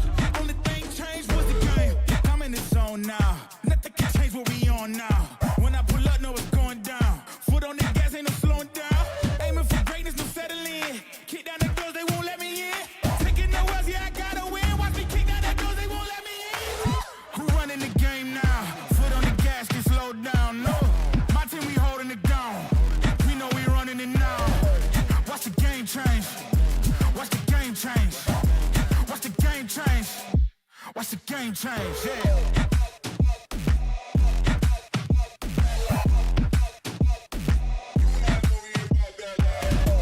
Watch the game change. Watch the game change. Watch the game change. Watch the game change. I do not gamble, but bet on me. Tell them that's like, yeah, it's c'est la vie. I'm taking a shot for my enemies. I can't waste no more time on my energy. I know they know I got it on lock. Go against me, that's a long shot. Cause I'm counting wins all around the clock. Never doubt me, boy, I don't stop.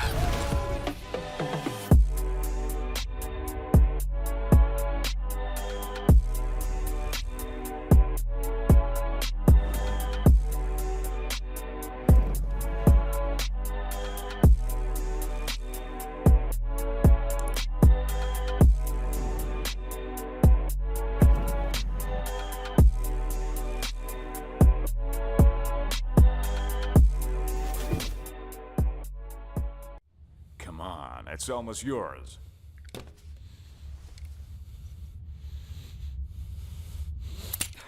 When are you gonna get another chance like this? Go ahead. Go ahead. Why are you slowing down? You almost got him. Come on. Whoa, whoa, whoa, whoa. What's going on here? So, this is what he decided to do to me, to all of us, for pixels?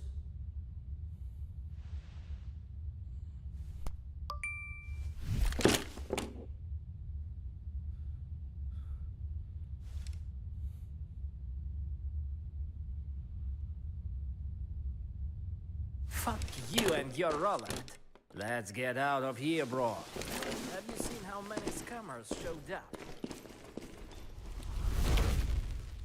All right, down onto a third map we will go. This is quite a battle we've got going on already. Sashi, of course, facing off against Nine Pandas. That first map delivered incredibly well with a double overtime, and eventually here on the second map, a bit of a faster affair. But nonetheless, I feel Mirage could really still go either way. And of course, already before the break, we were debating who's the team to favor, and it's honestly quite hard to tell. I think maybe Nine Pandas has a little bit of an edge now that they've won quite convincingly on Ancient, but at the end of the day, Mirage is often a very back and forth map, and no matter even I think who gets to start on which side, I feel we're still in for quite a long run. Yeah, absolutely. I think this is a map that I talk about quite a bit, actually, as being, like you say, very back and forth, very difficult to pick into. You know, I think it runs alongside Inferno at the moment. Dust 2 is a classic one that we used to say this about as well. Maybe it'll become the case again as it rolls back into the map pool. But yeah, it's a map that you have to be careful playing. You have to be careful picking for sure, because it can blow back in your face, and it certainly feels like Mirage in particular has replaced Dust 2 in that sense, that a lot of teams at this kind of level of the game especially, and even sometimes at the top level where, you know, a lower underdog will pick it into them, and they'll get surprised. They'll not be expecting them to play so well. So I think that may well be the case here, that it is going to be a really sort of difficult call which team takes it. I was edging the way of Sashi still. I think that for them, this is, again, one of their better maps, a map that they've put a lot of time into and played an awful lot just by virtue of it being Mirage and being super popular. And I don't know, I think that although it was a very one-sided showing, never nice to be on the end of, I think they were kind of coasting through, waiting for this third map a little bit. We'll see how Ancient goes. We know it's not really our map, and it is indeed a punish pick. So if we can get into a winning position, fantastic. If it starts to go south, maybe don't let it get in our heads too much, you know? So I feel like that's maybe the mental approach that they will have had, but we'll see. Who knows? Maybe they were like, yo, let's shut them down. These guys really annoyed us on the first map, bringing it all that close. Let's bring our best game to Ancient.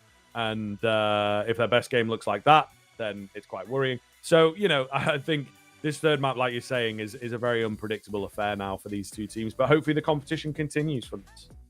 Yeah, I mean, yeah, I do think that no matter really which way, who gets to start on which side, it will be quite a close affair. I really feel like these two teams are quite leveled of one another, because even with the scoreline not being as close, there were definitely a good couple of rounds where I thought Sashi was just getting really unlucky in a lot of rounds. So maybe could have even been a little bit closer. Yeah, and honestly, Sashi on Mirage looks pretty solid as of late. I think they have currently, I believe, a 4-map win streak as we speak. I think most recently beating alternate attacks on it as well. So slowly they're starting to build up a bit of a record on Mirage being one of their highest win rates overall. And I think just in general, we really have to mention, you know, Sashi's sort of momentum in the tier 2 space as of right now, trying to maybe even break out of the tier 2 space. Of course, time will have to tell, but so far the early signs look good. And now is really the time for them to prove themselves that they still are on top of their game and they can continue that same form. Yes, yeah, absolutely. I think a game that they should, on paper, be able to take here. We are rolling into things, assuming knife round, yeah, indeed, it did go the way of 9 Pandas. Just having a little double check in the logs there. So, makes sense. Start off on that CT side. Not going to be pulling any punches here or taking any crazy risks. We're straight into the action. Mid-presence shown by Sashi here.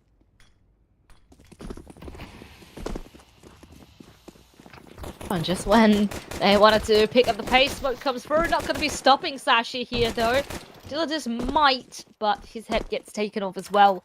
At least good for 1 kill. Keeps the numbers somewhat close.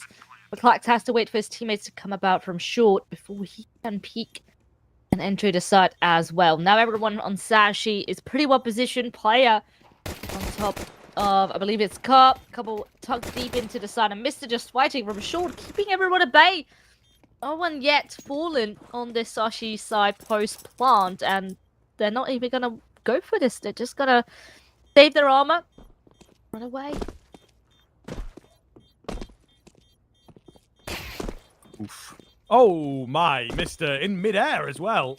There's that new kill feed notification icon. I'm not sure what you call it, to be fair, but all the same, it comes through and it explains that he was in midair when he found that kill.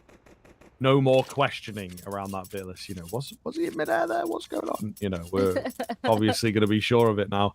So just the one player saving across. I don't think that 9 Pandas will even really look to invest here. So he might get like, yep, P250.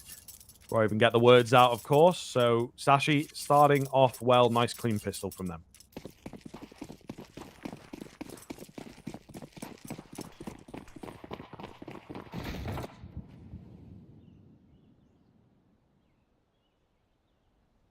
Everyone on Sashi on the way. Looking for a bit of an A execute here. Smoke mollies already start to fly about. Same time a flash coming from the middle. And 9 Pandas will very shortly know no one is home at that part of the map. Lucky will take that one single A player out. So bomb plant, and this is looking like a pretty clean affair here. They're starting to look for the flanks, very much aware of it.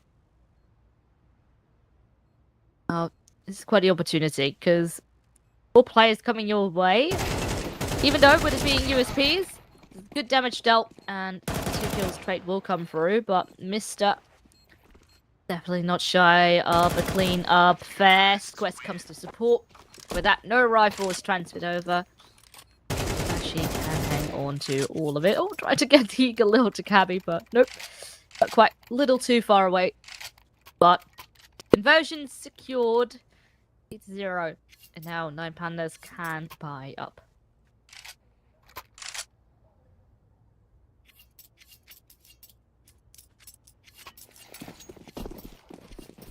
Okay, into the action, you would firmly say here.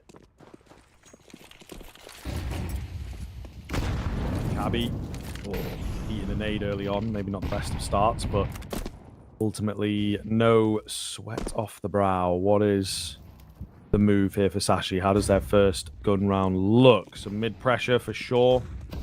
Trying to draw the CTs in, really. And then to abuse A, I suppose. It's lesser defended. Bit of a slow creep out. Look, he can't get them both, though. Trying to find timing as the smoke went down. Nearly successful for them. However, as I've said, the A bomb site feels pretty vulnerable here. I disbalance, off angle. Can't find success. 3 versus 3. Bomb yet to go down, though, is the key thing. Maybe that's going to get dropped, actually. Mister under a bit of pressure. Does find one. No trade available. Still not comfortable enough to go in for the plant, though.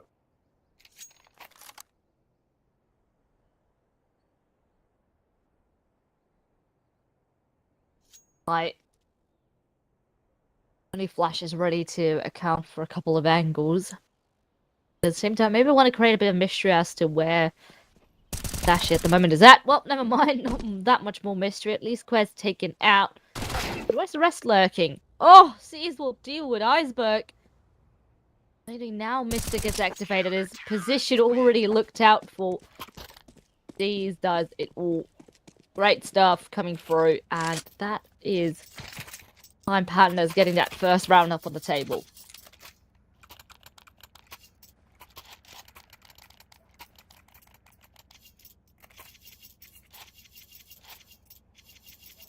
Okay, so a little weird there in the interim, I will say, in that round. But yeah, 9 Pandas doing well to get it over the line. Just leave the Sashi by in a pretty dire spot. But yeah, I don't know. Maybe a bit too timid from Sashi. Hesitating, pausing where it wasn't necessarily needed. Either way.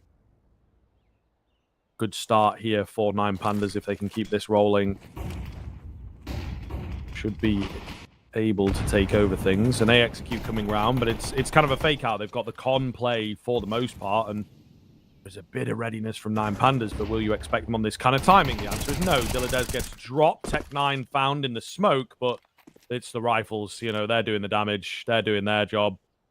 Bomb isn't committed in, but a really confusing round to be on the end of. At least a great kill to be getting for Seized. If he were to fall over on B, pretty much locks it in for Sashi to go that way of the map now. Not so certain just yet. Bomb's going to go back towards the middle. Same time, CT even accounted for with jungle and mid being compromised. But certainly is ticking. Sashi will have to plan. Like, A is still the way, but pretty much all of them are going to have to come from somewhat of the same area. Got a dry peek. But a trade at least is there. Oh no, mid spotted. Disbalance not quite hitting. The second time around it will. Getting sprayed left and right, trying to continue to hit. Oh. Bit of damage. Still not quite the kill. 15 seconds though. Maybe they can do enough of delaying. Another nade coming through. But this time it is missing. Gonna try and see if they can maybe overwhelm Seized here. Just trying to hold out to the plant. Oh, that's a lovely spray down. Seized does it again. And 9 Pandas, with that, they keep it going. But that was a close round. Yeah, I mean, look, I think that 9 Pandas, what we're seeing here is actually some really comfortable individual moments on this map. Sashi trying to play the deeper tactical game, and some of those moments, some of those spots for them do look really, really nice, but maybe weaponry letting them down a bit, lack of utility letting them down a bit there. But I think some of the rounds just overthinking ever so slightly. It's still early doors. Either way, excited to see how this game pans out. It does seem we are going to have more back and forth rather than just massive streaks in a row. Fingers crossed for some big clutch-up moments here to really sway the tides.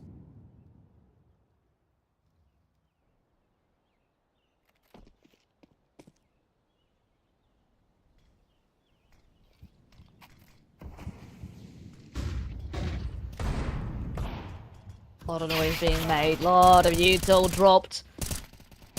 Off this spray down from glowing. Diladez finds one. Needs a bit of arrow of his back. It's a Tech 9 in the face, but honestly, the rifles seem to have not that much pressure. Poke themselves off, get a bit of extra space. This quest does have a rifle, with maybe Ardis Buttons being tagged. Not an impossible round at the end of the day. Just maybe waiting for a CT to rotate over, back into the side, but no one is moving an inch. Oh, big find for Quez. Yeah, just like you say, though, nobody moving around.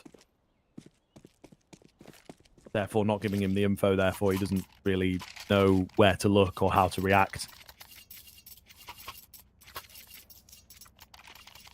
Nine Pandas gaining the lead in pretty quick fashion. 3 in a row from them, in fact. Sashi struggling a little, but it has been, it feels like, kind of an age since they've had a really solid buy like this one. Bomb plants denied away and stuff like that has made life very difficult. So hopefully they can do something with this, but Nine Pandas in textbook fashion getting themselves off to a really strong start.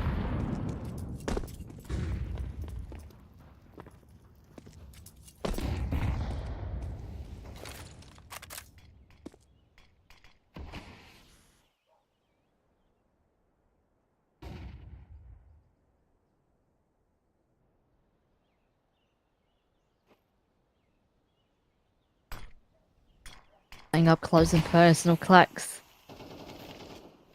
Posty can't afford Western MP9, of course, so I do like to play the close range angles with it. Does have to be a bit aware of his back. So it occasionally peeks towards Alice as well. But with, I guess, less utility in the bank here for Nine Pandas, too much to try and still take a hold of middle. So that part of the map is compromised. Actually, Sashi can maybe walk on through from short. Shot not quite connecting. Finally one up on Iceberg. Gets caught actually still in middle and sees super deeply tugged in towards apartments. Will get caught. And that means back and forth we shall go. Now 35 seconds left. Not too much trouble. Everyone eliminated from the site as now 9 Pandas will have to get a retake going. Clax. At range on the MP9, not really ideal, and then an AWP on a retake, not really ideal. So Sashi, in that regard, looks to be in a pretty good spot. There's a well-timed peek from Cabby, catching Clax just looking completely the wrong way. Not going to happen for Idis Balance here. He knows that, so he's out of there. Sashi are back on the board. Change it up a bit, hit a different bomb site. Again, looking solid, and again, the bounce back of rounds here between these two teams is really great to watch. Simple stuff. Nothing too flashy from Sashi. They will make it work. Oh. Well, both players. Oh, actually, no. Cabby is still standing. I thought for a second he was dead. Cabby is at least still alive, but not quite costly. But at least Sashi will find one more. And the money on 9 Pandas is looking terrible. Flex can at most afford a Deagle. There's, of course, still the AWP, but this is far from ideal. And Sashi, even with losing the majority of the players there at the end of it, they technically still have a better buy.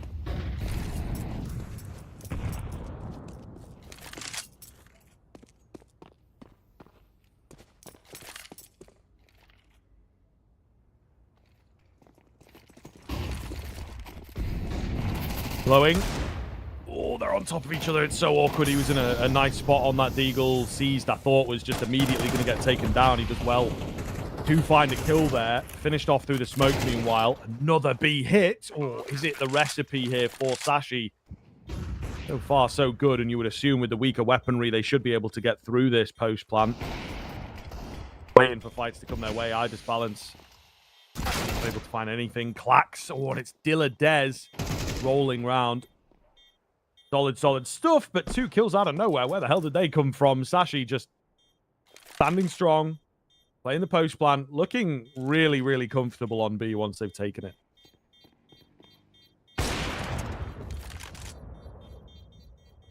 These one more found on the exit. And honestly, Sashi can't go for too much of a hunt. Say that, well, Lucky is quite daring around the corner. But no. So, yeah, thus far, I guess back and forth we go. Of course, Sashi with 2 opening rounds. 9 Pandas finding 3 in return. And now it's Sashi with 2 more. So, can't really tell yet, really, on which side of the spectrum the momentum is at, but Sashi definitely looking to be in quite a solid spot right now, considering the bangs of 9 Pandas are very, very empty. Of course, only that safe door coming into play here for 9 Pandas. Gonna stick to pretty much a stack in towards middle and A, and then only one player who's gonna be sitting. There's just no way Cease gets that kill. He's blind as a pistol. Still manages to take 1 kill home. Honestly, at this point, okay, well, Ida's balance is already wrapped around here. So who knows? This is actually, I guess, a bit more tricky than what it looks to be. That player maybe on the side can't quite reposition. Maybe it's all okay. Lucky supports. And Cabby has found the final player already. Deals with him. So, alright. Threat eliminated and dealt with. Got a bit tricky for a sec. But I think considering the bite that 9 Pandas had, trying to at least get a couple kills going is your goal. But now, 4 buy back on the table. What is the plan going to be?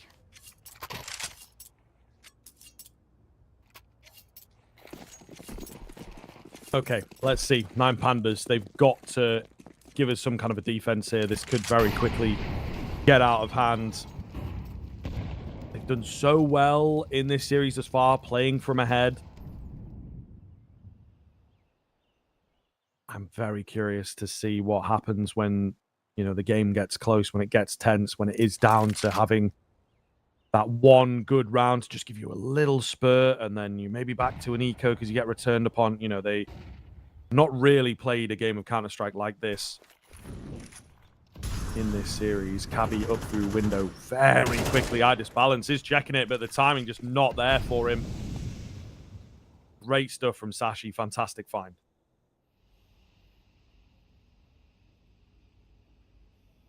Quest might actually be ready for a push to come through. Was actually looking away for a sec. Maybe push would come through.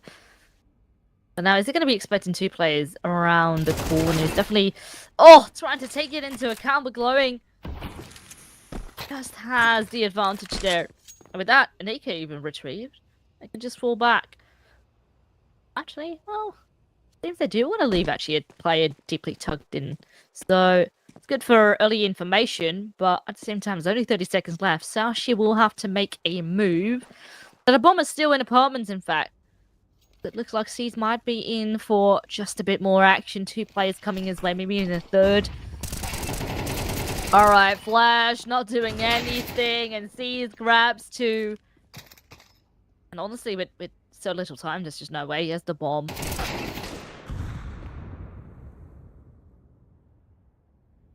Yeah, not going to happen. Cabby does take one on the way out there, but ultimately not doing too much. I suppose it does make it costly. It's still costly on the other side, though. So, you know, swings and roundabouts at the end of the day.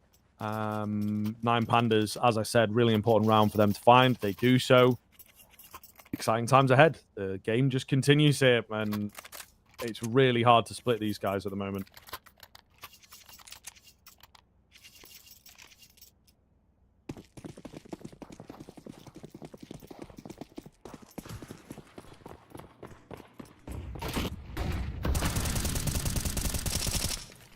Des. I'm on the way, but no one on the other end of that smoke. Sashi again, as they have done multiple times already this map, have got to reinvent themselves. With nothing being presented just yet for 9 Pandas, they also look for a creative way in. Hanging around middle. I don't know. I don't like it. I think there's a lot of control coming in from Sashi here.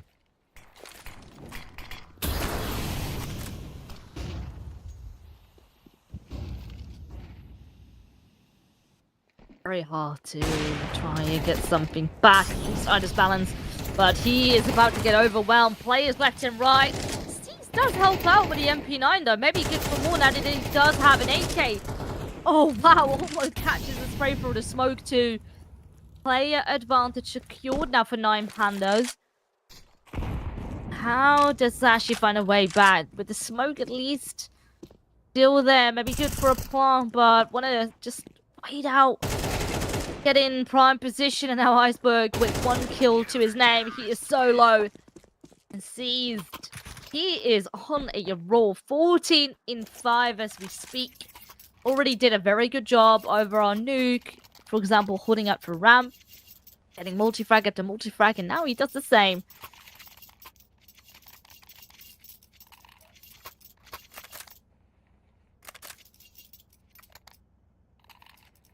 Falling through into yet another round. The follow-up from 9 Pandas, really, really paramount for them to keep things close, to keep things competitive here. Again, feels like a pretty even map at the moment in terms of sidedness.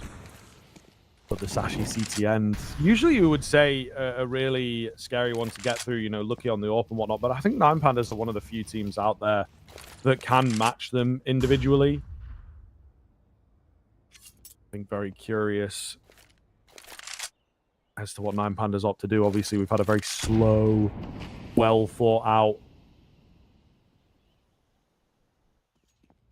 side here from Sashi. I think 9 Pandas will be a bit faster, a bit more aggressive. Iceberg on the tech, going to open up the round.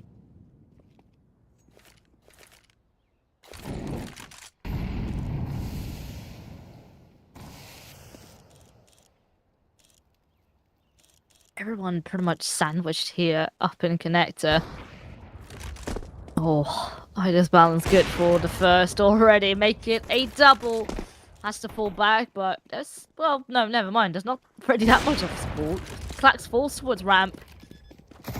And that could be a potential bomb plant. Never mind. Clone with the SMG goes awry. Like, damn, I'm not gonna let them have a bomb plant. Not on my watch. 9 Pandas keep it going. So, will it be a 6-6 half? Could very well be. Sashi got another buy in the pocket now. But one thing is for certain, this is a very, very close decider map.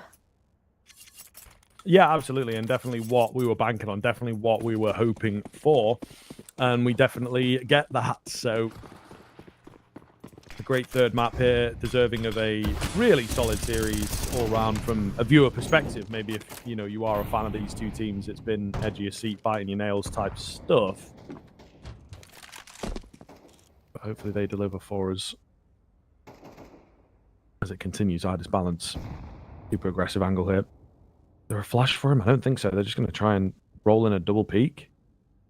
Sort of what it looks like to me. Smoke out towards Cons, maybe draw them away, but I just balance not biting, and he's still here in a very solid angle. Could have even stuck around for a bit more, but not taking any chances. Molly's a little panicked. It's all good, though. 2-piece for him. Gives 9 Pandas prime position. Dilladez chiming in to seal the deal.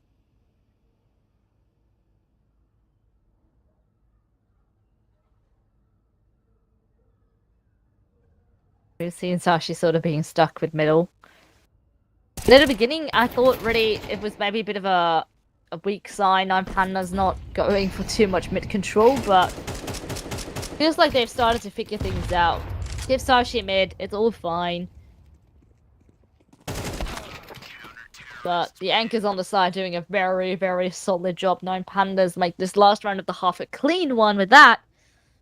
A tiny bit of an advantage now to work with, moving into half 2. Of course, far from done just yet. Plenty of chances here for Sashi to get an even out scoreline once more.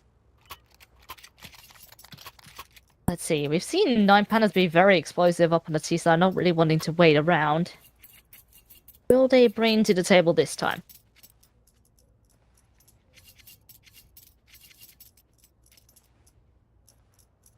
This picture being painted on the halves. Some decent frags moving forwards, but a really clean look here.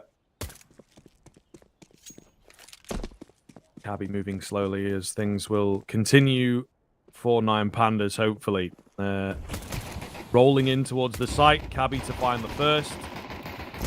Nice balance out with a trade. It's the Julies of Lucky, though, that are keeping the dream alive here. He will eventually get taken out, and P250 speaking of weaponry, right? The upgraded pistols, worth their weight in gold right now. Big spam through the smoke from Mister. And his balance getting aggressive. Ooh, wild play does not work out for him. It's all going to be down to Clax. Super, super low. Not a chance. And Sashi get it done. Great bounce back. And I can't wait to see how this half pans out even. Of course, it's a great start. And with now a bomb plant secured as well on the flip side. Does make me wonder a little bit. You know, I reckon a force will come through. There we go. AK's Galil's already being barred up. Nine Pandas definitely have a shot of trying to steal it right back, which would leave actually in the big blow to the face. But technically, I mean, with 3 rivals of their own, the kid on board too. It's gonna be quite the fight.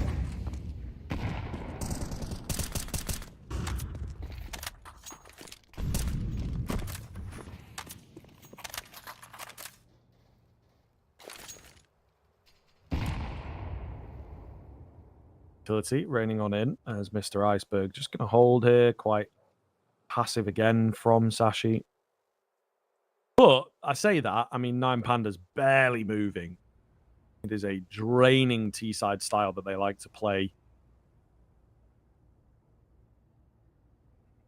At least for the time being. Slow encroachment towards middle for this one, Villas.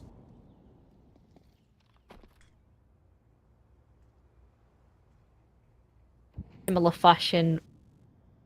Give up mid, at least for the time being. So does, of course, have a pretty solid off angle in towards window.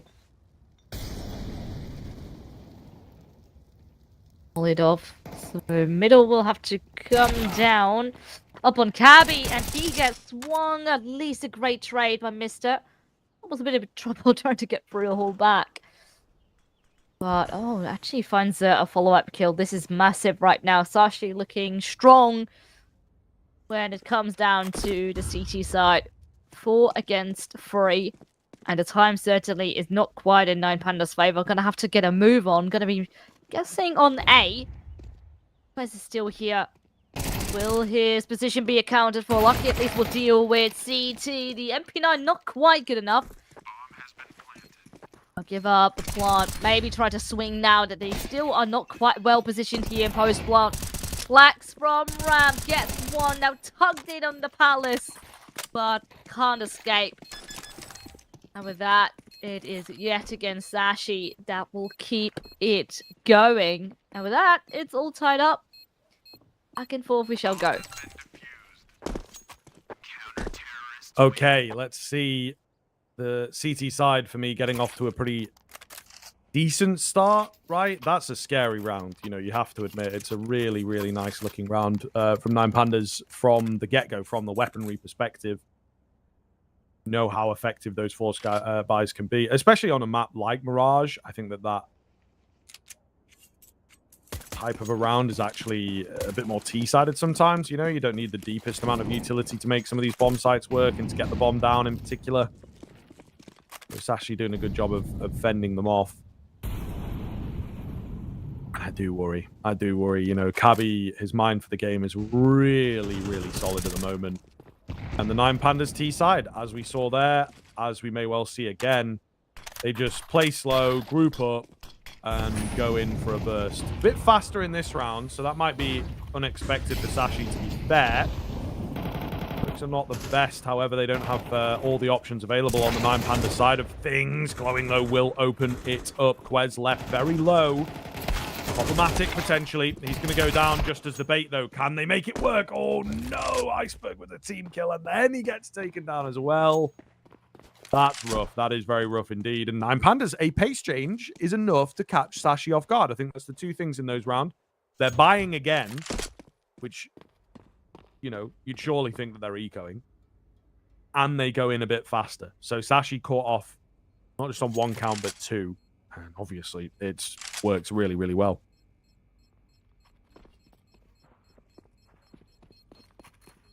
And I feel we have seen similar stuff over an Ancient as well. Them immediately picking up pace, really giving no breathing room on the other side. At least get one more kill going. 9 Pandas now secure 8. Still very, very close.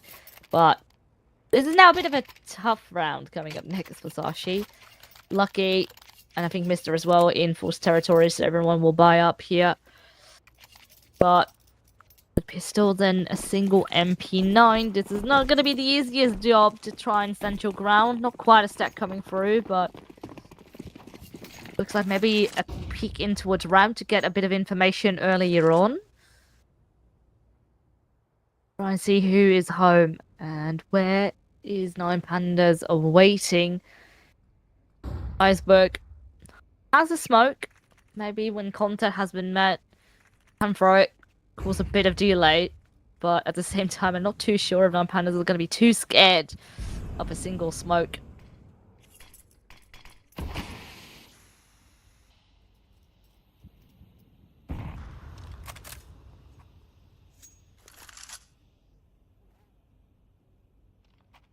Iceberg. Oh, it's actually a really solid read for him to watch the short player. Just couldn't quite capitalize. 5-7 in the back of the side. Lucky here, spotting the shadow. Ooh, bomb going down. Can he get the second? Oh, yes, he can. Oh, my goodness. Maybe on for something here. Lucky's dropped the bomb, buying time for the rotation. But what are they doing? Why are they so far away? Why are those players still on A, man? Oh, my God. I'm so tilted watching that from Sashi. I'm not going to lie to you. I don't know why. As soon as they burst through the smoke, they should be rolling round. So 9 Pandas, unfortunately, have allowed themselves to pick back up into it. But you can see Mr. His apartments. Ugh, I can't get it done. Immediately spotted. Oh, man. Look, he puts in so much work. Maybe we're still back on. Okay. Talking like it might be over. But a really, really solid touchdown nade there from Quez. Cabby on the backside. Dink lands. Oh, my God. This is so rough. Sashi coming incredibly close. There goes the 10-second timer and the round secured. But my goodness, 9 Pandas. Some sort of divine intervention. Some sort of higher power watching over them there, because they really could have let that one slip. Yeah, not maybe the cleanest eventually to get it over the line. That was a very, very solid opportunity considering what Sashi had in the bank there to work with. Now with that eco to follow it up, so that should secure double digits here for 9 Pandas. Gonna be an A stack coming through from Sashi. And immediately, I don't really see that bomb heading that way. So I think, based in the early round, 9 Pandas is in the clear. Slowly, bit of control across the maps, making corners out. Base, but no one is here just yet. But that noise being made, Sashi, nothing much happening towards A. So maybe we'll go together in towards middle. Already shoulder being spotted. And Bossy's good for one by an immediate trade. You'd like to see. But of course, it is only that make 10 that they've lost in the process. Still, I mean, turning a little bit of a tag. But a bit scary for a sec. But this should still be 9 Pandas round up and away.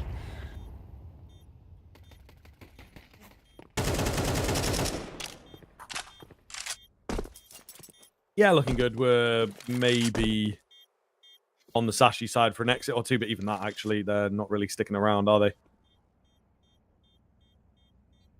Yeah.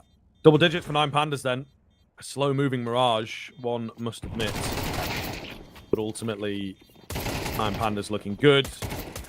Playing that, as I say, really draining T side. Seems to be working. Some nice guns at the tail end. Oh, no! We ran out of ammo!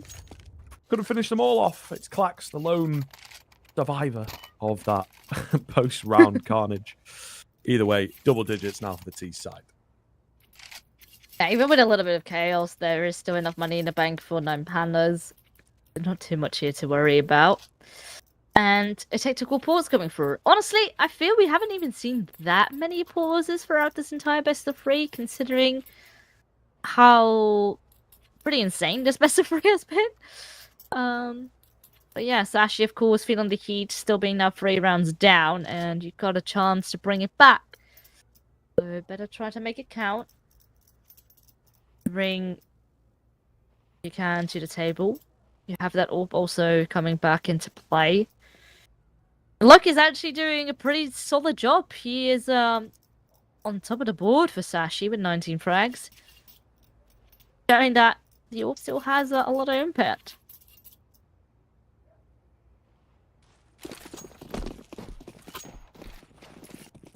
Yeah, I mean, very cool to see, you know. Obviously a player that put in a lot of work. The Astralis days didn't pan out, unfortunately for him, just a bit too high of a level. And you know what? When he came back in, I believe it was Tricked at the time that he came back to. Might have been the team that he left from. Yeah, I don't think he was Astralis talent, was he? He didn't look great. He didn't look great, you know. It took him a long time to assimilate. Back in, Cabby. He's always looked great for me. Definitely does right now with that two-piece. Solid advantage. Iceberg getting another. They'll fight off a bit more than they could chew in the end. Idis balance, ooh, keeping the dreams alive. Maybe create some space for the bomb to go down. Ollie's in. Bomb retrieved. Plan. Successful. They're just playing for the post here, playing for the retake. I do worry a little bit. The AWP of Idis balance has looked hot all game long. Sees he goes in too deep and just asks too much of Idis balance. Sashi finding a really important round for them to stay alive here in the series. In the quarterfinal. You know, there's no lower bracket. There's no last chance. This is it. Do or die. And honestly, both teams gave it their everything in this best of 3. So just when I thought maybe the momentum slipping a little bit in Nine Panda's favor, Sashi bounced back with a crucial 8th round on the board. Still, of course, job's not done yet, but Nine Panda's economy is in a bit more of a shaky spot right now. They can still go for this, but it will have to be with Tech9 and an MP7 alongside of it. That's a weapon I don't get to see often, but I like an MP7. It is good. There's a few MP7 merchants. I personally am one of them. I enjoy the MP7 a lot, to be honest. It feels a little better at range, you know? But then you do sacrifice some of the firepower, which in theory is more effective at close range. And also just click on their head, you know? Iceberg. He will see the MP7 off quite quickly. Nice find from him. Oh! He picked it up, though. There must be something about it. Oh, and then he's... Oh, okay. I think he didn't even realize what was going on there. Just sort of automatic autopilot happening there. But, alright, found the M4 back. Actually, catches another kill. That is, well, I wouldn't quite say locked it in just yet, but a very nice advantage to have within the round. Abby's still very much aware of middle. Not quite accounting for connected just yet, which is...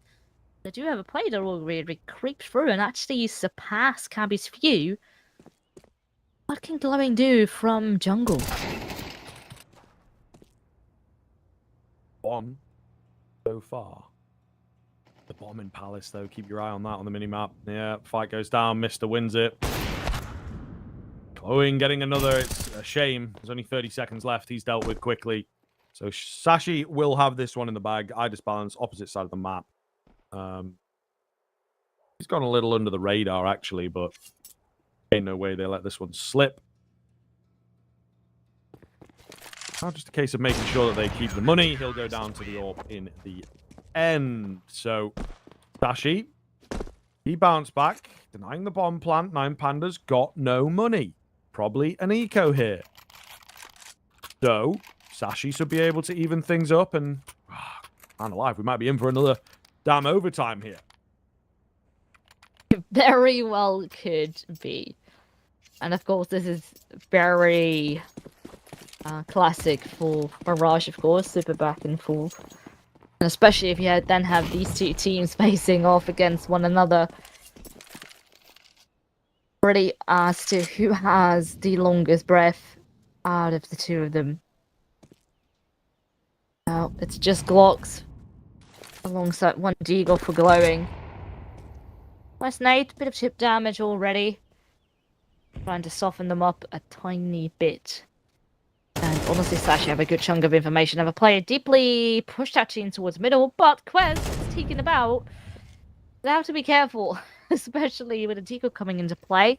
Now, with that loss, Sashi continue with the map control, push Kirby even further into top middle. Surely, if they go for mid, they're not going to account for this position. Bigger discipline, alright, has one. Oh, there's no way! He looked around, didn't even see him. Oh, and it caused Cubby to go for a shootout, but a near immediate trade. So pretty solid. So 9 Pandas technically still a player advantage. Yeah, I mean, fair enough. Good response from them, of course. That's kind of wild. I mean, it's a really weird spot to be in as well. But yeah, just sort of the body language move. You know, I do that sometimes when you're talking to your teammate in game ahead of what you're going to do. You kind of turn and face them a little bit. Hilarious stuff, but what's not hilarious is the Dilladez 2-piece. Oh my lord. Ain't no way the ult retrieved and Seized will finish off the round. That's crazy. What a blunder from 9 Pandas. Two aspects. I think Cabby's position, to be honest, is generally just bad. Like, he shouldn't really be there in an eco round. You have to keep pushing, or you have to find massive success. And I suppose he was on the precipice of finding multiple kills, but too risky for my money when it's this close. And then they guess wrong. They peek out mid, and they're like, okay, they might be pushing mid here. In that moment, they've given up a lot of B control. That one's less egregious, but yeah, really not a big fan of Cappy's position there.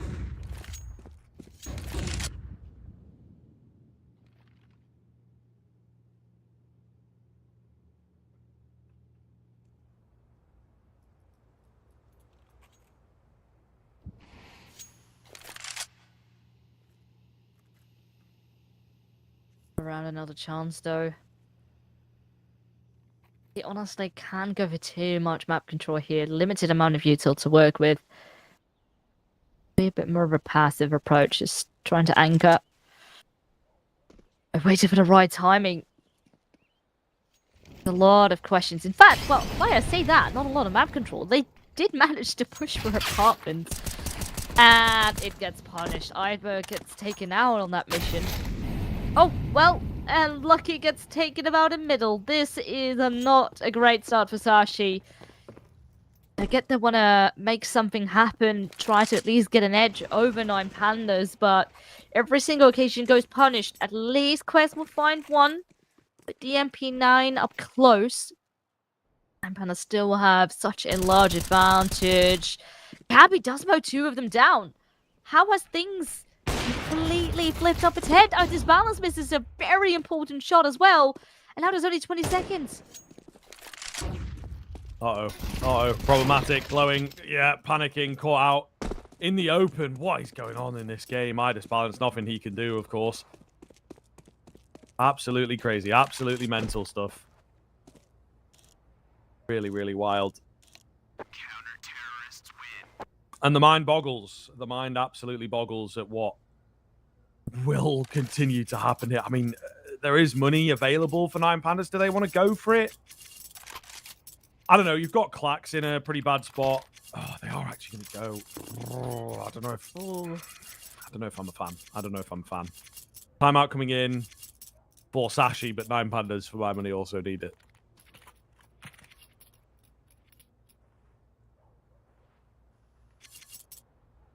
Yeah. I guess 9 Pandas feel desperate here in this case, trying to hang on, trying to immediately see if they can bounce back. Honestly, if they do, might put Sashi in a bit of an awkward spot money-wise, and then 9 Pandas, of course, have 12. But it is risky. If it doesn't pay off, Sashi might even be able to walk away with the entirety of the map.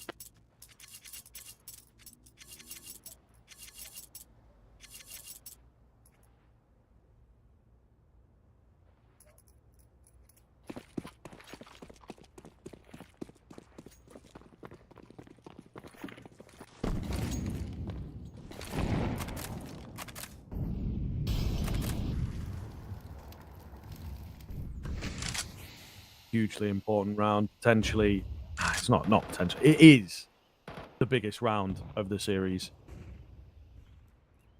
Clax holding first, second not secured, but a 1-for-1. Not a bad start for a T side. Maybe they can now try and respond. Still losing that deep ramp control is a little awkward. Lovely find from Cabby as he'd been sat inside that smoke for so long. A great read here from Sashi as well to be like, okay, we pushed down ramp. They are likely to try and respond via mid. We should bolster up A. Nine Pandas, though, not quite playing into the trap. Still really, really solid. For Sashi, eesh, they're unsure, though. Is it A? Is it B? They're banking on A. Seized is going to go for some later moves here to try and be annoying, but a well-timed smoke at B. Man, this is so hard to read.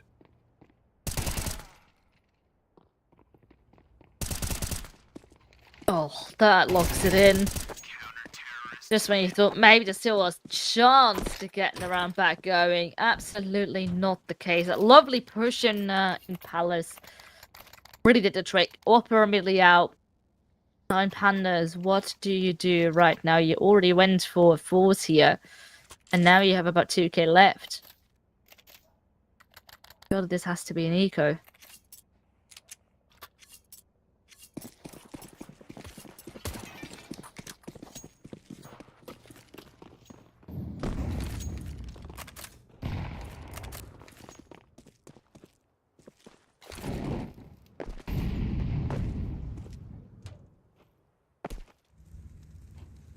Mister to open up proceedings. Seized eats the grenade. Mr. Iceberg. Ooh, yeah, that's a hopeful angle, let's say. A confident angle. Still have the reactions of a god for that one. At least on the wide swing. Maybe if they walk around the corner, it's easy for him, but they obviously don't. He's going to get another smoke here. Keep that B-bomb site under wraps. A revisit from Nine Pandas. Looks like they're going to try and work the Beagle towards mid.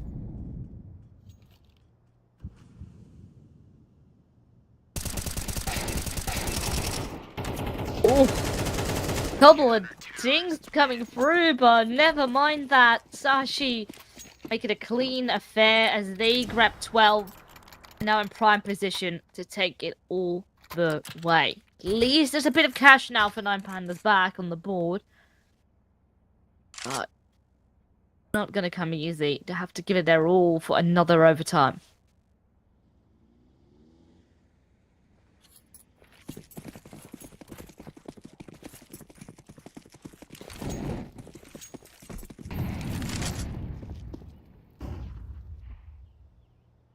Lucky on his textbook AWP here, looking to close things out.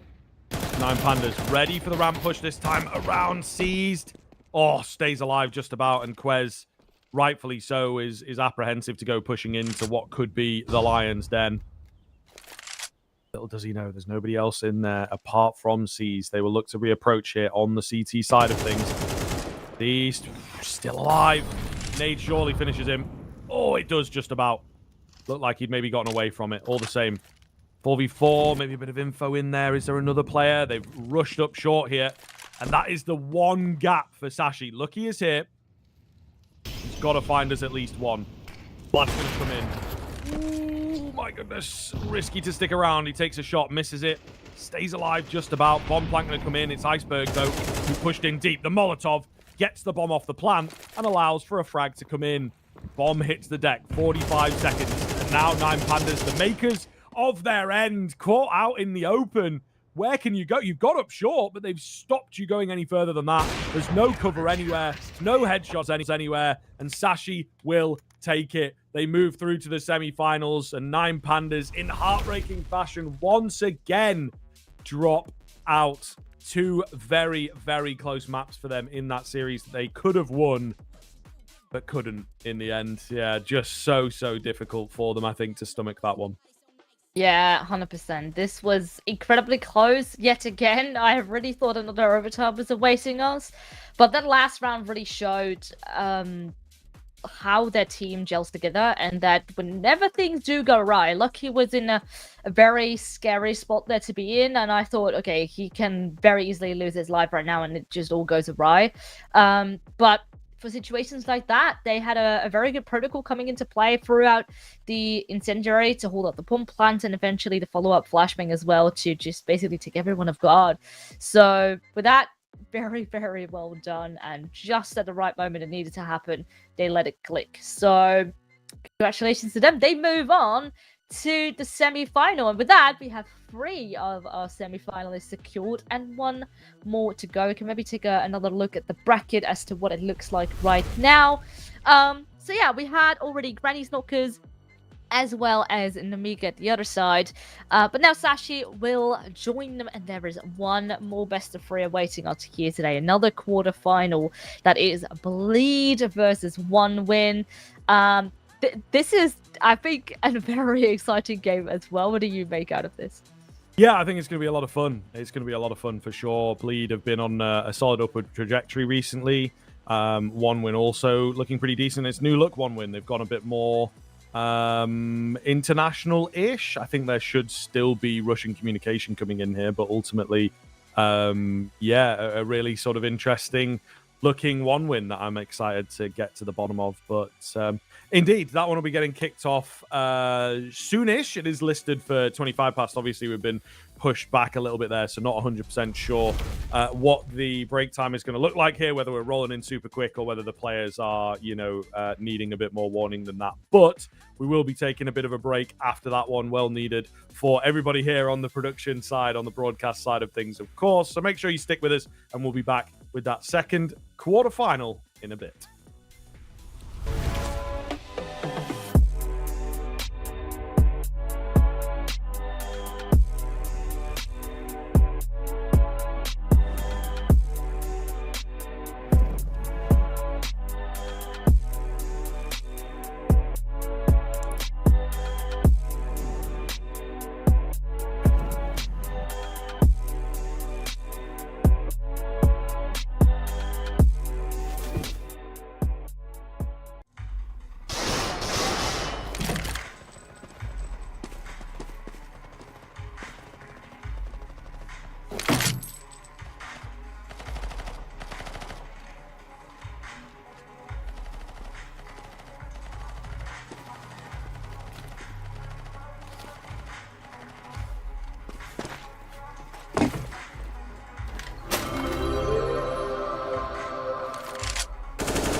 We can come back, but the time is gone. I'm running to escape from your left. Don't lie, 'cause I know your heart. Don't try looking for someone to forget. 'Cause I gave you my whole life, and they say you gave me nothing. And you let me here lonely. Hey, hey.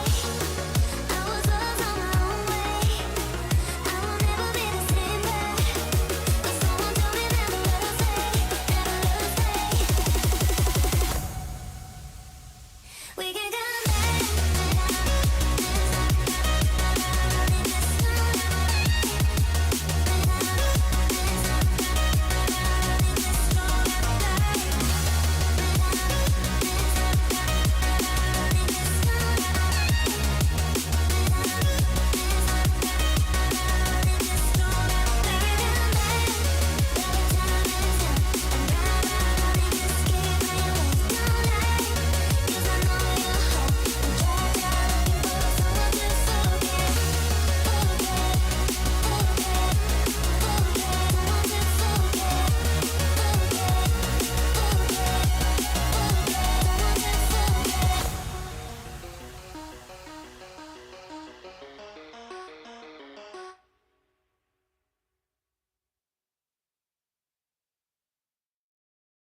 Cold like 0 degrees. I'm out the cage, gotta let out the beast. Revolutionary, gotta let out the streets. Locked in the cage, I'ma let out the hood out the hood out the wake up, get out the sheets. We came from one man, forget that peace. We take the west side, take out the east. I'm a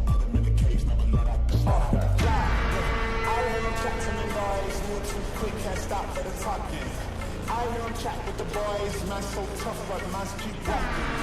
Just too sharp with the boys, white girls gotta tell me I'm awesome, yeah.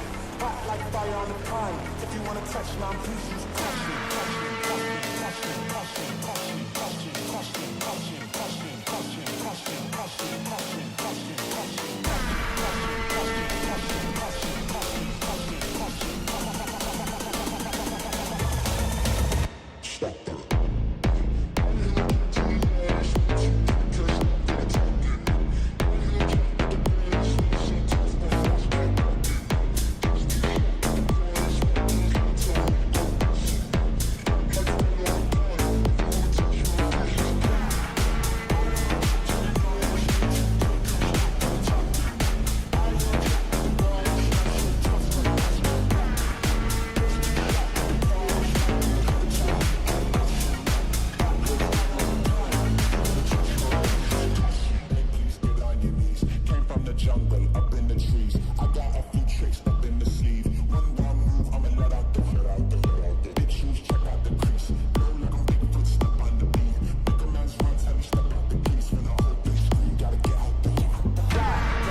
Change the game.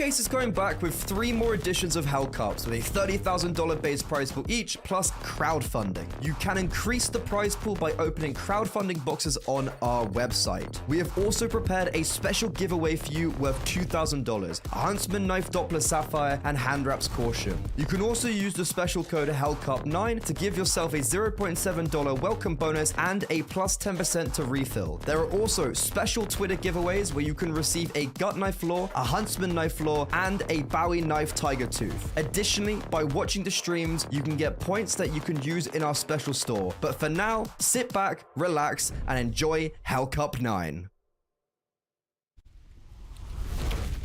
Hello, everybody. Welcome back. In a brief break there in between games, of course, we are rolling quickly into the next one here. The final quarterfinal to get through, and of course, therefore, the final semi-finalist to decide upon. It is between Bleed and One Win here. Again, another banging matchup, you know, should be really, really close between these two teams.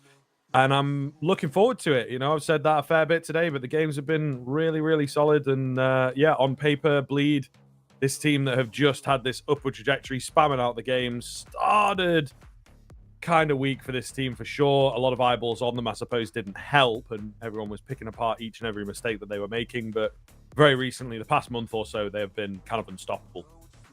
Yeah, no, for sure. I mean, we can maybe take a bit of a look at the roster as well if we're going to be digging into the teams. Sure. So yeah, let's start off with Bleed. Of course, they've had a bit of a weird moment with Lorne X for a second, but now with Vladden coming through, you know, even joined the team as of only a month ago, but the team in itself is still very young. But honestly, it is, for me, a very rare occasion whenever I look into the stats for a team and look how all the individual players have been doing, that I see everyone have a green rating on HLTV. That doesn't happen every single day. And they have a lot of maps, in fact, played over the past 1 or 2 months or so that they can bring out very consistent higher ratings, all of them, is a very pleasant surprise. As you mentioned, as of very late, they've had very solid results. And honestly, I would have to give a lot of props here to Hampus. He has been very much surprising me, second highest rating on the scoreboard. And it's overall a very good sign for this team.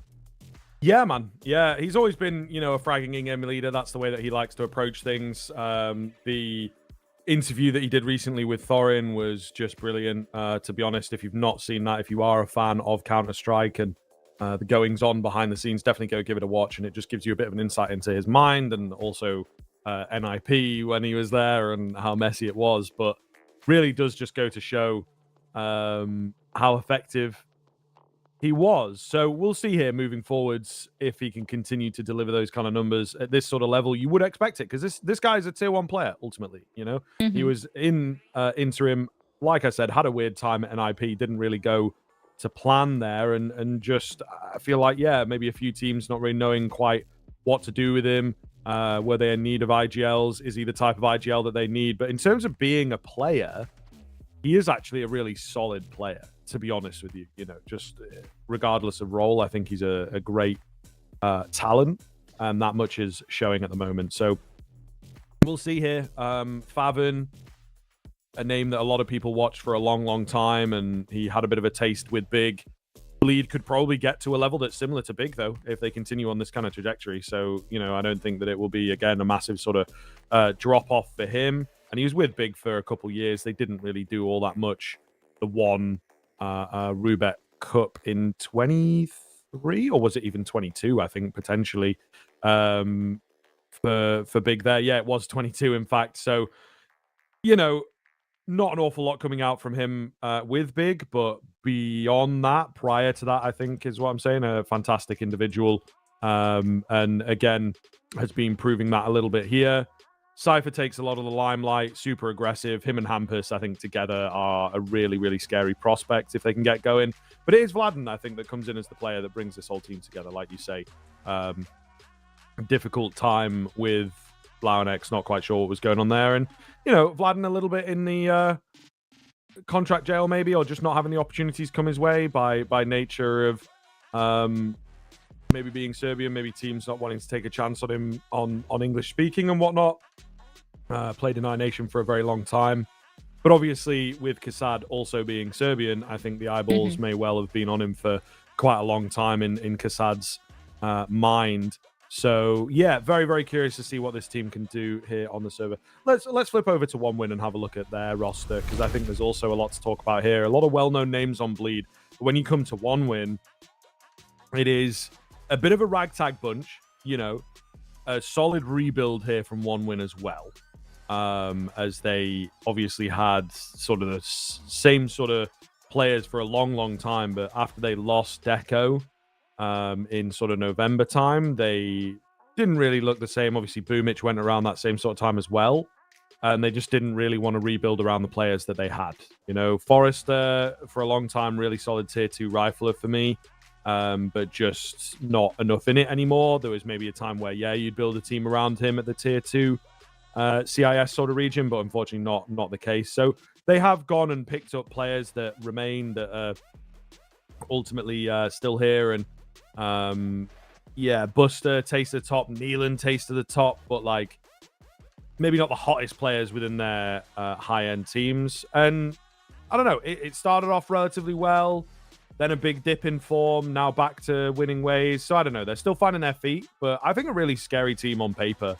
A couple names in here, you know, Latic, Ryujin, and Jo are all names that people have been watching for a long time and saying, yo, give these guys a chance. They might be able to impress you. They might be able to take over a game if you allow them. And indeed, that's what we see from them sometimes. Yeah, totally. And now, I mean, there's been at least a majority of these players have had a bit of a quiet 2023. So a lot of people were like, is this the right team to pick up and invest into? And the results have been a bit up and down. But honestly, sort of now with the start of Hellcup, at the very beginning, I felt like it was really Latic who was carrying sort of the squad on his back. But sort of as games progress, now you just mentioned Jo and Ryujin, they've slowly started to get a higher score for themselves as well, really trying to contribute to the team. And now it's starting to feel a lot more like a team effort and more of what we want this one win team to be. So looking forward to this. I'm really curious to see what's going to come out of it, and we can take a look at the video as well, what that will tell us. So we have the ban of Nuke and Dust2. Now, Nuke is the instant ban of One Win, so I'm not too surprised. And honestly, Dust2 being banned, we're starting to probably see a pattern here going through the day. It's just too risky in a playoff, isn't it? It's too risky, it's too new. Even sure, people know it from before, but now that it's coming new into CS2, you don't want to do that. And then we have Anubis and Inferno coming through as their respective map picks. What do you think of this? Yeah, pretty solid stuff. To be honest with you, I think that there's not too many surprises here. The Dust2 permaban does result in a relatively predictable veto most of the time. However, not a lot of areas are punished right now for Bleed. They're looking really great across all maps. Maybe you have, you know, Nuke in there is one that they don't play all that much, but then One Win, that's their old perma. So yeah, we'll see how it pans out. I'd say both teams going to be happy. It's just going to come down to who plays better on the day, and Mr. Cypher in with the Julies. Double piece for him. Jawley's done enough now. They're very ready for the B hit. Oh, and Faven gets him at the tail end. Super one-sided pistol from Bleed. That was incredibly fast as well. You just blink and it's over. But yeah, bring the pace, bring the heat. And with that, pistol secured. And no bomb plan in the back as well for One Win. So gonna be pretty empty-handed for this next round to come. I see Hampus just sticking to the dualies, so maybe getting an extra bit of bank build up for maybe an AWP to come in as soon as possible, get that extra edge over your opponent. And actually gonna go for a bit of a cheeky peek here, not spotting too much just yet. I think they're hearing okay. And Hampus still keen on maybe getting something his way, but it is quite risky, not gonna lie, but the dualies in hand.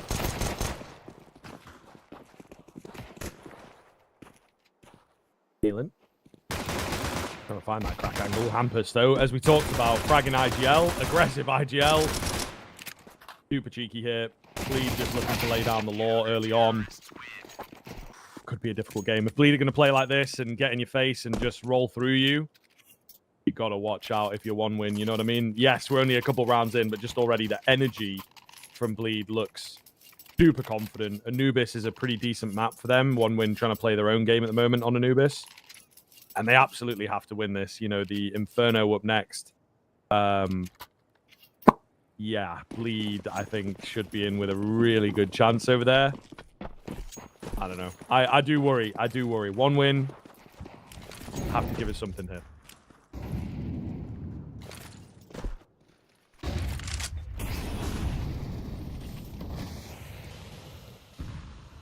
Got a lot of aggression coming through from water. Faven very deeply pushed, but Cypher does fall, so Faven no choice but to fall back. Careful. That part of the map, so maybe just give it up for the time being.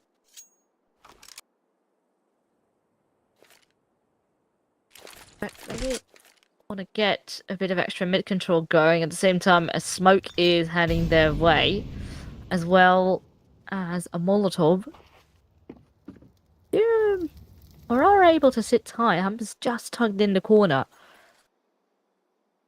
But little do they know, it is not quite where all the action is going to be at. 1-win setting up for a contact play through a long. And Foster gets a kill up on Cirque. Hampus at least will find one back. That fire makes things even more tricky now. They try to hang on, but kind of options do you got at this moment? The smokes, flashes, everything around you. And yeah, Bleed have no choice but to fall back.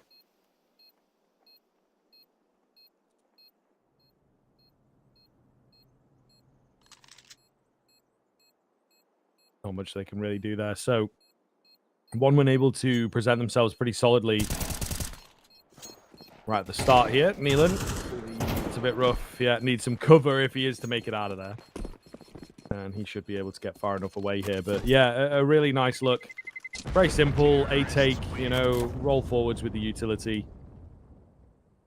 Nothing super, super deep out from 1-win, but at least proving to themselves into the early stages of this map that they can fight back. And that Bleed aren't just going to have a complete takeover from the minute go. But thanks to the save, Bleed will be able to respond. Curious as to how that response pans out. I mean, you can argue that technically this buy is better than the previous, considering they still were playing with 2 SMGs, and now with those fallen, we can have all rifles across the table. What the approach is going to be. Already we saw that Lee doesn't like to sit still when it comes down to the CT side. I'm being, and again, Faven going for maybe looking in towards water. Oh, almost gets taken out. Needs to be careful. Goes for a repeat and gets punished. Fujin. And alongside Neelan off to just haul that. And how do you find a way back into things? Cirque was just holding out for long, but Hampus now also falls. Both of them pushing from water. Flanks are being held.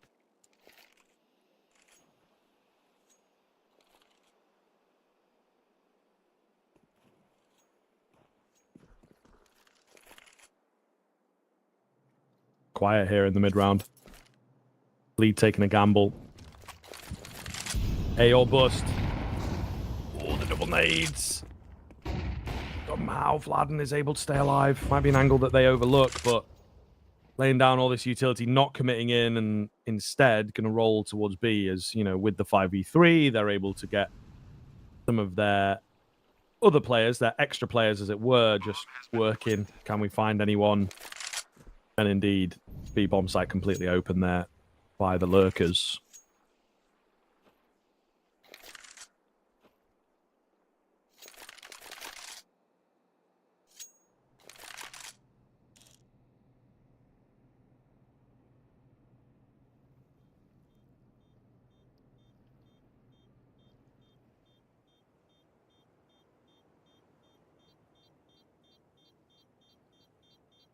The water at the moment is a bit of a pain point for Bleed.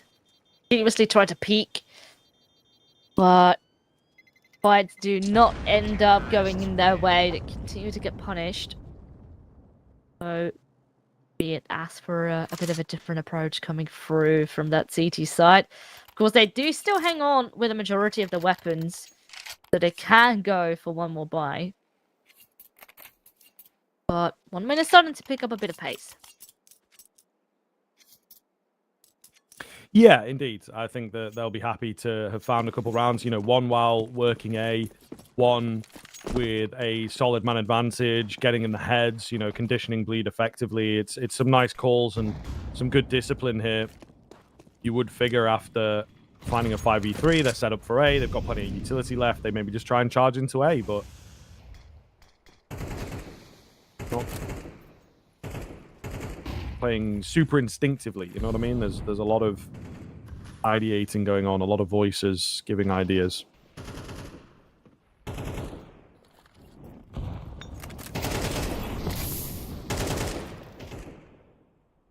That's unlucky. Fly for caught off. Boost up meanwhile over on the A-bomb side. Might be able to find success again. Might not be expected to have too heavily set up, but Vladden gets caught as they bail on the boost. Circle close, good for one. Not ready for the second. Bleed getting a bit overwhelmed here. CT side actually not off to as strong a start as maybe we were expecting. You know, those first opening rounds were really nice. It just doesn't seem they are ready for this game plan.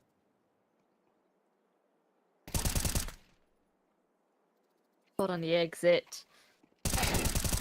Someone tries to swing wide, but nope. Not gonna take out Buster, not this time around. 1win. Keep it going. And now the bank's starting to look a little bit more empty for Bleed. Had another buy squeeze through, but now it is E. Yeah, it looks like 1win is sort of continuously outplaying Bleed and what is going on inside their head. Cirque not really accounting there, for example, for a second player to come through. Maybe just thinking 1win is taking things slow, trying to create an opening here and there, but oh, 1win seemed to have a plan in mind for everything. Oh, wait a second. There is, in fact, a hero rifle up on Cirque. And for an M4 here. So quite the heavy investment. I guess he can go for it and then maybe be happy with a scout on the next round. An orb I don't think is going to come out anyways. So I do understand trying to have at least a little bit more of an edge over 1win.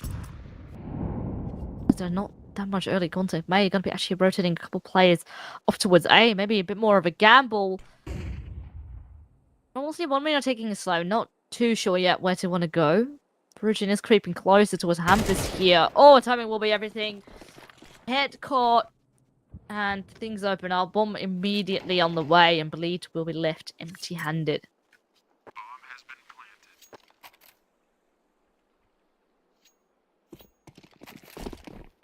Okay, so nothing going to pan out in the end from Bleed. 1win. Firmly getting the solid end of the 50-50s here.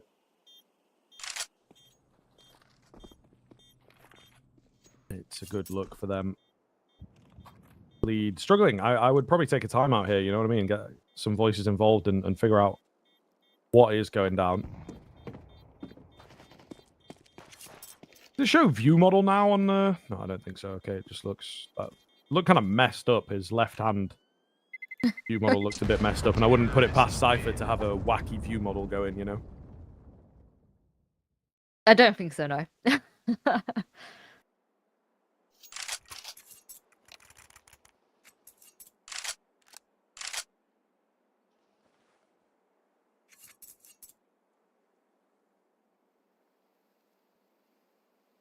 Well, as if by magic, here is the tack timeout coming in from Bleed, as I spoke about, as I asked for. So, yeah, it's a good time for it. Get Kassad in particular in the mix and just a fresh perspective. 1win, obviously, on a really keen turn here and just getting a lot of the guesses. Maybe Bleed playing a bit too predictably. maybe one win, just getting lucky. I suppose we are about to find out with what this next rifle provides.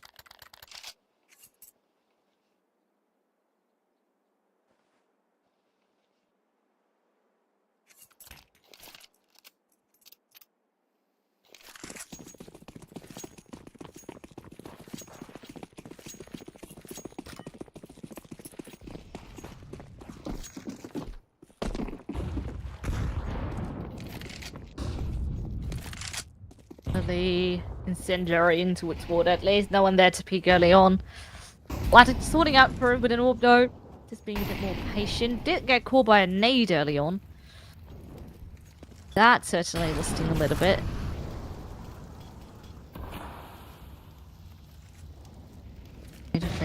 Quite a big bunch of Utah flying the way of A. I'm also maybe waiting for Bleeds to respond. Which they try. Too close around the corner, but now maybe just a smoke. In fact, this is now a bit tricky. They do lose Hampers, who pushed for a B.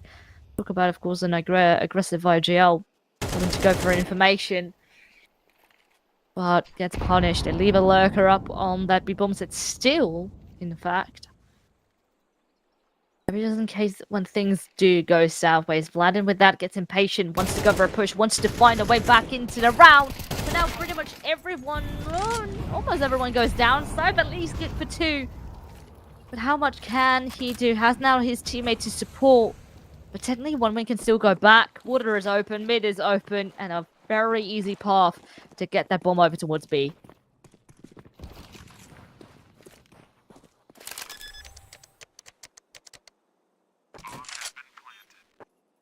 Bomb goes down. Again, I don't think that Bleed are necessarily going to approach this one. A slightly better look, I suppose, in terms of doing something, in terms of having a presence in the round, but ultimately losing out on a couple of 50-50 gunfights. That's unfortunate. They can take some solace in that, in the fact that it was the right idea, just not quite perfect execution.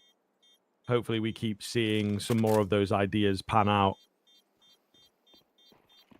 But not in this round. Cypher sticking around. Is he being watched for? Yes, he is. Down he goes. That's a gun lost. There wasn't much hope of a force buy into the next anyway. Maybe a little bit, actually. Cirque's got money. Yeah, they potentially could have gone for it. They potentially could have gone for it and had like an MP9 in there. Now the case maybe they're fully ecoing.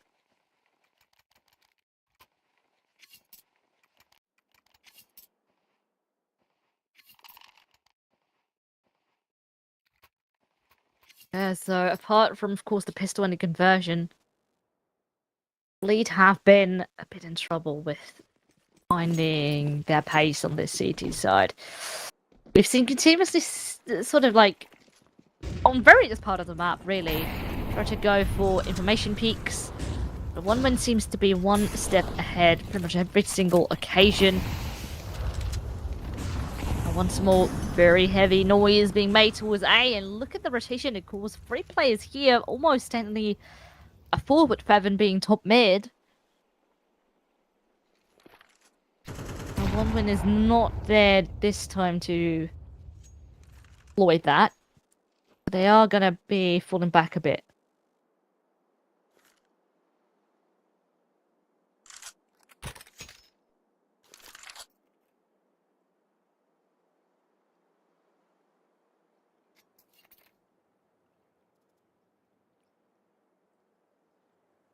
Dirk is low.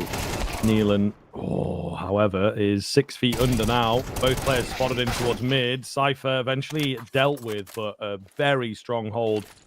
They'll take a 3-for-1. Bavin's able to escape. If he chooses, he actually decided to stick around, surprisingly enough. Nonetheless, the best looking round that Bleed have had for a good while. Well held, well predicted. Gotta watch themselves a little. Vladden gets ahead of himself. Oh, and Buster. The clean frag as well. They're going to hightail it towards B. Hampus hears them coming. Molotov round. He takes the fight. He's surely got to go down to the flames. He does indeed. 1 versus 1. Definitely on here. Jo, open plant. Cirque on the AWP. Can he catch him? Not likely. Not going to be the case now. Able to reset things down. Is there a kit available somewhere for Cirque, you would? Bloody well hope so.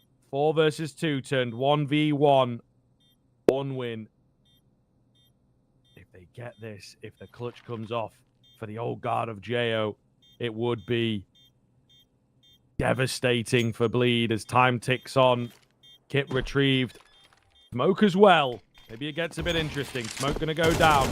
Jo working his way around. Oh, and he just about finds it. Half a second in it, but a huge steal from 1win. Oh, no, he got the defuse. No, he got the defuse in. Oh, my God. I don't believe it. That's mental. I swear I was watching the bar at the top, and I swear there was still a bit of blue in there, but we were right on the wire for that one. Well, they do snatch it away. But it does come off the back of an incredibly close round. And I thought for a second, oh, if only there's a kit. There's only, for example, one loss, one body that was up on that big bomb site. Luckily, that one did have a kit. But still costing one. This next round, double MP9 into the mix. Gonna try and get up close and personal. Thus far, not really met with too much.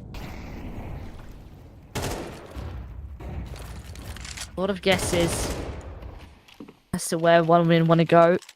Clover has a bit of intel at least. Players down in water. Needs to account for middle himself as well. Actually gets Molly. No, never mind. Doesn't get Molly out. Corner just missed. But it looks like the split is where it will be. There is a resmoke though to continue to delay, but there's not that much util left on the side of Bleed. Running pretty dry, and now 1win are going to try and burst through. And how much can Bleed do this time? The initial flash didn't really do that much. Now they're going to pretty much go in dry. Hamper's good for 2. Well, there is one in return. But how much more does 1win still got left inside of them? They've used pretty much all their util to get up on the site. They're still really yet to cross. Rujin falls on across. Cypher picks up 2. Oh my God. Mental, absolute mental. 1win, losing all the wind out of their sails after that previous round. Jo, I think he can do this time. So we'll see. I would advise a timeout for 1win, to be honest, before this gets out of hand. Because the one big thing that we do have here is the fact that it's Anubis. We say it's a T-sided map. Leader on the precipice of finding themselves a pretty solid CT half, actually. If they can bring this up to 5 or 6, they'll be really, really happy. 5 is right around the corner, but definitely no mean feat. Because 1win have got money for days.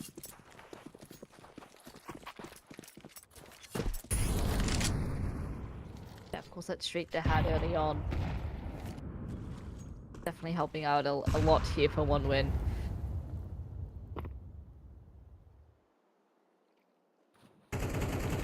Lead starting to at least get a bit more alive up on this CT side now. Haven't tugged in the corner.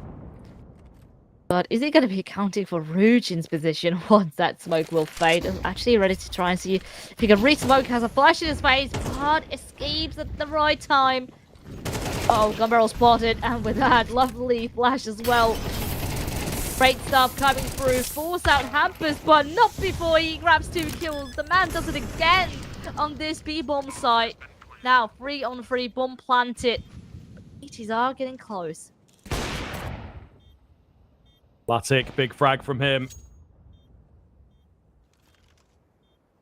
And with that, the call to save comes in. Yeah, not messing around here. Bleed, again, going to have to back away and hold on to what they have. So, great response from 1win at the perfect moment, to be honest, right? As soon as it was right on the edge there. And it just keeps that money going. They're going to have money for the rest of the half. Absolutely insane. Just kind of shows how one-sided those early rounds were. That sort of first run of 5 rounds was. So yeah, really, really great stuff here. Keeping the competition alive. But it's that T-side, like I say, from Bleed that I think we're more excited for. It is a case, couple left. Can Bleed find that all-important 5th?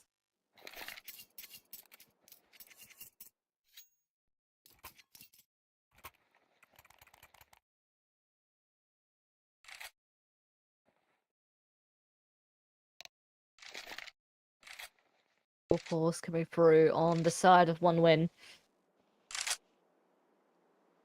Of course, they too are starting to pick the pace back up. But it certainly isn't the easiest affair here. Hampers continuously does a lot of work when anchoring on B. He's definitely calling for some of these cheeky pushes as well. So, gotta be ready to account for plays like that. And maybe pulling something out of the strat book for this next run.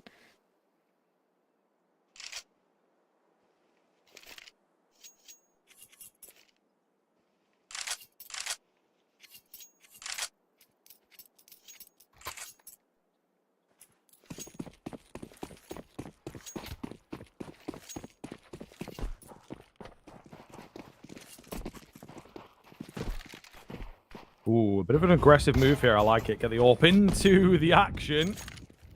Yeah, that's kind of funny. My guy's Faven chilling behind like, I'll pick up the AWP when you die. And Cirque says, if, and then gets sniped around the corner, of course. That is exactly how I play Anubis Dark myself. Bait my teammate, take the AWP. And then what I would do is I would peek in and also die to the same guy. But here we see Faven play with discipline.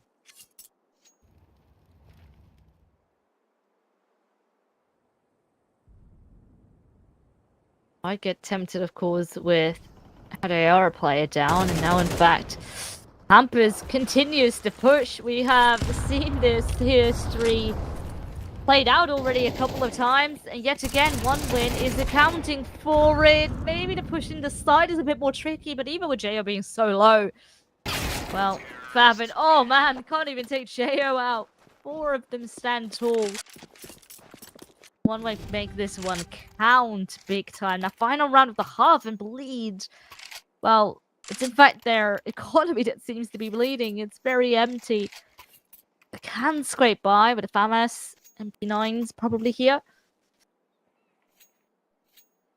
But yeah, it's sort of bleed continuously doing a bit of the same thing. Early round, maybe go for a quick peek, not really spotting too much. Then playing the waiting game, but when things take too long, tends to be, for example, Hampers a lot towards B, who wants to go for information plays. Unwin is always awaiting those kind of plays to come through. Now, trade coming through. Gladden at least into middle makes the numbers even once more. But with information gained, trying to maybe pick up the pace a bit. But how much can that smoke hold them back? Want to try and see if they can flash through. Flash did well, but there's a lot of force now to reckon with on this side, and even more coming through. Molly will help out for certain with Gladden up on the side, but still good for 1 kill. Ooh, big from Faven dropping down. One might have said it was a bit of a risky move, but no, they make it work. However, Buster lurking around will discover that B is completely open. So we're able to get the bomb down and get a neutral reset here from Bleed. They are hot on the heels of Ryujin here, following in his footsteps. Tracking the man. Oh, it's difficult, you know. He didn't plan for CT. Wasn't confident, maybe the temple area. So off angle taken here. There is no kit available for Bleed is the one thing. Ryujin finds the first, evening things up quite quickly. Can't stay alive. It's all going to be down to Buster, who's trying to come in from a bit of a funky angle. Where is he? They don't rightly know. Cirque will spot him out, but Faven's been on the bomb for a good number of seconds here. Knife is out, and he finds him. Yes, sir. Nice finish to come round for 1 win, getting themselves a solid 8-round half. They solid indeed. That certainly is a nice lead to take with you into half 2. Of course, not to say the Bleed cannot come back. We know that Anubis is definitely T-sided, at least for most teams. There's occasional teams that actually like to start off on CT side.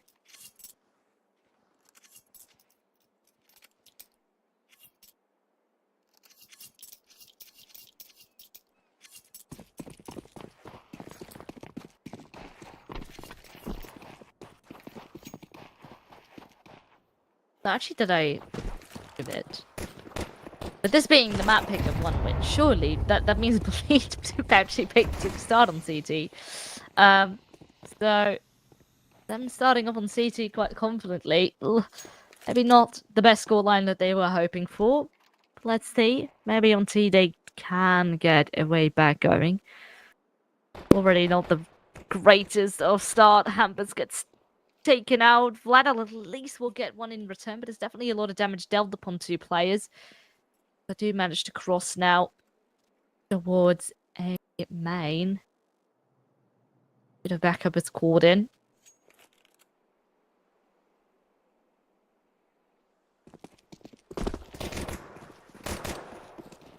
Favin. Long range fight being taken against Latic. Buster comes round to solidify the man advantage. Looking good before the bomb's even gone down here. All going to be down to Favin. Oh my god, and he's had so many bullets ring off, but just no fights going his way. There it is. Ryujin somehow doesn't finish him. The rest of the squad will do so. 1 win. Stepping up here. Looking to hit that double digits pretty quickly. You would imagine an eco out from Bleed. This is looking good. This is looking very, very good right now.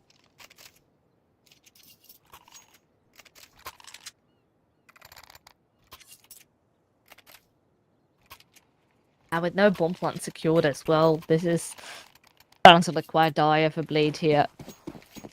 With a potential 10-4 scoreline awaiting us, I am definitely starting to believe in 1 win's map pick here.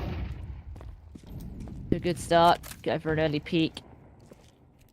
Even a little bit of a push. Nealon sitting quite close up on the B-bomb site, but at the same time, just scouting about. Buster, for example, was just jump peeking. Continues to do so. Fleet on the way in towards the middle. A nice pistol train coming about, trying to jump around a corner, but it's an MP9 farming simulator as Latic goes wild. So, with that, 10 rounds secured. And now time for Blade. What can you still make out of the second half?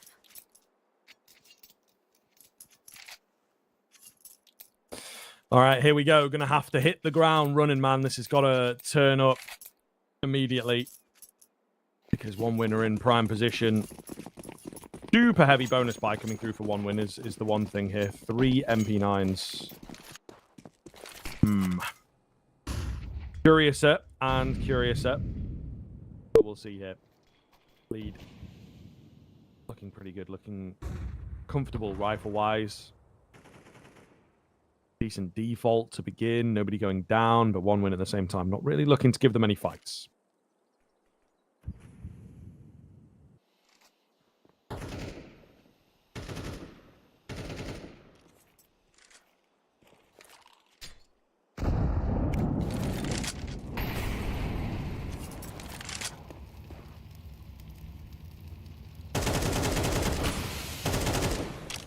Oh, timing is so good. Baiting Buster out. Walks right into the tap. So with that, Bleed secure an opening. Now starting to group up. Waiting for the smoke to fade, but Rushin has another one in his hand. So, throws it a bit closer, which I like. Sure, Bleed can get right behind it, but it will continue that delay.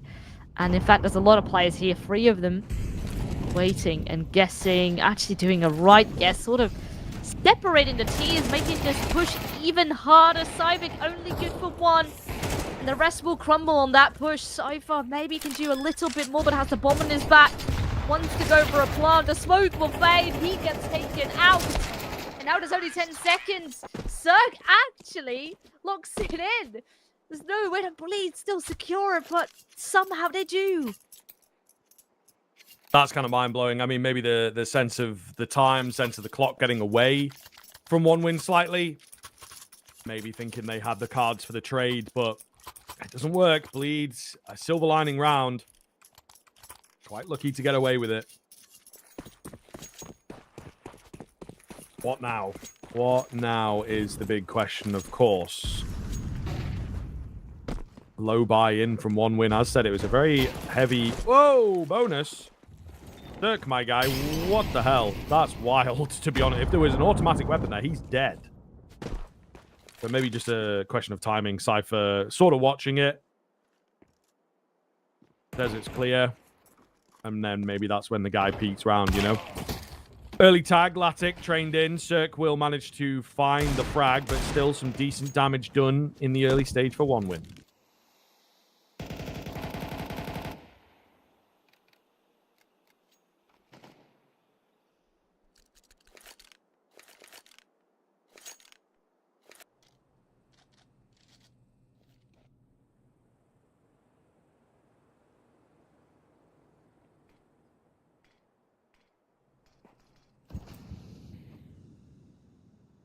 Down slightly.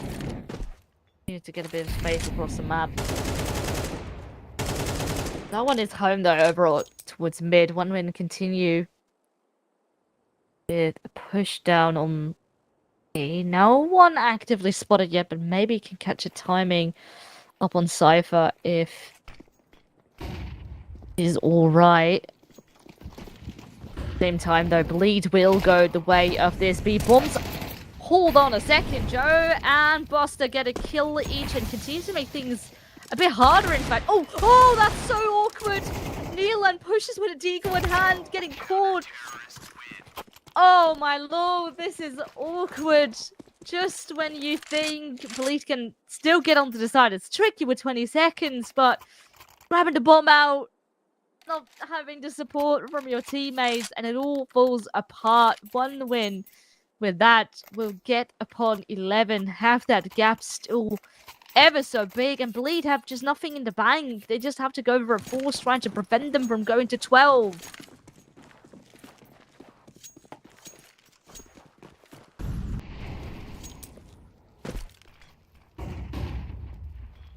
Yikes. Pretty yikes, to say the least. That's kind of all I have to add. Buster, nade play. Nobody spotted. Meanwhile, Jo still in at mid. Hampus looks ready to drop down.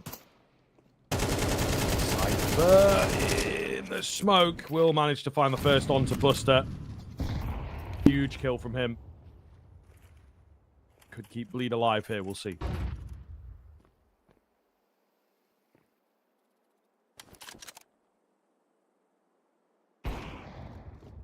Never go for a peek here, I reckon. Maybe not accounting for this close position. Oh, well, surely they heard the drop down. And Joe actually grabs Bladden in the process. So information obtained and instantly an incendiary out. And it's only Favin. Favin will make it a close affair. 2 kills, in fact, as the Bomber's back. And that smoke is super tricky. We'll use a nade to get rid of it, so maybe know that he hasn't crossed yet. But this is not over just yet. Latic is also incredibly low. Something like that M4 can easily pick both of them up.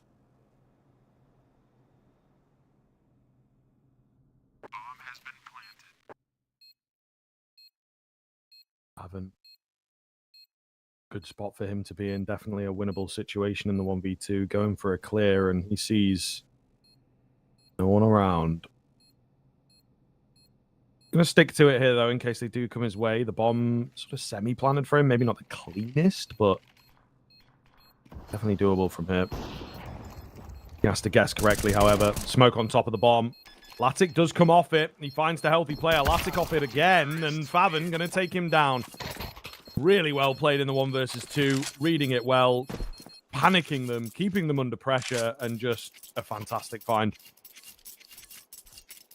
Yeah, exactly. You just mentioned it, but they were quite in panic. Super, especially with our first kill coming through. Latic could have maybe stuck the defuse there, but considering he's low, he wants to grab the kill and causes even further delay.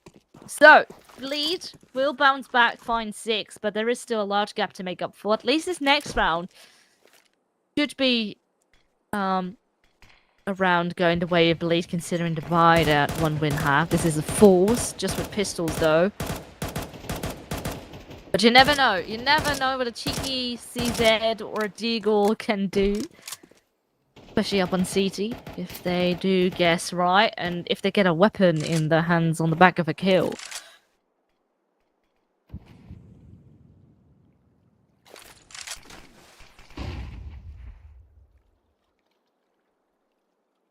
Pistols out towards A main, looking for an early one. Baden is playing things pretty safe. Default nades go in. Confirms the position of a couple of players, but ultimately not too much. It must show view models, because Cypher's view model is wrecked. There's no way. Like, it's like the Quake view model, you know what I mean? Like, it's really, really, really, what is it, the Z axis? It's really far back. I don't think it is supposed to be that way. It must do, though. It must, like, maybe that is his view model, I don't know. But I don't know, everyone else's looks... I've seen a bit of funky things with players, also things with the left hand and whatnot. But alright, great opening thus far. Joe will grab one back, but he gets dealt with pretty soon. So, all the threat that could potentially be there, going to be eliminated, and One Win have no choice but to save with the pistols that they bought up. The Bleed will march to 7, and maybe with now a bit of a momentum going on this T side, maybe they can get even closer.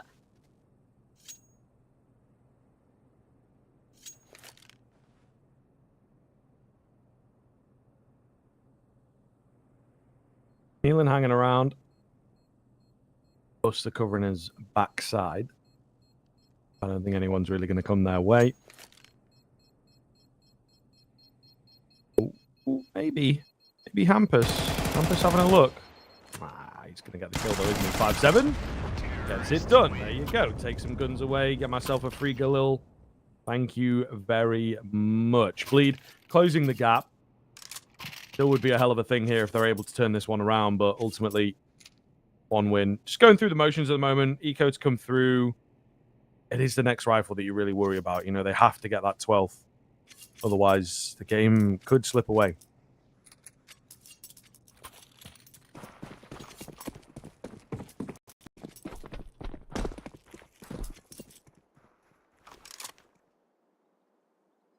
Yeah, so right now for this round, the goal for One Win is just to make good use of that Galil.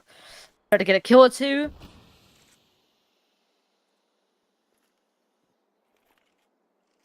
And Hampers might be coming his way, in fact. Flash through the door.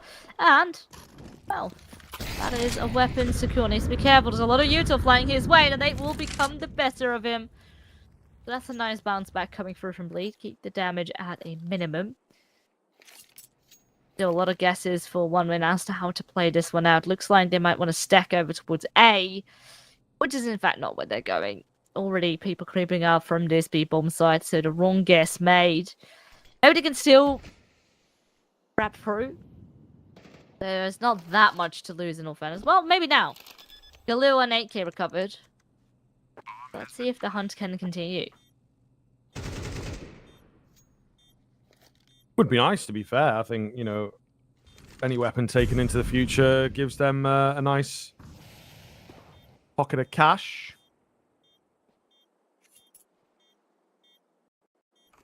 But you can feel the tension. You know what I mean? If this were earlier on in the game, I think that AK would go save, everybody else would go hunting and try and find a kill here. And they're hanging around on the exits. But ultimately, not the most considered. Still, they find a couple kills, which is nothing to shake a stick at. AK will make it into the next. So there you go. It is kind of a perfect finish in a round like that, but One Win not necessarily sending themselves. They go for the exits, you know, much more calculated, much more thought out, because it is just really, really squeaky here, you know. Clenching at this point for that One Win side. It's getting close.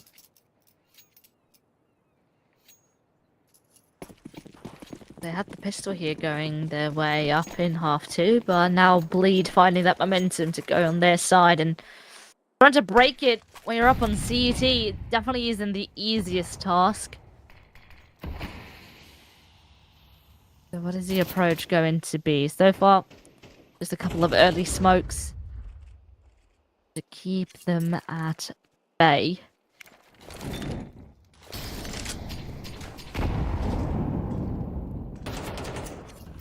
And we're showing skin though. Buster sits tight. Oh, never mind. Opportunity arises. Cypher not accounting for him to still be closing that angle after all that util. And an early opportunity secured. Bleed. Have to find a way back into things. Have hampers into middle, but that nade is very well timed. Oh, and that gives the edge for Joe. Has, of course, that AK behind him. Maybe now gets caught off guard. But either way, Bleed's numbers definitely looking a bit more shallow. The timer continues to tick. Fujin off angle here. Double kill for him. Absolutely massive. That might just do it here. Laden, absolutely no chance back into this round. Spotted and finished by Neelan. That will be 12 secured. 1 win. It's taken them some time, but they do eventually get that map point. Bleed just about have enough cash to scrape something together. But it is not pretty here. The map has gotten away from them for sure. A couple players struggling. There's 1 win looking really, really solid. Really, really solid. You know, 8 brings it a bit closer, but ultimately this map has been all about them pretty much the entire way through. A couple moments of bounce back, but nothing too substantial at the end of the day from Bleed. Isn't their pick, but we were still expecting pretty good things here.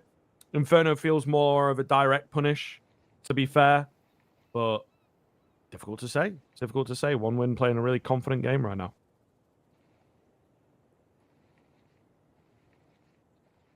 Of course, a bit of a hiccup along the way here.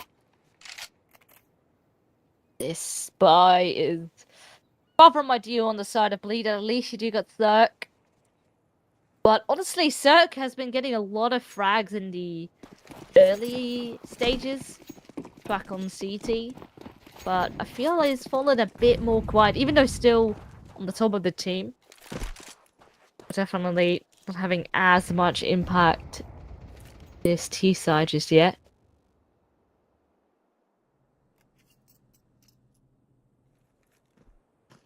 Running out for a push here at the moment.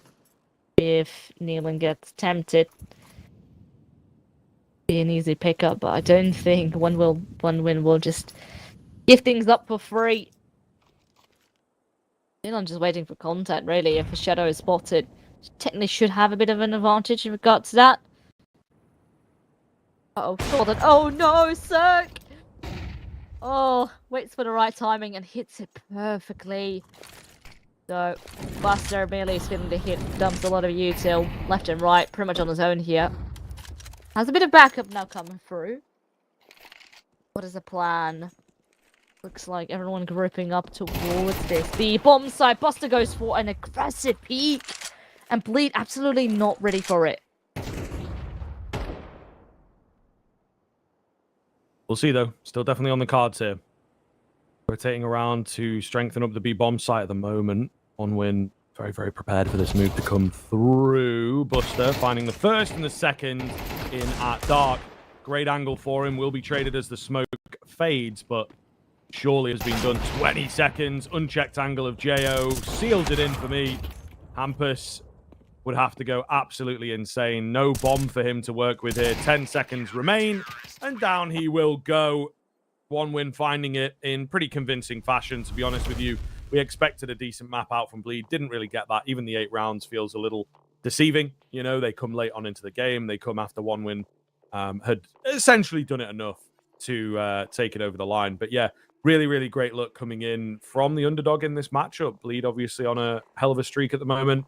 And bested there on Anubis. So well played to 1 win. It's now all down to that second map. Yeah, and honestly, Inferno, we haven't really seen too much coming out on full 1 win on Inferno just yet. So it does make me wonder if they, for example, got what it takes to just take us 2-0. Like, this looked good, but Inferno does make me question a little bit as to if they got what it takes on that map as well.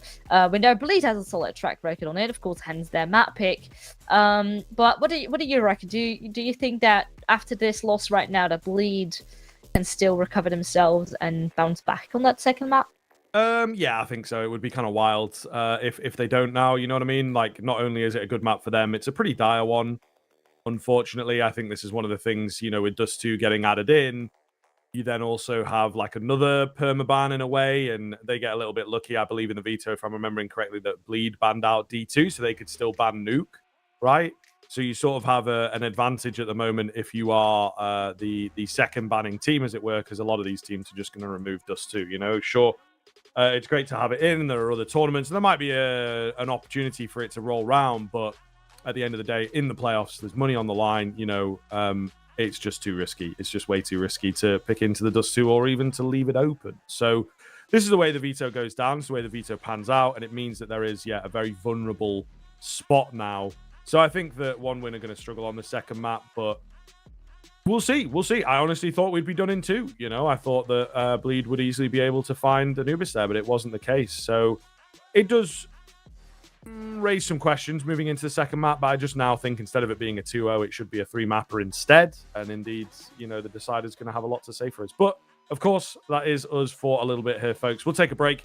We'll be back with that second map shortly.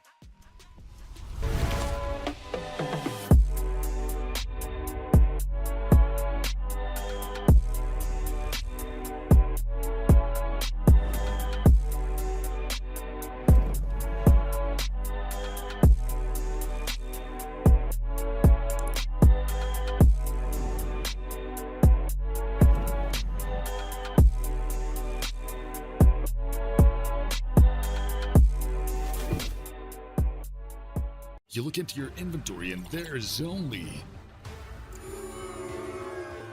It's time to forget about this garbage. Here you will find everything to play with really cool skins. Open top cases. Upgrade dropped skins and turn your junk into a cool gun using the contract system. Every day, thousands of people upgrade their inventory with us. Hellcase.com. Look at yourself in a new way.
back.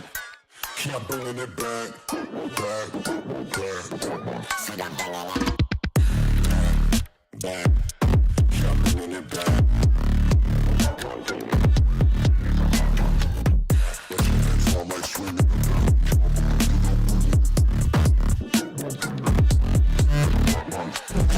Back, back.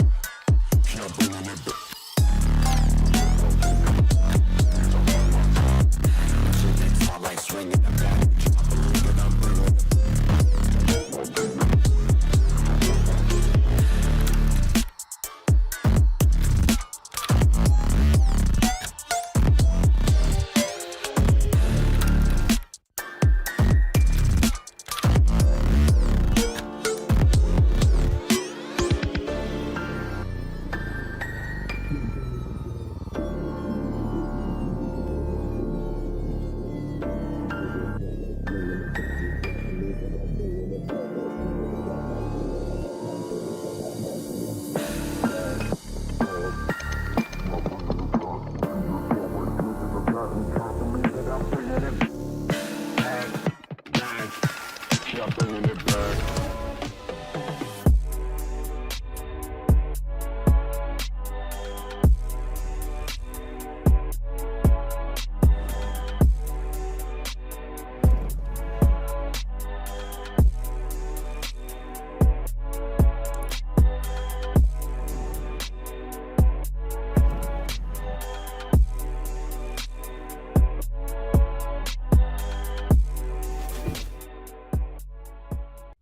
Come on, it's almost yours.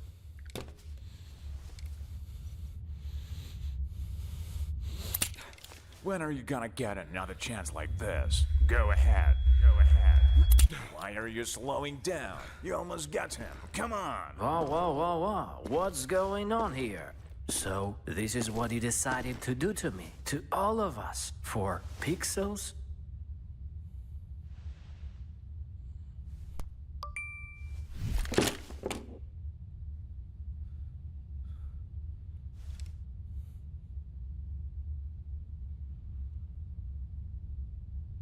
Fuck you and your Roland.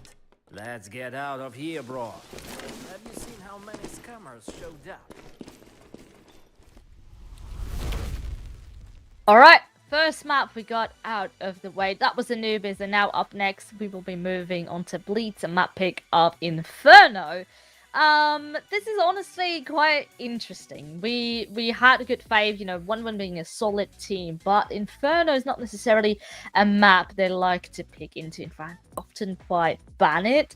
So now Bleed have exploited that part of the map pool, and it's time to bring the heat on map number 2. And I mean, it looked a bit iffy and a bit shaky for Bleed on that first map. What do you think they need to fix in order to come back stronger here on Inferno? Oh, that's a great question. I think that there was a lack of initiative, really. They were kind of just lackadaisically going into the early fights and then gambling on bomb site stacks on that CT side. In particular, I think is the phrase I'm looking for. But yeah, so I do feel that they should have really worked and set the tone early on, but they just allowed one win to do that. And yeah, not the most convincing showing on that CT end in particular from Bleed. So I think control the game a bit more, play like you are decent on the map, and play like you should be the winners. They just allowed one win, too much room, too much maybe respect, but to me it looked like a bit of unsurety from Bleed, actually. Especially sort of in the mid to late round, they often would have to make a bit of a gamble, go for information peaks, and get punished because of it. Now they do get to start things off on T side here. Maybe arguably a bit better looking. They're creeping through Banana. No early test for them yet. One being very passive here up in this pistol, maybe within the occasional push in Boiler. But that's about it. They'll Bleed. Not really spotting anyone. No one's home. What do they want to do? Looks like a bunch of util, of course, here invested into. Just gonna go for also an execute. At the same time, there is a lovely counter smoke coming through, and immediately all the util that Bleed have gotten has to be put into use on the back of that flashbang, and oh man, is it perfect. 3 kills because of it, and a bomb site secured. Looking pretty hot. Fabbing in behind here, looking for a knife. Oh, God, the steps, and Ryujin going to find him. That's a little overconfident, maybe. Surely not back into this now. We'll see. Halfway ticked. Quick headies need to be landed. Kill at the end. And No Favin, oh my goodness, he could have secured it. We laugh in the moment, but in the end, it is the spark that lit the flame. Holy hell. Kassad's going to be so pissed. He's not going to be happy with that.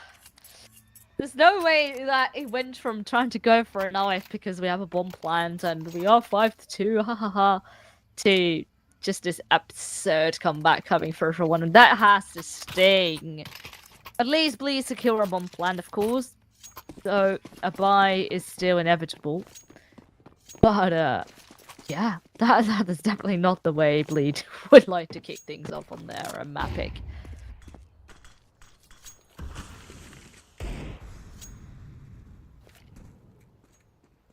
Unbelievable, to be honest. And yeah, I think it might come back to bite them in the backside. We'll see. Time, of course, will tell on it, but yeah, I'm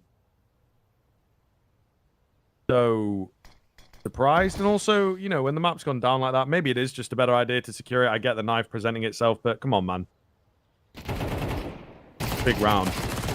Latic, hidden away, going to go unchecked. Nealon bailed on the position, tried to get the molly down, split them up. Not quite going to work.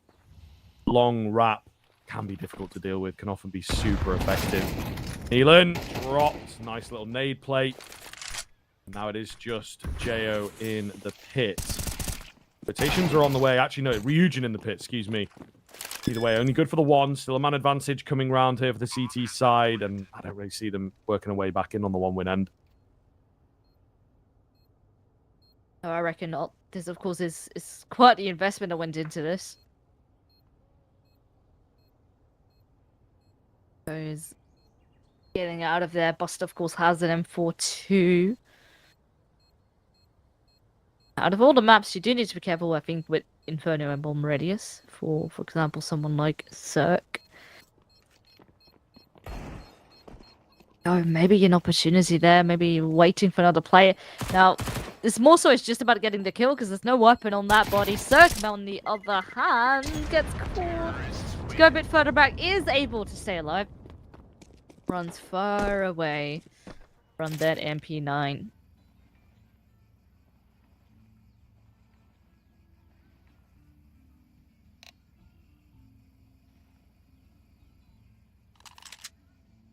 Technical timeout coming in here, unfortunately.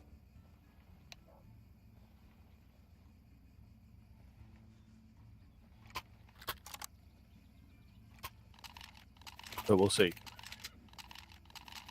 There is a relatively good chance here, I feel, for Bleed to start running away with things now. One win, we'll see what they can put down with the bye. Fair amount board up. Buster looks pretty good, on that M4. He's got a full buy, so might be able to do something quite substantial with that.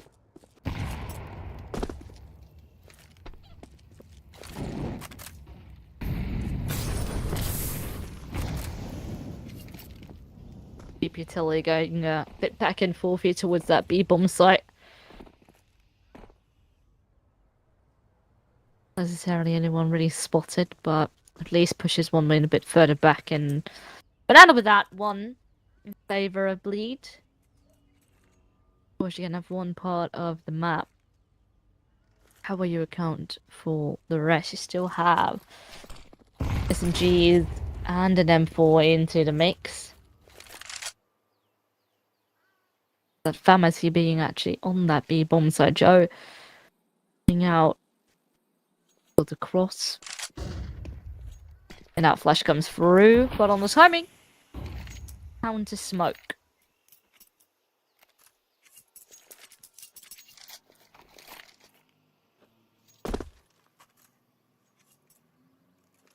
Looks pretty good for me. 35 seconds and not a lot to write home about for lead. They're going to roll in towards this B-bomb site. 3 to get through, one of which being the M4 of Buster. He's put down a really scary smoke there as well. 20 seconds, not really any options to go anywhere else. Molotov's not going to push him out. Flash comes in, it's the FAMAS that capitalizes. Buster's still alive, bear in mind, with that M4. The Deagle located at the back end, but just play it safe, man. No need to give him the fight. 7 seconds to get the bomb down. Just got to deny the plant, really. And that is easier said than done. Buster's not even needed. It's Latic that finds it all in the end. And Buster was that last line of defense. Hardcore baiting. And he's just not needed. Kind of hilarious for one win. Absolutely insane that the Deagle is the one to do it all. You know, he had SMGs, we had a FAMAS, and an M4 even. One win bounce back. That has got to sting, of course. Lead bounce back after their very painful loss of the pistol, but this is still not looking great. Lead at least, I mean, they have to go for a force bite. So perhaps one win can pretty much give them rising over their own right back at it.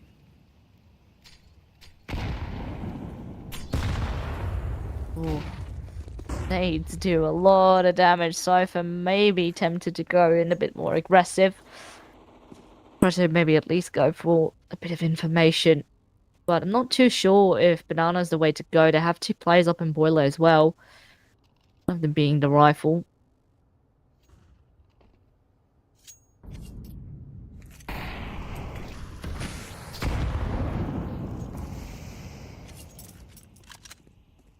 Not much coming off in the early stages here as one win keep lead at bay in Banana.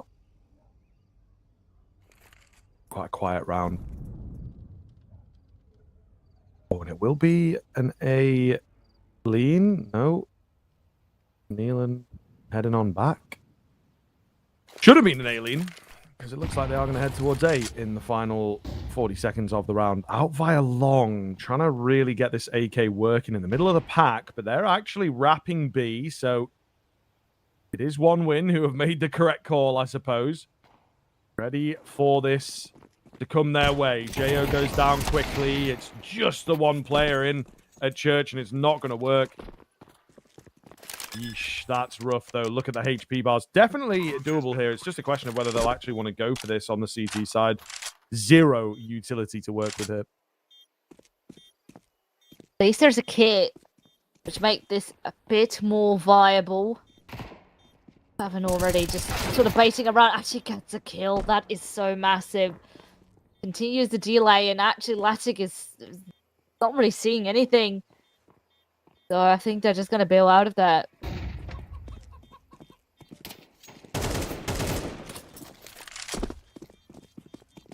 Yeah. Looking that way, little unfortunate for the side of one win, as, like I say, all the bleed players incredibly low, but a really aggressive move. Just a bit of a shame that the A players didn't move and didn't really have much of a presence in it long. It's actually a great read from Bleed, though. They have attacked that long area a couple times already in this game. The last time, or the first time I should say, that they did it, one win threw down like a moto smoke to cut them off from coming into A. And Bleed were a little bit perplexed by that. They actually ended up winning the round anyway. But all the same, it was difficult. They had to chill for a bit. And thankfully, there were more kills to be had towards long. This time around, no presence at long from one win. Same moto smoke. Bleed were like, okay, let's go into CT. And that may well have been part of the call that it's like, if they throw that same smoke, let's roll into CT and go B.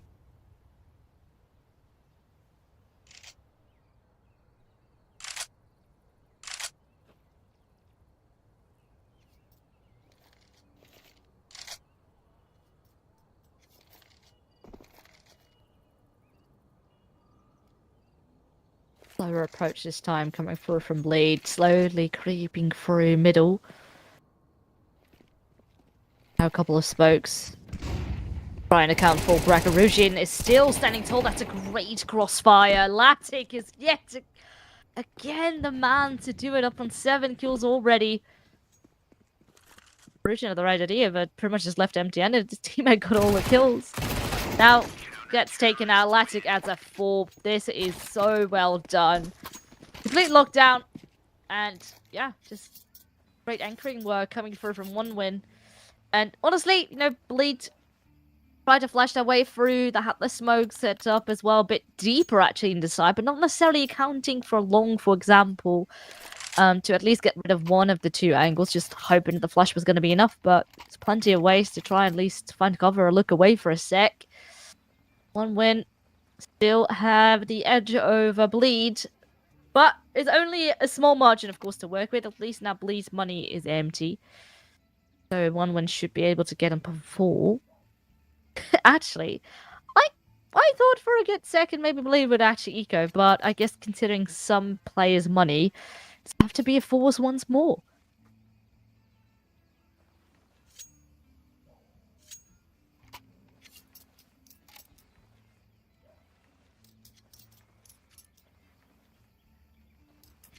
So mental, to be honest. You know, just really wild to read into here. Such a back and forth affair already. You know, very, very messy Inferno that I think we're going to be in for a little bit. And Bleed not looking in top form, I have to say. One win, meanwhile, really putting their best foot forward with this one. And they look fantastic on this CT side. Bleed are not an easy team to play against. Very quick, very instinctive, very unpredictable, very individually based. So that can catch a lot of teams off guard, but one win, nice and sharp. Nice and sharp this evening. First one, second one for Ryujin, holding strong there out on the balcony, seeing fit that this force buy finds no success. Campus. Slowly rolling in. He retrieves a little bit of a Mac 10, try and make that work.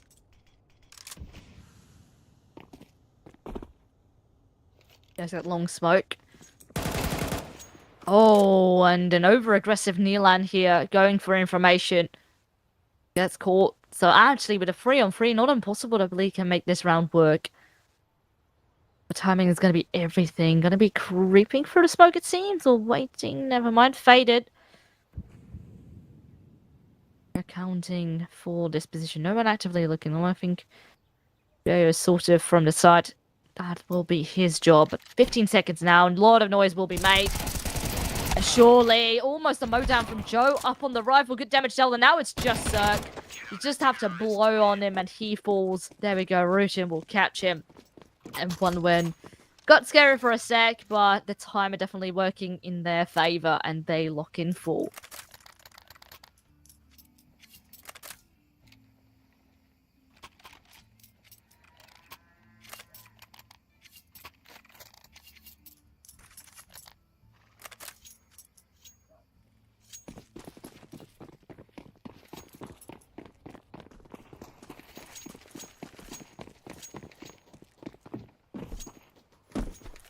All right, let's see. Looking good for a 5th, of course.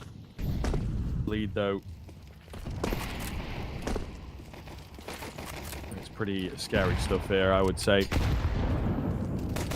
One win actually look a hell of a lot better. We'll see what the T side looks like from them. And, you know, that's a line that we use a lot is the fact that T sides are a bit harder to get going if you're uncomfortable on a map. But ultimately, you one win playing great Counter-Strike.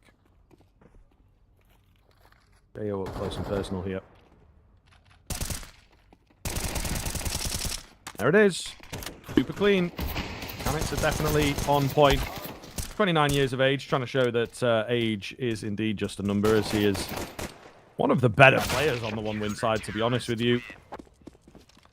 Fantastic little round from him on the ecos, but is it set to continue? Can they keep this flying, or will Bleed close the gap?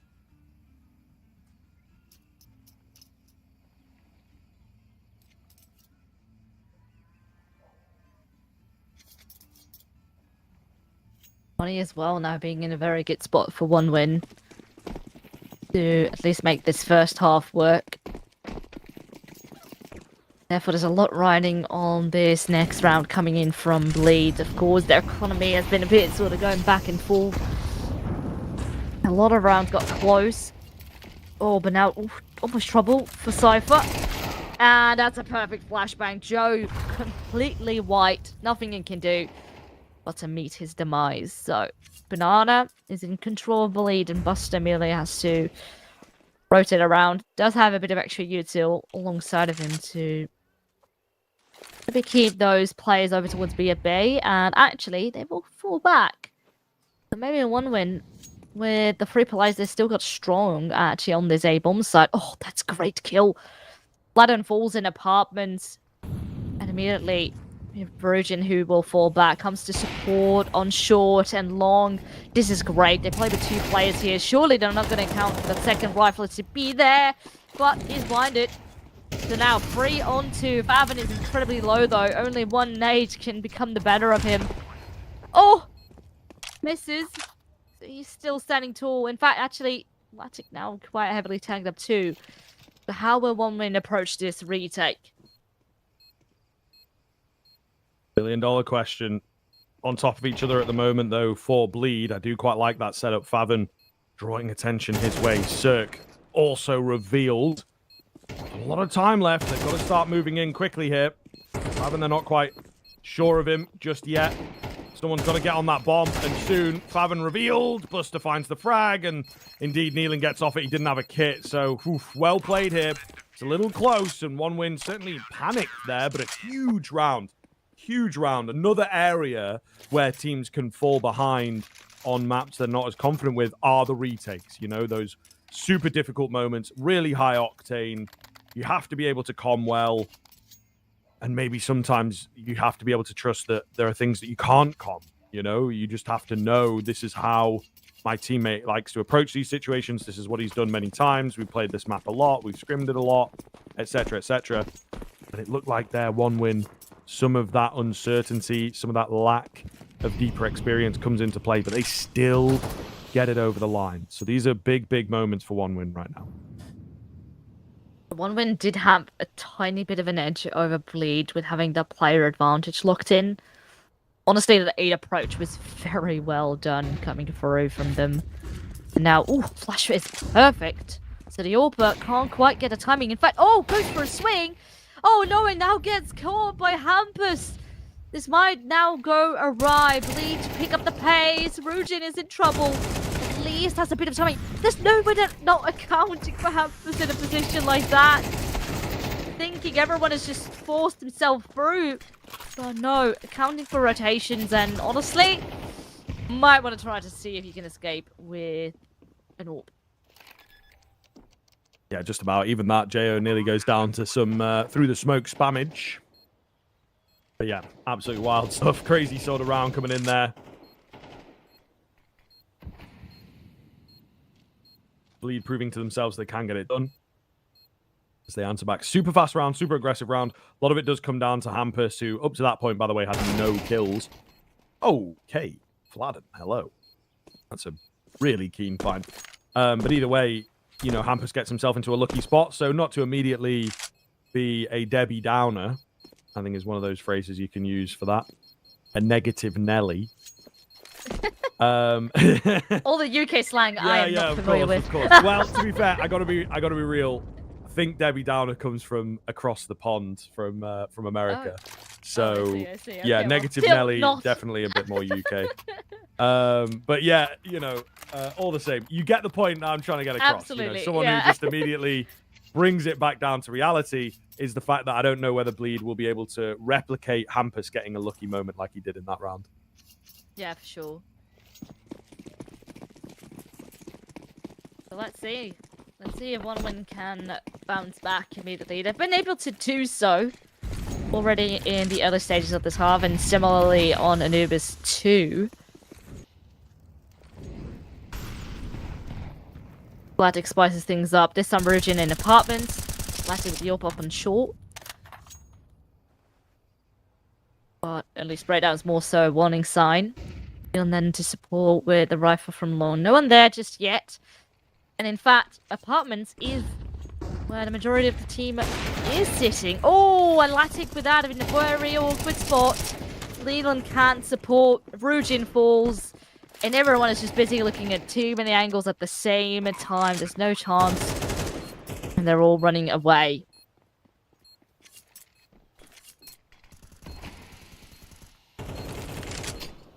Decent look here from Bleed. They have really managed to bounce back in these past couple of rounds.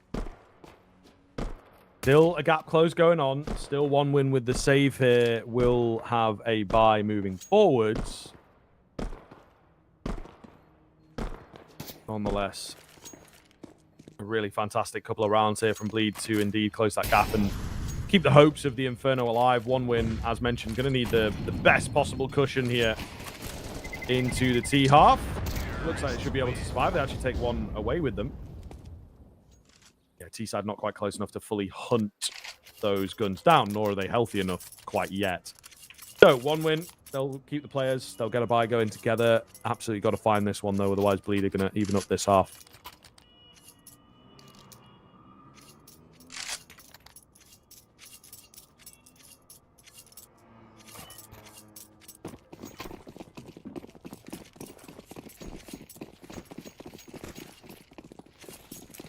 Let's see how these 3 safe rifles can do for 1 win. Spread out across the map. Maybe you'll want to see if they can flash in towards middle. That is solid. Maybe if the spray would have connected a bit earlier, could be good for a bit more. But with Buster coming to chime in, this certainly is looking like one hell of a start. At least, I guess something that is in Bleed's favor is the no rifle recovered. But maybe it's not even necessary when Yelan and Buster do all the work. Looks like maybe they want to get that bomb back towards B. Cypher at the moment just solo. Trying to open things up. Gets ahead of the smoke. Latic not good. Enough with the USP. But Joe with the 3rd rifle is there to help out. Joe stuck maybe in towards water. But it's not really accounted for just yet. But all of a sudden, he might be by himself. Needs to hit the timing. Now Favant, half HP, waiting, tucked in at the corner. In fact, don't know that he's there. Rotated back over towards A. Joe might get impatient. Is Favant going to be looking the right way? He's switching left and right.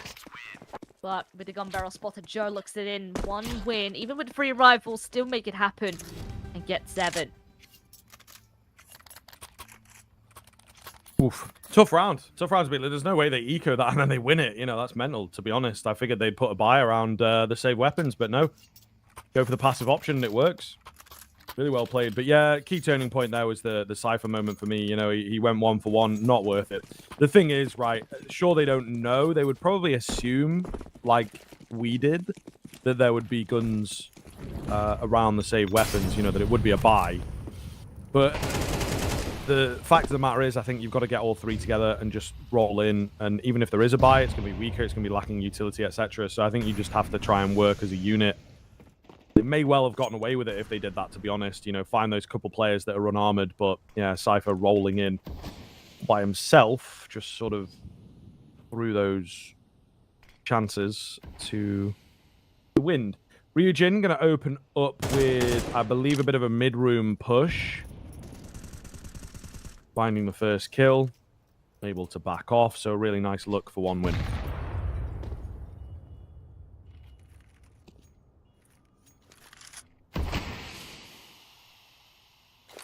And I think Ryujin is in fact still sort of on the balcony. Trying to continue to blood brush and now drop down. Flashes around the corner bracket, maybe compromised. Do slow down. Maybe overthink themselves a little bit. Where are DCTs sitting? We've seen different approaches coming through from 1 win, how they like to defend this A-bomb side. Oh no, there's a push coming through from Banana, and they are about to be sandwiched real fast, unless they grab the kill upon Joe, and things can go awry, and they can actually go back, but this is nasty. No one is looking his way. Trigger discipline works out, he gets all 3. Actually, Nealon grabs 1, but that's fine. Hampers solo man standing, but this is a clean round coming for from 1 win. They lock in another 8-4 half. But this time on Bleed's my pick. Yeah, and a map, of course, that we've been sort of, I don't know what the opposite of singing the praises would be, singing the dismays. I don't know. But, you know, we've been saying that it's a weaker map for 1win, and at the moment it looks anything but. Flip over here is going to be important, but, like, you have the CT side there, really solid look. Really well done towards the end as well to just sort of shut Bleed down and stop them from evening things up. You can see very sporadic rounds coming in. Not a lot of rifle rounds to speak of from Bleed either. You know, those two at the beginning are down to 4 spies and weird situations. Now you have the pistol, though, as well. T-side is going to be harder for 1win. Of that, I am convinced. But if they can get themselves the pistol, more likely move up to 10. You only need a couple rifle rounds. So if you get them early enough, you probably only need, like, 1 to really hammer it home and force Bleed into a dire situation. Hampus on the corner. Dealt with quickly. He's the only B defender. Get moving, fellas. There's no one home. They're taking their time getting the smokes out, but Cypher faking a rotation. Oy, oy, oy, oy, oy. The Bleed mental is just all over right now. Execute comes in from 1win. Nobody, absolutely nobody home. And honestly, I don't know if you just save from here. You know, you're so far away. They've got the bomb down. You've not got a kit. They were so banking on an A hit. Oh, hello? Cypher? That was just a random spam that connected. Well, I guess. But honestly, there's still so many players that just sit back on A. This is more so just maybe waiting if you can get a kill or two. But yeah, there's just no way. No one's home. No one actively peeking. Better to just run away, save potentially the armor. Ooh, well, Favin goes down. At least just the 2 dually players up on A. So things do go awry. I really thought, you know, Cypher going to be rotating early, seeing all the util getting thrown. That should be worrying signs as to a site getting compromised, but Bleed was not too certain of what the plan was going to be. And now with that, 1win continue to make that gap even bigger. Bleed feel forced here to, well, go for a force. I feel that they might have a thought that this is slipping away from them if they're not going to be winning a round soon. But if they do, that means things really go from bad to worse. Their economy is going to be in the bin. And it's going to get even tougher to get a comeback going. Maybe even with 1win being up in 11 already.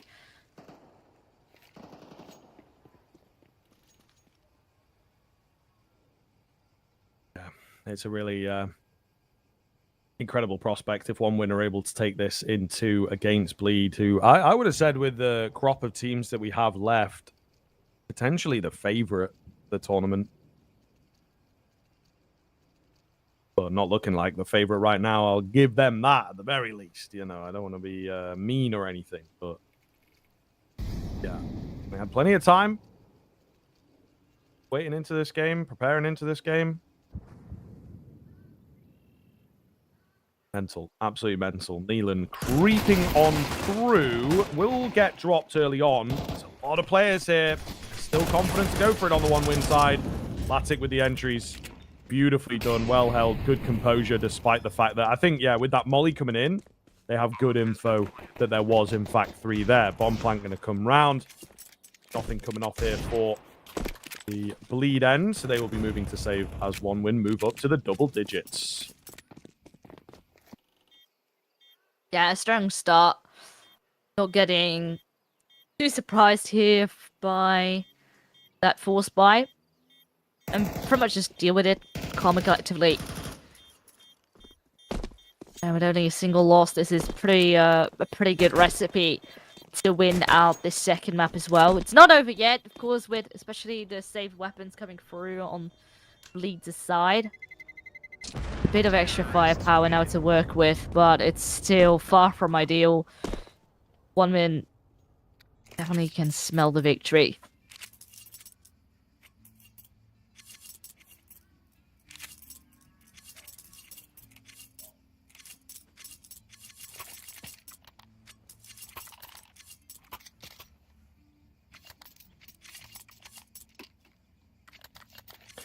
Looking more and more likely. Yeah, Eco gonna. I don't know, man. This is dire. This is really dire. Bleed have just not showed up to play today. You know, the 8 rounds of Anubis we spoke about being deceptively close. And this one kind of panning out to be much of the same. Really surprising.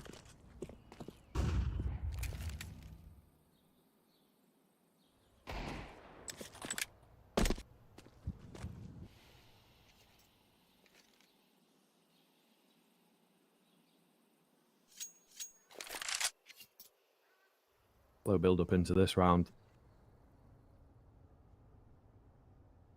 Lead could, with the apartments move, pull off a quick flank if it had the cojones to go for it. Utility comes over the top B. Fabian gets his smoke down. Ryujin, though, goes digging in the apps and takes out Vladden, which I believe, yeah, is one of the stronger weapons. Cirque tried to make the MP9 work, but aim punch, my doggy dog. It is, of course, your worst enemy in situations like this. Hampus to hold down the fort for now. Richard's like, brrr, tries to mow more down. Only this time, not quite. But the hunt for Hampus will continue. He has now a Mach 10. And, well, please make sure you have a bomb planned in your midst. So honestly, the CTs might just want to give this a bit of a look in, see how much more you can do. Maybe find a weapon as well in the process. Or to get yourself a slight advantage moving into the next. But so far, not really met with much. Everyone's sitting tight on the 1-win end. Of course, they do know they have to move pretty soon if they want to get out alive. And that's where a Mach 10 could come in handy, but Cypher's head is completely obliterated. And now everyone can safely exit through library. No problems there. Just that single loss of Ryujin up in apartments, but that was already after he'd done so much. Well done. 11 now for 1 win. And this is now the big test. This is pretty much the only shot that Bleed still got left in this map. Needs to be a solid one if they want to bring the scoreline closer.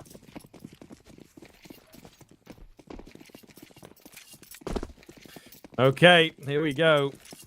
As you say, as you shape up Last Chance Saloon. Quite swiftly.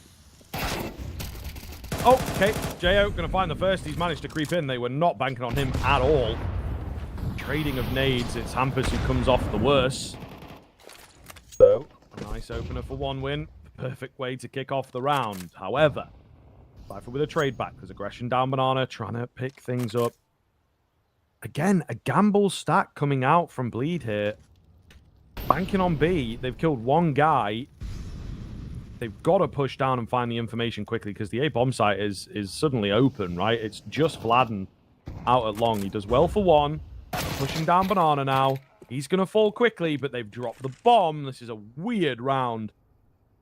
Super weird round. That bomb needed to get out of there, man, but I don't think they'd really fully cleared short. Yeah, kind of a blunder from 1 win, to be honest. Still a bit of time here to work with at least. Especially that smoke could come in vital. But Blade is not ready to commit fully just yet. Of course, I think they have vision on the bomb.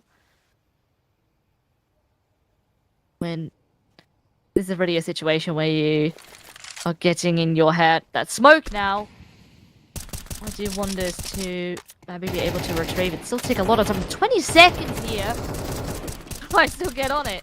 Oh no! Joe falls from the spam through the smoke, and this is a round done. Oh man. Well, to speak in the famous words, what a blunder. Yeah. Yeah. It's kind of the perfect way to explain it, to be honest with you. I think they were in a great spot. Bleed had made the wrong read, the wrong call. Very telegraphed. Not that they had anyone in there directly hearing it, but it's not a hop, skip, and a jump to think that they are running down Banana right now. The bomb in a very compromised position. I don't know, maybe short wasn't fully clear, but like they'd mollied it and then they sent a guy out long. Like just move in brackets at least. You know what I mean? So you're open to a few less angles.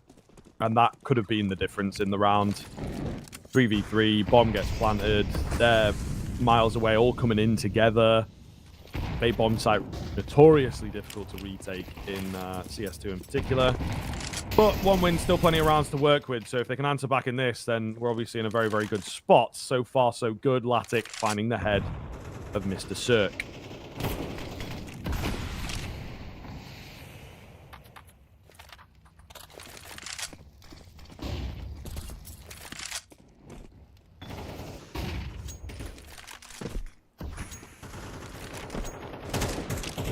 Yeah, that flash pretty much just locked it in. No way to give this another look in. This time, it's a lot cleaner. In fact, they even have a player up in T-ramp. Maybe accounting for rotations. A very nasty spot to be in case they do want to push for a ramp. Yeah, of course, Bleed, with early losses, you pretty much have no choice but to save. The money is down the drain. Think with the saves, they can drop 2 weapons, and it still should be good, but one win is going to be up on 12. It will have to be a massive 5-buster. Oh, tempted to go for a very cheeky hunt.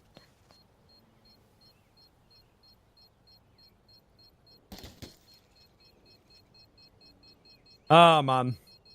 Yeah, Bleed just can't catch a break right now. Pretty nasty angle from Cypher there as he gets a dink through the wood, but like, you know, cool moments like that, not going to win you the game, not going to get you a solid run of 7 in a row here. Yeah, wild stuff. Bleed, I don't know what to make of it. Just a really poor showing from them today. And unfortunately, it was a bit close, wasn't it? But I think it all kicks off with that knife attempt. And from there, it just kind of slowly but surely has gone further and further and further and further down the rabbit hole. And we end up here with a 1-win 2-0 on not even, you know, a faraway look right now. Just absolutely guaranteed for my money. Yeah, would have to be a massive comeback here coming through from Bleed. They still want to make this work. Short already spotted. That's information gained. Oh my lord. And the read as well up on Cyber's positioning. It is so solid. When we'll have to slow things down maybe a little bit. But at the same time, Wonder is just getting some map control going. Even have a player up in apartment. As well as top middle. Sounding ready for all angles. Not too heavily putting money on one site necessarily. Get a step at a time to at least have that advantage to work with. They're going to be peeking dry. Oh, well, they are, but it doesn't seem to matter whatsoever. Fevins had taken off, and with an MTB bomb side, it's looking very, very dire right now for Bleed.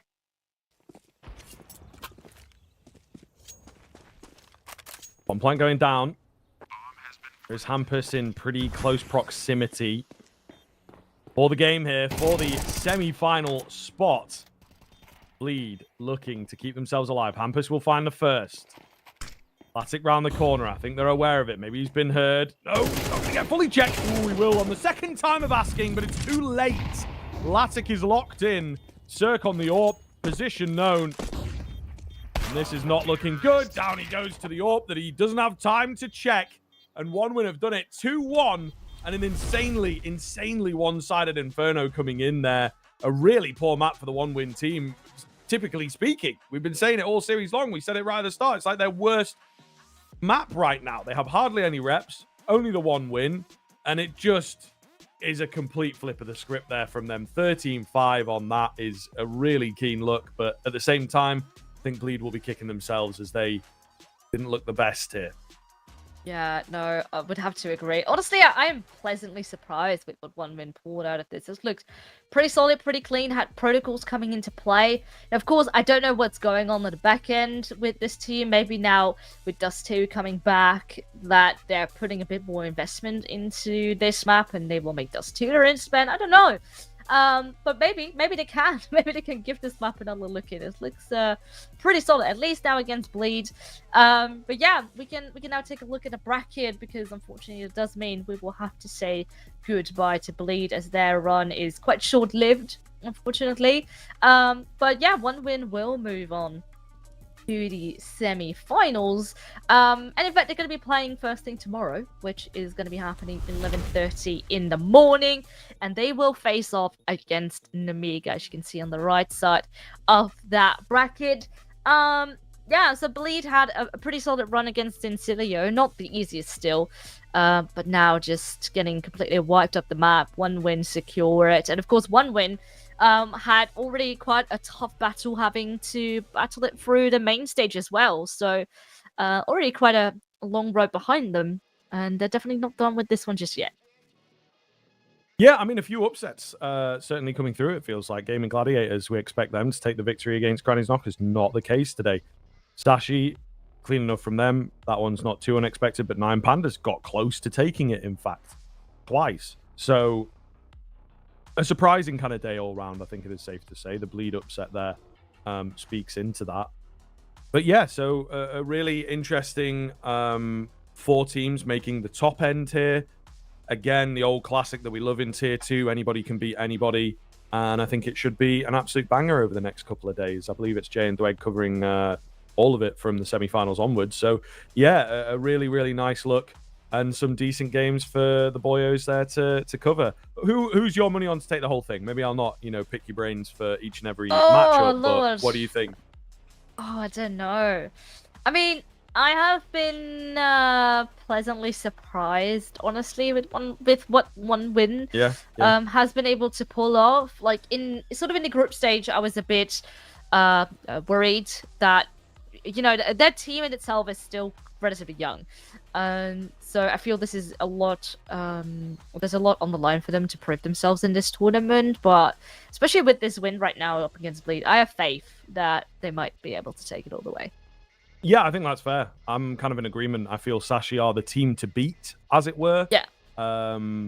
Should be able to take it, you know what I mean? Because they just have all that experience at the moment and all that momentum behind them. This would be a great event to pick up as well, going into the couple lands that they've bagged. However, I wouldn't be massively surprised if one win actually do end up taking it, if they can tap into that performance again. It's just a case of, is it down to one win? Is this team putting in a lot of work? Young team, like you say, not together for super long. Or was it Bleed here today looking a bit weaker? And I feel like it's maybe like a 60-40. You know what I mean? It's not like we've watched that game and gone, oh my goodness, one win, huge clutches, huge reads. What's that round? Never seen that before. I think there was a fair portion of it in there that was kind of like, Bleed, man, what is this? It's not good enough. Yeah. So yeah, but I feel maybe Sashi 1-win final. We can go with that. At the very least, we'll be half right. In some sense of it. But yes, I believe that will see us through towards the tail end here, Villas. So any finishing thoughts before we close out the day? I mean, this was a very exciting day. I mean, we had the overtimes, and I honestly thought this could even go to a third map for a good portion of it. So great day of Counter-Strike. That's all really to say. And hopefully this can continue tomorrow. Yes, absolutely. Fantastic stuff all round. We are very much looking forward to how this tournament closes out. The Hellcase Cup, number 9. They've been going on for a long time. It's glad that they are back. Good to see them back, of course. And the game's delivering a very, very explosive day here. Very unpredictable day. And maybe that'll continue into the rest of the playoffs and into that grand final, of course. Make sure that you are tuning in. Plenty of games going down, as Vela said, kicking off tomorrow at 11:30 Central European. So make sure you are here for that.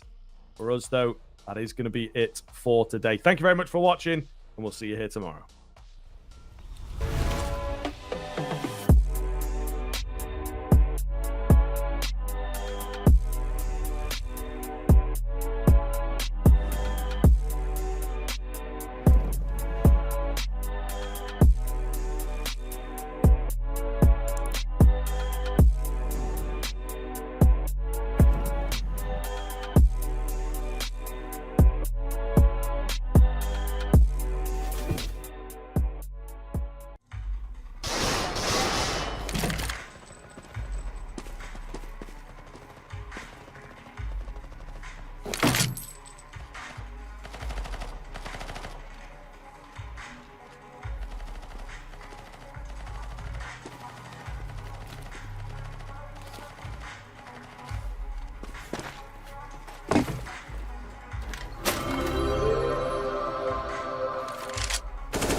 Let's go. I was born to kill it. I was meant to win. I am down and willing, so I will find a way. It took a minute, now it didn't happen right away. When it get hot in the kitchen, you decide to stay. That's how it winners made. Stick a fork in the hater on my dinner plate. I walk into